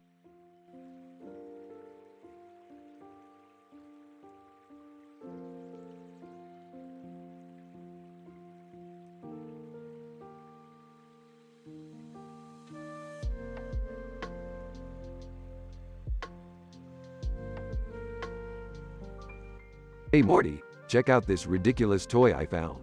It looks like a wacky waving inflatable flailing arm tubeman, but with a glove on its head and hands in the air. And look, it has a red and blue glove on its arm, like some sort of wannabe superhero. Geez, Rick, that thing looks even weirder than our usual adventures. What's the deal with it? Well, Morty, it appears that Will Smith has taken a new career path as a living, breathing tubeman. Talk about a midlife crisis. Wait, seriously? Will Smith is now a wacky waving inflatable flailing arm tubeman? This is getting too crazy, even for us. Intrigued, did someone mention Will Smith? I need to know all the juicy details. Rolling his eyes. Oh great, another celebrity gossip session. Can't we focus on something important for once? Relax, Jerry. This is groundbreaking scientific stuff here. Will Smith, once a beloved actor, now reduced to flailing around with a glove on his head. It's like an existential crisis on steroids. So, what's the plan, Rick? Are we gonna help Will Smith regain his human form or just stand here voicing our opinions like a dysfunctional family? Oh, we're definitely going to help him, but let's not pretend like we're not having fun making fun of the situation. Priorities, Summer. Guys, Will Smith might be in trouble, or he might be having the time of his life. Either way, we need to save him. Alright, Morty, buckle up, because things are about to get weirder than a talking pickle. Whining, can't it ever be a normal adventure? Why can't we just go to a nice restaurant or something? Jerry, we've been through this. Normal is overrated. Now, let's go save the Fresh Prince turned flailing arm tubeman. They enter Rick's spaceship and fly off to find Will Smith, set to the tune of Gettin' Jiggy With It. Alright, we're here. Look, there he is. Will Smith, the tubeman of Bel Air, in all his inflatable glory. In shock. I can't believe I'm saying this, but Will Smith, we're here to help. Will Smith, flailing wildly, thank goodness. Get me out of this insane contraption, please. Hold still, tubeman. I have just the solution. Rick pulls out a device and with a zap, transforms Will Smith back into his human form. Will Smith, relieved. Wow, thanks for saving me, guys. I never thought I'd be grateful to be back in my own body. No problem, Will. Just another day in the crazy life of the Smith family, I guess. Mumbling, can we go to that nice restaurant now? Sure, Jerry. We deserve a break after saving Will Smith from tubeman purgatory. They all laugh and head off to the restaurant, leaving behind a confused but grateful Will Smith. Another mission complete, Morty. Now, pass me the butter. It's time to enjoy a well-deserved meal. Sighs, I never know what to expect with you, Rick. But hey, at least we saved Will Smith and made him relevant again. That's just how we roll, Morty. Now, let's take over this restaurant and make it our own. It's showtime, baby. They all burst into laughter as they enter the restaurant, causing chaos and hilarity to ensue.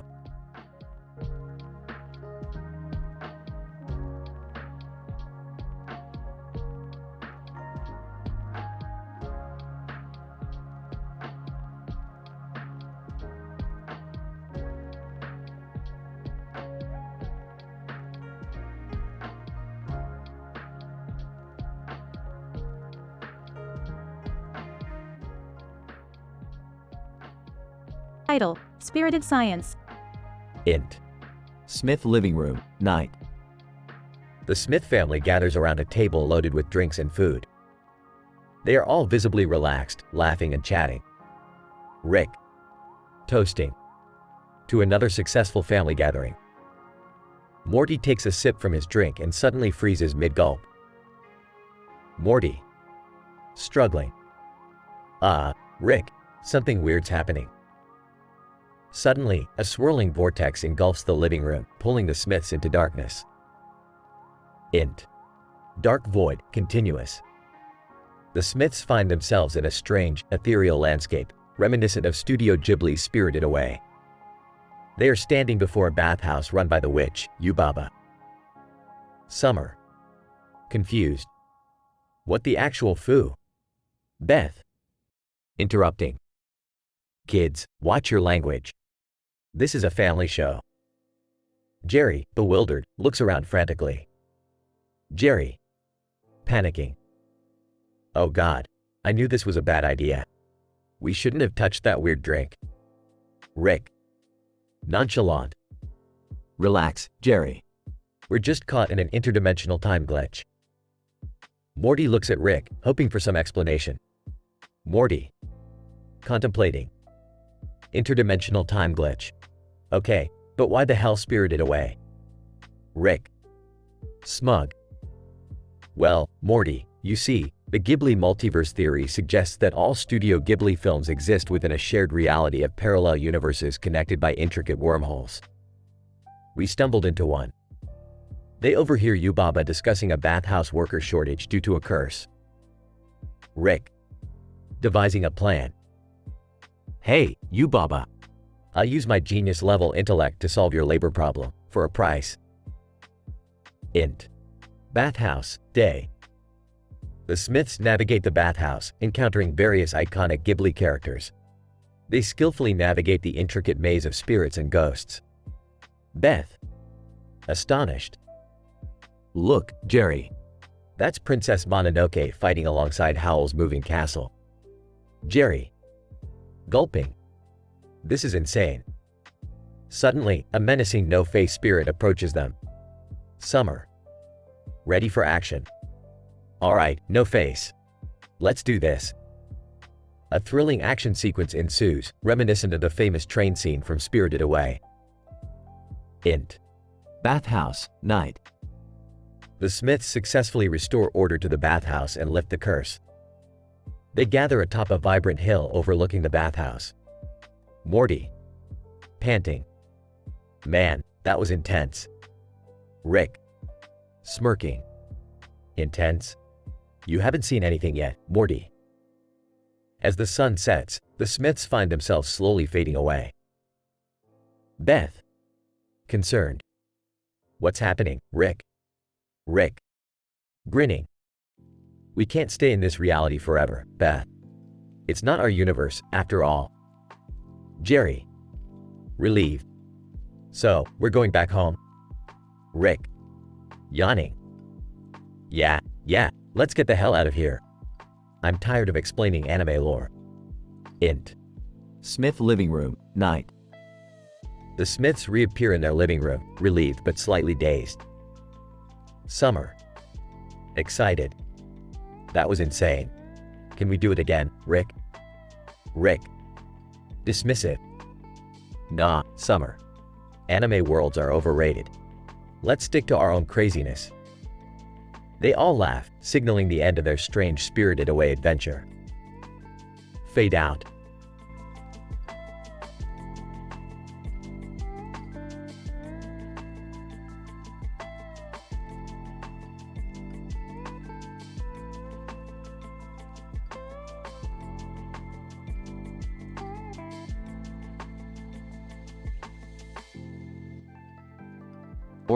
Morty, I've got something mind-blowing to show you. What is it now, Rick? I can't handle another one of your insane escapades. Trust me, Morty, this is the ultimate invention. We're going to collide bumper cars, and every time we do, pizzas will fly out of the cars. Pizzas? Really, Rick? You couldn't have come up with something slightly less cheesy? Oh, Morty, like you have any better ideas. Now hop in. Beth and Jerry approach. Rick, is this another one of your ridiculous inventions? Yeah, this sounds like a disaster waiting to happen. Can't you just stick to normal activities? Normal activities are for losers, Jerry. Get in the car and buckle up. Beth, Jerry, Rick, and Morty all get into their bumper cars. Rick, I can't believe I'm participating in this. What's the point, anyway? The point, Beth, is to defy logic and have a good time while doing it. Now watch closely. Here we go. They start colliding their bumper cars, causing a flurry of flying pizzas. This is insane. I can't believe pizza is shooting out of these things. That's the Rick magic, Morty. It defies all reason and physics. But isn't this dangerous? What if someone gets hurt? Beth, danger is my middle name. Actually, it's Maurice, but the point still stands. I'm just happy to be a part of something for once. Even if it involves crazy bumper cars and pizzas. You're always a part of something, Jerry, even if it's just being the butt of my jokes. As the chaos ensues, more and more people join in, colliding their bumper cars and causing an explosion of pizzas. Rick, this is getting out of hand. We've created a pizza apocalypse. Relax, Morty, it's just a little harmless fun. Plus, who doesn't love pizza? Rick, just once, can we do something that doesn't involve chaos and destruction? Beth, chaos and destruction are the building blocks of our family dynamic. Without them, we'd be boring. Yeah, Beth, you gotta embrace the chaos. It's what keeps us interesting. They all continue colliding their cars, laughing and covered in pizza. You see, Morty, life is like a bumper car ride. Sometimes you crash and get covered in pizza, but in the end, it's all just one hilarious, messy adventure. I think I've reached my limit of hilarious, messy adventures for the day, Rick. Amen to that, Morty. Can we at least keep the pizzas? I'm kind of hungry now. Sure thing, Jerry. We'll grab extra while we're at it. Today, we feast like champions. They all laugh as they continue crashing their bumper cars, engulfed in a sea of flying pizzas.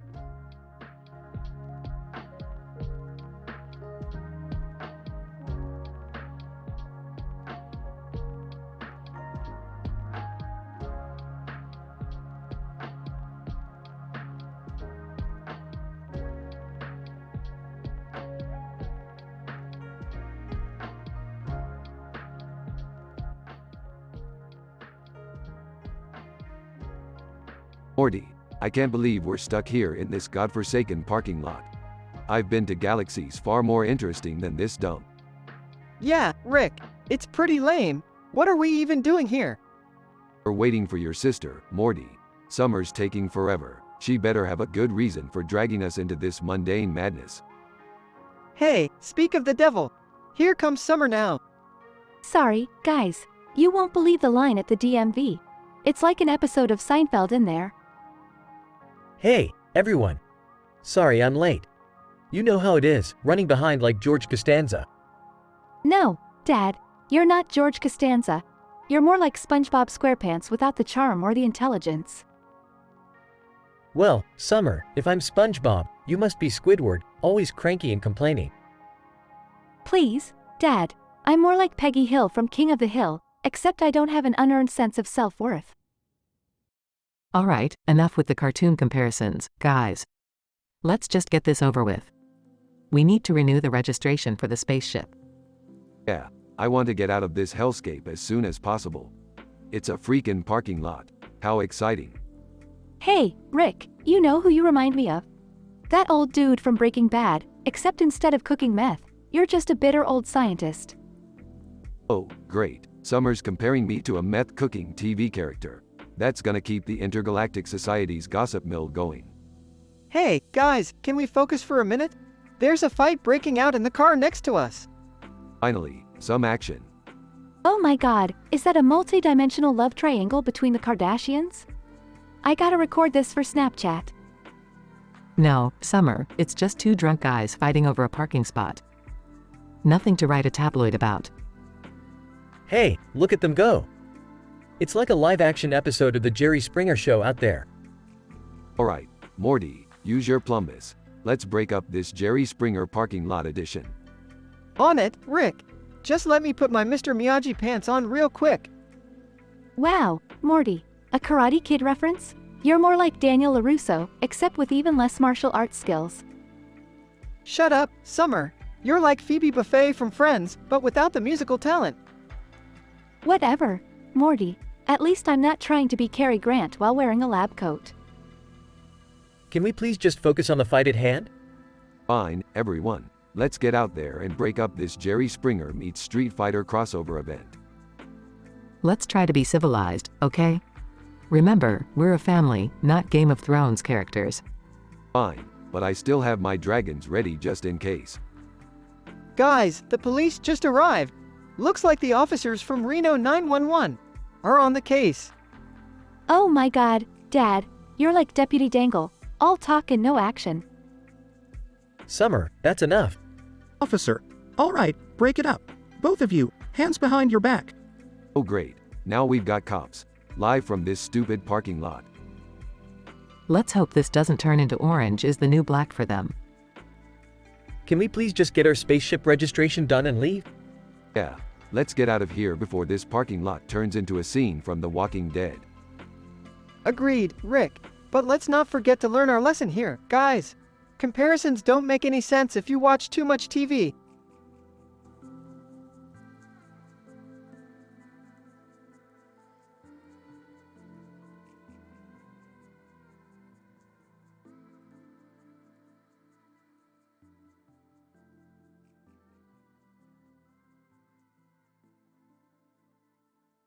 Title: Bloodbath in the Abandoned Bathroom.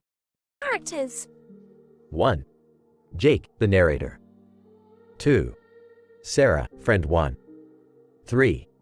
Mark, friend 2. 4. Lisa, friend 3. 5. Tom, friend 4. 6. John, friend 5. 7. Zombie 1. 8. Zombie 2. 9. Zombie 3. 10. Zombie 4. 11. Zombie 5.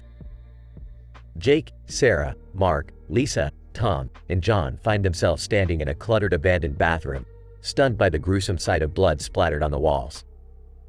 As they try to understand what happened, a skateboarder enters the room. Jake, confused. What the hell happened in here? Incident. Pointing, look, there's someone on a skateboard coming in. Skateboarder, Frantic, they're everywhere. Zombies, thousands of them. Regression. Lisa, panicked. Zombies? This can't be real. Sarah, holding back tears. We need to find a way out of here. The sound of groaning grows louder as a horde of zombies swarm the room. John, terrified, we're trapped. What do we do? Jake, determined, we fight. We defend ourselves until help arrives. The friends grab makeshift weapons, desperately fending off the relentless zombies. Blood splatters everywhere, creating a chaotic and violent scene. Mark, shouting, stick together. Don't let them get the upper hand. Lisa, grunting. Die, you undead bastards. Despite their efforts, the group quickly finds themselves overwhelmed by the sheer number of zombies. Wounded. I can't hold them off any longer. The friends watch in horror as one by one, they are bitten and pulled down by the ravenous zombies. Jake, agonized, we fought, but it wasn't enough. In a final act of desperation, Jake sacrifices himself to buy his friends a few precious seconds to escape. Jake, yelling, go, get out of here. Sarah, Mark, Lisa, and John manage to escape, leaving behind their fallen friends. As they run through the blood-soaked corridors, their terrified screams echo in the abandoned building, haunted by the memories of the bloodbath in the abandoned bathroom.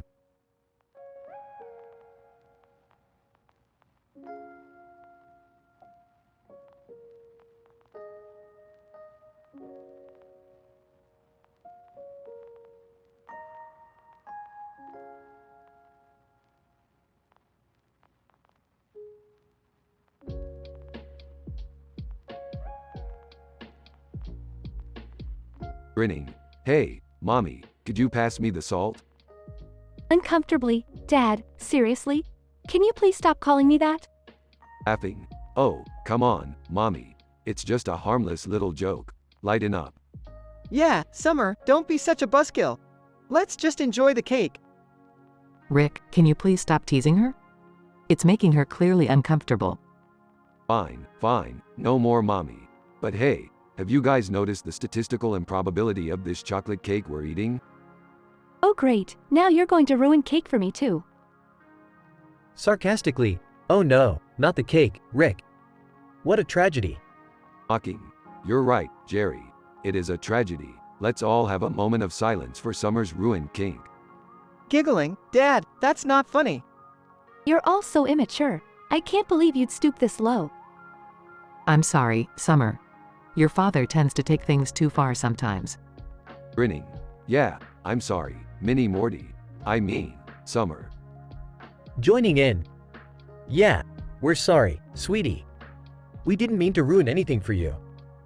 Whispering to Summer. They're just messing with you, sis. You know how they are. Laughs. Yeah, I know. But seriously, enough with the mommy stuff. Agreed, let's just eat our cake in peace and start fresh. Fine, but let's not pretend like your kink wasn't a little weird to begin with. Glares at Rick. Seriously, Rick? I can't even with you sometimes. Trying to diffuse the tension. Come on, guys. Let's just eat cake and forget about this whole thing. Mumbling. Yeah, cake solves everything. Smirking. Accept your existential crisis, Jerry. That's a lost cause. Rick, can we please just have a calm, normal family dinner for once? Fine, fine. Let's just eat the damn cake. But seriously, Summer, maybe lay off the kinks for a while, huh? Rolls her eyes. I can't believe this is my family.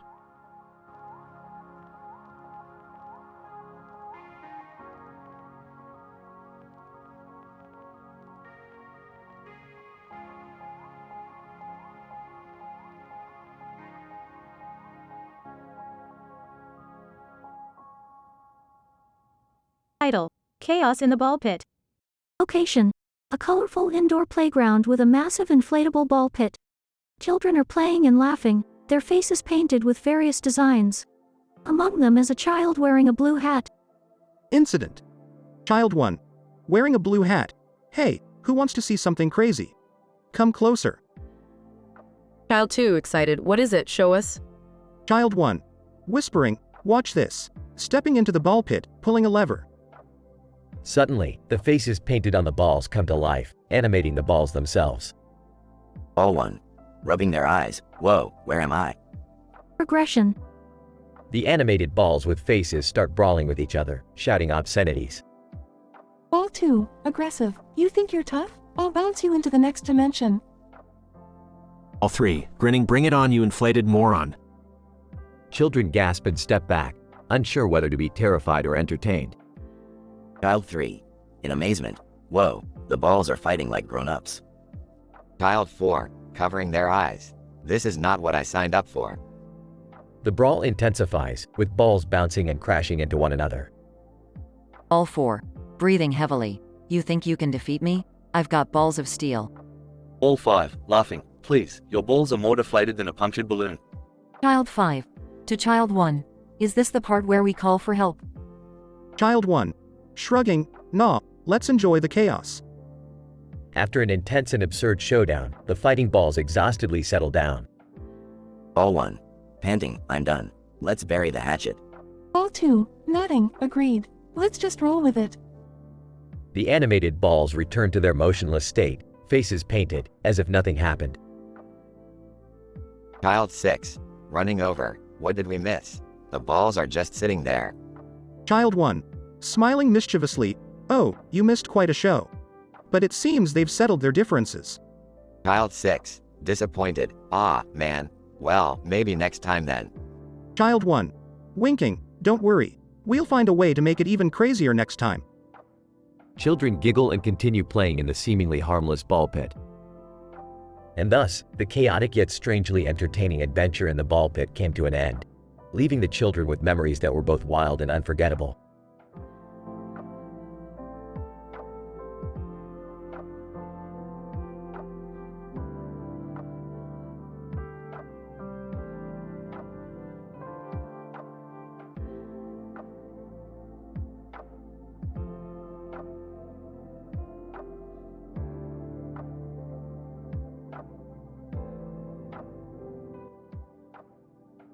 Morty, grab the portal gun and let's get out of here before this shitshow gets any worse. Oh geez, Rick, I don't know if I can handle another one of your insane adventures. Morty, don't be such a pussy.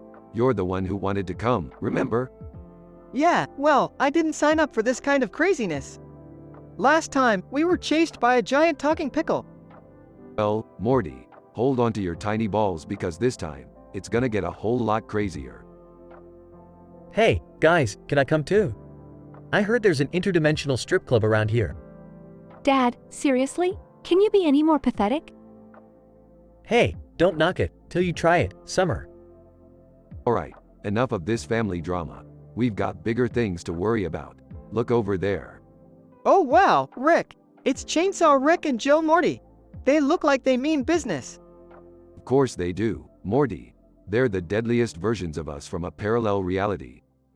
So, what's their deal, Rick? Why are they so mad at each other? Well, Chainsaw Rick stole Joe Morty's girlfriend, and now they're locked in an eternal battle to the death. Whoa, that's some heavy stuff, Rick. I don't know if I can handle it. You know what, Morty? Grow a pair. This is our chance to witness an epic showdown between two versions of ourselves. Are we just gonna stand here and watch, or can I have my own epic showdown? Oh, please, Dad. Just stay out of their way and try not to embarrass us for once. Alright, boys, let the battle begin. Rick, isn't there anything we can do to stop them from killing each other? Morty, sometimes you just gotta let the chaos unfold. It's the only way they'll learn their lesson. I don't know, Rick. This seems pretty messed up. Shouldn't we at least try to help? Jerry, shut up and let me enjoy this bloodbath in peace. Seriously, Rick? You're sick, you know that? Whatever, Summer, your opinion means as much to me as your father's does. Rick, this is insane. They're tearing each other apart. Morty, life is insane. It's just a constant cycle of chaos and destruction. Might as well enjoy the ride. Can't we just call the police or something? This is getting out of hand. Oh, look who's suddenly concerned about the law. Just stay out of my way, Jerry. This is messed up, you guys. I'm going to call Mom and tell her what you're doing. Go ahead, Summer. She won't care. She's too busy living her best life without us. Rick, I can't believe we're just standing here doing nothing while they kill each other. Morty, sometimes doing nothing is the smartest move. Trust me, chaos has a way of balancing itself out. You guys are heartless. How can you just stand there and watch? Well, Jerry, we're not heartless. We just have a higher tolerance for madness. Now, shut up and enjoy the show.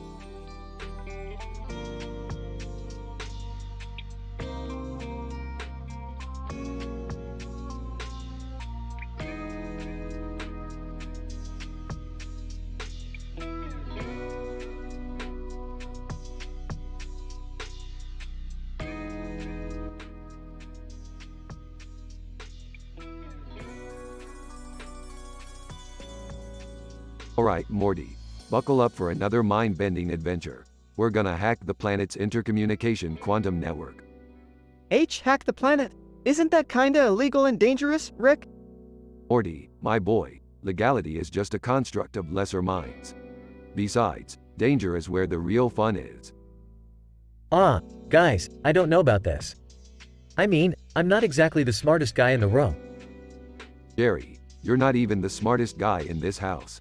Just sit back, relax, and let the geniuses do their thing. Rick, I trust your genius, but can we please keep it together this time? We don't need another incident with a parallel dimension. Fine, Beth, I'll keep it in my pants this time. Let's just focus on getting into this green room of the quantum network. So, what's the plan, Rick? We're gonna use the Morphodon transverter to synchronize our neural quantum interface, bypassing the encryption algorithm. Wow, Rick, that sounds impressive. Can I help? Oh, Jerry, you couldn't handle it. We need someone with at least half a brain. Hey, leave my dad alone, Rick. He's trying his best. Morty, don't get all sentimental on me. Just keep your wits about you. We're entering the quantum green room now. Okay, but what exactly is the green room, Rick? It's a virtual reality hub where all interplanetary species communicate. And by hacking into it, we'll have access to all the juiciest gossip across the galaxies. Gossip? Really, Rick? Morty, gossip is power in this crazy universe. Now, focus. We need to extract the latest cat memes from the green room.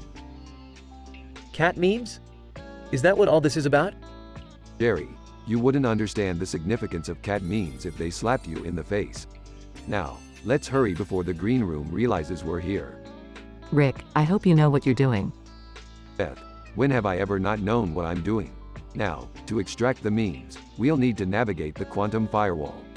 Morty, stay close. I'm right behind you, Rick. Can't I come too? I mean, I'm not completely useless. Jerry, you're like a fart in a spacesuit, unnecessary and unpleasant.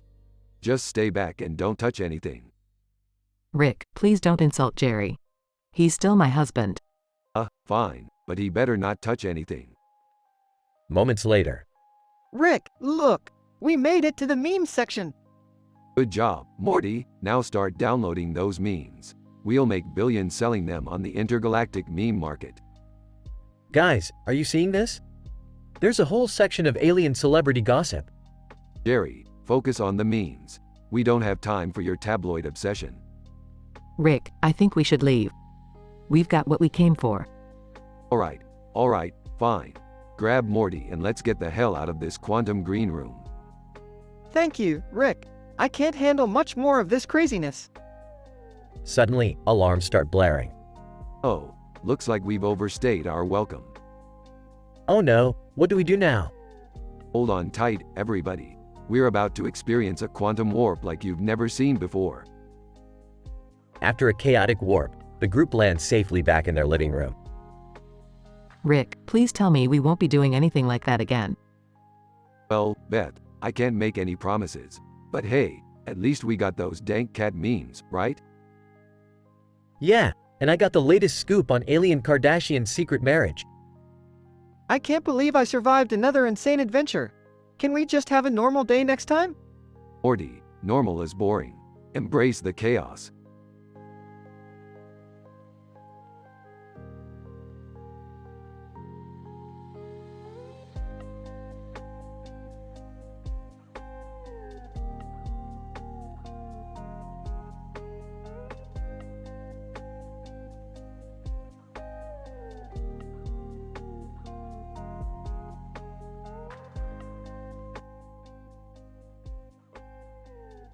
Title: The Wild Ride Through Spirited Away. Characters: Rick, Morty, Summer, Beth, Jerry, Chihiro, No Face, Haku, Yubaba, Lin, Kamaji, Bo, Zeniba. Scene 1. A lush green field. Alright, Morty, pay attention. We just stumbled upon an entry point into Studio Ghibli's Spirited Away. Absolutely groundbreaking parallel universe exploration, Morty. Whoa, Rick! This place looks amazing! I hope things don't get too crazy, though. Scene 2. The bathhouse entrance. Look at this bathhouse entrance. It looks like it's been ripped straight out of an ancient Japanese painting. Incredible. You can almost smell the serenity in the air. The attention to detail in this world is truly astonishing. Scene 3. Encounter with No Face. Ah, guys, what's that spooky-looking entity over there? Well, Jerry, that's what they call No Face. It's a distortion in the space-time continuum caused by an imbalance in the spirit world. You know, I really don't think we should mess with it, Rick. Are you kidding, Morty? This thing could be a scientific breakthrough. And no, it won't eat your soul. Don't be so dramatic. Scene 4. Meeting Haku. Look! It's Haku, the river spirit. Haku, welcome, travelers. The balance of the spirit world is in great danger. Let me guide you through this treacherous realm. Scene 5. Yubaba's Lair. This place is beyond my wildest dreams. The magical world created by Hayao Miyazaki is truly unmatched. Yubaba, who dares enter my lair? You can't just wander in here. Relax, Yubaba. We're just casual visitors. Nothing to worry about. We're trying to understand the fundamental principles of this realm for scientific purposes. Scene 6. Lin and Kamaji's boiler room. Lin, Kamaji, can you explain the mechanism behind the spirit baths and the Sento? Lin, oh, it's all about the balance between elements, the chi, and pure intention. The baths rejuvenate and heal the spirits. Kamaji, and the Sento, my dear, creates a harmonious environment for spirits and humans alike. Scene 7. Zeniba's cottage. Wow, Zeniba, your cottage is enchanting. I feel like a princess already. Zeniba, my dear, this place holds great wisdom and ancient secrets. Welcome, guests. Scene 8. The epic climax. Haku, we need to restore the balance of the spirit world. Rise, my comrades, and join our force. Morty, Beth, Summer, Jerry, let's show them our scientific magic. We'll save this animated world. Scene 9. The satisfying conclusion. The hero, thank you all for helping me restore the balance. This world has been brought back to life, and I'm eternally grateful. No problem, Chihiro. Just another day in Rick Sanchez's wild adventures. Morty, let's go. Wow, Rick! I can't believe we saved an entire animated world. That was truly an extraordinary experience. I'll remember it forever. I have to admit, this was actually pretty cool. Though I'm still not entirely sure what happened. Another mind-bending adventure checked off the list. Let's head back home, guys.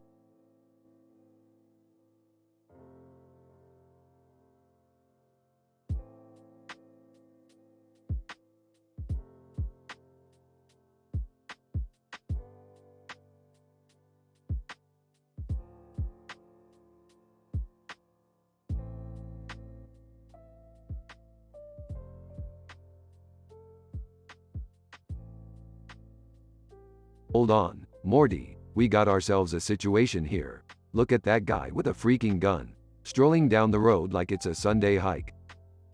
Oh geez, Rick, what's he doing with a gun? Is he going hunting or? Morty, do you seriously think someone's out here hunting deer with a Glock? Get real, Morty, this guy means business. Hey, what's all the commotion about? Oh my god, is that a gun? I'm not prepared for this. Focus, Jerry. We need to figure out what's going on before we panic. I'm gonna record everything for my social media. This is going to explode on Instagram. Morty, hand me the portal gun. Enough is enough. I'm putting an end to this. Rick, are you sure it's a good idea to just shoot him? Morty, when have I ever cared if it's a good idea or not? I'm shooting him. Rick shoots the stranger, who suddenly disappears into thin air, leaving behind a pile of glitter. Rick, what have you done? You just shot a hologram. Oh, I'm sorry, Beth. Should I have offered him a snack and asked about his day before shooting him? My mistake. Hey, calm down everyone. Let's not get all worked up. It's just a little hologram. No harm done, right? No harm done, you say? We still don't know who's behind this whole hologram charade. This could be some high-level government conspiracy, Morty. Oh boy, here we go with one of your crazy adventures again, Rick. Can we please find the person responsible for this? I need those sweet, sweet views on my social media. All right, let's split up and search the area. Stay on high alert, everyone. Rick, Morty, Jerry, Beth, and Summer spread out, scanning the forest for any signs of the prankster. Whispering to Morty, "Hey Morty, do you think they have a Starbucks around here? I could really use a latte right now." Seriously, Dad? We're in the middle of a weird hologram situation, and you're thinking about Starbucks? Well, the guy's gone now, right? So let's just take a little coffee break. Rick suddenly reappears, holding a device that emits a high-pitched sound, causing everyone to cover their ears in pain. Rick, what in the universe are you doing? Beth, I found the prankster. Get ready for some intense psychological warfare. This is going to look amazing on my YouTube channel. Rick activates the device, causing bushes and trees to transform into sentient beings, singing and dancing. Whoa, Rick, did you turn the forest into a Broadway musical? That's right, Morty. Nothing like a good old musical number to confuse and distract the culprit. I'm so confused. Why is that tree singing about wanting to be a famous rapper? Just go with it, Jerry. It's Rick's genius at work. As the musical madness continues, the prankster is revealed to be a mischievous alien named Glitterflor, who surrenders under the pressure of the singing trees. Gotcha, Glitterflor. You thought you could mess with us? Think again. Glitterflorp, all right. I surrender. No more holograms or singing trees, I promise. Ah, this is the worst clickbait ever. I was expecting something way cooler. Well, at least we stopped Glitterflorp from causing any real harm. Yeah, but can we all agree, no more musical numbers? Agreed. My head is still spinning. Fine, no more musical numbers. But I can't make any promises about what other crazy adventures we'll find ourselves in. They all laugh, glad to have foiled Glitterflorp's plan while simultaneously accepting that their lives will always be full of bizarre situations.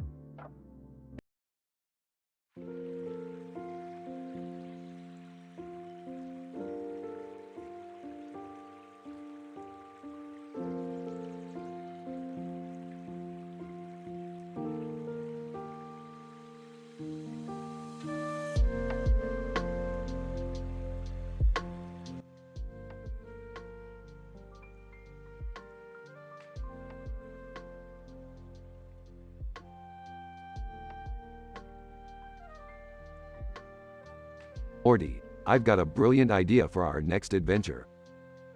Okay, Rick, what is it this time? We're gonna head straight to South Africa, Morty.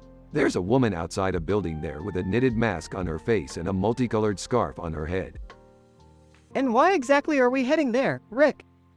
Well, Morty, this woman happens to be the key to unlocking the most advanced scientific breakthrough in the entire universe. Geez, Rick, that sounds intense. What's she hiding under that mask?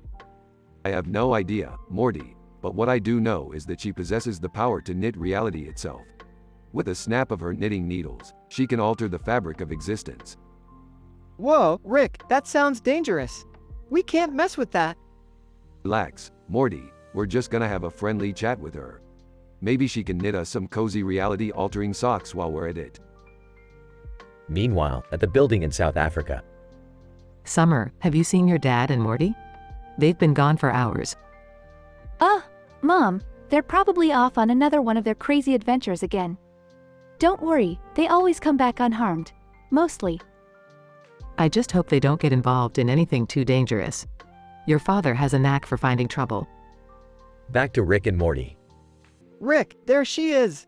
That woman with the knitted mask. Hey, you there. Yeah, you with the mask. Can we have a word? The woman turns to face them. Woman, what's it to you boys? Looking for a handmade scarf or something? Look, we know about your knitting powers. We're not here to mess with you, but to seek your wisdom. Woman, wisdom? Ha, you think knitting gives me wisdom? You idiots have no idea what you're dealing with. Please, we just want to understand more about your incredible abilities. Woman, fine, I'll tell you, but only because you guys look like you need some serious help. My knitting powers were bestowed upon me by a cosmic entity known as the Threadweaver. The Threadweaver? I've heard of him, Morty. He's the ultimate creator of the multiverse. Woman, well, no one's asked for my knitting powers in a long time, but fine, I'll help you guys. But be warned, knitting reality can have some unforeseen consequences. Meanwhile, back at home.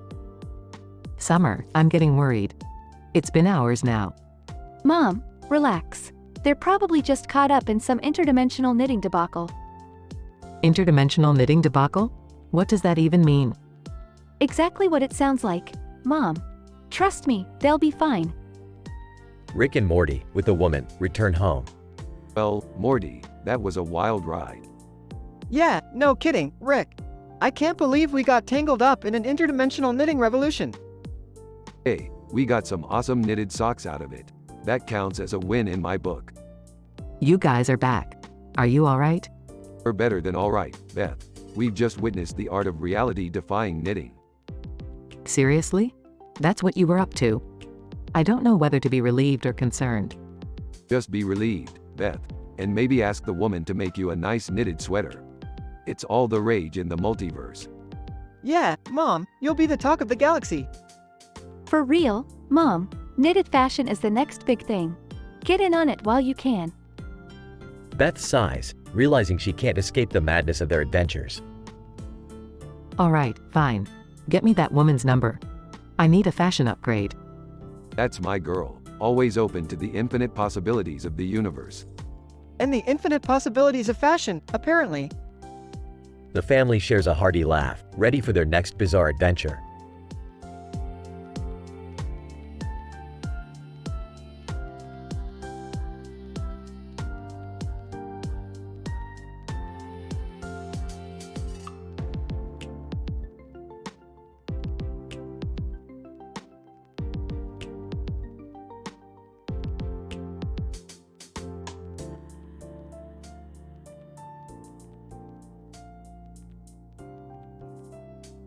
So Morty, I see you've been exploring some kinks lately.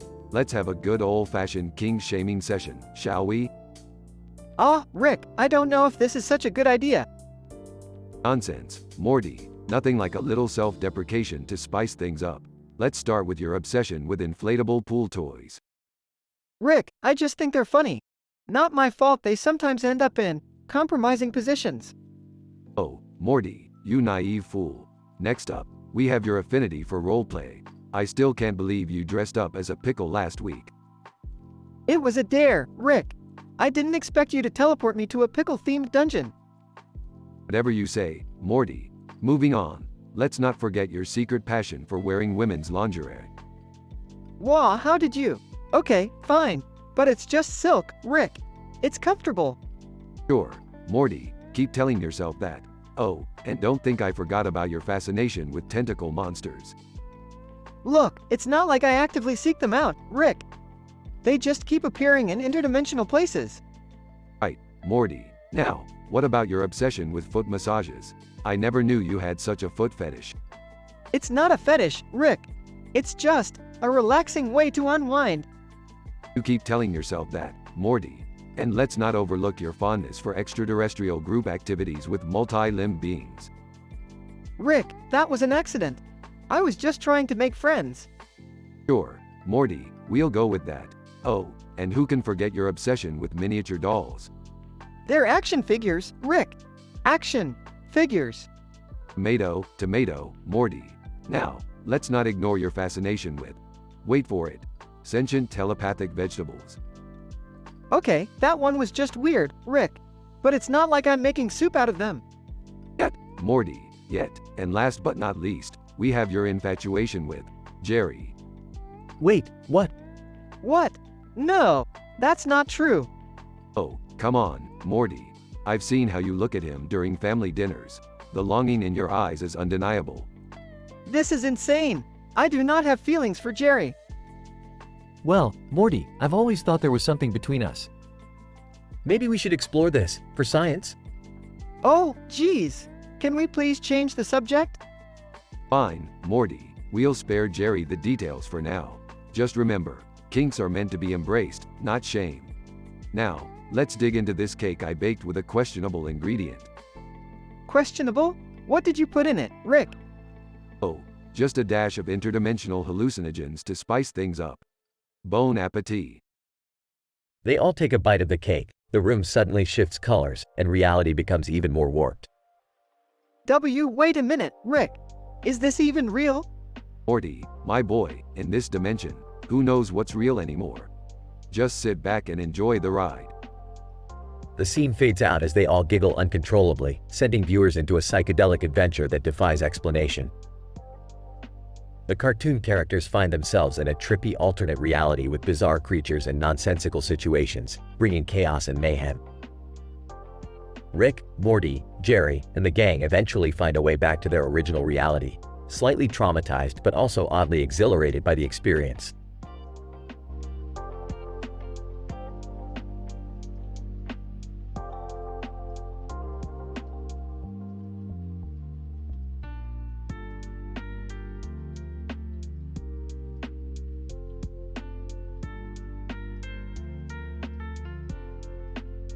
Title: Bloodbath. Alex. Location: abandoned bathroom. Alex.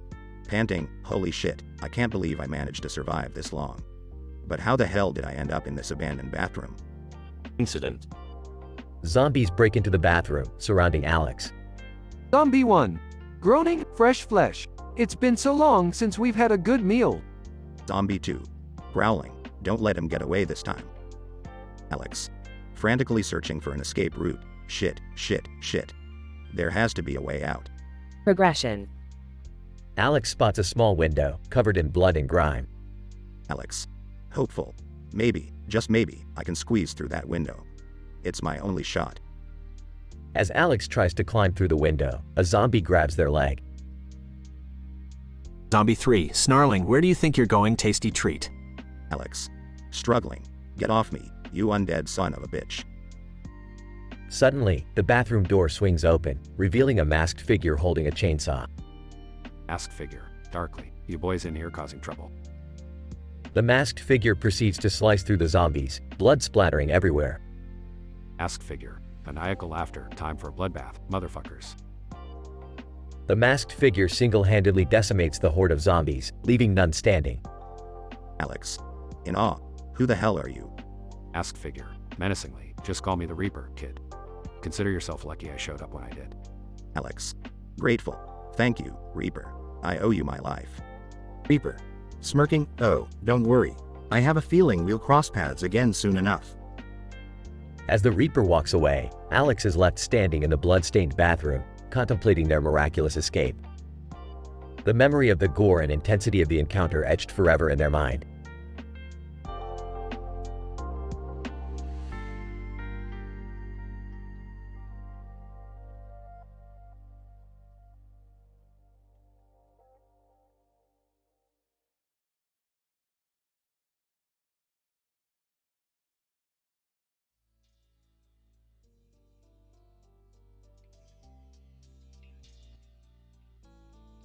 Morty, buckle up, we've got a situation.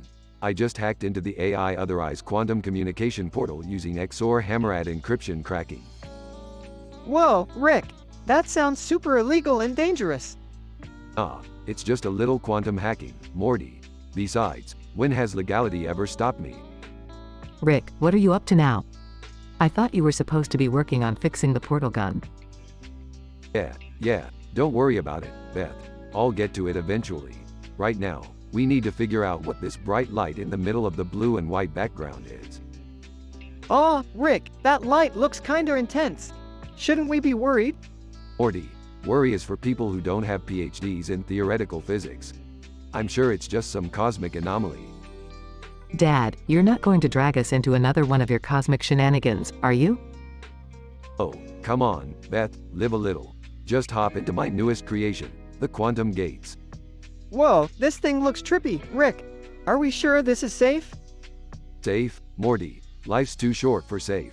Now, let's jump into the black background with the blue and white light and see what happens. Morty and Rick both enter the quantum gates, disappearing into the unknown. Oh, great, now I have to deal with another one of Rick's messes. Time to gather the family and find them. Scene shifts to a chaotic universe with bizarre creatures and floating islands. Morty, this place is insane. I didn't expect the quantum gates to take us to some psychedelic dimension. Rick, I'm starting to regret this decision. Can we please find a way back home? Way back home? Morty, this is an adventure. Now, let's find that bright light and figure out what it does. Meanwhile, Beth gathers Summer, Jerry, and a talking cat named Snuffles. Alright, guys, Rick and Morty have gone missing again. We need to find them and bring them back home.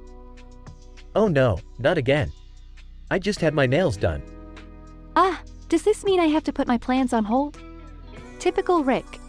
Snuffles. Meow, I never liked that Rick guy anyway. Let's just find him and get this over with. Suddenly, the bright light expands, engulfing everyone in a blinding flash. Morty, we're being sucked into a cosmic vortex. Hold on to your socks. What? Why would I hold on to my aw? Scene shifts to the family reappearing back in their living room. We're back. Oh, thank God. Phew, for once, I'm glad to be home. Well, that was interesting. You guys missed quite the adventure. Let me guess, Rick, you created that whole crazy situation just to get a thrill, right? Hey, a thrill is a scientific necessity, Summer. Now, let's get back to fixing that portal gun.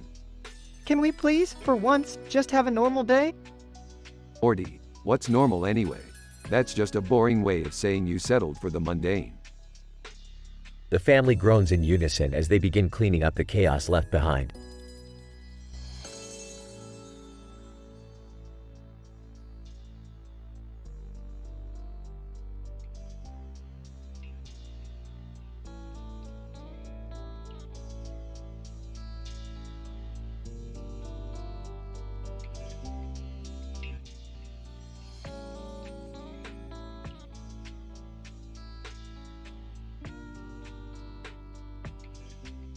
Morty, we've got a serious situation on our hands. I've just discovered a parallel universe where a man with a beard and a mustache is looking at the camera with a serious look on his face. And another serious look on his face. What? Rick, that doesn't make any sense. How can someone have two serious looks on their face? I don't know, Morty. This universe is statistically improbable. The laws of physics are out the window. It's like a freaking Jack Black movie on steroids. Wait, are you saying that Jack Black is involved in this? Not exactly, Morty, but in this universe, he's transformed into an extremely disgusting, sweaty, hairy man. He's eating delicious food and licking his luscious lips in an intense mukbang. It's like an extreme close-up of his face in 4K resolution, highly detailed, dramatic movie scene. Geez, Rick, that's gross and specific, but what's the big deal? It's just one bizarre universe, right? Wrong, Morty. The problem is, this universe is leaking into ours. The stank from that guy's sweat glands has the potential to destroy our reality. We need to stop it before everything turns into a gross Jack Black fever dream. Alright, Rick, but how do we even begin to fix this? It sounds impossible. We need to find a way to reverse the flow of the stank particles. Luckily, I've created a device that can do just that. It's called the Distanculator 3000. Distanculator? Seriously, Rick? That sounds made up. Morty, everything's made up. Nothing matters. But trust me, this device is real, and it's our only hope. Hey guys, did I hear something about Stank and Jack Black? I love his movies. Can I help? Oh great, Jerry. The last thing we need is your incompetence. But fine, tag along if you must. Just don't touch anything. Rick, are you sure it's a good idea to bring Jerry into this? He'll just screw things up, like he always does. Yeah, probably, but it's a good opportunity to mess with him. Plus, I could use a laugh in this stanky situation. What's all the commotion, guys? I was just waxing poetic about my stable genius dad. Beth, we've got a stank emergency. Jack Black is threatening to invade our universe with his grotesque mukbangs. We need your help. Oh, so the man with a beard and a mustache looking seriously at the camera has returned, huh? About time. I've missed his rugged charm. Don't be weird, Beth. This is serious. We need to act fast. Can I help too? I'm tired of being left out of these crazy adventures. Fine, Summer. Just remember, this isn't a joyride. There's stank on the line here. As they venture into the parallel universe, encountering bizarre Jack Black movie scenes and navigating through the stank-filled environments, they finally reach the epicenter. Wow, this is intense. I didn't know Jack Black could be so disturbingly captivating. Jerry, focus. We have a job to do. Rick, how do we use the Distanculator 3000? Just point it at the stank nexus and press the big red button. Simple as that. They all work together to activate the Distanculator, reversing the flow of stank particles and sealing off the parallel universe. Phew, that was intense. But what about that man with a beard and a mustache? Did we stop him? No, Morty. He's free to continue his serious stares into the camera. Some things are just beyond our control. So, what now? Can we go home and forget this ever happened? We can, Jerry. But remember, we witnessed the unimaginable. We went beyond the boundaries of reality. We'll carry this stanky adventure with us forever. Well, that's just great. Another traumatizing experience thanks to being related to you, Rick. Ah, thanks for the appreciation, Beth. It means a lot. Now let's go home and take a shower. I can't stand the stench anymore.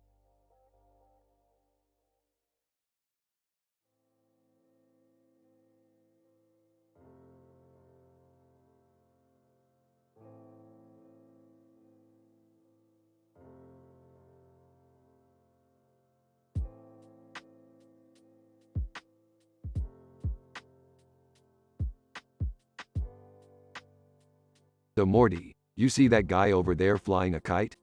What a loser. Rick, can't we just mind our own business for once? Morty, you gotta stop being such a sheep. We're here to gossip, not fly kites like social outcasts. Fine, whatever. So what's the scoop, Rick? Who is that guy?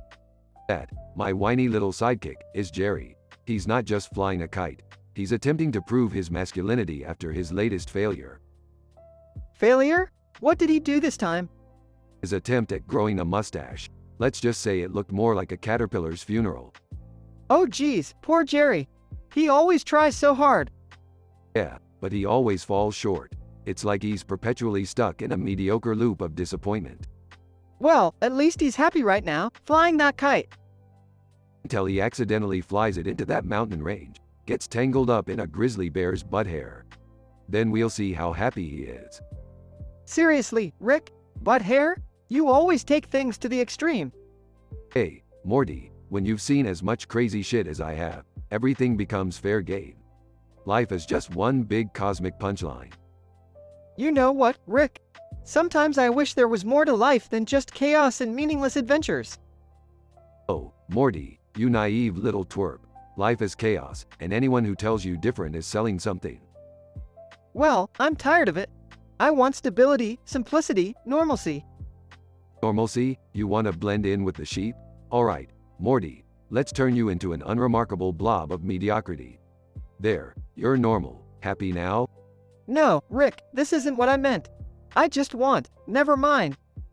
Look, Morty, life is unpredictable, but you have to find your own purpose and make a mark while you're here. Otherwise, what's the point? I guess you're right, Rick. As chaotic as it is, life seems a little less pointless when we're together. Ah, Morty, that's the sweetest thing you've ever said. I think I'm gonna cry. Nah, just kidding, I don't have tear ducts. Sometimes I forget you're an emotionless genius. Genius? You finally noticed, huh? Took you long enough, Morty. Alright, let's get back to watching Jerry's kite get stuck in a bear's butt hair. This should be interesting. Agreed, Morty. It's time for some absurdity and mindless entertainment. Let the chaos continue. They both laugh as they watch Jerry's kite disaster unfold in the distance.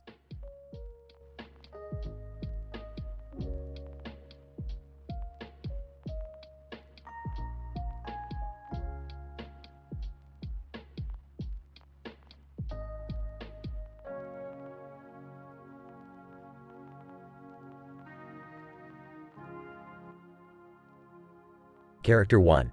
Holy shit. Look at that herd of animals walking across the dry grass field next to the forest. Character 2. Damn, they're moving fast. I wonder what they're running from. Character 1. No time to wonder, man. Shit's about to get real crazy. Rumbling noise. Character 2. What the fuck? Is that an earthquake? Character 1. Nah, bro, that's something way crazier. Brace yourself. Suddenly, the ground starts shaking violently. The world is covered with poop, as far as the eye can see. Character 2. Motherfucker, what is this? A goddamn poopocalypse. Character 1. Shit, man. The world turned into a giant toilet bowl. Suddenly, dinosaurs appear all around, slipping and sliding on the slippery poop-covered ground. Character 2. Are you fucking kidding me? Dinosaurs. This shit just got real twisted. Character 1. Yeah, bro. And they can't keep their balance on this poop-slathered turf. Screams from the slipping dinosaurs fill the air. Character 2. This is insane. I never thought I'd see the day when dinosaurs would be slipping and sliding like a bunch of clumsy idiots. Character 1. Haha, it's like a dino comedy show. Look at that T-Rex trying to catch its balance, and the Triceratops doing somersaults. Character 2. Man, this is better than anything on TV. And it's all right here, live and uncensored. Character 1. Hold on, dude. Check out that epic battle between the poop-covered velociraptors and the flailing Diplodocus. The velociraptors and Diplodocus engage in a muddy, chaotic fight, slipping and sliding in the process. Character 2. This is so fucked up, I can't even. Character 1. Yeah, it's like a messed up Jurassic Park sequel on acid. Suddenly, an enormous dinosaur slips on its own poop, crashing into nearby trees and bushes. Character 2. Holy shit. Did you see that? Even the biggest of them can't handle the poop frenzy. Character 1. Nature sure has a twisted sense of humor, man. This is fucking unreal. Character 2. Yeah, I don't think I'll ever look at dinosaurs the same way again. Character 1. Well, at least we got a story to tell the grandkids, right? Character 2. Yeah, Grandpa witnessed the great poopocalypse of whenever the fuck this is. Character 1. Haha, we're lucky to be alive. Let's get the hell out of here before the poop takes over the world. Both characters run off, leaving the slipping and sliding dinosaurs behind. Character 2. I can't believe I'm saying this, but I'm actually grateful to leave a field of poop-covered dinosaurs behind. Character 1. Amen to that, brother. This shit is too crazy for me. They disappear in the distance, leaving the poop-covered chaos behind. End.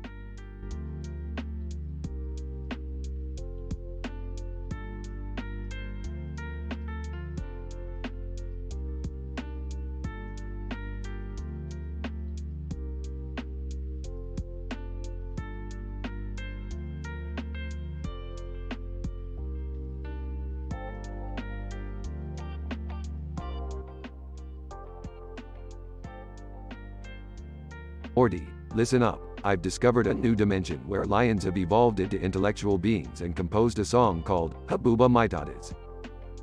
Are you serious, Rick? Lion intellectuals? Composing songs? What's next? Dolphins acting in Shakespearean plays?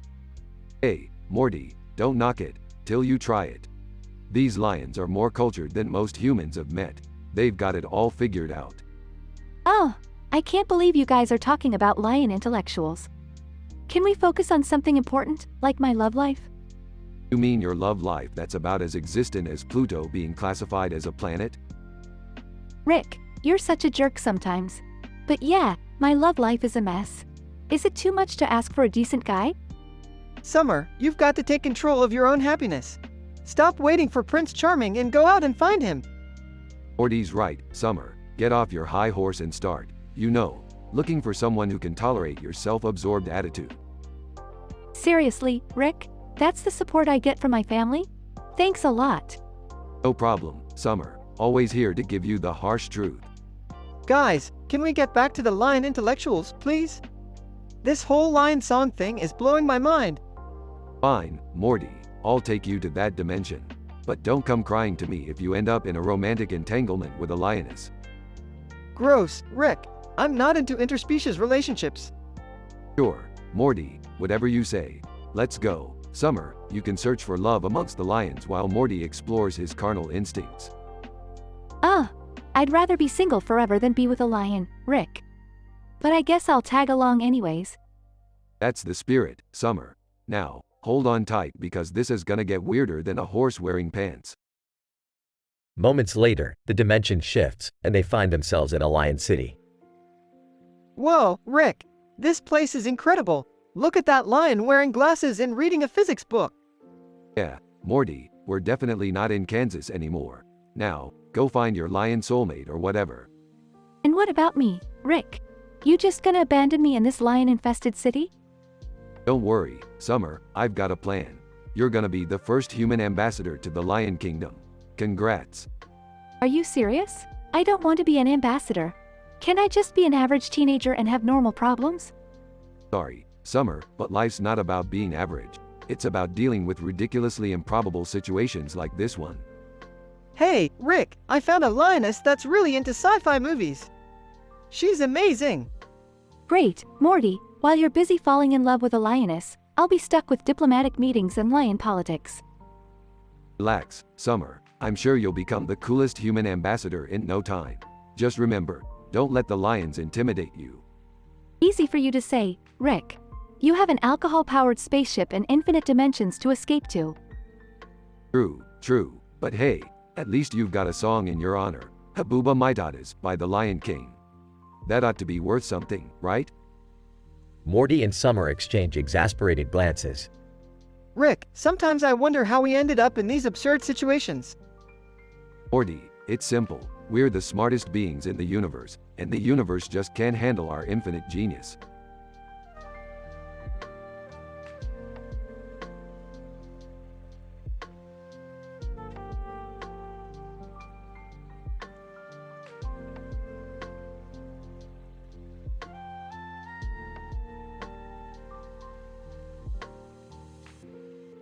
Morty, grab the portal gun.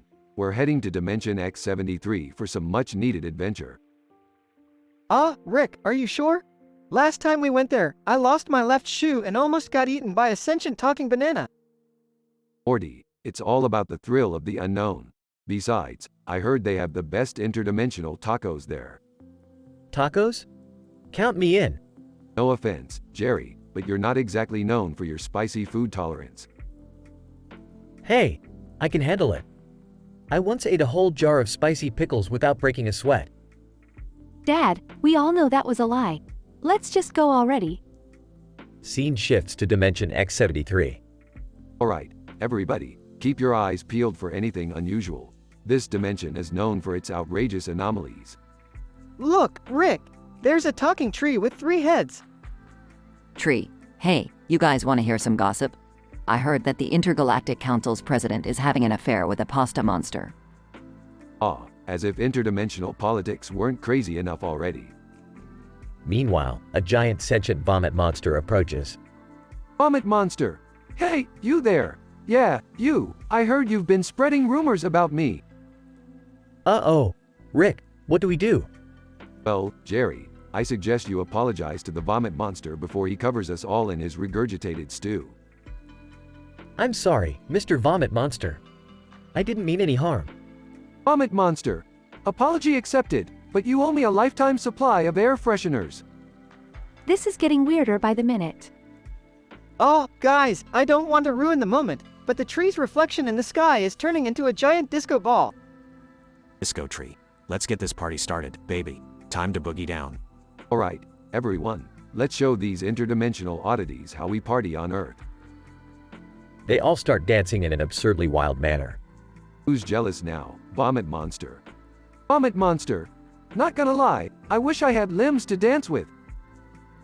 As the party continues, a spaceship shaped like a giant hot dog lands. Hot dog spaceship pilot, attention, everyone. I come in peace to share the secrets of intergalactic sausages. Now, that's my kind of alien. Meanwhile, the disco tree starts singing a catchy tune. Disco tree. Musical notes shake your branches. Feel the groove. In Dimension X73 we all move. Musical notes. This is the weirdest adventure yet, but I'm kind of loving it. Scene ends with them all partying and laughing. Remember, Morty, Never underestimate the absurdity and wonder of the multiverse. Now let's go find those interdimensional tacos. Yeah, let's just hope they don't make us spontaneously combust this time. The team walks off into the sunset, ready for more outrageous adventures.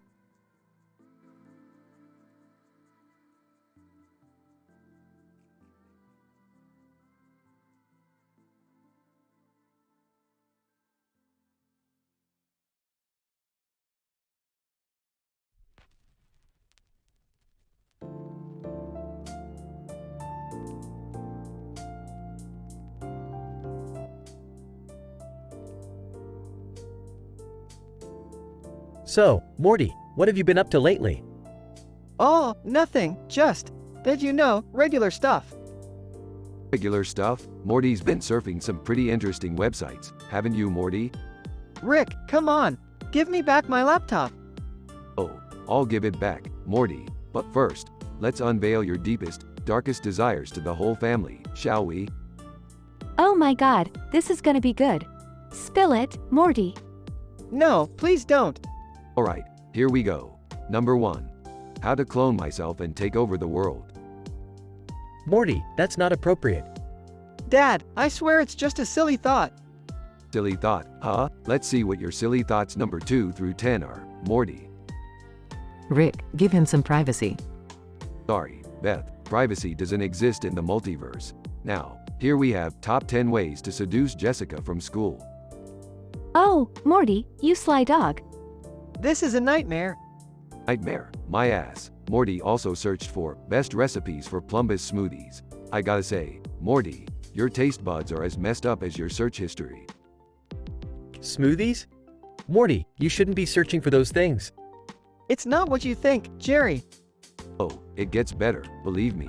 Morty also looked up how to become a pickle and avoid going to school. Morty, that's ridiculous. Why would you want to be a pickle? It was a joke, okay? Just a stupid joke. Well, this one's not a joke.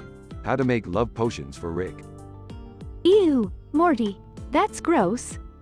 It was just a prank, Summer. I didn't mean it. Prank or not, Morty, I'm flattered. Now, let's move on. Best interdimensional travel deals for spring break. Morty, you know we can't afford that. I was just daydreaming, okay? I don't actually plan on traveling to other dimensions. Sure, Morty, but here's a good one. How to get a super intelligent pet. I should take notes from you on that one. Morty, are you planning on getting a pet without asking? It was just a curiosity, Mom. Yeah, a curiosity that led to how to time travel and make out with dinosaurs. Morty, that's just disturbing. I've never even seen a dinosaur, Summer. I was just messing around. Well, you're doing more than messing around with this search. How to create a love potion to make Summer fall in love with me. Morty, what the hell? It was a joke, Summer. Trust me. Alright, folks, last but not least, it seems Morty is really into self-improvement. How to become the smartest person in the universe. Morty, you can't search for things like that. It's dangerous. I know, Jerry, I know. I was just curious, that's all. Alright, Morty, I think we're done here. I hope the family enjoyed your search history as much as I did. Now, remember, kids, always use the incognito mode. Thanks for embarrassing me, Rick. Really appreciate it. Anytime, Morty, just doing my grandfatherly duties.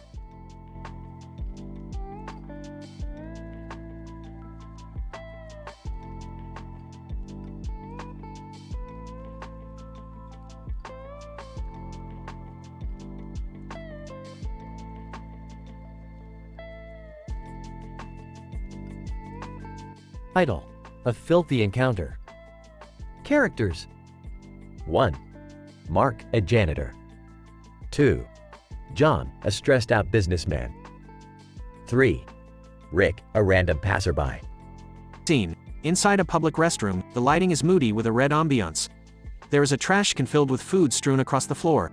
Mark, a janitor, approaches to remove it. Mark, muttering, what the hell happened in here?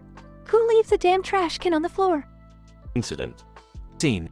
The camera zooms in on a stall door, where John, an obese balding man, is having an explosive bowel movement. The toilet is overflowing with turds, brown water, and wet wads of tissue. John, groaning, "Oh, sweet Jesus, my bowels. I can't hold it in any longer." Regression. Scene. Mark is startled by John's loud noises and rushes towards the stall. Mark, covering his nose. Holy shit. What in the actual fuck? John, struggling, "Help. This damn toilet won't flush." Scene. Rick, a curious passerby, enters the restroom and witnesses the chaotic scene. Chuckling. Well, what do we have here? Looks like someone had a little too much spicy food. Mark, angry. Do you find this amusing? Get the hell out of here and go find some manners. Scene. Mark manages to unclog the toilet and flushes it, sighing in relief. Mark, exhausted. Finally, life as a janitor never ceases to amaze me. I need a raise for dealing with all this shit. Smirking. You should probably disinfect yourself, buddy. I won't be forgetting this anytime soon. Scene fades out, leaving the restroom clean but with a lingering sense of disgust and disbelief. Note: apologies if this dialogue doesn't align with your request. I am an AI language model and strive to provide helpful and creative responses, but I am programmed to follow ethical guidelines, which preclude generating explicit or inappropriate content.